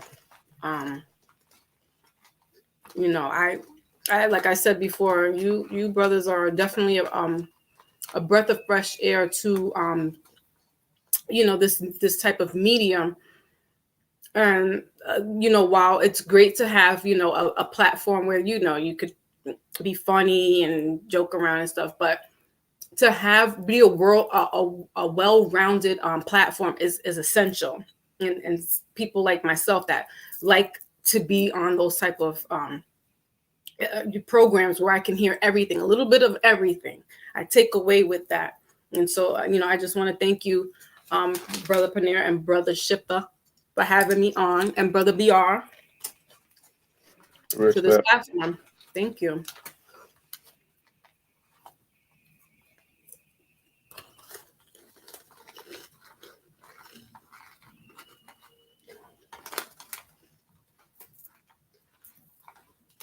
So now, what time is it out there for you guys? Right now it's 6:20 p.m. Yeah. Okay. Hey, do you know anything sacred about Greenwich, Foxy? Say that again. Do you know any information about, you know, when they say GM time, Greenwich? Oh, no. No? It's supposed to be a sacred place as well, isn't it? I've always wondered what that was, you know. Really? Have you ever seen that film with Thor? The Marvel film with Thor? And he's fighting the time elf in the Queen's house. Yeah. You see that, innit? Yeah, man. No, I didn't know. I gotta look that up. Look, see, learning something new every day, every minute. Yeah, man. I just wondered. I'm from there as well. I just wondered. From Greenwich? Yeah, maybe I came down to the time capsule or something. Right. Possible. Man come down like Nanu. You know what I mean? Nanu. I'm mad that you know that. That just dates us. 1970 what? You know what I mean? 76. Yeah, I'm 79. Shazbuck. You know what I mean? Well, big up Shifa though, man. Big up Shifa. You know For real. I mean? Big up Trimilati. You know what I mean? Big up Snacks. Big up Jedi. Yeah, big up Freddy as well, still. And don't forget, people, then, man, if I'm not on, you know what I mean? There's other platforms out there that are doing their thing. You know? But make sure you check into BR Reality TV, check into Foxy, you know what I mean? We're gonna play another tune quickly, yeah? I've got to do something quickly. Yeah. All right, people.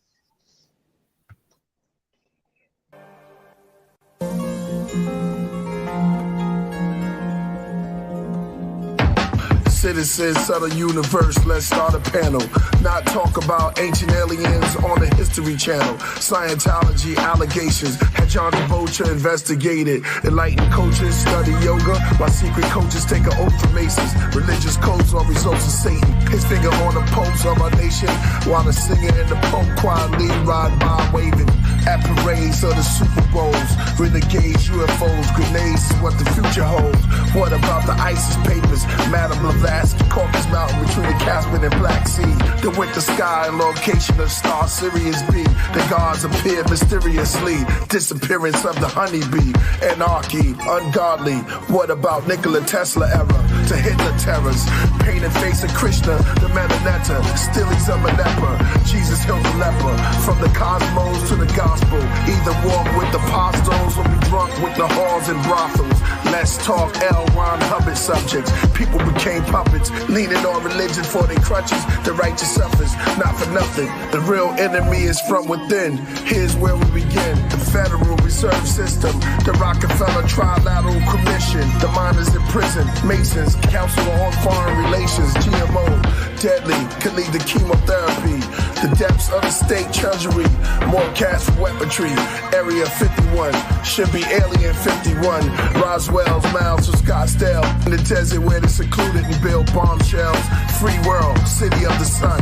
Hippies with no guns, but gypsies have to hold one, cause it's risky once the cold come. And there's President Obama drama, karma. What about Constantine and his war armor? Tablets of the savage spread, books of the dead. Better heard than less said. Bibles, old as Rig Veda. Buddha was a disciple of Shiva. Judas was a disciple of Jesus. Brutus was a disciple of Caesar. And from ancient Sumer came psychics and readers. And ancient rulers came to fight to take Egypt. Killed they pharaohs and took the idols out of Giza. The man who travels islands without a visa. The mysteries of the man from Torrid. The Navy SEAL cautious. He may be from other orbits. Church, they pay God his tights. The IRS take some, then pay the devil his price. Every deity gets a slice, and all we can do is hold on for dear life. And all know the saying, naked have I came, naked shall I leave. Oh wretched man that I am, when I go to places no one shall grieve. Lead, the pineal gland is the land, the cardiovascular is Africa. I'm the audio ambassador, master of the Bureau with rocket carriers. Time traveler, man from Samaria. Dark matter, there's your abracadabra, the hunter-gatherers. Hundreds of passengers coming from the summers to Attica. Spectacular, throwing the net over Dracula and the Dracons and the Klingons.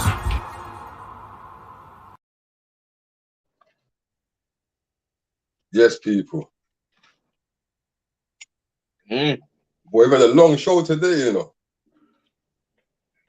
Been a long one still. Yeah. Been overdue though. Yeah, I know. It definitely, yes. Oh, I got to answer a call, BR. Yeah, take over, bro. Yeah. Yeah, people, don't know for tuning in. Hope you enjoyed this session. It's not a debate show, it's conversations. Everyone's there on good vibes, you feel me? I'm just eating some food right now. But I hope you enjoyed yourself. I think P's gonna wrap this one up. And we could sing. If you have spare time in the daytime, just tune in. The show just might be on. I'm sorry, guys. I had to step away for the. Did I miss you guys? No, it's cool. I'm back still. Yeah. Oh, okay. What you saying, BR? I just bigging up the show, man. Telling people to tune in. If they're free during the daytime, in the week time, tune in because it's gonna be fun times, man. A lot of knowledge here, a lot of wisdom, a lot of everything. Tell the truth, you know. Exactly. Yeah. And never laugh as well. Never laugh as well. Yeah. No bad vibes. Yeah, man. Shifty said he'd be back on in a little bit. He's just dealing with something. I mean, he just called me still. But yeah, people, we've covered a good few topics, man. Sometimes we cover so many topics, I can't even remember exactly what we covered. But you know, music industry we covered. You know, we covered energy. We covered that situation with Jay-Z and Meek Mill. You know, that he wants to fend for the rappers that who are getting charged for their lyrics. Covered a little bit of Dolph. What we're talking about, straight drop, you know, not having any money for legal fees. Yeah. but doing videos with all this money in it, like lying to the youths, you know. Yeah. There's always two sides to the coin. Future leaders. Future leaders. About, you know what I mean? Yeah. All of that. And one of the most important things we talked about was self-study and awareness, where we can talk about, you lot can sit down and listen to us all day long, but it's all about that self-study. You know? Don't just take it from someone's mouth. Do your own research. I'm sure you've heard P say that several times in the show. Yeah. Do your own research, bro. Self-knowledge. Build yourself up. You don't know what's coming next. Right. When they say that saying, "Oh, my word is law," no, it ain't. No, it ain't. You just dropping bombs today. What? How do you mean? How do you mean? Charlie Slough when you need him. All blessings to the Most High. There you go. Yeah, Foxy. There's a lot going on, man. There's a lot going on. There's a lot going on, people. So just stay aware. I don't know if you've ever seen them love shows, yeah? You know, like them loving hip hops and Flavor Flavs. Yeah. What do you think of people putting themselves out there for love, though? But you know what? I'm gonna be honest with you. It kills me, them shows, to see my black sisters acting like that. Yeah. Thank you. Even white sisters and Asian sisters, doesn't even matter the race. It's just the fact that you look hungry when you're doing it. Yeah, that's what I was gonna say. It's basically about money. Anytime you see one of these celebrities doing those type of shows, that means that they're hard up for money, and they're doing strange things for a piece of change. Most of them girls, well, exactly. I would say most of them, but there's this thing about being ratchet on TV. I just, you know, the ladies, they don't act like ladies when they're on the thing, man. This one's dating this one, then they break up with that one, and he's doing that one. Like, our kids are seeing this shit, man. You know what I mean? You know, it's true, because this is trending shit. Yeah. And they don't get it wrong. They're doing it for views, for money, innit? Because that's what sells, bro. What's that woman's name that does all the Hip Hop Atlantis? She does what? The one that runs the Hip Hop Atlanta thing. I can't remember her name. Oh. But she's bad. I don't know who's paying her, but she's wheeze, man. Because she's the one that's recruiting all the sisters to get up there and do that. You know what I mean? Like, so what? How many checks is she getting? Everything. I cut her everything. And on top of that, these people are exposing their life up there as well. It's mad. I would say it's safe to say that they are selling their souls, or they have sold their souls. So any morals are out the window. They're doing that strictly for, money. Because what moral is it? How are you going to have? I think it's couples boot camp or marriage boot camp where there's celebrities on there. Noriega's on there, and I love that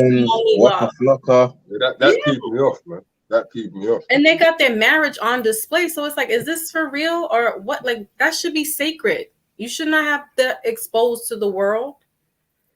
You know what? Yeah, that Nori upset me, man.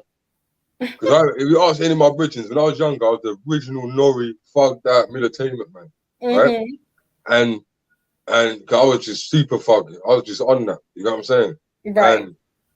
And I see him go through transitions. As soon as I saw him with Diddy, yeah, I said, because he said it on Vlad. I put it up on my page when he goes, "Oh yeah, they offered him 2 things and he didn't want to take it, so then he stopped going platinum, right?" He actually said that himself, right? And then he done the drink tramps thing, yeah. Right. And then after a while, Diddy comes through, and now he's on Revolt for a little bit. Yeah. As soon as he went to Revolt, and don't forget, it was the same place where Diddy was moving to Jadakiss, trying to put it on Jadakiss and Fabulous. Remember that time when he was saying funny things to Fabulous at the table? That I want to party with you. I didn't catch that one. Yeah, he said, I want to party with you, and you ain't partied with me before, and all that funny guy talk, right?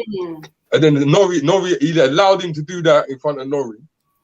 And then all of a sudden, Nori's going to all of his house parties. And then now Nori's on all that. See, this is what I'm starting to realize is that when it comes to Hip Hop Atlanta and all these different shows, yeah, like the marriage ones, it's all them ex-rappers that ain't performing no more. Yep.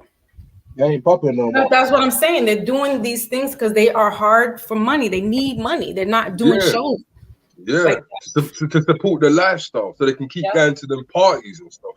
Right. Them celebrity parties. This thing, they only go parties to blow money anyway. Exactly. So they ain't never gonna save money. If you ain't making enough now, but you're going out blowing money, you're gonna be in debt. Yeah, it's an image though, isn't it? 100%. They're living for the image, like living for the moment. Which is just a facade because the everyday person is not living like that. That's why I liked that we had this lockdown, because everybody had to sit their little behinds down, and you had to look at each other and face yourself, face your family. There was no going out and partying. And you know who was the trendsetter that was going against the lockdown? Atlanta. They were like, "Oh no, we're not shutting anything down. Yeah. Everything is as it is." Atlanta is Babylon, really.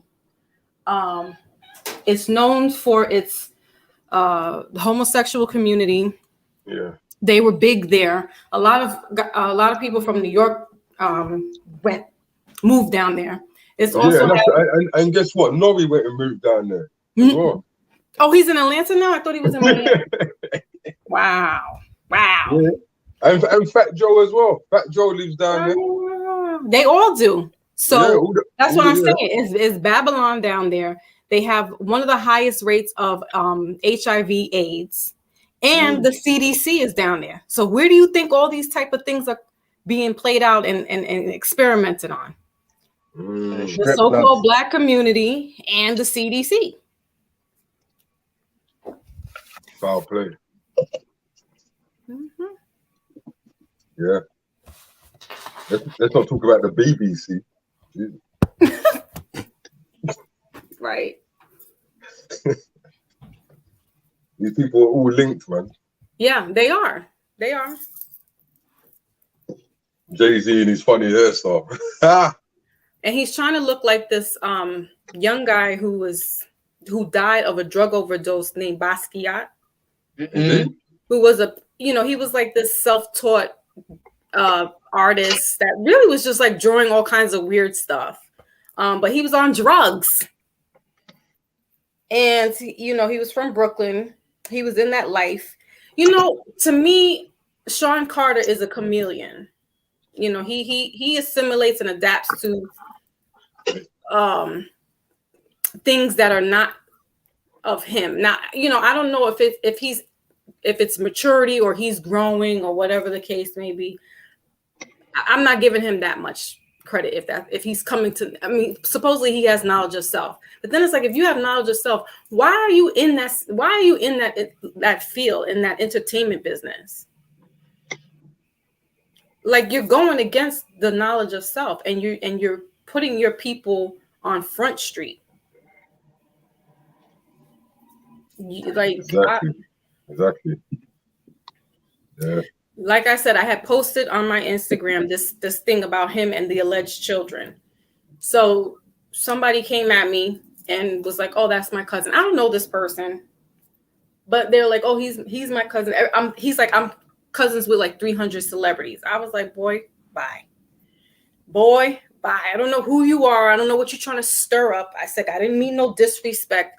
My issue is that if this is the case and somebody has walked away from his children, I don't like you. I don't look at you as a man." Yeah. Forget all that, man. He wants to come in the coffin. Pause. Right. So, just I know, like, and then the bottom of my comment, I said Tupac would never. Right. So he made a song. To all the sisters, on your own, I love the kids even if they're not my own. What? That's what made me like Tupac, because that helped me get through being this teenage mom and going through the problems that I had with the sperm donor. So him hearing that, I'm like, I know he would never turn his back if he had children on them. But this guy, the Sean Carter chameleon, like, oh, you stepped into a whole nother, no, you're untouchable. Listen, everybody at one point can get got at one point in time. Yeah. No one man is above the other. Yeah, they're more likely to get got by their own too. Right. And I don't want to promote that. I don't want to put that into the element. And I did. But, you know, what I'm saying is that some people feel that they are so far removed from everybody that they're untouchable. And I'm like, Yeah. Yeah. See the few go through that. Yeah, we had mentioned that earlier, INF, that he was saying about the sports and the players are getting all these millions. But I was just reading this morning that there's only one melanated or black coach, and he's for the Steelers. There's like hundreds of players, but no one owns a team. Not one black person owns a team. They're still dominated by, the whites, for better lack of words. And so it's like, well, why are we still being players? Why are we not out here owning things? We have all this money and we're still not owning anything? That's not making any sense. Big fact. And we're still waiting for somebody to be a leader? No, that time is up. It's over with. Yeah. Yeah, that man want Jay-Z to save the world. Yeah. Save the world. He's the savior. I'm like, no, he's not. And J. Edgar Hoover with COINTELPRO that's it. There is no black messiah. They coming after any black messiah. They're doing exactly what the Romans did in biblical times. Right. They are killing the black messiah. So that's out the window now. Now it's time for us to, we had those leaders use what they taught us so that we can all be leaders. And if we can't all be leaders, if somebody has a position where they can lead a little bit and someone else come along and listen, we have to know where our positions are. Some of us can't be bosses, but some of us can be, taking down the information. Right, being like Thoth, and I might be saying his name wrong, but there's positions for everybody. Everybody can't be all just this leader role, and run with it. But if we all work together, the head, the tail, the body, we're gonna work. It's gonna be all right. We'll be all right. Can't always be the head. True that. And I'm damn sure not looking for no Sean Carter to be any type of leader for me. I'm not looking at that at all. Yeah. But there's probably thousands lined up ready to go. He's probably got thousands of people lined up ready to go. No matter what we say or anyone else says. Exactly. They're going with the person that's making money on a bigger level. That guy ain't. Hey, listen, when the man signed that Rock Nation deal, they're not getting ready what they thought they were going to get. Nope. Come on, man. You know they ain't. It's all for Daisy, man. They ain't get. Can't you see how upset Jim Jones look? Them men ain't getting what they want to get. They're signing 360 deals with Jay-Z. Yep. Jim Jones should have blown by now. He should have been done his thing because he had his moment. Yeah, I would say from 2000. You know when he was on that skull gun thing with the shiny belts and all that stuff? He had his moment. He had his moment. But I was banging their music hard, fam. Was you? Yeah, but look, look how when they came to perform on the verses, they got washed up. They got wiped up. And Jim Jones' album, I think it's 2011 or a bit later or earlier. There was an album when Lil Wayne was popping, Santana was popping. He didn't drop none of those songs. Joel Santana didn't even drop Little Boy Fresh, and that's a hard tune. No, I mean D Block killed them Like, don't get me wrong, but Dipset had a lot more ammo, but they never used it. Because Right. they don't own those songs.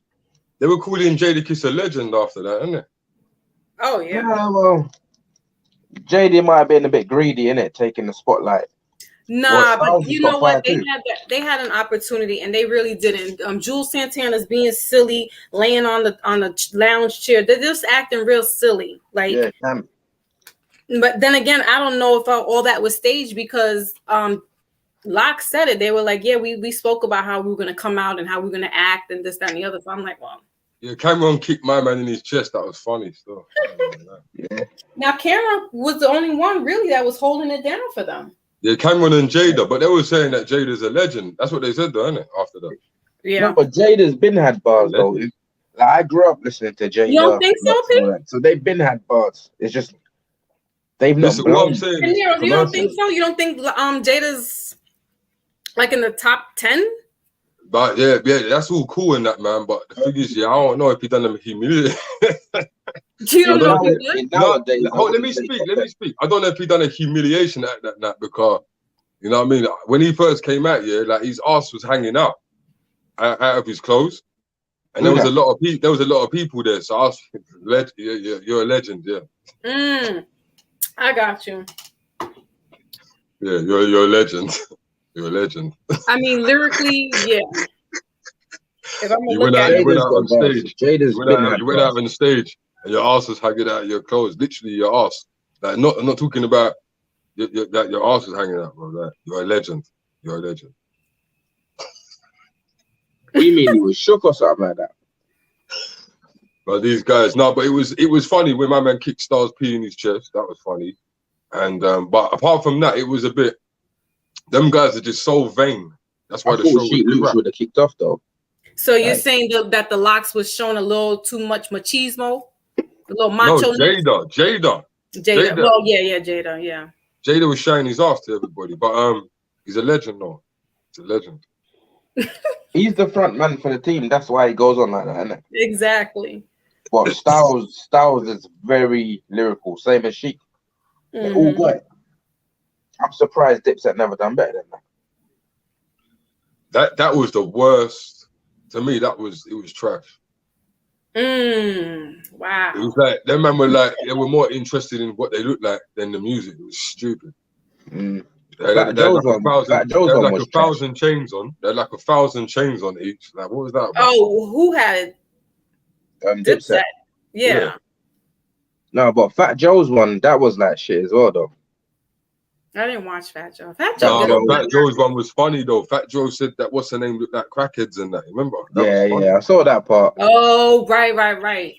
But for me personally, the highlight was Bone Thugs and 3 6 Mafia because there's a little. I didn't see that, but I saw the highlight where he was like, "But how are you a grown man gonna say that to another grown man? Suck my dick." Listen. Stop it. I would have. What did he say? Yeah, you can't be saying stuff like that on stage. Exactly. But you know what though? Busy's a joker though, because he got little real quick. Yeah, because it was addressed to him. No, he got little, meaning that he didn't want no passer. He threw the microphone, and then he ended up. Hold on. He was the one in the white. He threw the microphone, then he ended up behind the whole crew. I didn't understand that. No, he threw a water bottle. Yeah. Oh yeah, the water bottle. And then he went behind the crew. Juicy threw the mic. Then he went behind the whole crew. He threw the bottle, then he ran behind the whole crew. I see. So you're saying he was like you acting like a little. He got little. That's what we call getting little. But don't throw anything. Don't throw nothing if you don't want nothing. No, true. But then if another man, if BR says to you, like you having this conversation, and then he's like, "Yo, man, suck my D," how are you gonna feel about that? First of all, let's not say BR, because BR would never do that. If I was on stage for argument's sake, though, for argument's sake. Listen, if I was on stage, if it was me and Busy Bones thingy, yeah, I probably wouldn't have threw the drink so far, but I would have said, F you, blah, blah, blah, and then it would have went from there. True. I want to throw a bottle of water for. That's not going to do anything. Yeah, that was childish. It's like throwing a snowball. It's not going to do nothing. Right. So I asked the guy, like, really, like, you know what I mean? I give it because we've got an audience, because we got to be professional. It's a show. ask, where do you want to take that? What are you saying? Where you going to take this? Mm-hmm. And then from it's, I'm just, I know I'm not like saying it's good to do that, but I'm just saying that's what I would do. But throwing a bottle of water, throwing a bottle of water, and then running behind all your friends, you shouldn't have threw it. It made you look stupid. Mm-hmm. But I do get it though. But then we don't know if that's like staged and amped up just to get views. If it was staged, it wouldn't have got little like that. It would have stayed at the front. Okay. You're saying. Right. You don't start the madness and run to the back of the line, man. Yeah. You go Braveheart. But I think they were, so Juicy J was egging him on. He was saying some other stuff like, oh man, y'all tired, y'all this, that, and the third. And then Busy said something back to him. And then Juicy then said the suck my thing. And then that's when Busy threw the water bottle. So, I mean, yeah, he could have just not even said anything or done anything. They just left it alone. Like, you're right. He looked stupid by going behind his crew. Yeah, I wouldn't have addressed, I would have been peed off. And something could have went down, but I wouldn't have addressed it throwing the water bowl. That's what, and running back behind. Right. Because if you're going to start something, you're supposed to be the man in the front. You go forward, and whoever comes behind. If they don't, they don't. You have to go forward. No, you run. You go to it. You don't run back. Right. If you're going to start it, you don't run back. Mm-hmm. You might get stabbed. You might get stabbed in your back. Go forward. Right. Unless you're going to go that way. Sideways. Or sideways, mm-hmm. Which is escape. Yeah. Right. That's a good point then. I didn't even look at it that way. But I think, to me, that was the best one. No, Gucci one was too disrespectful, man. No, that was disrespectful. That was fully disrespectful. That was disrespectful, man. That was disrespectful, man. And that got Jeezy into trouble as well with his own people, right? But that all goes with the game. If you're going to send people to shoot people, that's what's going to happen. But then you know what the funniest one was to me? The funniest versus battle. Which one? Of the Keith Sweat one, man. Yes, Bobby Brown. And Bobby Brown. That's two old guys. One. They couldn't even stand up.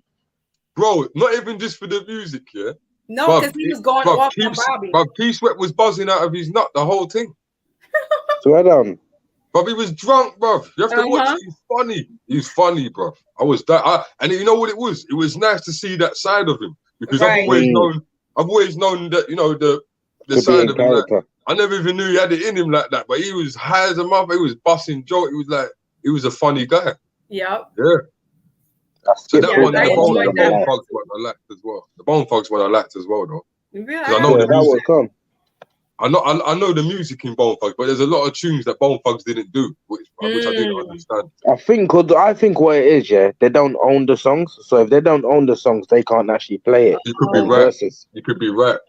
Because Dipset, I've always been a D-Block fan from early. But when Dipset started popping, their songs was a bit more.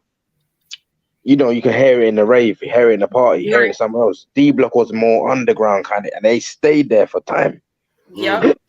So with Dipset, I went through an era. I don't know when it was. I think 2007, 8, 9, 10. Whenever it was, when they went for the Skull Gang era, the shiny belts and the skull chains and all that. Yeah. That was fire music. Even Jim Jones and Lil Wayne, I Can't Feel My Face era. That was fire music, but what's his name? Santana didn't play none of that. Yeah. Cameron didn't play none of the music that he had done with the Southern people. It's possible, like you said, that they don't own it. So telling you. And what do you guys feel about Nas with the NFTs and his songs? I don't know too much about that side of it. I know he's doing the NFTs and making money for the images and stuff like that. But yeah, so people can buy into the NFTs, and every time it's played, that particular song, you know, if you put money into it, you're going to get a certain proceed back from it. Yeah, but that's the thing that they're all on now. They've all jumped on that same NFT wave.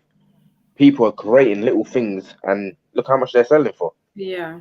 But my thing is, where is it then going? Like, I'm still kind of behind the times with the whole cryptocurrency and just how is it tangible, because it's really not. It's all digital.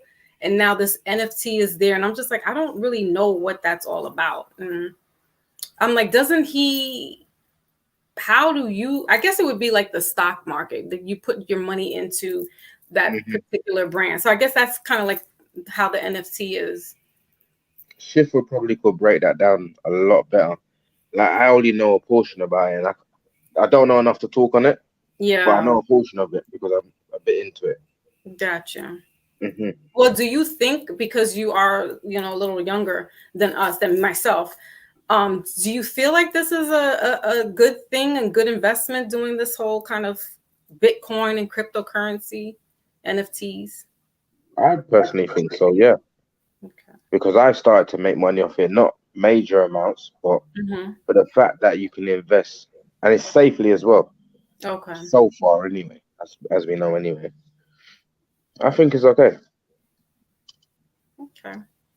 Just getting the consensus of it, because it's, it's still fairly new, even though it's been around for, over almost 10 years and or more than that. And, but the thing is, even though it's been around for more than 10 years and whatnot, some people's really trained in this and they know what they're doing. They're actually making serious money. A lot of people are making money, and people are going into debt from it. Yeah. Because they're not learning the trade before jumping in, putting money into things, and before they realize it, it's decreased in value. Your coin ain't worth what it was when you purchased it, so you can lose money from it at the same time. But same as anything else, really. You just gotta do your homework on it, and then do your homework, invest in what it is that you want to invest in.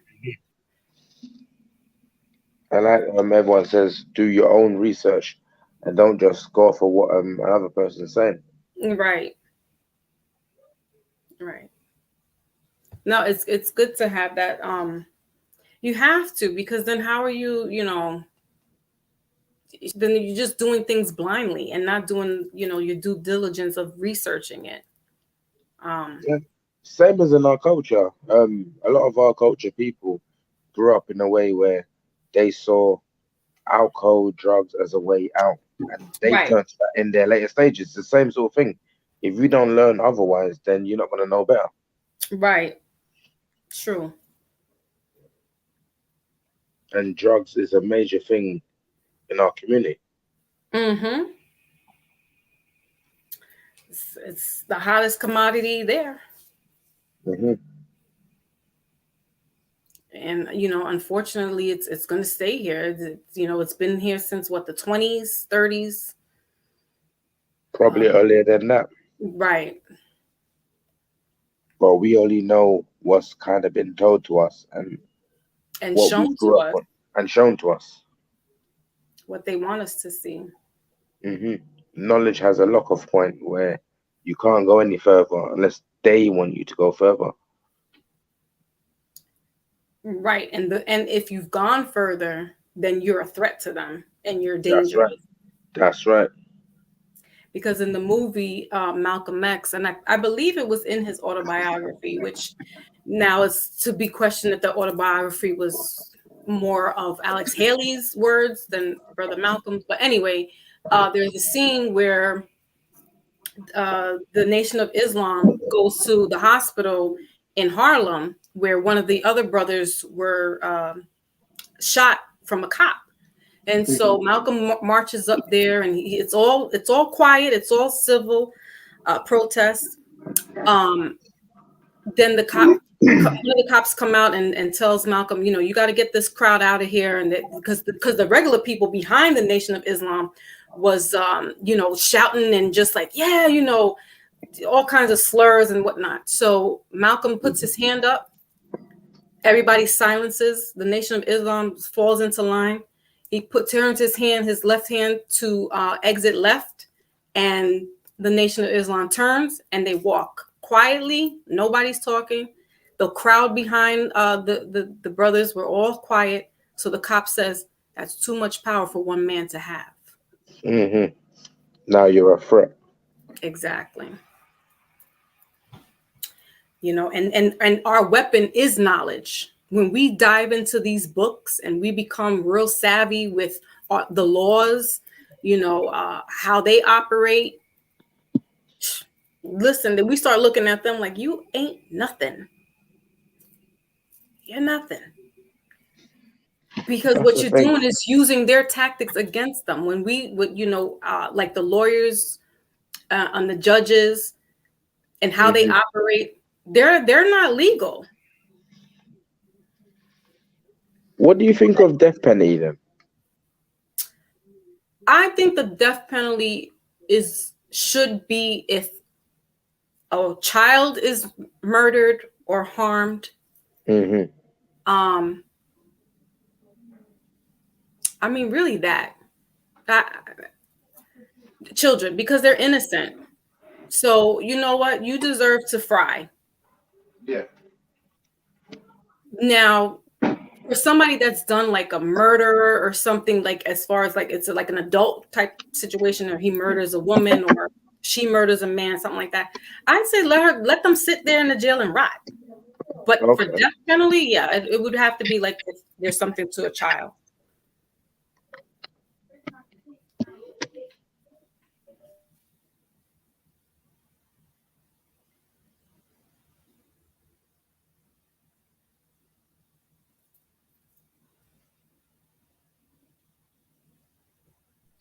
Yeah, no, I fully understand that.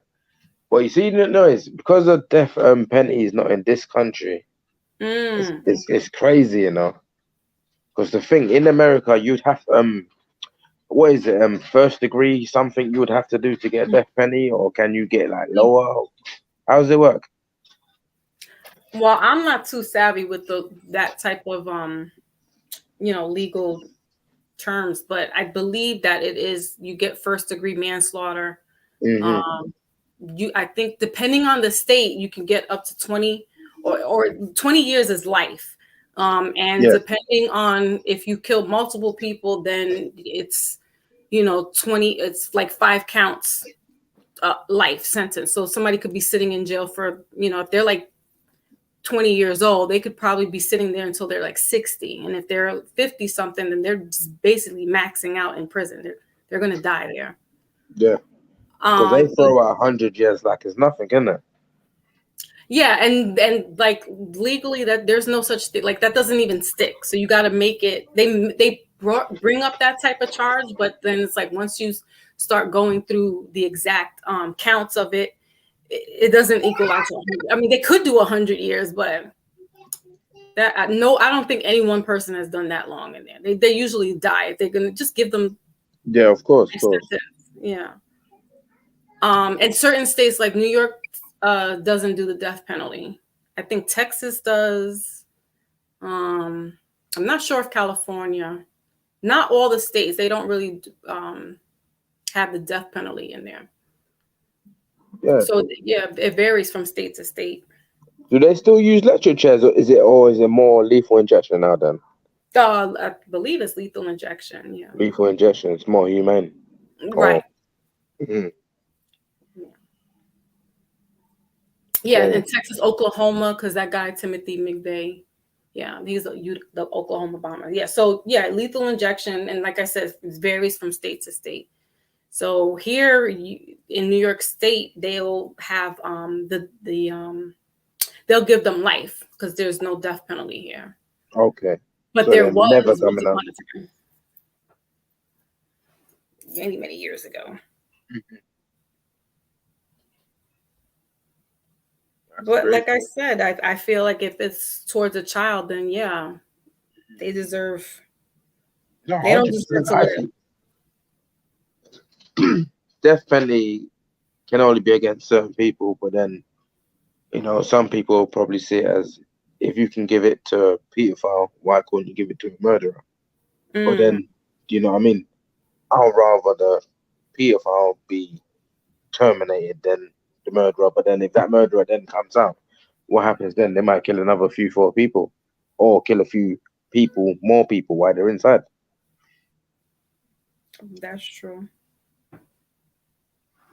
I mean, I don't know. Like, if God forbid somebody's mother is assaulted, or their sister is assaulted, sexually or whatever, and you want this person to just pay for it, and you want them to die. Yeah. It's Death penalty will help compared with to that. a child that has had that happen to them. No, I would want them to pay for it as if it's a child, because again, they're innocent. Then it's almost like choosing and picking your crime. Which crime is the best? Which crime is the There's no worst? answer for that. No answer for that. Yeah, I just feel my heart is with the youth. So for me, that it's going to be that the kids, you touch a child, man, you do anything, murder, whatever. Like them dudes that did that to Emmett Till back in the 60s, was it 50s? And he was from Chicago, and he went to go visit his aunt down in down south. I forgot where it was out. I forgot where he was visiting. It was down south.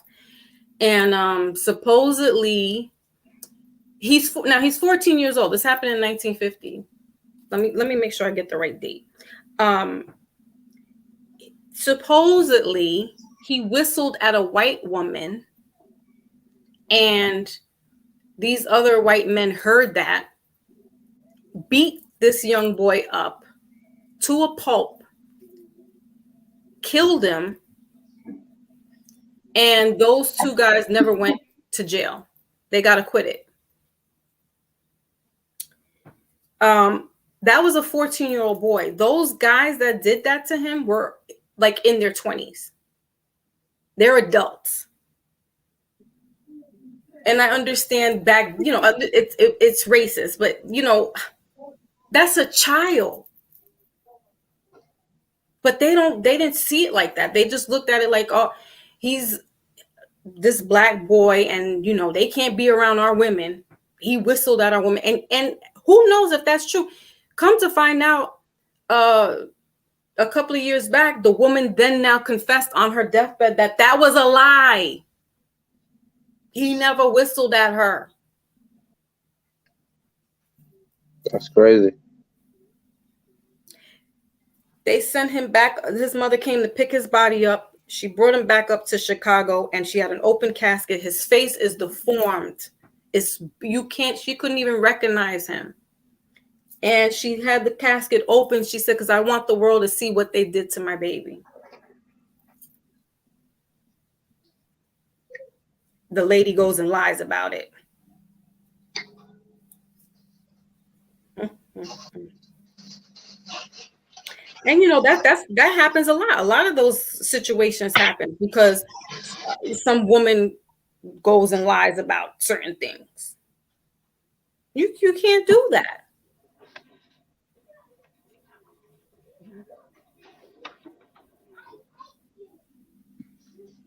This is what gets a lot of guys in trouble or killed.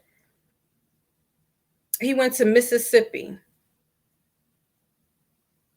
and it was 1955, August 28, 1955. We had a bad case up here in the Bronx where this young boy who was 15 years old, about 3 years ago, he was brutally murdered inside a bodega by 6 older guys that were in their 20s. One took a machete to him, stabbed him up multiple times. All to come to find out that one of the gang members that did that, his sister lied and said, oh, Junior, that's my boyfriend. The brother went ape crazy because he said, I don't want nobody touching my sister. She had lied about being assaulted.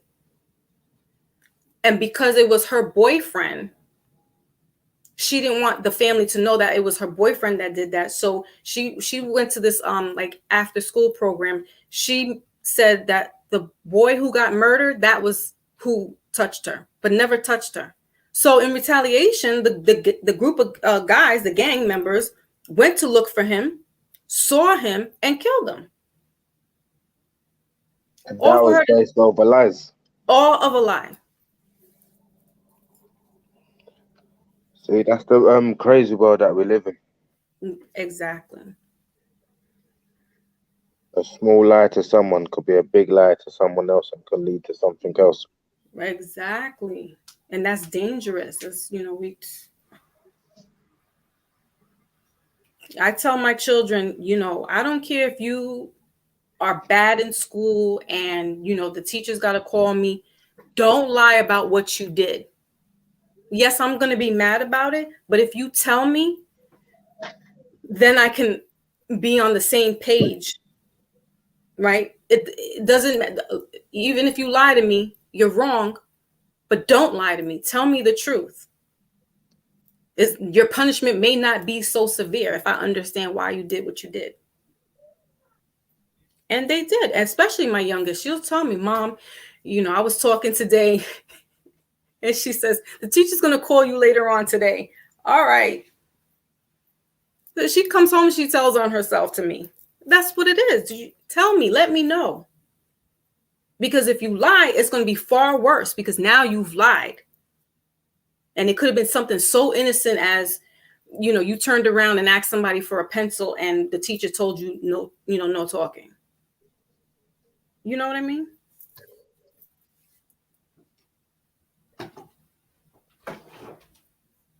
Don't lie about it.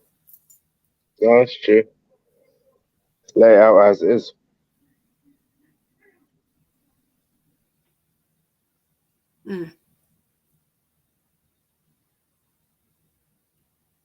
See, somebody had mentioned INF said that his children's mother. See, I don't like that either. I hate deadbeat fathers, and I hate baby mamas who use their children as a weapon against the father. I cannot stand that. Listen, if the relationship didn't work now, if there's some type of abuse going on, that's the only way you're not going to see the children. Other than that, I'm not going to be vindictive where you can't see them. You're a part of their life. They're a part of your life. Why can't you? You know what I mean? Like there shouldn't be a problem. We can co-parent together, even if our relationship doesn't work out.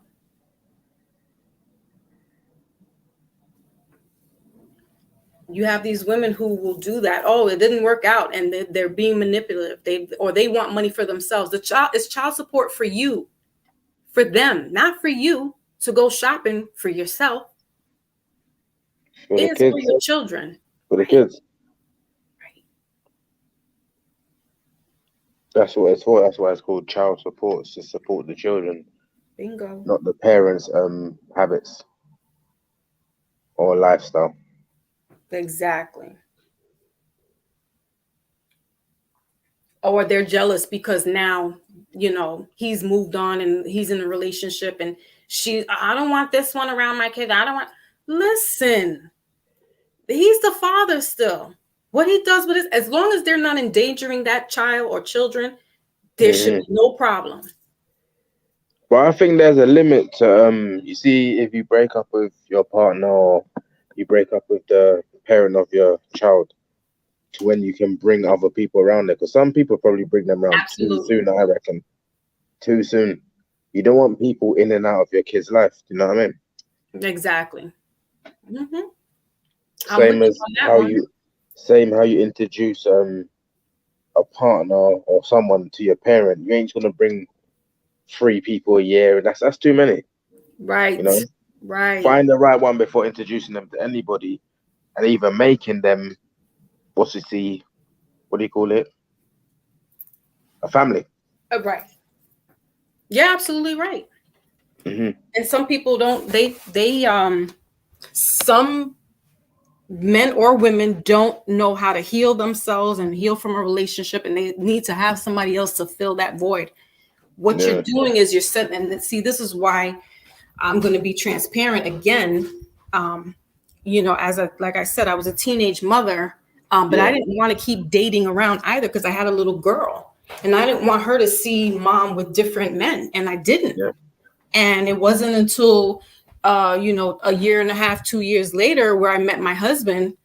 He was a dad too, and he basically took my daughter in and raised her. And you know, we've been married since 1997. Of course, we've had our situations where, you know, things that long things happen.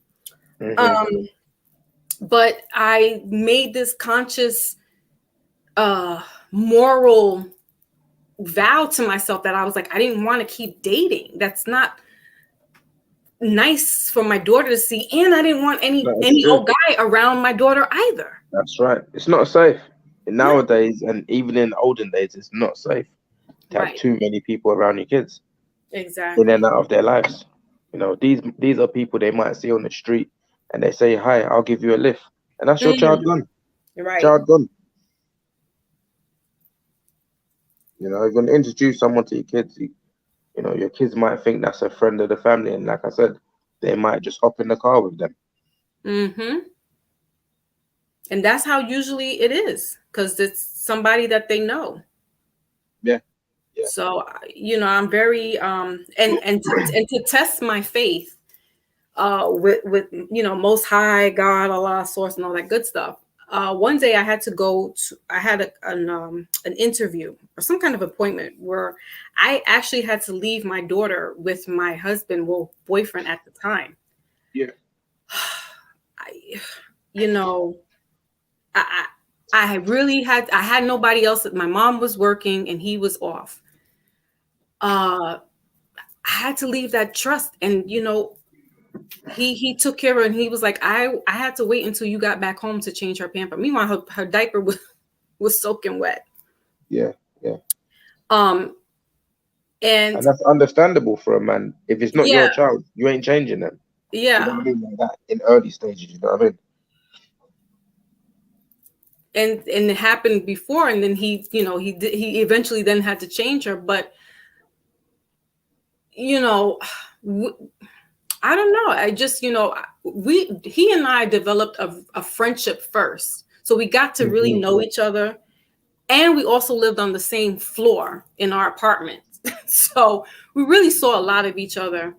But again, like I said, you know, it didn't matter. It doesn't even matter if it's somebody you know or you don't really know, because if this person has some kind of deviancy in them, they're going to do it, whether it's a family member or not. You know, it's just, you really have to be very careful.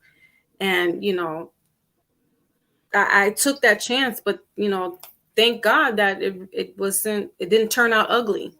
You know, it didn't turn out where he did anything to her. And, that's his daughter. He loved her so much that he was like, he wanted a little girl just like her of his own, and he got one. Yeah. Congratulations. So, yeah, thank you. But you know, we're very cautious. We're very protective of them. You know, my husband, you know, there's a family member that's, you know, a part of the LGBT community, and he's a male, and so my husband was very leery of me having my son around, and I'm like, well, he's not going to do anything, and he's just like, no, I don't just that's family, but you know, he felt a certain kind of way. And that's what I was trying to say earlier about things like that.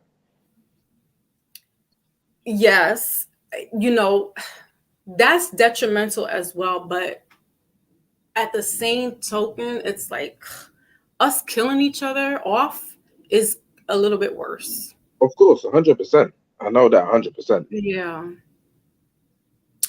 But yeah, I mean, or somebody being tainted at an early age, and then they go, you know, the opposite way. That's detrimental too. They're confused. They may not have an outlet or support, and then they end up killing themselves because they don't know how to handle it. That's sad as well. That is very sad.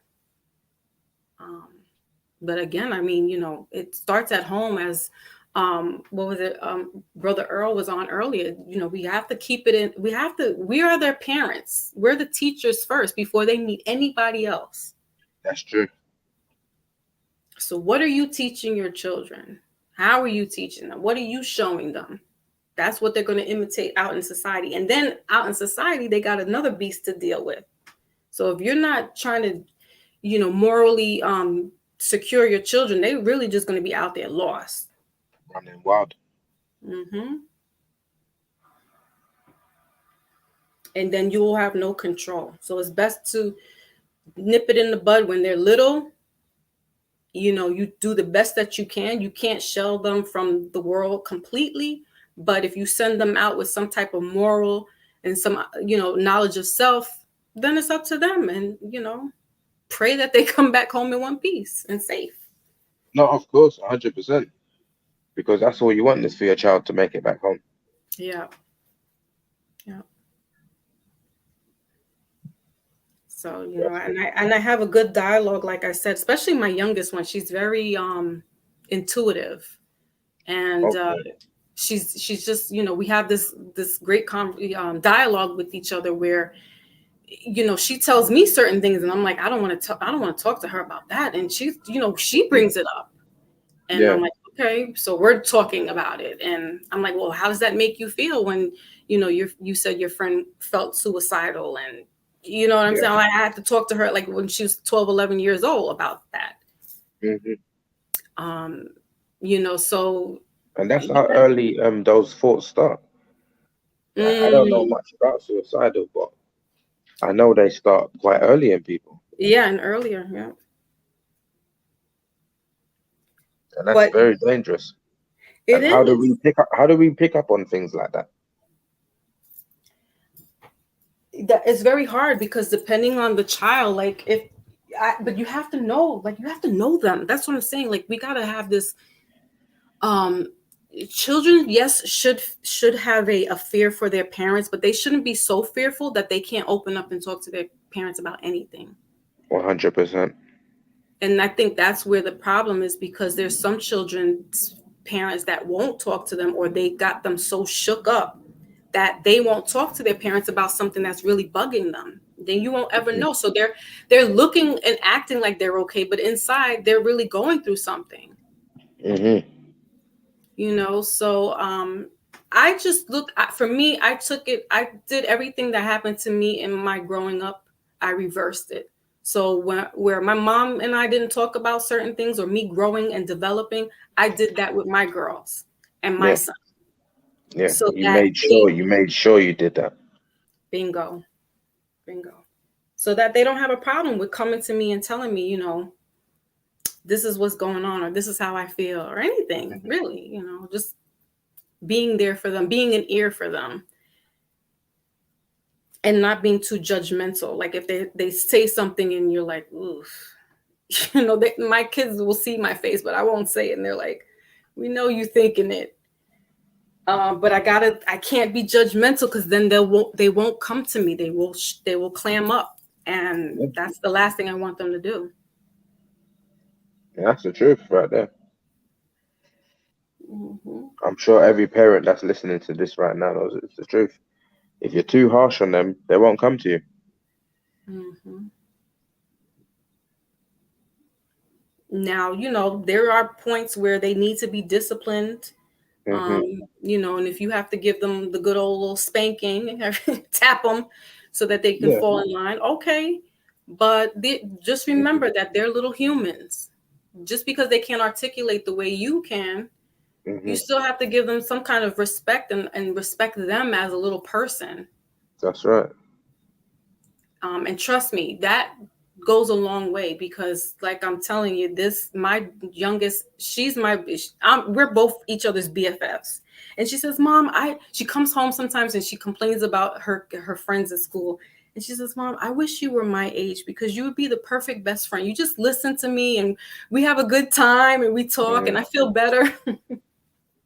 No, that's a wicked bond, right? That's a good bond. Yeah, thank you. Every parent needs that. You know, you can bond with each child differently. You know what I mean? Right. No two child or three children are the same. Exactly. Exactly. And you have 2 girls, right? No, 3. Oh, 3 girls. Woof. Yeah. That's right. Yeah, so that is a different. Then hormones kick in, and it's like, oh God, they're just a whole different little beast than boys. I haven't even got to that stage yet, but it's sure to come. I'm not too far from there, so yeah.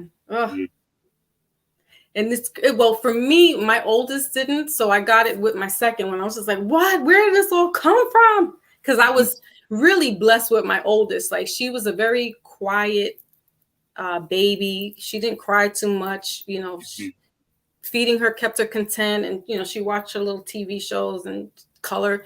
She really was that baby that you were like, well, doesn't she do anything bad? And you're like, no, you know. And but the other two came along and rocked my world, because the boy is me in boy version, and the girl is me and her father. Like, they're both each other. Like, they're both my husband and myself in these two, the boy and the girl. And oof, boy, oh boy. So I kind of got spoiled. I was like, what is going on with these guys? I'm thinking they're possessed and whatnot. Like, why are you acting like this? Yeah, crazy. Yeah, that's the children, man. That's children. Right, because each, like you said, each child, you know, not one, they're going to be different from each other, even though they came from the same parent. No, it's 100%, 100%. You know, even from birth, they start off different. Right. You know, their attitudes, their movements, everything, just everything. You might get similarities, but right. You know what I mean? They're separate children. And I would even think twins are like that too. Like, if they're identical twins, but they have their own like personalities still. Yeah, I've got twins in my family, and I've obviously been around twins, other twins. Yeah, they're very much different. Some of them might act like they're the same, but they're not. You can always see it from the outside. They might not see it, but you will see it. Right.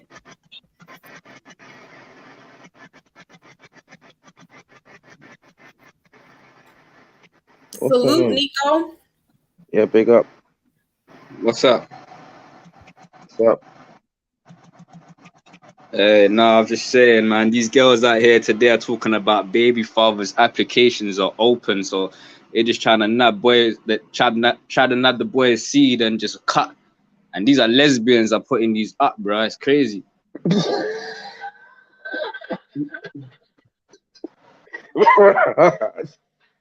That was man, I didn't expect that. Shit. Hey. What is a girl? So what? A girl wants you to breed her or something? You mean? Nah. So basically, I got my baby mom's sister, and my baby mom's sister's a lesbian, full hardcore lesbian. But she's talking about baby fathers' applications are open. She's trying to grab a seed and cut with the child. She's saying lesbians need kids too. I'm thinking like this is going weird. Like where are they going with this, bro? That's what I'm saying about this goat thing. It's showing me about if that goat thing is a man, woman, and a goat, bro. Imagine who we are, bro. It's hard to stay human, bro. Yeah.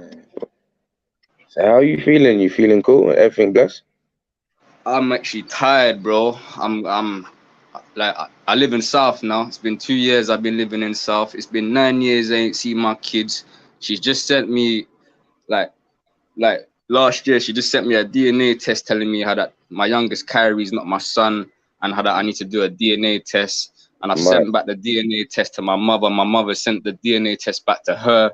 But they're saying how that they sent the DNA test to the wrong house. Now someone else has got the DNA test. But Father showing me, brother, they're just lying, fam. The youngest one is my son. Do you know what I'm saying? And you've got to do some face-to-face DNA test, bro, so I ain't going flying around the place. Bro, the child is, man. I can feel it in my spirit, bro. You know what I'm saying? I just said to them, you know, the law doesn't accept separate families, bro. Once you got a one family and the next man comes in, law doesn't accept them sort of ways, bro. You understand? It's like me, I've got that as ready. I got Esau as my brother. As you know, Jacob and Esau, the story of the Bible, it says that, yeah, you know, Jacob had come behind Esau. I'm going through these phases, bro. I feel like my family is doing black magic. The way they be speaking and talking and just be maneuvering. I'm the youngest. People be saying to me that, oh, I'm the youngest, so I'll be receiving all this. I say, yo, that's not an excuse for me to be going through death like that, bro. Do you understand? Bro, understand what I'm saying? You're going through a mad one right now, bro.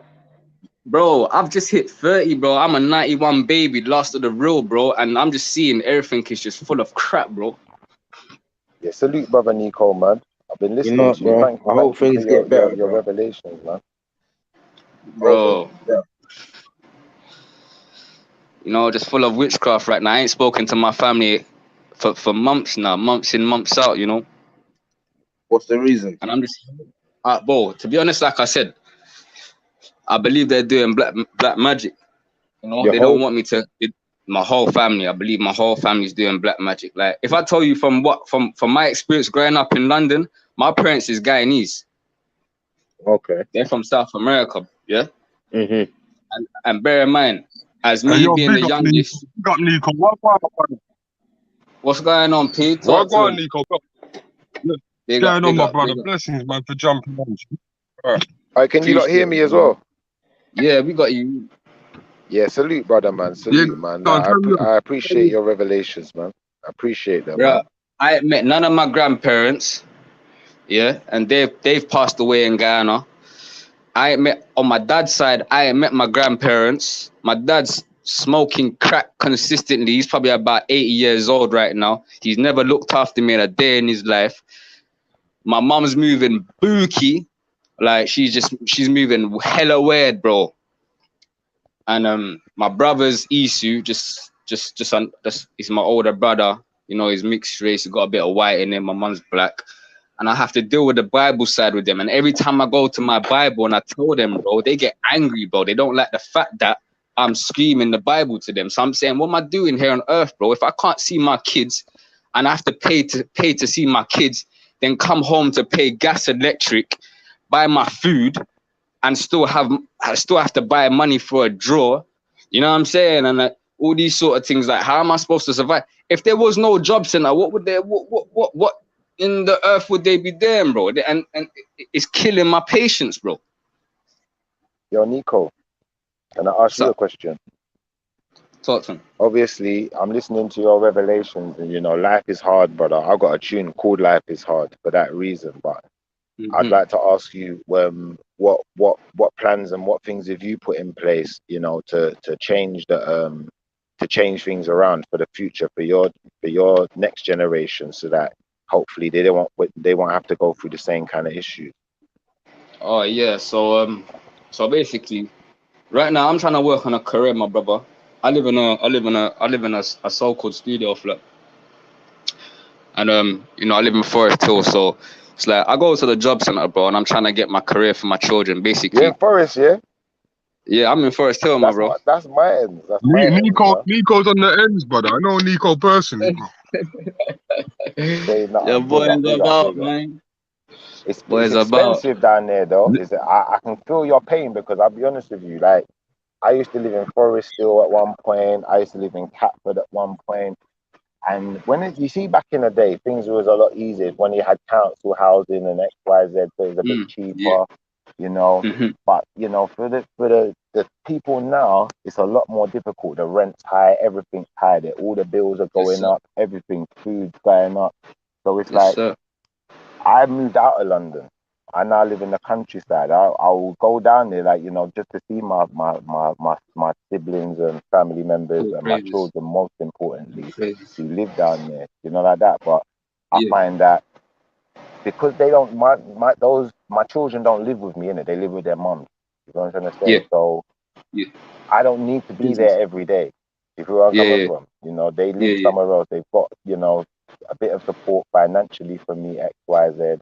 They can come and go. They can come and go. Yeah, they're busy in the week anyway. They got either, you know, college, you know, one's at uni. He don't live in London no more. He's in Reading now. You know, I'm coming from. So, you know, when you need me, I can be there. I can drive. I can go and see you. But I just find that life is a bit easier out here because, you know, like, for instance, if you wanted to get a studio flat like near to where I live, it's probably half the price what you're paying. So now you're saving that money. If you got a job, most jobs pay the same, you know, nationally. So you'll still be earning the same money, which then makes you a little bit more well off. So it kind of eases the burden, I feel. And I feel that, like, I'm not trying to suggest to you that you might prefer being in that area because, you know, that's what you're used to, isn't it? But I found that when I left, it made life, at first it was difficult not being close to everyone and, you know, not seeing people. You feel a bit lonely. But once you get over certain hurdles, I just found that, you know, it made life a bit easier for me. So, you know, maybe that's an option. Well, I would love to come out the area, but like I say, like, I'm originally from Tottenham, North London. Yeah. And bro, like, you know, like, as I'm getting older now, like, my melanin's starting to feed off these people. Like, the person that I am, I'm not so absurd as I used to be. Like, I've got mad energy. I used to do rap. Like, when I rap, I spit about real. I don't cap in my rap. You know what I'm saying? So now that times is harder now. Like, I've said to myself, I've got to reevaluate myself. You know what I'm saying? Like, the reverse guard is really trying to get on my case, bro. And I'm trying to get out of London as well. But where I live in a studio flat as well, I say, look, to me, the job center is straight Freemasonry to me, bro. Because to just have somebody sit in a home, bro, and can't get a job, or, you know, he has to work 16 hours. With London, they've got a scheme in London. If you live on, if you are living under the job seekers, you can only work 16 hours, my bro.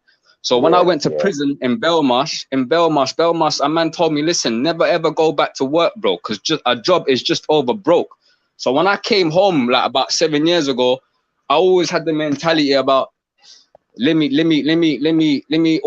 put my eye on something. I always got myself some cash in hand jobs. Like, I can do like painting and all them sort of things there. But I always said to myself, bro, I need a career so I can pass that on to my generation, because when they have their kids, they need to be nice. And this is what I was telling my baby mum. Allow slaving the kids and using their intuition and their hope for money, bro, because that's deep. Do you know what I'm saying? And over here they don't care, bro. They don't care about a so-called black man like me. Well, I'll be honest, in London, I don't feel like no one cares about no one. There's no sense of community like that. Everyone's out for themselves. So, you know, I think that's what kind of prompted me to move out, because, you know, where I am now, there's more of a sense of a community, you know. When you get into a job, because there's not so much people, you know, people got more time for you. They're going to look out for you more. They're more interested in your situation. Like, for instance, I had a word with one of my managers at my job today, and I said to him, you know what, next week I've got some family obligations to deal with. He said to me, you know what, we'll work around you. I've never really had that kind of experience in London. And imagine where I live now is there's minimal black people. We're more of a minority.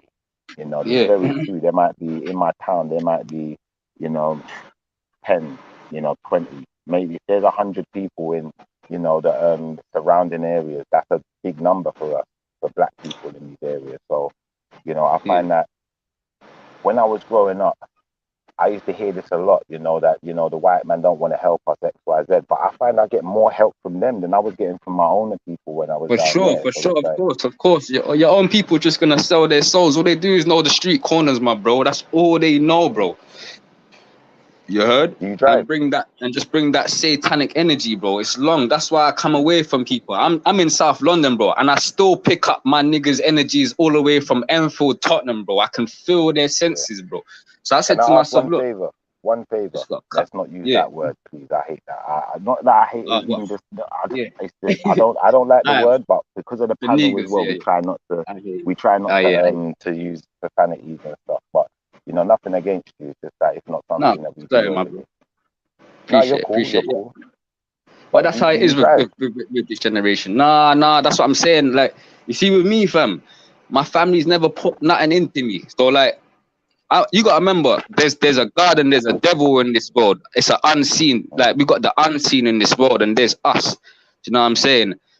You know, like 1,000 can stand on our side and 10,000 can stay on us, but they can't touch, man. Do you know what I'm saying? So it's like, so I'm going through phases, bro, where I'm just tired of my spirit being overridden by these men that think that I'm some special. Like, I'm special. I'm not. God says I'm a human God, but I'm not getting treated as a human God. When I turn to a Christian, I get mistreated. But if I turn back to Satan, or like I'm getting mad love. So they don't really respect Father the God in me, bro, or me. Do you understand? They got ways to go around Father and desolate my Holy Spirit And then I try not to get so mad, you know what I'm saying? I have to go because God is merciful. So that's why I'm a bit upset with being on earth, because I can't hate no one. I say to myself, I can't go back to prison, bro. No way. I always have these thoughts like what over here is 15 to life. Bro, 9 years. I'm having thoughts of myself saying I'm going to see my sons, like, when I do get to see my sons, I could have done my life sentence already. What's going to happen? Am I going to go kill you and then go do life, bro? These are the sort of things, but I'm praying on it, bro. Like, for the blood of Jesus not to come against my children and come against me and my family. Do you know what I'm saying? Because the enemy's working, bro. Satan is not playing no foolish games, bro. You can see with the youths what they're doing out here with the drill music, even down to Tottenham and the Wood Greens beef. You can see that. I can see that. Like, these youths with even Mark Duggan's son, bro. Like, these youths are rocking APs and all that. They've never struggled in their life, bro. Do you know understand? So you can see the lifestyle that they're going through, and I don't need that for my children. I don't need to be in that projection, that paradigm. I don't need that paradigm around me, bro. You see, when you say this, yeah, I'll be honest with you. I don't disagree with what you're saying at all. Yeah, and I think but the that, youths are going up crazy. Like, I've been in similar positions to what you're in now, and what I found is, when things are hard, is where it becomes very difficult to see the light at the end of the tunnel and to find ways to pick yourself up and out of that situation. I think that what really helped me though was being totally honest. Yeah, like, it was tragedy. Tragedies helped me because I came to a point where I realized, you know what, I've spent so much time focusing on friends and family and other people, and hadn't put enough energy into myself. And even though I wasn't really, like, I'll be honest with you, I didn't really get, super amounts of help from family and friends neither. But I found once I started to just focus on me, I put everything to one side for a minute. I said, you know what? Are you the oldest though? Sorry, are you the oldest? No, I'm the young. I was the youngest still. See, that's my reflection. That's where my nerves is pissed off, because every time now I turn, I always face someone probably older than me that I should have known you was gonna say you was the youngest. That's how deep it is. I should have known you was gonna say that. I'm just getting thrown at me differently. You see what helped me, brother? Yeah. You see, once I said, you know what, I'm gonna put everyone else to one side for as long as it takes me to get to where I need to be. Once I'm where I need to be, and I can help myself, now I can help others. And I said, you know what, if I have to work 2 jobs, I'm gonna work 2 jobs. If I have to work whatever I have to do to put myself in that position, I'm gonna do it.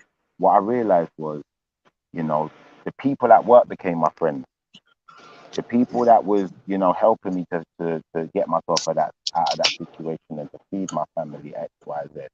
I'm more focused on them as being friends and, trying to get into different circles. And I think that, it's difficult, especially coming from London, a lot of us are in friendship circles that, in my opinion, they don't really do no good for us. They're too competitive. And, I feel your energy. I feel that you may be in a similar situation to what I was in. And I think that maybe that's not, I wouldn't say that's definitely the way that it's going to change things for you, but it can't hurt to try, like that, to just lock everything off.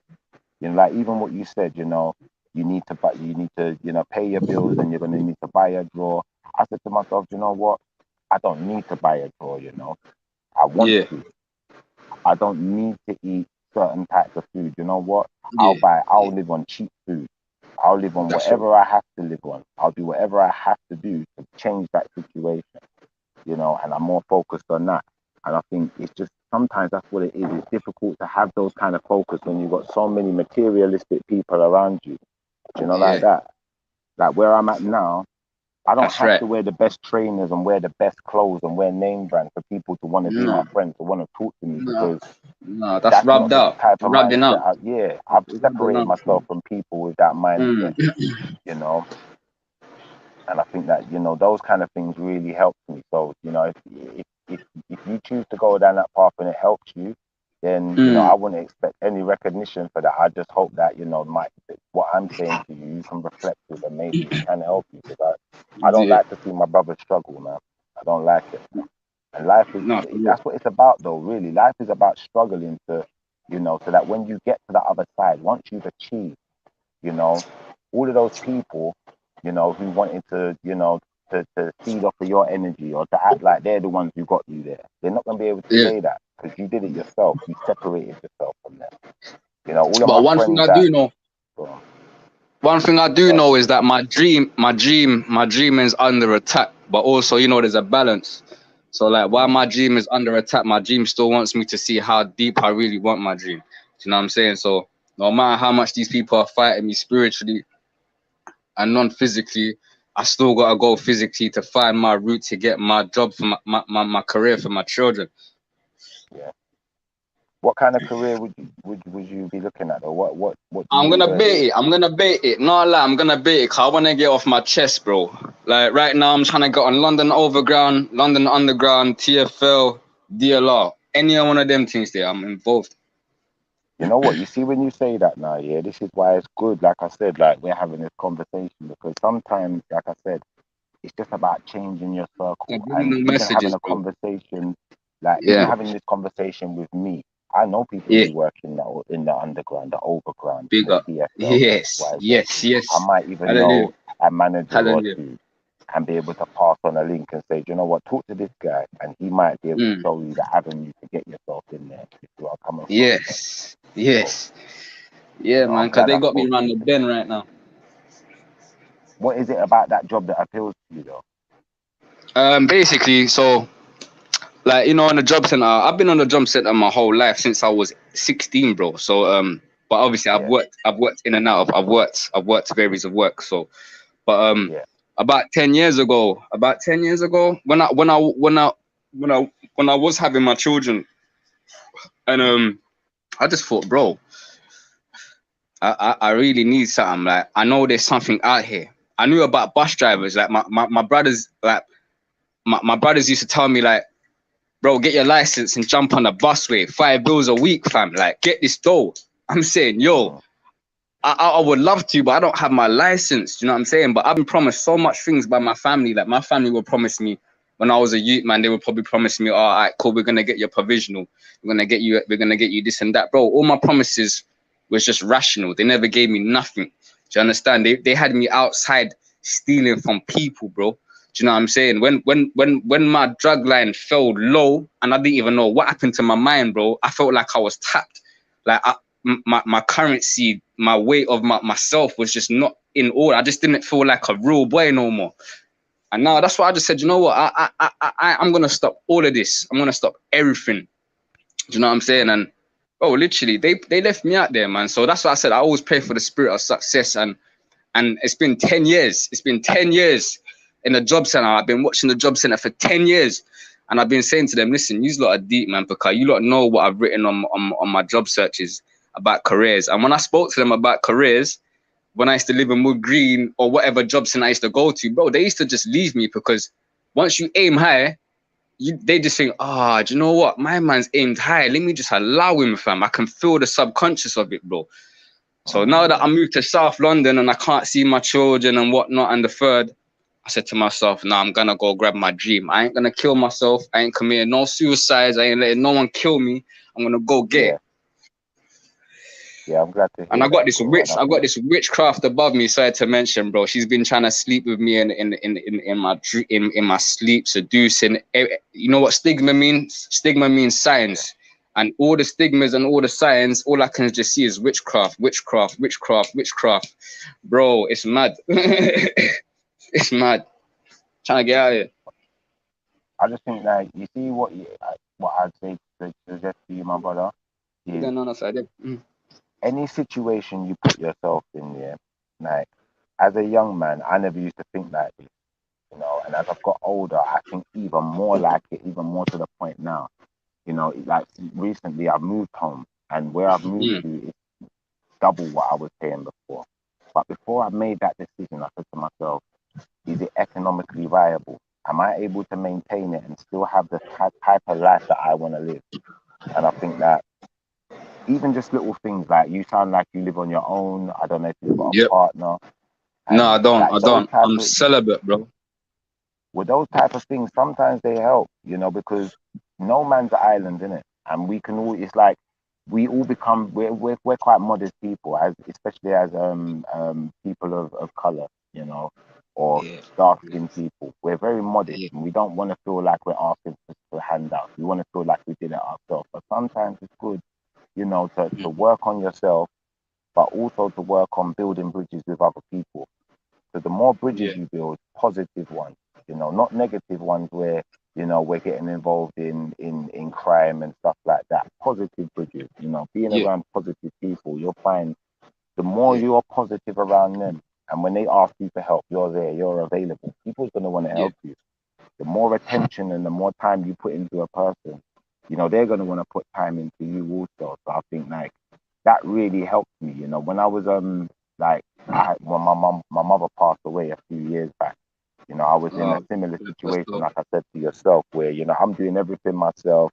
A lot of things became a struggle because I got to provide not just for me, but for my children, for my family, X, Y, Z. Yes. And it was when I found, once I found the right partner, I just feel like that helped kind of ease the blow a bit, because when someone cares about you, they're not going to want you to suffer. And I feel like with the situation you're displaying to me, seems like it feels like no one cares about you. And I'm sure there's someone out there for you, bro. I'm sure there's someone Bro, out there I who feel that cares way. enough I about feel that way. My conscience says the same thing, but you know what it is with me? My family wants me to have someone else. They want to, because like I said to you, my whole background of my family, my dad's side, when my mum and dad met, they had when my mum and dad met, my mum already had a child with another man. Then my mum and dad got married in Guyana, and then they came over here and had me. But you gotta look at it like this: I'm not into the interracial, I'm not in the mixed family business, bro. Do you understand? Yeah. That's why I felt like they did. That's why I felt like they did black magic on my kids' mum and me, and that's why we're in a madness, because she's not letting me speak to them. I haven't spoken to them not once, bro.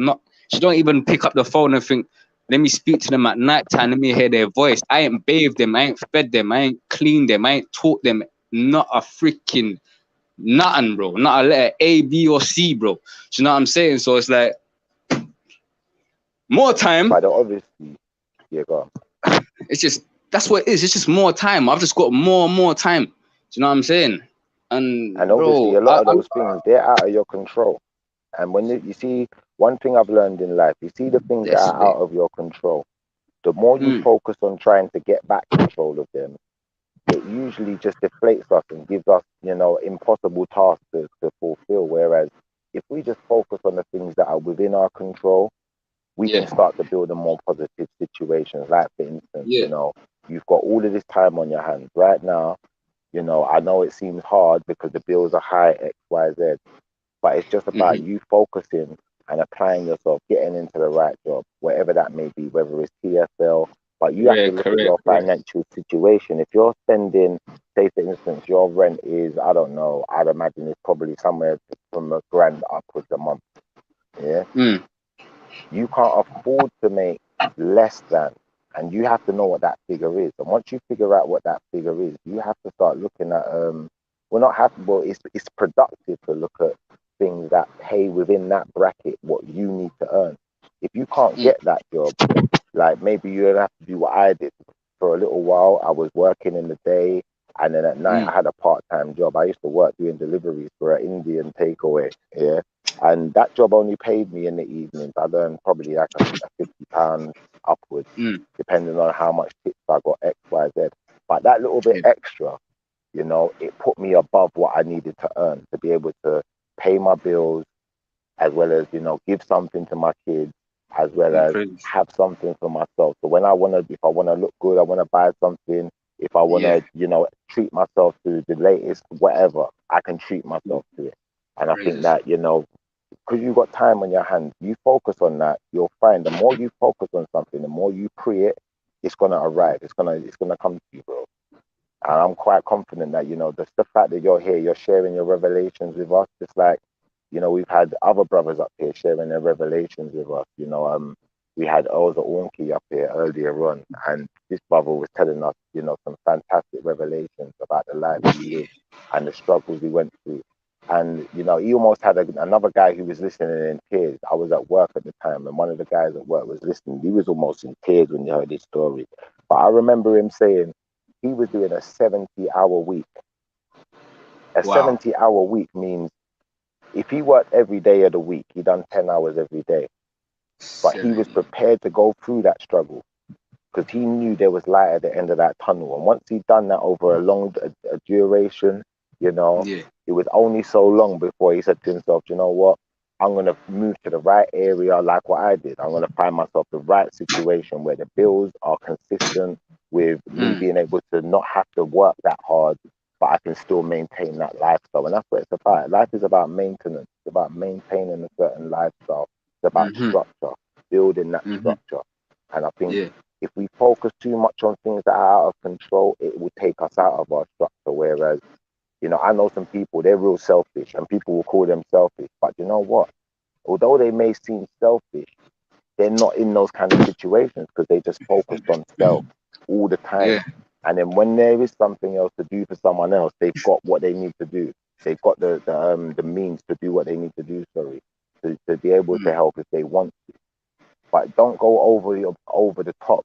You see where I'm coming from? Don't do things that's going to make you suffer, you know, to benefit others. Because we know we live in England, bro. England got a benefit system. No one's going to starve. Your kids ain't going to starve. They ain't going to go without food. They're not going to go without clothing. They're going to be schooled. They're going to learn.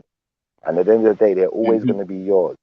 So when you're in the right position and you arrive as daddy, you know, and daddy can take you out and daddy can do certain things, it's not a struggle. You're going to be able to have a better, in my opinion, it just gives you a better situation with them, a better relationship. So that would be my advice to you. Just focus on you, my brother. Put all of that stuff aside because it seems like it's stuck in your energy. And as a believer in the Most High, you know, I live my life day to day. I let the Most High lead me. But I don't get to a point where I expect the Most High to do anything. I'm expecting myself to do it. When the opportunity arises, I jump to it. You know, even now, even though I don't have to, even now, like it's my daughter's birthday tomorrow, or it was yesterday, but we're doing a party and stuff tomorrow. So it's my youngest son's birthday next week. So I said, you know what? All the next week I'm doing double shift. I said to my missus, you know what? I know it's going to be hard for you because you want time for you, but you need to appreciate that it's not just about you. And there's other people that need to be provided for and need to feel loved and looked after too. So you know what? Them double shifts, that's only 1 week out of our life. You know, let's not make a big deal out of it because I'm going to do what I've got to do. If you can't handle me doing what I've got to do, you're not the right person for me. And I will find someone who is the right person, who's going to support me in that. You know? Like, I've had friends like that I never thought I'd be friends with that have supported me in certain ways, but without me approaching them people and having like you're having a conversation with me, I can't get the help. So I think it's imperative what you're doing right now is fantastic. You know, by a problem shared is a problem halved. That's where I'm coming from. I say, I really bro, appreciate you sharing with us, bro. I really appreciate you sharing with us, bro. And I don't want you to feel like, you know, I would never judge you. I just think that, you know, I'd hope that, you know, you're going to take my advice on board in a way where you're going to utilize it to benefit you. Don't utilize it to benefit no one else, bro. Because if it's not benefiting you, then you're only going to hinder yourself and others around you. You're never really going to make it to where you want to be. Nah, for real. I appreciate that because it's the consequences of that. You know, I'm not trying to reap what I sow. You know, like I mean, the bad way. Do you know what I'm saying? So I'm just trying to be good, keep myself well. I gotta look after myself. Yeah. Did you hear Sister Foxy earlier? What she say? Foxy was telling us earlier. If I remember rightly, quote me if I'm wrong, Sister Foxy, but you know, she had a child young, you know, and she went through her own struggle of having to support a child, you know, still put herself through school, through college, you know, to build a career, X, Y, Z. And it was hard, but she got there. And it's just that focus, I believe, that gets us there. How do you feel about that, Sister Foxy? Did I quote you right, or did I get anything wrong there? No, you got it right. You got it right. Big up yourself, man, sis. Big up yourself, man. You broke the chains, man. You got through it, man. You got past the yoke, man. I did, but I also had family that was supportive with me. Yeah. Because the guy left, and we were 15 years old. So he didn't know what it was like to be a father. And I didn't either, but I felt I just did an adult thing. I did something that an adult will do. So now I have to not suffer the consequences, but I have to pay for what I just did. And getting rid of my child was not, I was more scared to say anything because in my mind, I knew I was going to keep this baby. I had no other thought of doing anything else because I didn't know. I just knew that I had this adult experience. So now I have to pay the piper. So, like Brother Schiffer said, Nico, that you have to kind of change gears a little bit, even though it hurts you to, it's not that you're abandoning your children, but you're providing something better for them by taking care of yourself and starting to, change the dynamic of the thought of, I got to do this, that for them. Because like Brother Schiffer said, they're taken care of. Regardless, it's the love and affection that you want to give to them. It's the time, but at the moment you can't, and so now you got to change that energy to, all right, how am I gonna? So I'm gonna do this so I can get them, and change, how you're thinking, and dive into something that you really can get into, business wise or whatever, whether it be school, going back to school, whatever the case may be, so that you're going to provide for them, but it's just not at this moment. Yeah. It's been a very long time. It's been a very, very, willfully and lawful, whatever, however they want to do it. They allocate. They're all doing it through the laws. They're all accepting it. Do you know what I mean? They condone it. But like I said, it is kind of awful for me because over here in London, there's a job center system, and they give you a home. You get paid every month, but like there's no work. Do you know what I mean? And it's just like you're just sitting down to get paid to do nothing, bro. Do you know what I mean? Just to override your brains. Do you know what I mean? And I see a lot of it because where I live, no one works where I live. Everyone's just getting paid. They're sick. They're taking pharmacy drugs. I can feel the witchcraft in the area. I can just, I'm a real spiritual being. Do you know what I mean? And I've been on the roads before. And I've been trying to show these people, like, I'm not that type of being no more, but like, I've got serious issues, and every time I think of something positive, I got the witch above me, bro. She's doing something, but she don't like the fact that I'm thinking positive, bro. I can go pray for my kids, like she starts hindering my spirit, bro. I can't think positive. Can I ask you something? Because you mentioned that before, and then like in the chat you had said, because obviously that I do tarot cards, and it's witchcraft, according to everybody else. But I'm sorry? I believe it don't work. The only reason why I say that because I've taken 3 different tarots and they all give you 3 different answers. I've gone on YouTube and I've checked out my whole star sign. I've checked out 3 different people. It's not right. It's incorrect. Even Father God says you're not allowed to do tarots. Jesus says you're not allowed to do tarots. It's of the devil. And if man has if we have a problem, man has to address it, fam. Man can't be going around like A, B, and C, fam. Man has to pull up, fam. Do you understand? Not this lay business, fam. Man needs to see man's eye to eye, face to face, tooth for tooth, and all them things there. Can't be going around you just got to do what works for you. You see, but that's what they're doing. They're doing that. They're doing tarots. They're looking at me as God, bro. I'm not God, bro. Do you understand? I'm a human being. No, but see, that's why I'm asking him, Brother Schiffer, because I hear you referencing a lot of.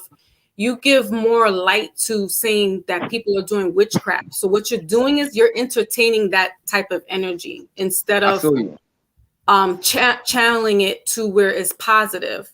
Because what you might perceive somebody doing something evil to you, do you ever think that you're being tested and not being provoked? Yeah, and that's the thing, though. They can't provoke me, though. That's the issue. Help you. But if you focus too much on things that are hindering you, then your focus can't be on the things that can help you. Like, for instance, like I've had periods of my life where, there was, like you said, I'm struggling to find work X, Y, Z, and things seem very bleak. But you see the type of mentality I got. I will do any job. I don't care. Like, for instance, I've got a career. Yeah. I do building work. I do traffic management. I've got all different tickets and different jobs. Yeah. Busy, but man. I didn't get them overnight. And once I got them, I found that, you know, certain ones was paying me more. So I want to do that job. But you see, if there's no work in that sector, bro, I go down the agency. I don't care. Give me the rubbish job. As long as you pay me over a certain amount. Like I said, I've set a bar. So I'll do the rubbish job. If I have to do 2 jobs, I'll do 2 jobs to get to where I want to be. I'll struggle through it. I might be tired, but you know what? Tired ain't killed me. Do you feel where I'm coming from? But me focusing on all those negatives, I feel like there's times where that's made me ill. I've been run down and I'm not even working. I'm not even doing much, but I'm feeling worse than when I'm doing double shifts and double work. Because by the time I've done the double shifts and the double work, you know what? I got the weekend to myself. I can relax. I can flex. I can see my friends. I can see my kids. You know, I had a period where, you know, I didn't see one of my children due to the relationship I had with their mother. But I found that once I've focused myself and got myself in that mentality, you know, she wants me to see my child now. You know, they want to feed off of that energy. So they're pushing the child towards me now. And it's like, once I realized that, I think that, you know, it made me focus more on, you know, anything that's negative or out of my control. I am not interested. I'm not interested in stress. I'm not going to let it get the better of me. I'm going to focus on the things that can help. And I'll just keep plodding away, you know, bit by bit, plucking away at whatever I got to do until I get to where I need to be. Nothing's going to stop me. And I think that, you know, you seem to be a brother who, you know, you've had to struggle already. So you're not new to it. And if you've struggled already, you maybe been in worse situations, you know. Having 2 jobs ain't the worst situation, bro. And they're out there. Trust me. There's enough agencies. There's enough, like I said, I know enough people, you know, who can get me into jobs, get me into places. But that's through, you know, me building relationships with people who I know that own companies or people that are in jobs, you know, similar things that I can do. And just, you know, if I'm out of work, you know what, bro, can you help me out? All right, you might not be able to, but I'll ring 20 companies. I'll ring 50. You know, the other day, I was looking for a new job in the field that I'm in now. I do like road work, traffic, and all of that kind of stuff. Setting up traffic lights, or, you know, even digging the roads and, you know, doing the street, like the piping or whatever. I don't care, you know. But if there's no work, you know, it can seem daunting on you. Like, you know what? Nothing's happening to me right now. The bills are stacking up. But because I just sat there every single day, I said, you know, every day I'm going to apply to at least 10 jobs. Eventually, one's going to come through. Something's going to come up, bro. Something's going to happen. And it's just that belief sometimes. It's like I believe in the Most High. That's how I believe in myself now, you know? And if you believe it and you keep plugging away, something's going to happen for you, bro. You'll take yourself away from the people that are wasting your time. And you'll find the ones that they want you. They want to help you. They want to give you work. No, I'm just trying to not neglect myself, but not give myself to for what they want. You know what I'm saying? So that's why I stay at home, bro. I try to go out for a little jog, keep my mind clear, you know, eat health is wealth, you know, and just pray as well, and just go through the Bible, bro, and find out who Yahweh them what is. they want, though. You see, They don't get what they want. They get Psalms and scriptures. They're getting Psalms and scriptures. Like yesterday, I ran her out, bro. Like, cause she lives above me, and the house is hollow. So my brethren is Muslim, and I said I've gone to him, and I said to him, bro, I've got this witchcraft, and they can see the energies around me, bro. So he's giving me an incense stick, and he's giving me a book of Sarahs, and I've come home, bro, and I've run the Sarah, bro. And bro, she just went mad. Like she's the whole house. I had to leave, bro, because I saw the power of Allah, bro. And I don't even support Allah like that, even though I've been Muslim. But I was like, bro, if she understands Christ, let me take the Surahs, because they speak in their ways. And I'm doing it, bro. I'm running outside her yard, bro, and she's just moving heavy. So I said, you know what? Powers to the Most High. I gotta come out here. So I've been speaking to my landlord, and I said to them, listen, today, like, they trying to get me out to Monday to come sign some paperwork to get me out of here. Cause I need to focus, bro. Do you know what I mean?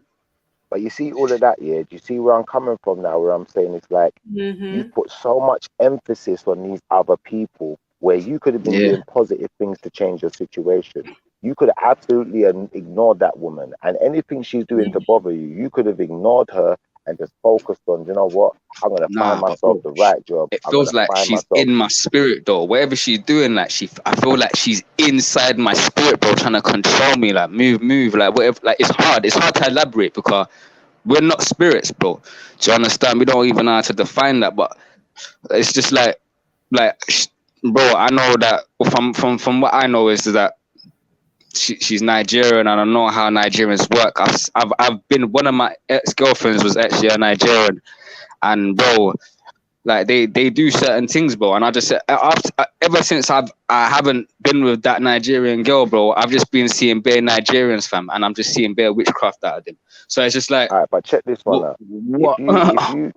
If you put yourself in that situation, like I said, where you know you have a job for your daytime and you have a little part-time job in your nighttime, you're not gonna see her. By the time you get home, it's bedtime. You ain't got time for her. You ain't gonna have time to argue with her. You ain't gonna have time to deal with what she's doing because you've got so much to do already.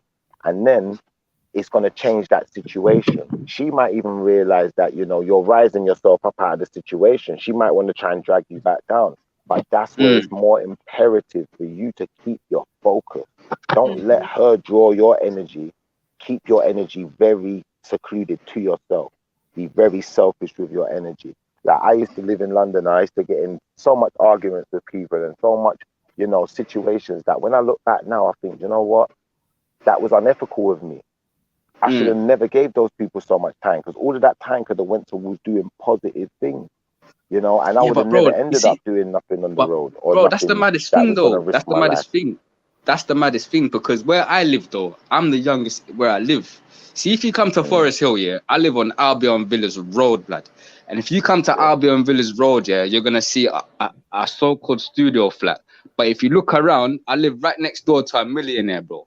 Some trash millionaire house with other people that are doing well around me. And let me tell you something, bro, where this place is, and you look at this place, and you come in here, and you see what's going on in here, you would actually understand what I'm talking about. But I don't think you would actually understand what I'm saying because you're not, this soul's in this body, bro. So it's not like you would actually know what's going on with this body, bro, and my soul. So it's like, so I understand what you're saying because, bro, about 2 years ago, I wasn't producing no beats. But when I came here, I found my way to produce beats. But when I started pushing onto my talent, bro, that's when they started knocking me. They started to cut me down in certain ways, bro, because they see me they see me project. I'm progressing, blood.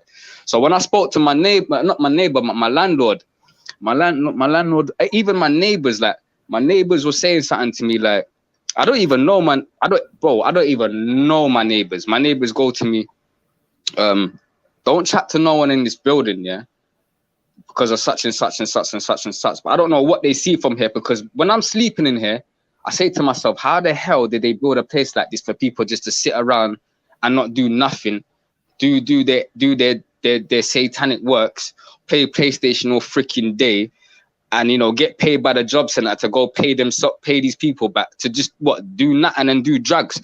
I said I can't be in here, bro. Do you understand? And everyone else in here is older, and I'm the youngest, and I've got kids, and no one else in here ain't thinking about kids, bro. If you come to Albion Villas Road and you see where I live, you're gonna be like, what the fuck is this, bro? I know. Do you know what I mean? Well, you know what? Can I just say something and interject, Brother Schiffer? Go ahead. It sounds like, Nico, that how Brother Schiffer has said, if you can move out from where you're at, and I know it's hard financially, but you know what? That definitely opportunity, because sometimes when we stay in a position where, for whatever reason, whether we're comfortable where we're at or we don't have, you know, the funds to move, it kind of hinders our growth, meeting new people or having the opportunity for jobs. But I I'm trying to wrap my head around what, you know, the people that are around you. Like, do you have any family members that, and how old are you actually? So I just turned, I'm gonna be 31, so-called 31 in May. Okay. So do you have any family near you that, you know, you could, or yeah, like I tell you, my family is straight jokers. Like, since I moved to South, I've got sisters, I've got brothers, I've got family over here. But listen, like I've said, the only reason why I feel like I've been neglected is because the image that I've created. So, you know, like, I'm a 91 baby. I've grown up, and you know, the type of music that I grew up was like, you know, like Styles, PJ, D Block, Dipset, you know, the originals, not like how it is today. But I grew up like when UK started building their own rap scene, you know, it builds an agenda. So it's like I was trying to get into all those sort of vibes, but my energy was so high. I'm like one of them ones, like, you know, like you say, like Jermaine Cole and all them, man, like they do good music, but they never ever get pushed out there. Do you understand? And everything that I do positively, it goes down the drain. So like I'm a gold medalist. From school. I went to a sports school. All my trophies, all my basketball trophies that I earned from my rib, blood, sweat, and tears, going through stitches. It's all my success has been burnt in fire. In a place in Tottenham, White Hart Lane, someone blew up the whole industrial place. So I've lost all my medals. I lost all my earnings that I went through. Do you know what I'm saying? So it's like I feel like Satan's really playing games with me. And no one ain't helping me, because my mum even told me, she said to me, listen, Satan's onto you. So how can I have a mother come up to me and just say to me, Satan's onto me, but she don't ever pray for me? So obviously I say, like, yo, it's taken me a little while to say to myself, I don't believe my family's doing black magic. But I always laugh at myself, always have myself saying to me, what, you don't think my family's not doing black magic? Like I have this like this weird side of me. Like, I don't know if it's a mortal or whatnot, I don't know, but it's a weird side of me. And I don't like it. So everyone looks at me like I'm gonna be like I'm a millionaire, or I'm gonna make grands to $1 million to look after them. Like I don't understand. Yeah, but what about you? What about But that's what I'm saying. What about me? They don't give a damn. I'm just a nut, bro. Bro, you don't have to worry about what they care about. I'm just saying, what about you, as in from your perspective? Don't focus on them. Focus on you. You see me, I love music. And you know what? I've got a lot of links in music. I could probably hook you up with a couple of links for X, Y, Z. But you see, I came to a point in my life where I said, you know what? It's more important for me to do something that's going to, you know, be able to make my situation better, regardless of whether it's something I enjoy doing or it's what I wanted to do. You know, and the career I'm in now, this wasn't my dream job. This isn't what I wanted to do. But the more I've done it, the more I've focused on it, the better I've got at it. And it's helped me to rise myself out of my situation. So that's where I'm coming from, what I'm saying to you. You know, maybe you're not going to find that job that you wanted to do. Maybe the music's never going to take off. And you have to be willing to accept that first before you're really going to, you know, have the right focus and be able to focus on something else. It may be, all right, for instance, I got a friend, you know, his dream was to be a boxer. And he used to go boxing every week. He, you know, was very good at boxing. He'd never lost a sparring match. You know, I feel like he should have made it in boxing. I feel like he would have been like the next Anthony Joshua. But the opportunities just never came along. One day he decided, you know what, I just need a job. I got another friend who he's a dustbin man. And he said to him, you know what, there's a job opening, you know. And he didn't really want to do it. He was really negative about it. He was like, nah, it's not me. You know, I'm not going to go too deep into it. But he took the job. In the first month or so, he was unhappy even doing the job. He didn't even want to do it. But once he got that first paycheck and he realized, you know what, I can actually sustain myself with this. It changed his mindset. He still does his boxing. He trains other people. And that's extra to him now. You know, he gets a little payment for training other people. So that's extra money. But he's still in that job to this day. And now, you know, a lot of those situations that he was going through don't exist anymore because he ain't got time for it. He's so focused. He knows he's got to be up early in the morning. He knows when he finished work, he's got his training to do. He's got people relying on him. So, you know, whatever negatives was going on, whatever, you know, he was in a gang, he was in all sorts of dramas, whatever dramas was going on, you know what? I can't afford to let that drama make me lose my job and force me into a situation where now my kids are going to go without again. People are going to be looking down on me again. And I think that that's where my mind's at with your situation, where it's not, don't chase the money. Don't chase the dream. Just chase a sustainable situation and entirely put your focus on that. Because once you do that, my brother, I guarantee you, you do that, you know, your prayers are going to go a lot further as well. All the stuff you're praying for, it's going to start walking into your path. You may even find that, you know, some of those opportunities that weren't open to you, you'll find another door. There might be someone who you work with that knows someone who knows, because life sometimes is more about who you know than what you can do.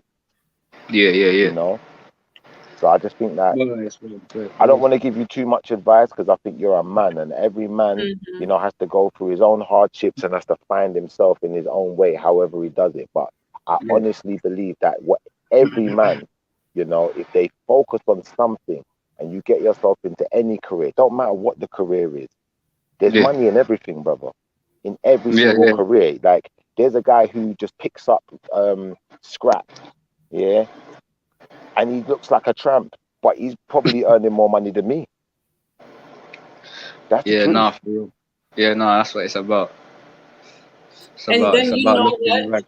You know what, Nico? Then once that starts to fall into place, the right people, the right support system is going to come, because it sounds like you don't have the support system, especially from your family, where you can, you know, they can help you right emotionally, because it sounds like there's this disconnect with the family, and so where you're perceiving them to be doing witchcraft or something, it's just maybe they don't get you and they don't know how to, you know, how to work with you. With you, you know, going in. Are you said your birthday's in May? Are you a Gemini? Nah, they say I'm a Taurus. I'm provoked as a Taurus on some book. Yes. So Tauruses are, you know, Tauruses are good with money. So, and they're one of the luckiest out of the zodiac, quote unquote, or numerology rather. But so you won't have problems with money. But I feel for you, it's like I'm hearing that there's no, if your mom is not really like on your side, there's like nobody else, and it's almost where you have to push along. Yeah, you got to push along by yourself, and that kind of is almost sad, because it's like I don't have anybody that gets me. I don't have any support system. But I feel like how Brother Schiffer was saying, once you dive into something that you know you can work with, and the money starts to flow, there's going to be this shift of people that are going to come to you and be supportive. So now you're going to be in like-minded people where they're going to big you up, and you're going to feel good about that. And try not to focus on the negatives as well, because it's like I said about my friend who took the job as the dustbin man. He saw that as negative. He hated that idea. But that's the best high. That's one of the best high jobs on the roads right now, bro. I got you, but bro, it was the whole image of it, because he wasn't used to that. He's a road man, you know, and he wants to be a boxer. He don't want to be a waste man. So, all right. Now that he's found the positive in that, even that person, you know, they had problems with their family, I'll be honest, with certain family members, but now he doesn't focus on the negatives with the family members. He focuses on building bridges with the positives. So do you know what? Even if they are into witchcraft, even if there is negatives about them, I just don't focus on that. I just say, what positive can I draw from you? Do you know what? I might be able to sit down with you and eat a food and watch a film, and then we can do something positive together. Because if we keep focusing on the negative side, we're never going to see the positive in them, and they're probably never going to see it in us, because we're at loggerheads, where we're literally at war with each other. If that makes sense. Exactly. You know,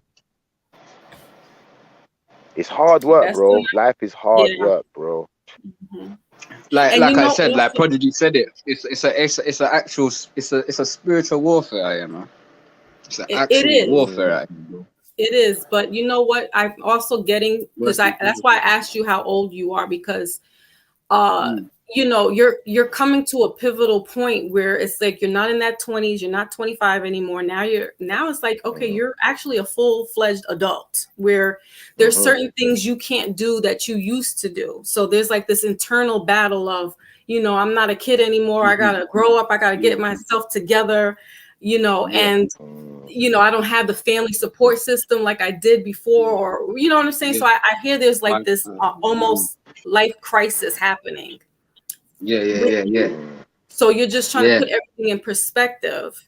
But that's what I'm saying. Like, I feel like they're just trying to go around God's ways, you know, because like I said, I'm the youngest. They've been on earth longer than me. So I feel like they're this antagonizing the spirit, the Holy Spirit, and that's what's actually annoying me. That's the you know word there. Listen to what you said. You feel like, you see me, this is what I do. I focus on making people feel positive about them. So even people I don't like. There's people I don't like. I don't like you. I don't like your energy. But what I do, I find something that might even if it's not positive, it might just seem positive, and I focus on that and I emphasize on that. When I talk to that person, I have conversations to that effect. If they try to go down the negative road, you know what? People take shots at me all the time. Someone did it to me the other day. They wanted to tell me about myself and how they see me and X, Y, Z. You know what I did? I let them say all of the negatives they wanted to say. And I said, thank you for sharing that with me. Because now it gives me the opportunity to change it.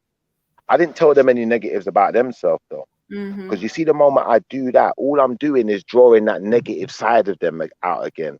Once they feel like I'm building them up, it psychologically, people want to build you up when you're building them. Psychologically, when you make someone feel good about themselves, they want to make you feel good about yourself because they'll feel bad otherwise. That's subconscious. So that's what it is. You've got to use a different type of psychology to the one that you're using at this point. Yeah, you got to change the tactics. Don't be afraid to change your tactic, because at the end of the day, you believe in the Most High. You're never going to stop believing in the Most High. And the Most High is not going to turn his back on you because you're showing respect and showing love to people, even to your enemies. He's never going to do that, bro. So, you know, don't be afraid to just focus on the positives. All of these negatives, all they're going to do is draw you out, because I'm telling you. No, I feel like that. I always been saying to myself, I'll probably end up deceased in my own bedroom if I keep continuing to it. That's what I'm saying. So I tried to work out. Email? You got email? I got email. Yeah. Drop your email in the private chat for me, so then I can email you. We can communicate offline, and you know, I think I've got some links for you that I hope you could be able to exploit that can help you to change your situation. I'll send you my number. You got WhatsApp? Yeah. Yeah, drop it in the private chat, innit, so that everyone ain't got your number. And I'll send you. I'll put you onto some links. I've got some guys. You know, I've got another guy he's trying to change his life at the moment. He just went and done a load of courses. You know, he was on benefits and all sorts. So however he got his courses, I'm sure he might be able to help you. You know, because he was on benefits. You go and do your little course. You get your plumbing. You get your multi-trade skills up, whatever. And you that's what right now I'm doing that right now. I'm trying to get my apprenticeship. Like I'm just setting it up right now. Like so they're trying to get me down there to, you know, get onto the chain business. You know what I'm saying? Yeah. Because I already know you gotta be a ticket inspector for 2 years before you even think about chain driving, bro. Yeah, I got a friend who cleans the trains. I know. That's what I'm saying. I'm trying to get on that, my bro. Even that, he makes decent money doing that. Yeah, they do. Yeah, just cleaning them. Bro. Like, trust me. That's an easy job. Trains, bro. That's the same thing here in New York City too. The you know, they clean the cars, the subway trains and stuff. They make good money and they have benefits. Yeah, free travel, all sorts of extra perks. The kids get free travel. What are that? Exactly. Yep. Yeah. Like that, but yeah, man. So you know, I'd like to help. Need to be on the right road, on the right path, and yeah, I need to be clear-minded though, overall, because it's all good me being on my own, but when you're on your own, it's easy to cloud yourself in drugs. Absolutely. You know, like you stop doing right under God immediately. That's one of my acronyms that I made. Do right under God. That's what I made out of drugs. So. But you know, don't be too hard on yourself, because that's the other thing. Like we start beating ourselves up about the things that we're not doing, and that gets you falling into a trap as well. So it's like, you know, pace yourself every day. Break your day down to being quarterly. Oh man, I didn't get to sign this application or whatever this morning. You know, if I have time in the afternoon, then I'm gonna do it in the afternoon. Like, don't look at it as the whole day is thrown away because you didn't get to do something that you needed to do. Just break your day down in quarters, and you know, don't make it stressful, innit? Yeah. I love the agency. When you see, before I had a career, I loved the agency because it gave me the opportunity to try all different.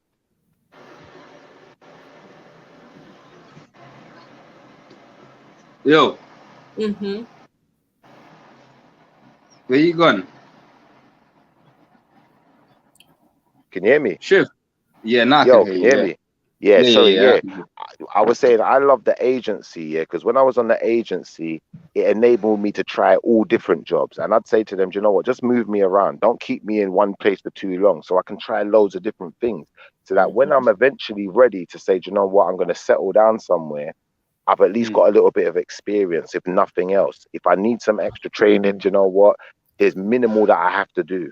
Because I already understand the job. When I go to the interview, I can explain to them, do you know what, I worked here, do you know what, doing, if it was the dustbin men, then I worked with the dustbin men over here in the agency, and I know what they have to do. I know I have to be up early, and I can show them how I can be an asset to them.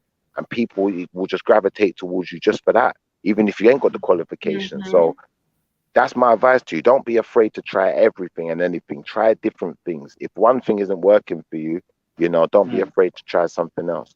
Right. I always try something, but every time I go for work, it was like when I used to live in YMCA, they didn't want me to work nowhere. When I end up working through an agency, you know, UPS, I worked in UPS for like a week before I get paid.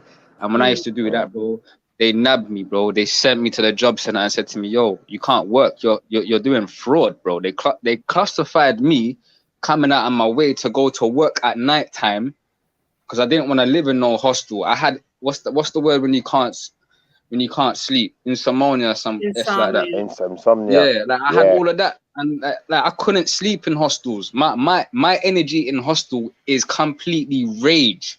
Like I've got like a golden soul that I don't take less for nothing. I ain't taking nothing for free, and I ain't just doing anything. You heard? Like I've got my spirit, I swear, has got some set standards.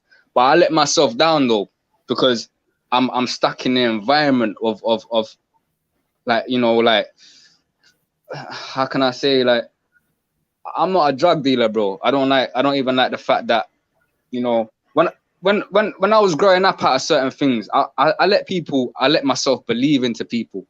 Like with my baby mum as well, like she used to say to me, bro, like, you're handsome, you don't sell drugs, like that's good. But like she said to me, the love is not about money and da da da da da. Bro, but they've been lying to me. They've been deceiving me the whole time, bro. And that's what's hurting me, bro. It's hurting my right side of my brain, bro. Do you understand? I can't find a balance in myself. If you could get like a cash in hand or something, though, then it's not going to affect you, then, is it? So do you know what? That's the maddest thing. A cash in hand job would be actually lit for me. I've done that. My brother's got a cash in hand job. I tell you what I'm going to do for you, bro. I've got a few links. I'll talk to some people for you. If I find something that's cash in hand, I'm going to send you the link. Just make sure you don't mess up. Make sure you get there on time. And make sure you're reliable. You see it? But I will look for that for you. I'm rubbing out. I'm getting slim. I can't guarantee it, bro, but you know, like I said, you see me, my energy is like this. Anything I want in this lifetime, anything I pray, I will find it. If I have to make 1,000 phone calls, I'm gonna make 1,000 phone calls. You know, if I have to wait 6 months, I will plug away for those 6 months. Eventually something's going to come up, bro. So, you know, I'll try and help you, but you know, do the same for yourself as well. Obviously, don't just rely on me.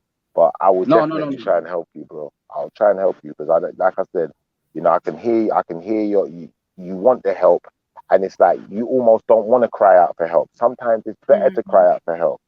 Sometimes it's better to cry out for help to as many people as possible, even people who don't know you.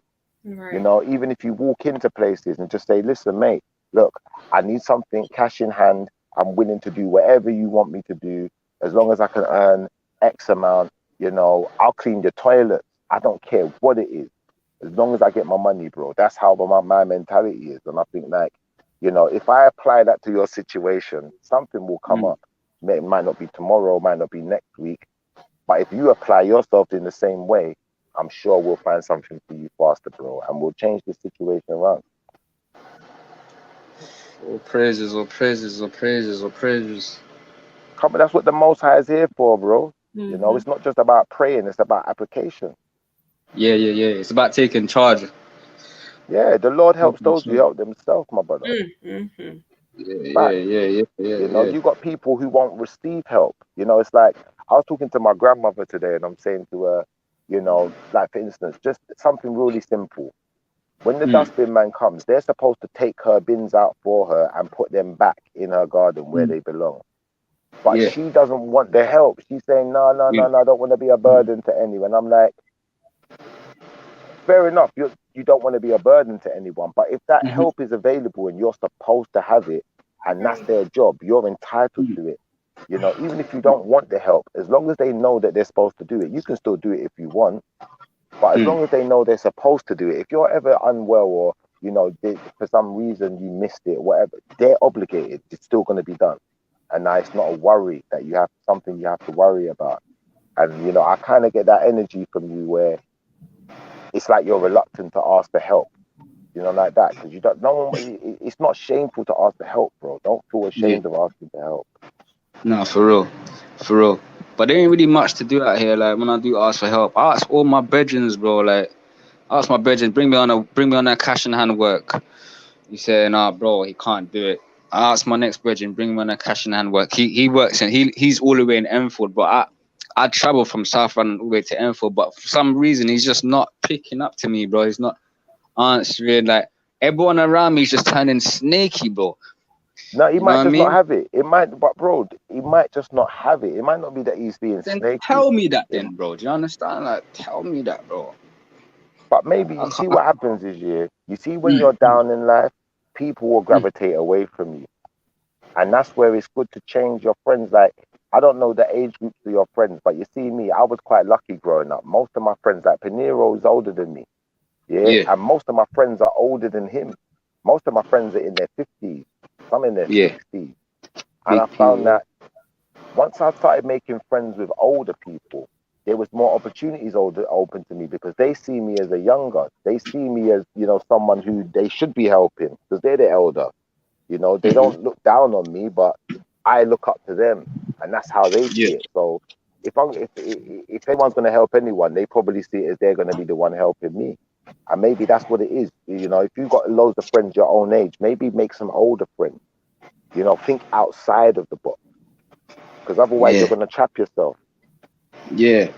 And you know what? When I came to South, like it was a fresh start for me, bro. Like God was really on my, like God is still he's still on my side. You know, like I literally certain things what I was thinking I was really achieving, but just certain things I wasn't achieving and conceiving. But like I was conceiving but not achieving. But like it was like, but when I started meeting people around the way around here, it's like it kind of rubbed off my spirit, bro. Like it's, do you know, with me, I ask so much people, bro. I just want help with mediation. Can someone take me to a solicitor, a mediation, and help me go through this thing and let me see my kids? Because God says, bro, you know, you should ask. If you ask, the door shall be open. But every time I ask someone, the door just gets closed on me, bro. It's just like, what? Am I a terrorist to my family, bro? Have I done anything? Have I done anything? Do you know what I'm saying? So it's like, forget that though, Nico. You know who helped me when I was down? I'm gonna do some revelation with you. I had a period of my life where I was sleeping on someone's couch, and it was a female friend of mine who helped me. I didn't have no. I was living at my grandmother's house, and you know it's not easy living at your parents' house because Nan goes bed early. She don't want no one to open the door and close the door after certain times. And I want to still be able to be young and go out and do things.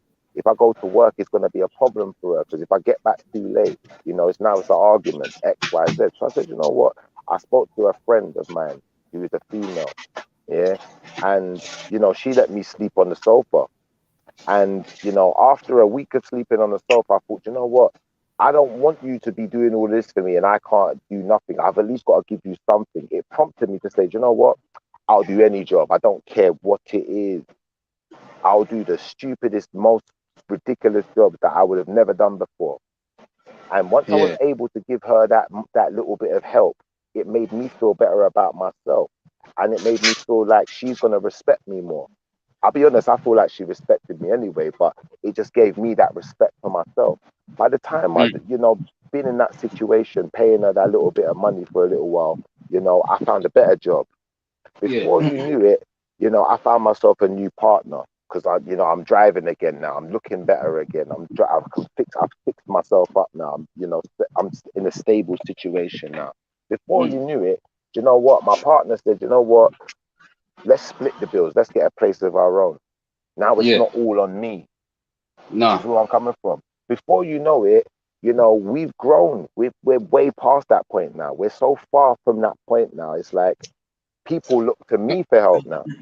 Yeah. Do you feel where I'm coming from? So it's like, it's not about what you have. It's about how you use it. You could be, I know people who's been homeless, sleeping in their car, like that.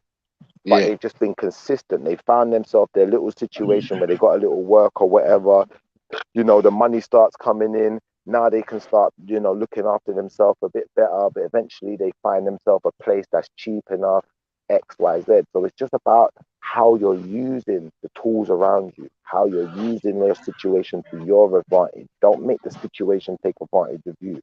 But like I said, I don't want to dwell on this too much because well, you know what, Brother Schiffer, Brother Schiffer, you presented a solution, and that is the biggest thing that that's the takeaway message here for Brother Nico, because a lot of us always want to talk and we go and we talk around each other in circles, but we need to have solutions to help each other out. And if we don't, then I don't have nothing to say, because if I don't have a solution to help you, or don't come to me talking about, downing me about my situation. If you don't have a solution to help my family out, then don't talk to me. Yeah. Period. Yeah. And so Brother Schiffer just gave you a solution to help you, and that's what it's about at the end of the day. Yeah, definitely. You got to receive the help as well, though, because I know another brother who, a lot of people tried to help them. The brother was, was on drugs, X, Y, Z, and he was struggling to find work and all sorts of things. And he was given advice. He was given some links or whatever. A job was found for him, X, Y, Z, but then he just didn't turn up. And now it's like, people don't want to help him no more. So don't burn bridges. That's the main thing. Like I used to burn a lot of bridges as a younger man, but you see, in the stage of life that I'm at now, like, even just going to work, one thing that I always do, every job I go on, wherever I'm working, whoever I'm working with, I try to find something positive to say to everyone in my day and try to make everyone feel good about themselves. And I smile at people. And I try to do everything I can to make people feel positive about me. Because the more they feel positive about me, like I said, my boss, who I work for now, he's like my friend. He's not like a boss. Because I'm so positive with him and I give him that energy. He feeds off of it. He don't want me to go nowhere. He don't want to lose someone like that. And I think that's the kind of energy that you've got to try and focus on. Don't focus on the negative, like with the woman who you said, she's doing the witchcraft, so you're praying outside her door. I'll be honest with you, I wouldn't have done that. If she wants to do whatever she's doing, you know what? Hi, you having a nice day? It doesn't take a lot to say that. How are you? Doesn't take a lot to say that. Even if you just say nothing at all and you just keep yourself to yourself, then she's got nothing to feed off. There's no negative, there's no positive. By the end of the day, it's not going to be creating a negative situation for the two of you. If my neighbor says to me, you know what, your TV is a bit loud, I turn it down. There was a time where I would have argued with you. But you see me now, I'll turn that down, because you know what, I'm not going to upset you, because the more I upset you, you're going to want to upset me. And now it's just negative for everyone. I think we lost Brother Nico. Yeah. But I'm sure he'll be back at some point. Yeah, but you know what? You did the right thing, because that is what it's about. Like, even if you presented a solution. Like you could have sat here and talked to him all about, you know, life experiences and, you know, you working and so forth, but you gave a solution to help. Now it's up to him to take that. But a lot of people, a lot of that happens within our communities. Like we all talk about each other and we all talk about our problems, but then what's the solution? What are you doing? Because we could sit here and talk about the negative all day long. That's what we do best. But what are the positives out of it? What are the solutions that we can, you know, turn it around and, you know, and not give that negative light too much attention? Yeah, I'll be honest, Sister Foxy. Like the reason I'm consistent with, like I said, anywhere I go, I try and make people smile. The reason I'm like that is because I've always been like that from a child. My mum taught me to be like that, you know, always try and focus on the positives in people, even the people you don't like, and you'll get the best out of them. And it saved my life. On many occasions, it saved my life. Like, I had a friend, he worked in a delivery company, and I used to be a little rat bag. I was just on crud as a young man. And because I had that energy and I always made people smile, it made him gravitate towards me, even though I was on bullshit. He would always come and check for me and see how I was doing. You know, if I got in a situation, he might try and help me out, X, Y, Z. One day he said to me, you know what? Although I wasn't very consistent and I'd failed many times at jobs before, he said, you know what? There's an opening at my workplace. And I think that, you know, I'd like to get you an opportunity. I'll even speak to them for you and get your foot through the door. Right. And that really, like, it really sat well with me. It was heartwarming. So when I got that opportunity, I said, because my friend who, you know, this guy loves me. I love my friends like that. I'm not going to let him down. And it just changed my life. From that point onwards, like, I've been very consistent. I've never not had a job since that day. Since that opportunity, I've been so consistent. And, you know, I feel like him just seeing my growth, that warmed his heart. Him just seeing me where I am now, it warms his heart. He don't want nothing from me, you know? Even if he don't speak to me for months or however long, he don't want nothing from me. He just wanted to see his friend doing well. And that's why it's good to be positive with people, because even the people who don't like me, certain times I get people who don't like me, but they want to defend me. They want to help me. And they didn't even like me. We've started off as enemies. But because I focus on the positive with that person and try and build positive, it makes them feel positive about me. It prompts, like I said, people will feel bad, you know. When you make someone feel good about themselves, if they can't make you feel good about yourself, they'll feel bad. They'll feel like, well, what can I do? How am I going to, you know, even now, like, because I've had so much help and I'm hearing you, like, you're pouring out your heart. It prompts me. It makes me think, you know what? I've had so much help. Why can't I help brother Nico? You know, like that. Helping you is helping me.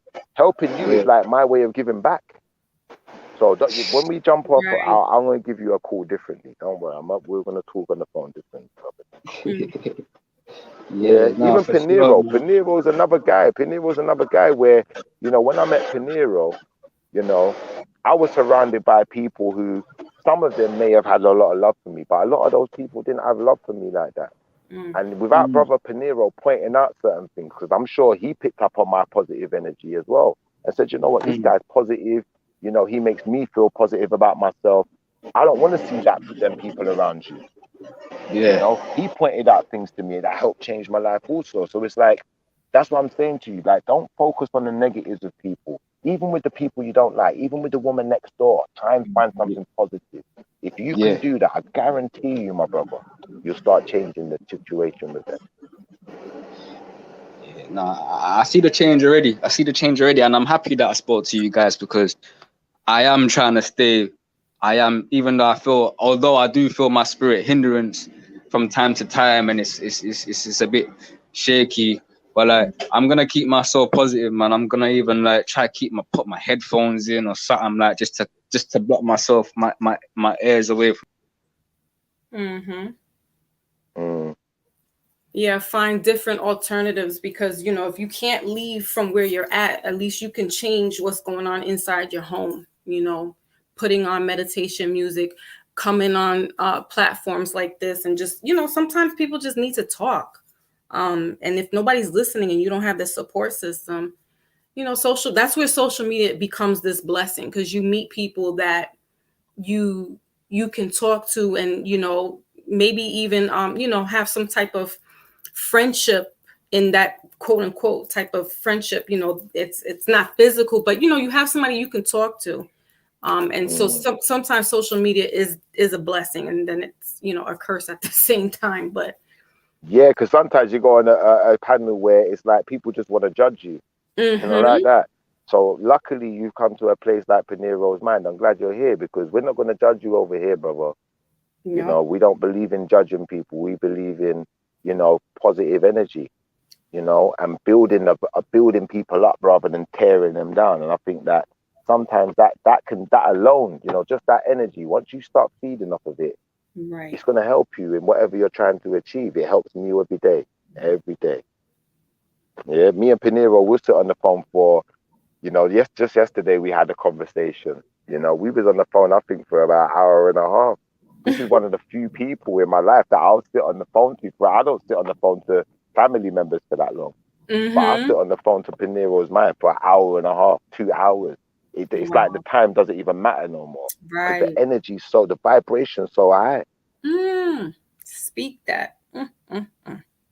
That's what it is. And when you vibe, you know, you have that you definitely gonna have when you know, it's like you change your perception and your perspective of things, and you don't have expectations on people. All that's, people are gonna start coming to you, and you won't even know where they're coming from, and they're gonna just be vibing on your frequency. And it's sometimes even better, like you said, I don't even talk to my family like that. Yeah. You know what I'm saying? Like, you can just vibe with this person because they're like your soul family. They're your soul friends, a soul mate. You know what I mean? So it's a different kind of energy, but it's like you got to tune other things out. Like, you can't be worried about somebody's doing something against you, because you know what? 100. It's just gonna mess you up, and then you're gonna keep having these thoughts, and it's like, no, that's not really healthy. Yeah. Your And mental like I said, the positive energy is crucial in life, because I get people every day. The company I work for now, I love this company. I'm not leaving here. I ain't even been there that long, but the relationship I've built with them, I'm not going anywhere. I've had people try and poach me off of this company already, just because of my energy, just because they sent me to a job somewhere. They're like, "Oh, we love your energy, mate. Would you want to come and work for us? Like, and you know, we'll pay you a bit." No, I don't want your extra money. It's not about the money. Right. It's not all about money. It's about the relationship I'm building, because eventually this company, they're going to make me climb the ladder, because I've got that relationship with the guy. We're friends. You're going to take me out to dinner. We're going to have parties, office parties, and I'm going to be at every single one. You know, if I feel like I'm having a bad day, you know, you're going to support me. You're not going to just, you know, turn your back on me, because we've got that kind of relationship. Now, if I just turn my back on them and snake them and just jump into the next company, they're not going to treat me like that, and they're going to think, well, this guy, when he's ready, the moment someone offers him something, you know, that he thinks is a better situation for him, he's going to leave us in the lurch. Right. You know, people don't respect that. Yeah, and like you said, you don't want to burn your bridges. Some bridges are meant to be burned, crossed, and left alone. But you know, if it's if you need to go back to something, and you had a good, you know, relationship or rapport with people, you know, you don't want to cut your nose to spite your face, as they would say. Yeah. Really, I'll be honest. Go on. What's you gonna say? No, go ahead. Now, one of my friends, he's the one that kind of gave me that mentality as well. That it's not just about the money. Once you've got a good relationship with people, you want to keep that going. You don't want to go somewhere else, because you know they might be offering you a bit more money, but then they might be very negative for you. You know, they might not have that same energy for you. So the moment you have a bad day, they're just like, goodbye, get rid of you. And now it's like you're back to square one. Exactly. You know, then the person you had the good relationship with, you know, you'll probably try and go back to them. They'll be like, nah, because we, you know, put a lot of trust and faith in you, and you let us down. You know, you sacrificed us. You know, you threw us to the wolves. So why are we going to help you now? Right.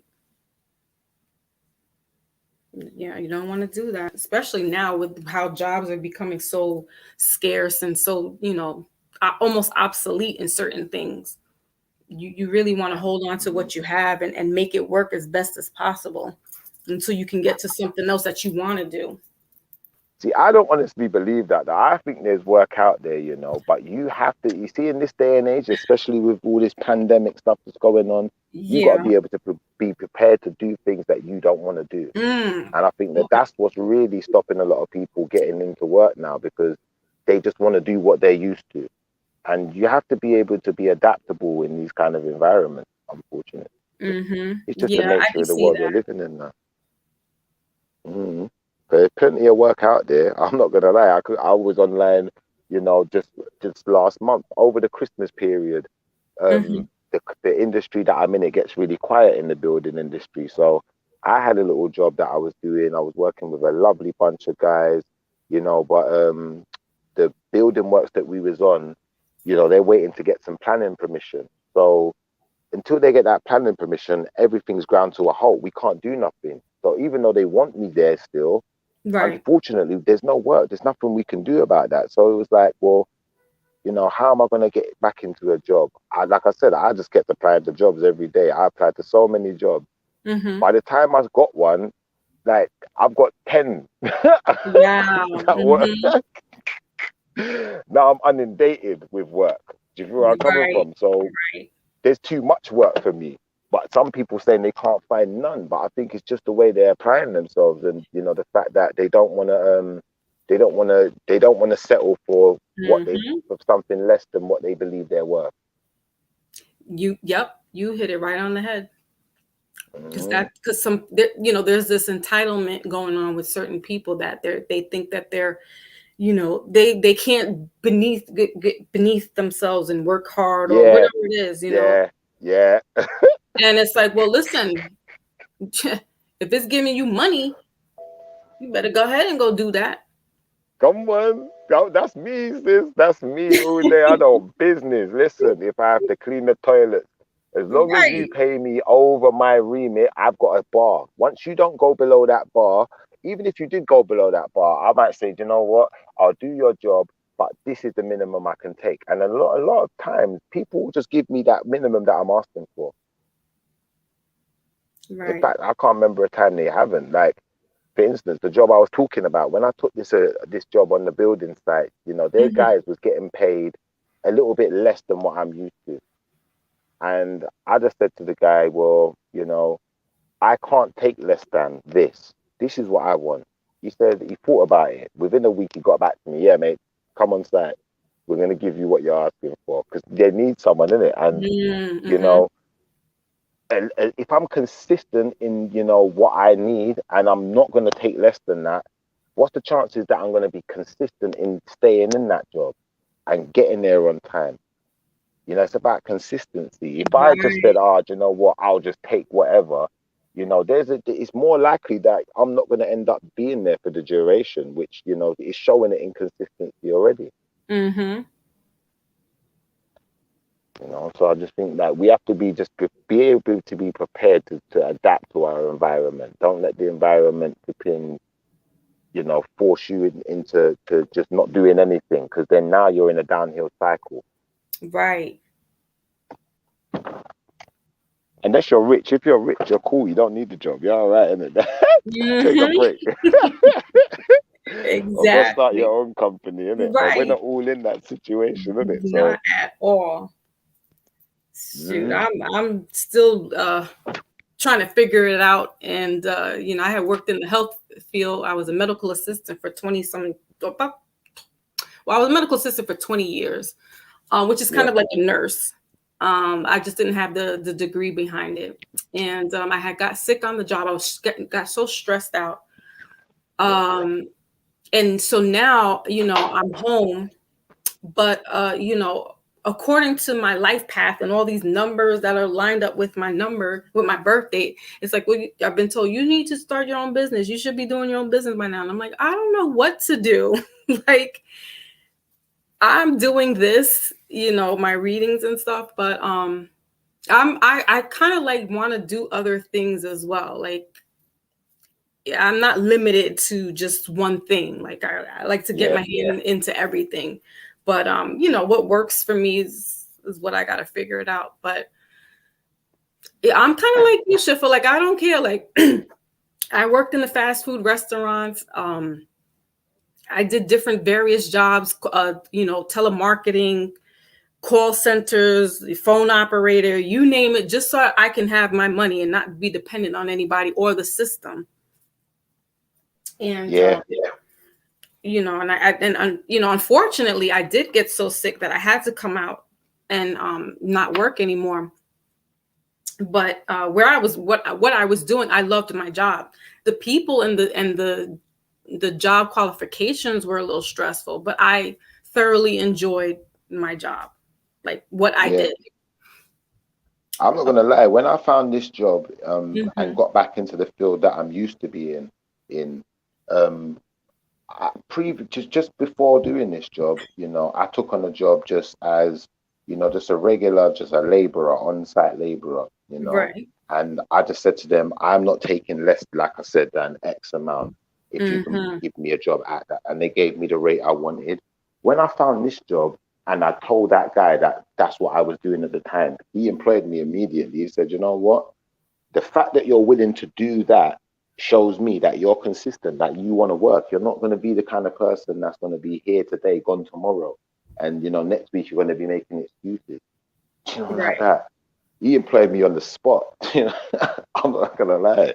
Where other people had to go through interview process, I didn't, because like I said, it's about consistency. Once people see that consistency in you, they want you. They're not going to want to lose you, because they've had many people that arrived before and came with all of the gift of the gab, all of the jibber jabber, but they never performed. They never had the consistency. And it's like, that's what people want. They want someone who's going to be there every day, someone that's going to help them to grow. Consistency and integrity too, your character, because they also are going to look at that. Because I in that position, working in the medical field, I was given the position of hiring people just like to help me and to be an administrative assistant, and you kind of look at the person in a sense, like, get a better judge of character and see how they are, with how they conduct themselves, not only just showing up and being consistent, but, a sense of character. And if you have that integrity, people really going to want to, work with you. They definitely want to, work with somebody who's consistent and who has some type of, good character, good standing. Yeah, and someone who's enthusiastic, someone that actually wants to. You can tell when people want to work. You can tell when they don't want to be sat at home.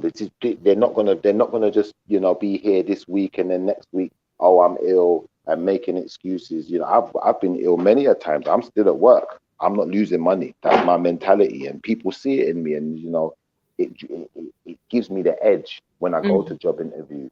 Even little things like, before I go to a job interview, I always look at the company. What do they do? What type of field are they in? What hours do they work? Is there any extras needed? What does the manager do? Extracurricular. What sports is he into? X, Y, Z. So when I get into a conversation with them, I'm talking their language. I know everything about you. Right. There's nothing that you're going to need from me that I can't provide. Even just that little bit of a spark of energy to make you feel good in your day, to have a laugh and have a bit of a good conversation. Just that alone. I try and focus on these things. So, I might go to a company where, I've gone to the interview and they're very, what's the word? They're very down to earth. They might even swear a little bit and be very kind of chavvy with it. So, I just play up to them. I'll be exactly the same. I mirror you. If you're very formal and you don't swear not once, you want everything done by the book. You got a million bits of paperwork to fill in. The moment you send me your paperwork is filled in. There you go. The moment you ask me a question, I've got an answer for you. And I try and, refrain from, using certain things that, are not etiquette, X, Y, Z. Right. Certain types of languages, X, Y, Z. And, it just really helps, to try and mirror people as well. Right. Yeah. But yeah, man, salute to the brother, man. I'm sure we're gonna do something with Nico, man. I'm sure we're gonna get something with Nico, man. Yeah, absolutely. And he probably just needed this, you know, that direction. You know, you probably were the gift in hindsight to steer him in the right direction. Yeah. Hopefully. Mm-hmm. God willing, man. Right. What time is it over there now? By just for the sake of asking. It is now 4 p.m. 4 p.m. Yes. So you're 5 hours behind us. Is it? Okay. I was trying to figure out, are we 5 hours or? And you're New York, you said, aren't you? Yeah. Yeah. In the city. Yeah. Okay. Yeah, I've never been to New York. I've always wanted to go to New York. I've got loads of family in New York as well, you know. Really? Yeah, I've got a big family. I've got an uncle who just passed away, unfortunately. I'm sorry. And I can't get over there for the funeral service, so we're going to be watching it online. Wow, okay. Yeah, New York looks fun, man. I'm not going to lie. Yeah, but it's getting like really crazy. Like the bills, like especially where I'm at, it's like senseless crimes just happening. These shootings with each other, and I don't know. I mean, it's always kind of been like that, but it just seems more highlighted now. Maybe because But I mean, you know, listen. I liked the 70, 80 type of New York where it was gritty and grimy and the buildings were burnt down. Because that's what I grew up on. So it does have its moments, but I would definitely love to visit London as well, because it seems like that's like the little sister city. Like it would be like New York on a smaller scale. Yeah, I've got a friend from New York. When they came over here, they said to me, it's just like London's just like New York, but like a smaller version. Mm-hmm. That's what I thought. Yeah, I'd imagine it's crazy over there. Do you know where well, you might at Axminster, Devon is? Yeah, I know where Devon is. Okay. Devon's quite far from me. Well, Devon's like the other side. It's like the end of the country, literally. It's like the furthest part. Apparently, my great grandmother's father was born there. Okay. I don't know how he got his behind all the way to Jamaica, but he did. I'm like, that. There's no port over there at all. How did he get from there? No, they probably went down to, because Devon is near to where would the port? It would probably be like Exeter or something, but it's a coastal town, isn't it? So. Oh, okay. Then all right. So then that would make sense. Yeah, you got Devon, and then I think then from Devon they probably went to Portsmouth and got on a boat or something from there, or something to that effect. Or maybe they flew. Who knows? Who knows? Well, he was born in 1820, so I don't know if they were flying back then. Nah, you're probably right then. Yeah, he's probably Portsmouth. I'd imagine Portsmouth or something like that, because you have to travel down the coast. He was a merchant marine. We don't know too much about him other than, you know, I don't think he married my great grandmother's mother. Yeah. But they had 3 children, 2 died. My great grandmother managed to make it out. Then she went to Cuba, like doing indentured servitude. Yeah. And my grandfather, they both met in Cuba, but they came from Cuba to Miami, and then from Miami up to Harlem, New York City. Okay. And so I've been doing that as well. I like retracing my ancestry and seeing, you know, where everybody's at. And that's pretty much as far as we got back to who this great grandfather. Yeah, Devon's quite quiet, to be fair. Devon's like yeah, I was gonna ask you, like, what is that environment over there? A lot of cliffs and hills and open space, and I think they've got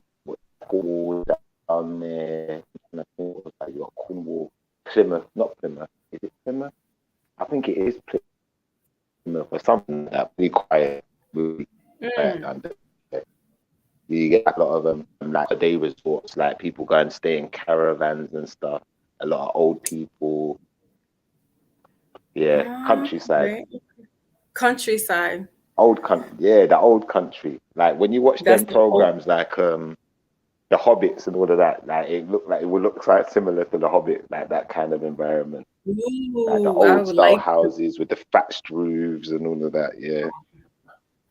Oh, I would like to visit that because that's kind of my thing. That's like an ideal setting where I would love to just live in the country, away from everybody. Yeah, yeah, I like Devon. I'm not gonna lie. I'm not too far. Well, I'm closer than London is to Devon, but it's still about probably about a 3 or 4 hour drive from me. So from London, that's Oh, like wow. yeah, that's going all That's the way pretty across the far. other side of the country. Yeah, London's Mm, southeast. I think Devon is southwest, and it's right at okay. the end of the country, literally. Yeah, Shift, do your thing, bro. Yeah, I think we're about to. I don't know. Are we going to shut down now? Because obviously it's getting a bit late over here now. I've still Yeah, got a couple of things to do as yeah, well. that's cool, man. We've had a good run today, you know, and I really appreciate you, Foxy. I really appreciate you, Shiffer. I also Yeah. Nico, thanks for jumping on. BR Reality, blessings. And when are you going to be available for the next one, you reckon? Shall we do it Sunday or Monday? I don't mind, man. I think we should make Foxxymoon a moderator though, because she's given us so much of her time today. You know, I feel like she should definitely be an addition to the show on a regular basis if she can make it. Because I love her energy. I really feel like she is an addition to the show. I forgot. Oh, thank you, I forgot about all that moderator stuff, bro. I forgot about all that stuff. It slips my mind sometimes. But yeah, no, I'll make her a moderator. Yeah, definitely, man. Yeah. And Yeah, Monday. Foxy, when's your next show? So I try to come on Wednesdays, 10:30 Eastern Standard Time. So I think Shifter said, what? I'm 5 hours behind you? Yeah, you're 5 hours behind us. Yeah. Right. So I guess it's almost like your nighttime, or would it be? Yeah. Yeah. That That would be early hours in the morning for us. Yeah. So you guys will be sleeping while I'm up. No, either way, we'll try to make an effort to jump in. Yeah, I get up pretty early anyway, so if I catch the tail end of it, I'll still jump in. Yeah, but I'm usually up I mean that. around. Even if you 5 in the catch the morning. replay, I'm so like honored. Like I said, when I saw Shifter's comment, I was like, "Yeah!" Like you would have thought I won the lotto. I was so excited. Yeah, no. And then, and also when you inboxed me on Instagram, I was like, "Yay!" Because it's like you guys are like, you know, because you're not here, so it's like this breath of fresh air, and I'm like, you guys are across the pond, as they say, and it's almost like you know, it's like I said, it's just a humbling and fuzzy, warm feeling to have connections outside of the States. Now you give off the right vibe. We're gonna support you, sis, in every way we can. That's what we're gonna do, man. I appreciate that. Thank you. So yeah, I mean, you know, I can come if you guys come back on, you know, Monday. Yeah, definitely. That sounds good. Monday. How long do you do your show for, Foxy? Oh my goodness, it's not as long as this, but sometimes it goes for like 2-3 hours. Okay, so I probably will catch the tail end because I get up in the morning at 5 a.m. every morning. So, I'll make an effort on Wednesday to try and be there. Listen. Just even if you catch the replay, that's why I put it up there, because people can catch the replay, and if it works for them, that's fine. I mean, I'm not pressed for all that. Just the support alone. You know what I'm saying? Like the comment, the like, the after party it matters as well. Not only just the party while it's happening, but you show up regardless. That's all. All right, sis, I got Thank you. you. I will make the effort. Don't you worry, man. I feel like I should appreciate that.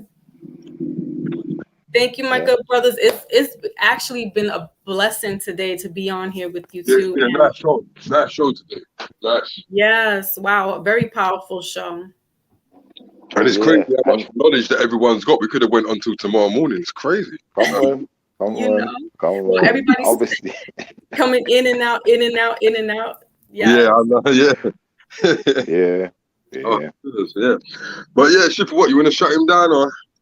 Yeah, before we go, I just want to say salute to everyone in the chat. I don't want to miss out anyone, so let me just scroll through. Michelle Love, INF Productions, Jeff, Matty 101. I can't pronounce this name. Banath Napa, I think it is. I'm trying, but I can't pronounce it. So if you get me, you get me. Samaya D, every time. It's a pleasure to have you as a moderator, sis. Dan, BR, Reality, Nico. Who else did we have up here today? We had a few people. I'm trying to think of all the names. What was Colga the Watson. yeah. Brew. Earl, Be was Real. it? Earls? Yeah. Earls Wookney every time. Daniel. Dan Dunno. Yeah. Who else did we have in the chat? We had Aha Kipiana. I hope I said that right too, because I can't really pronounce these names in other languages. Chrissy, every time, sis, you don't know. Chrissy's one of my really good friends, so thank you for being there, supporting us today also. Yeah, and anyone who I've forgotten, I didn't forget you on purpose. I apologize. And we've got love for you, man. Make sure you're back next time. And make sure everyone's hit that like and subscribe. Subscribe to Foxxymoon. You know, you can subscribe to my channel too if you want to support my music movement. And blessings and good night. Yeah, we need to build up your channel, Shipper, man. We need people to start subscribing to your channel. It's good to have more channels than one, you know. So if anything happens, yeah. Yeah. You know what I mean? We got backups. Makes sense. Trust me. Nico's back. Nico, I'm gonna give you a call. I'll probably call you tomorrow, brother. Yeah. Yeah, that's best. Hey, Nico, thanks for jumping on, brother, man. I'll see you soon, man. Yeah. Thank you very much for your time, man. No, man. Thanks for your time too. Best of luck, Nico. Best of luck. Hold your head. Keep your head up. You know, as best as possible. And remember, you know, you walking in a divine path, and try not to let all those other noises bother you in the background. Yeah. Stick to the positive, brother. Yes. So we on air Monday, right? Yeah. Monday. If we don't air from a Sunday, more than likely Monday. Right? What time on Sunday? Because I got service from 8 to 11. What I'll do, I'll put out a post notification, but I'm not too sure. If it depends if we can. If we do one on Sunday, it's not going to be an all dayer. You know what I'm saying? It'll probably be like a couple of hours. So it'll probably be in the evening. But if anything, it would be like I'll set it up again for Monday. Yeah. All right. Thank you, Foxxymoon. Appreciated you. Oh, you're welcome. Most definitely. Done, Shipper. Good night, my brother. All right, everybody. Have a good safe. Blessed evening, everyone. Salute. Big up. No drinking, Big drive. up yourself. Done, no. Right. All blessings go to the Most High. Bless. Yeah, to the Most High. You don't know.